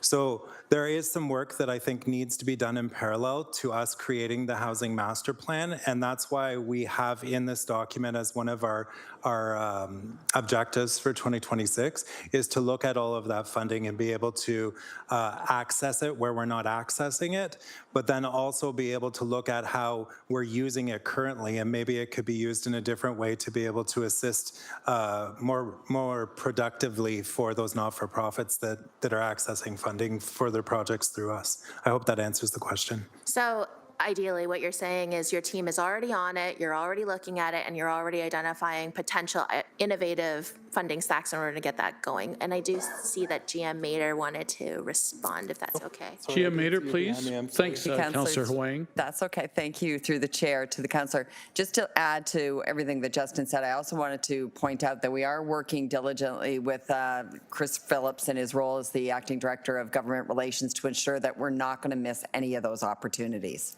Excellent, thank you.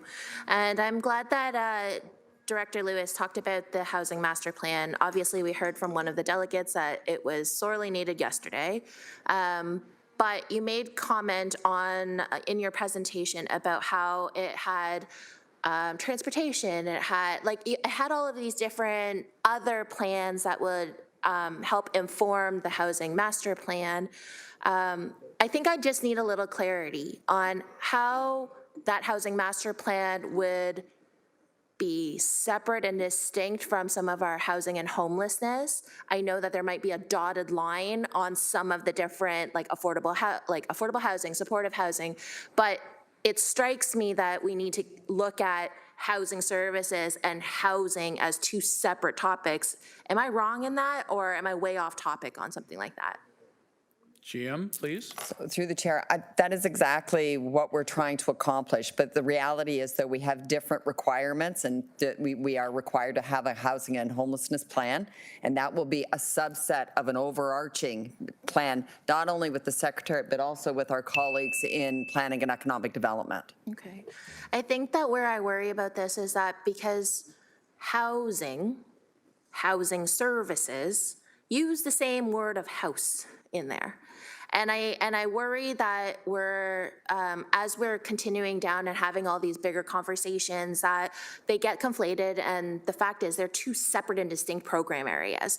And I don't know how we can storytell this better, because the fact is the work of the Housing Secretariat through a housing master plan is a very different set of skill sets and also program areas than housing services. So I think that if I was a layman looking at this from the outside, I'd have a hard time distinguishing the two and trying to have a better understanding. So I would use that as just a bug in your ear, just to say, like, I don't know how we make this better or make this a little clearer, but I do find that as we are continuing to move forward on the work that Housing Master Plan is going to do is so incredibly different than the work that Housing Services is doing.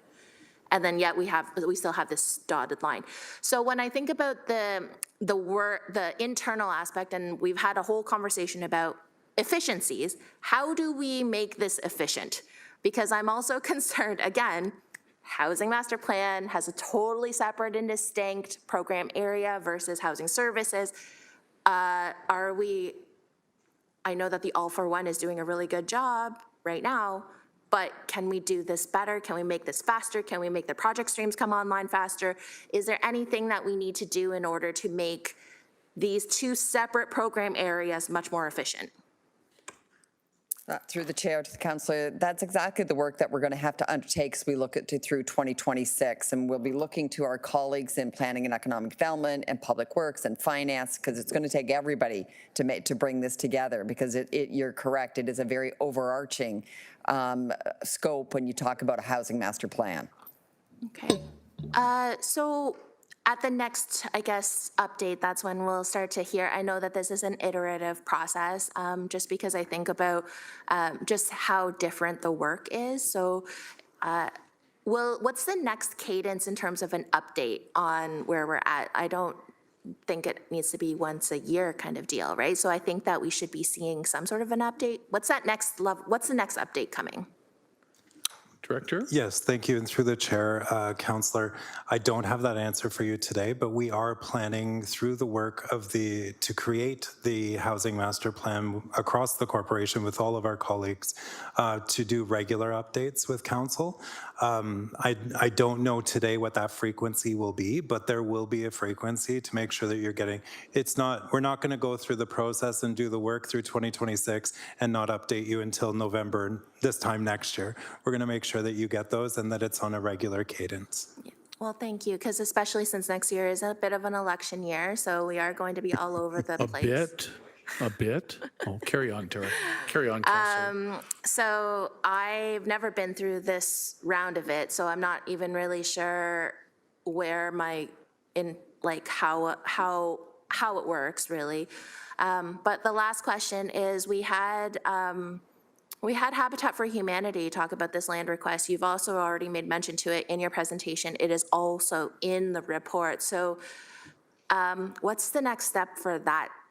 I think that's an innovative opportunity, and I would like to see us move forward with it. And I don't see a recommendation on what next steps look like for that. And I don't want to put you on a second time, Councillor Huang, so done maybe now. one or two questions left and just kind of wrap it up. Is that fair? That's my last question, Oh, that's your last Deputy one? Mayor. Okay, Director or GM, please. Through the chair, that is a work in progress, Councillor, and we're hoping to have some information relatively soon on that topic. All good, Councillor? Honestly, didn't want to rush you if you had one more. Okay, thank you. Ellie Salamone, thank you for buying the earmuffs and putting them on the drills downstairs. Thank you very much. Okay, next I've got Councillor Nan, please. Thank you, Deputy Mayor, and thank you for the presentation. Thank you for all the work in the background leading to this presentation and the outcomes update that was shared today publicly.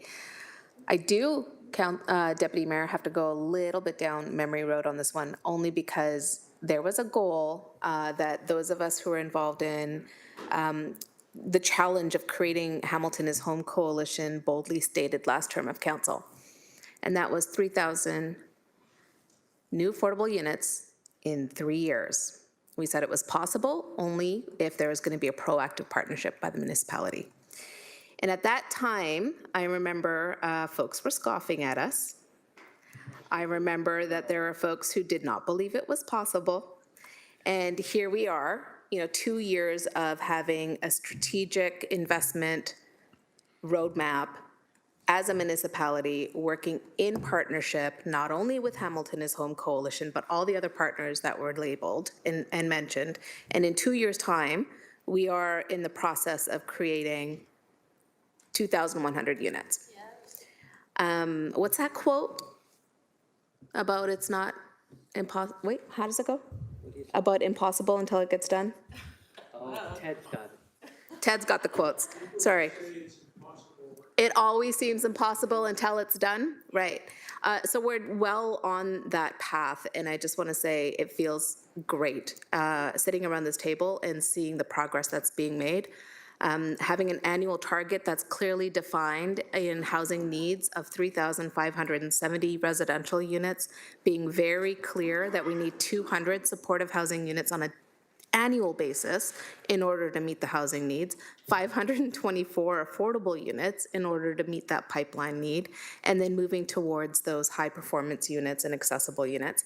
Those kinds of numbers are critically important for us as a municipality to have articulated in order for us to be very clear about what we need to deliver.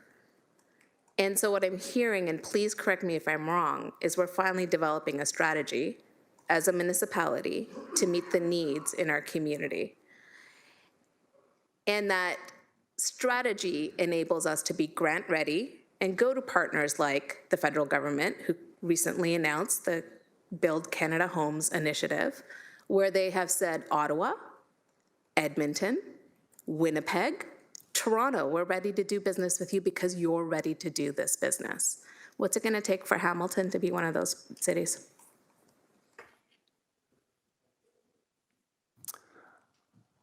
We are getting prepared right now, and through the chair, we are getting prepared for Build Canada Homes proposal. That has not gone to senior leadership as of yet. We have just started that with our advisory committee. We need to go to our steering committee and then to executive with what that will look like. But the Housing Secretariat does have a plan for that. Thank you, Deputy Mayor. The reason I had that big preamble is because I believe that what we're hearing today is going to get us there. We have an opportunity to leverage and in terms of time and momentum, and this is the work that it actually takes to streamline those funding opportunities. If I could, just a couple clarifying questions. Director Baird, you mentioned our tenant support program, and we kicked that off, I think, in 2024 in the municipality, and you mentioned a number of that I didn't write down. And I didn't quickly go back to the notes of the report to clarify. Did you say 4,500 residents have been supported in the tenant support program? Through the chair, yes, you're correct. That's how many tenants were supported, and that includes individuals, partners, and families. So 4,500 tenants have been supported by that program in just a little over a year, so it's incredible. Thank you. Deputy Mayor, so to clarify, the tenant support program is designed to provide very tangible supports to residents who are seeking legal support, who feel that they are subject to bad faith evictions or other landlord-tenant issues. Could you just clarify again? Because I think that number is pretty significant when we're talking about protecting renters staying in homes. Through the chair, yes. So the whole purpose of the tenant support program is to help people maintain their tenancy. So they can, we provide financial support to allow them to work with Legal Aid Clinic, perhaps Acorn, or Housing Help Center to secure their tenancy. So 4,500 individuals to date have been supported through the work of that program.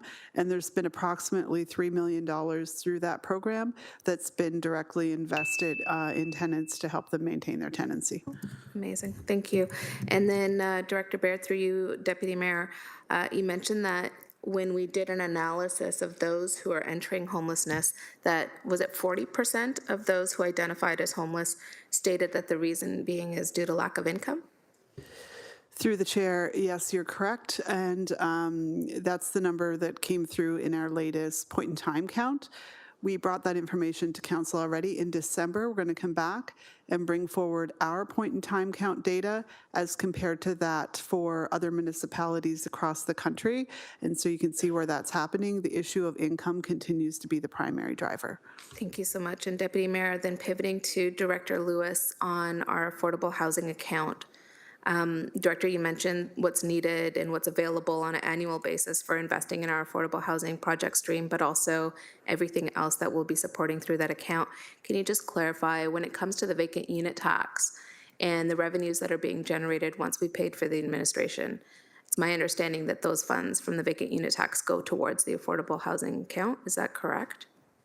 Maybe it's between you and General Manager Zakaric to clarify.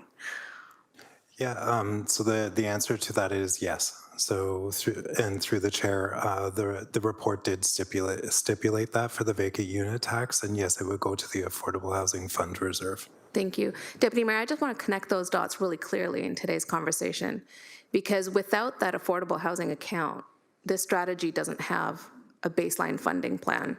That co-investment is essential in order for this municipality to demonstrate our leadership and our capacity to show up to the table and be selected as one of those municipalities when it comes with working with the federal government to lend the funding that's needed and the aggressive targets that the federal government is aiming to achieve through Build Canada Home. So, thank you. Thank you for your eloquent comments, Councillor Nan. And next, Councillor McMeekin, please. Thanks, Deputy Mayor. I want to begin by saying that I'm both pleased and proud of the work that's being done by the team, Justin, Michelle, and Grace in particular, but the whole team. It's impressive, extraordinary, really, when you think of the kinds of challenges that are there.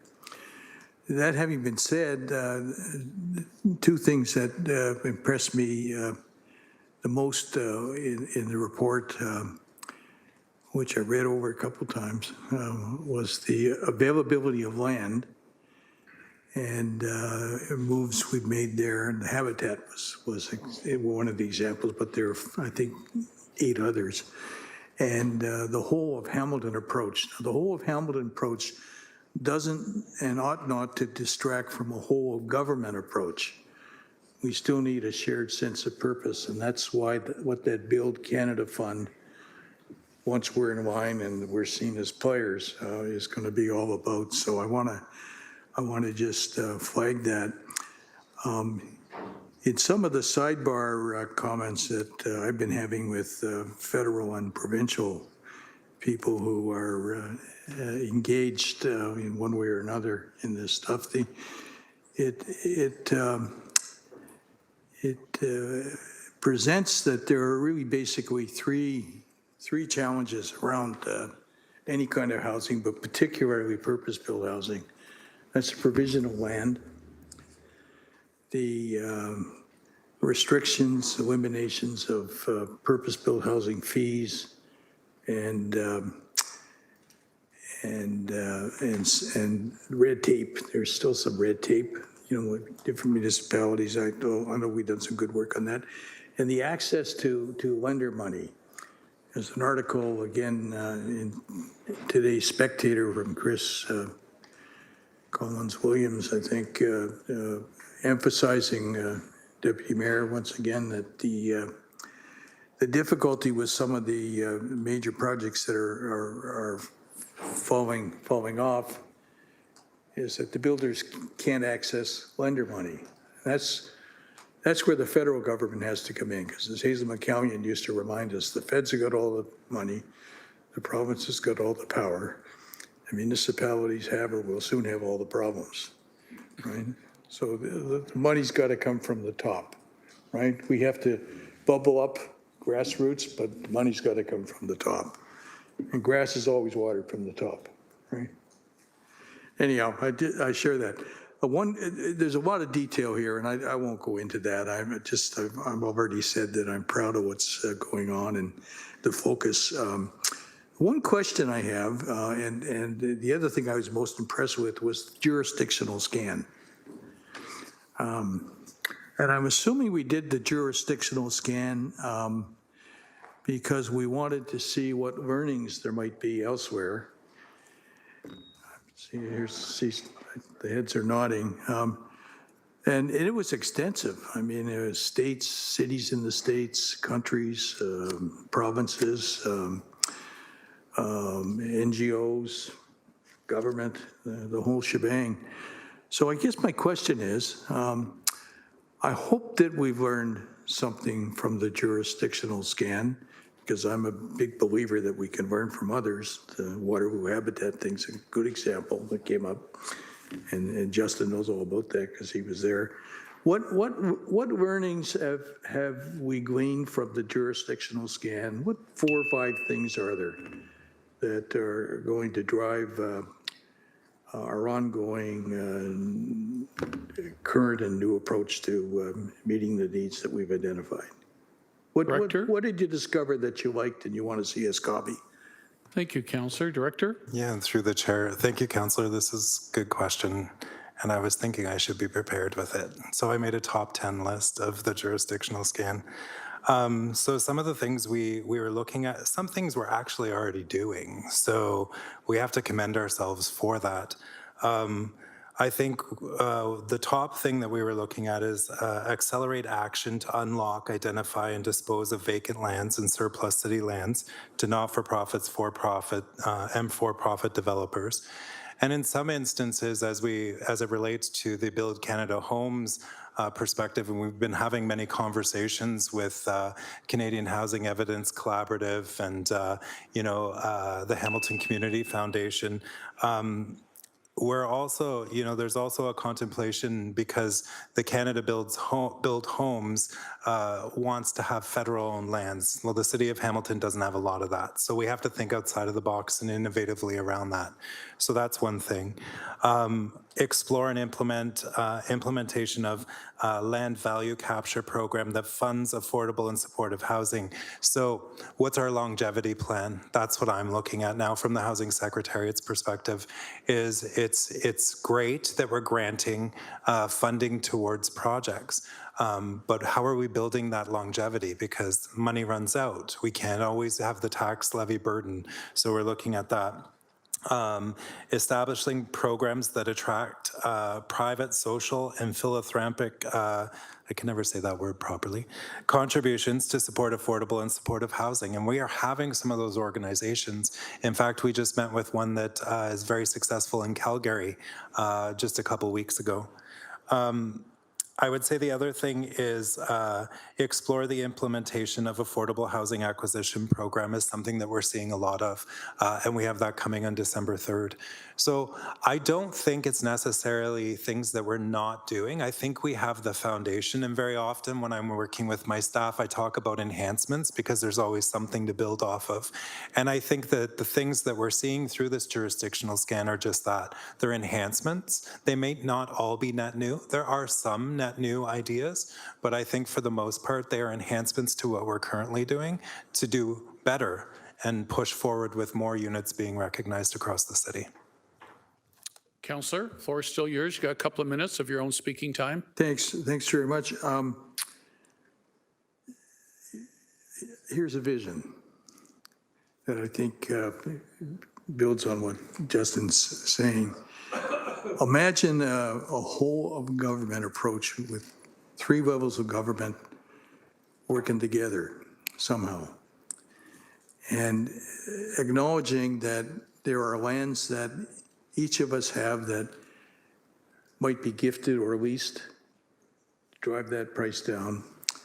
And the focus around lender support, GST support, any other fiscal support would be a rigid focus on purpose-built housing for that missing middle and lower missing middle and vulnerable population housing.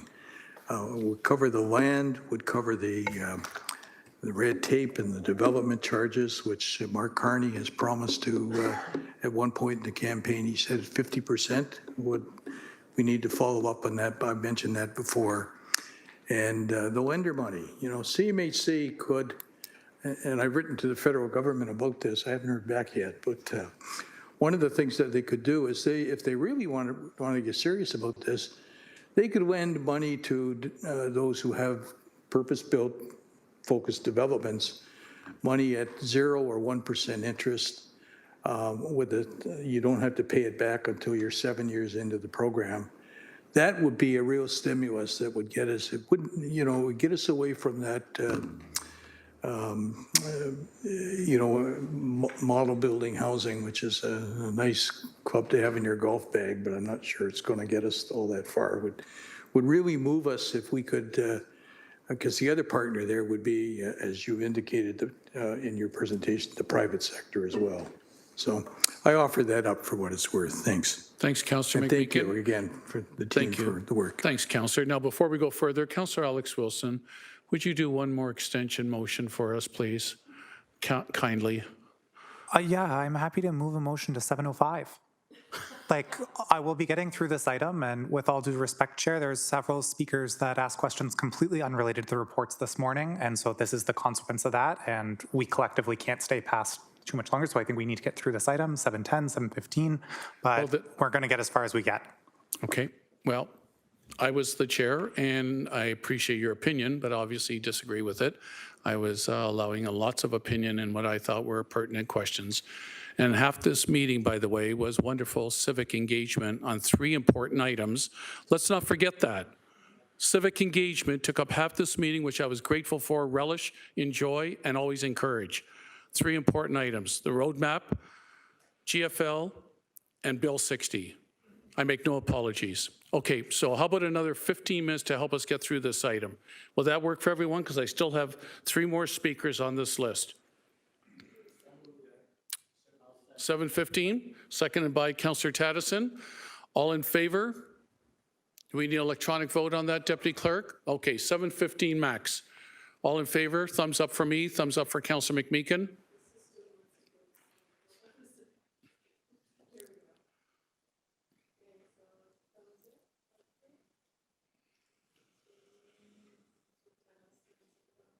Councillor Nan, Councillor Tattison, McMeekin, and myself. The rest, I hopefully, are e-votes. And that carries 9-0. Thank you very much, everyone. Let's carry on quickly. Councillor, yes? Okay, Councillor Cassar, please, you're the next on the speakers list. Thank you. And just one question, and it's about the pivot to measurable objectives, and picking up to what Councillor Nam was speaking to a little while ago. There's lots of numbers in the beginning of the presentation, lots of good things happening. At this point, it's difficult to really digest how much progress we're making, and I think that's the point of getting to measurable goals. And towards the end of the presentation, there was numbers put forward around future targets. So we have targets of what we want to achieve, and I know the housing and needs assessment will also indicate what we need, and I'm going to imagine that for some time there's going to be some gap between those two. So my question to Director Lewis is just simply at a high level. As part of this pivot, are we going to be getting very, a table is what I'm envisioning of, here's what we want, the need we have for non-market units, for example, and our target for annual builds, acquisitions, restorations, preservation of affordable units, and we're going to be able to see annually, and maybe, I think, going backwards a little bit for the data we have, here's what we need, and here's what we actually did on each of those categories. Is something like that going to be available, Chair? Director? Yeah, through the chair. Thank you, Councillor Kassar. It's a good question. And I think that what you approved back in September, the housing needs assessment, is our foundational document right now for us to work from. That housing needs assessment takes numbers from the official plan and works with those numbers to be able to provide us what we would achieve on an annual basis as a city as a whole across the housing continuum. What we didn't have out of that is what percentage of that would be for supportive housing and would be for affordable housing. So what we're trying to do is exactly what you said, and in the future, be able to report on those numbers to show that we're actually meeting the objectives that we need to be able to address chronic homelessness, encampments, and other things. So. Okay, glad to hear that, because a high number of 35, 70, or whatever that number might evolve to over the years is important, but the non-market and supportive for different income levels, because we've heard that 40% of the people now experiencing homelessness is because of lack of income. It's really important that we get to that next level, so I'm assured by that response. Thank you, Chair. Thank you, Councillor Kassar. Next, Councillor Clark, please. Thank you, Chair. First, item 2A. Is there a typo in there? It says September 17th, 2005. Was that more recent than that for the housing needs assessment? Director? So through the chair, yes, it's a typo and it'll have to be fixed. It's 2025. Thank you. Just making note of it so the clerk can deal with that. First, I want to thank you and the entire senior leadership team. The Housing Sustainability Investment Roadmap is working. You're seeing the results, and we know what's coming, and all of that is incredibly positive. I'll just say for the record, I'm not sure if there is a need for another master plan in the city of Hamilton. You're doing the work. You don't really want to be sent away now to draft up a housing master plan when you're actually already doing everything that would be in a housing master plan. Just saying it for the record, so I'll wait to see what comes back from staff, but I'd rather have them concentrate getting the agreements, getting the housing moving, than coming back with another master plan. Golly gee, I'm sure we have many master plans already, so I'm not sure we need one more. I'm just saying for the record. But other than that, I think you guys are doing a stellar job. This is amazing.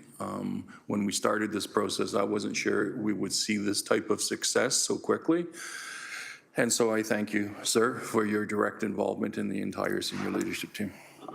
Thank you, Councillor Clark. Councillor Maureen Wilson, please. Thank you, Chair. I'll try and keep it very short. Just echoing my thanks and sincere congratulations, showing the importance of having outstanding leadership and a vision and the capacity to commit and row together brings results. So thank you very much for that. And to everyone who is involved. I'm very pleased to hear that the motion of February of this year, which I believe was in part looking at the development process and trying to accelerate and look for ways in which to do that, plus that which is focused on funding mechanisms. It's going to be embedded in your work going forward. Very, very pleased to see that. I have some strong opinions about funding mechanisms and the unpredictability about senior orders of government and the need to be innovative. I'll leave that. Do we know through the chair, we often talk about 94%, I think we heard from Mr. Pomeroy, 94% of our housing stock is private market. Do we have a local number? Is that approximate for here as well? I know in the city of Toronto, it's more like 90, I believe. I apologize for not asking you this question in advance. Through the chair. Director? Through the chair, Councillor, it's a good question. Off the top of my mind right now, I can't think of what the number is, but it is in the housing needs assessment, and I can provide it to you after this meeting. Oh, beg your pardon. No, I will look for that myself. And oh, darn it. I had another question. I will leave it, circle back to you by email. Thank you very, very much for this excellence. Appreciate it.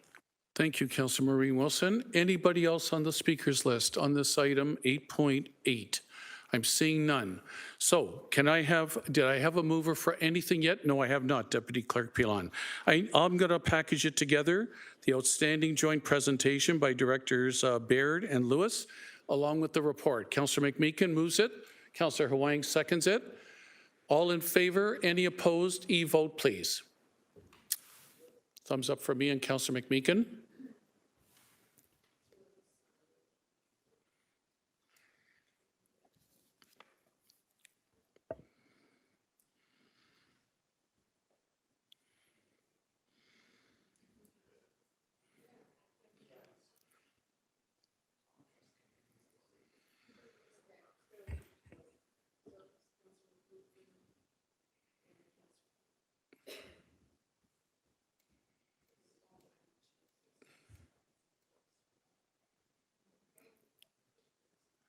And this will be the final vote for today because we don't need one for adjournment.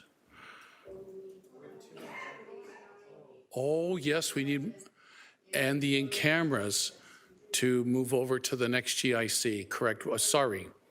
So let's wait for this vote. I got ahead of myself. Let's wait for this vote. And that one carries 9-0. Now, Deputy Clerk, guide me, please. What do we need then? A motion for the matters that we did not get to today? Yes? Yes? Mm-hmm. Yes? And the in-camera matter, already staff said that they would have at a future meeting. So can I get a mover and seconder, please? Councillor Tattison, Councillor Nan, that we will postpone those items till the next GIC. All in favor? Any opposed? E-vote, please. I'm in favor. Councillor McMeekin, thumbs up.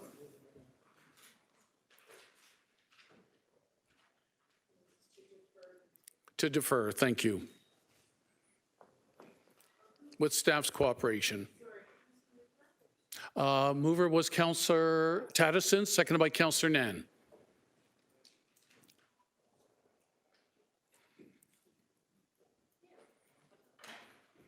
And Councillor McMeekin and I were manual votes.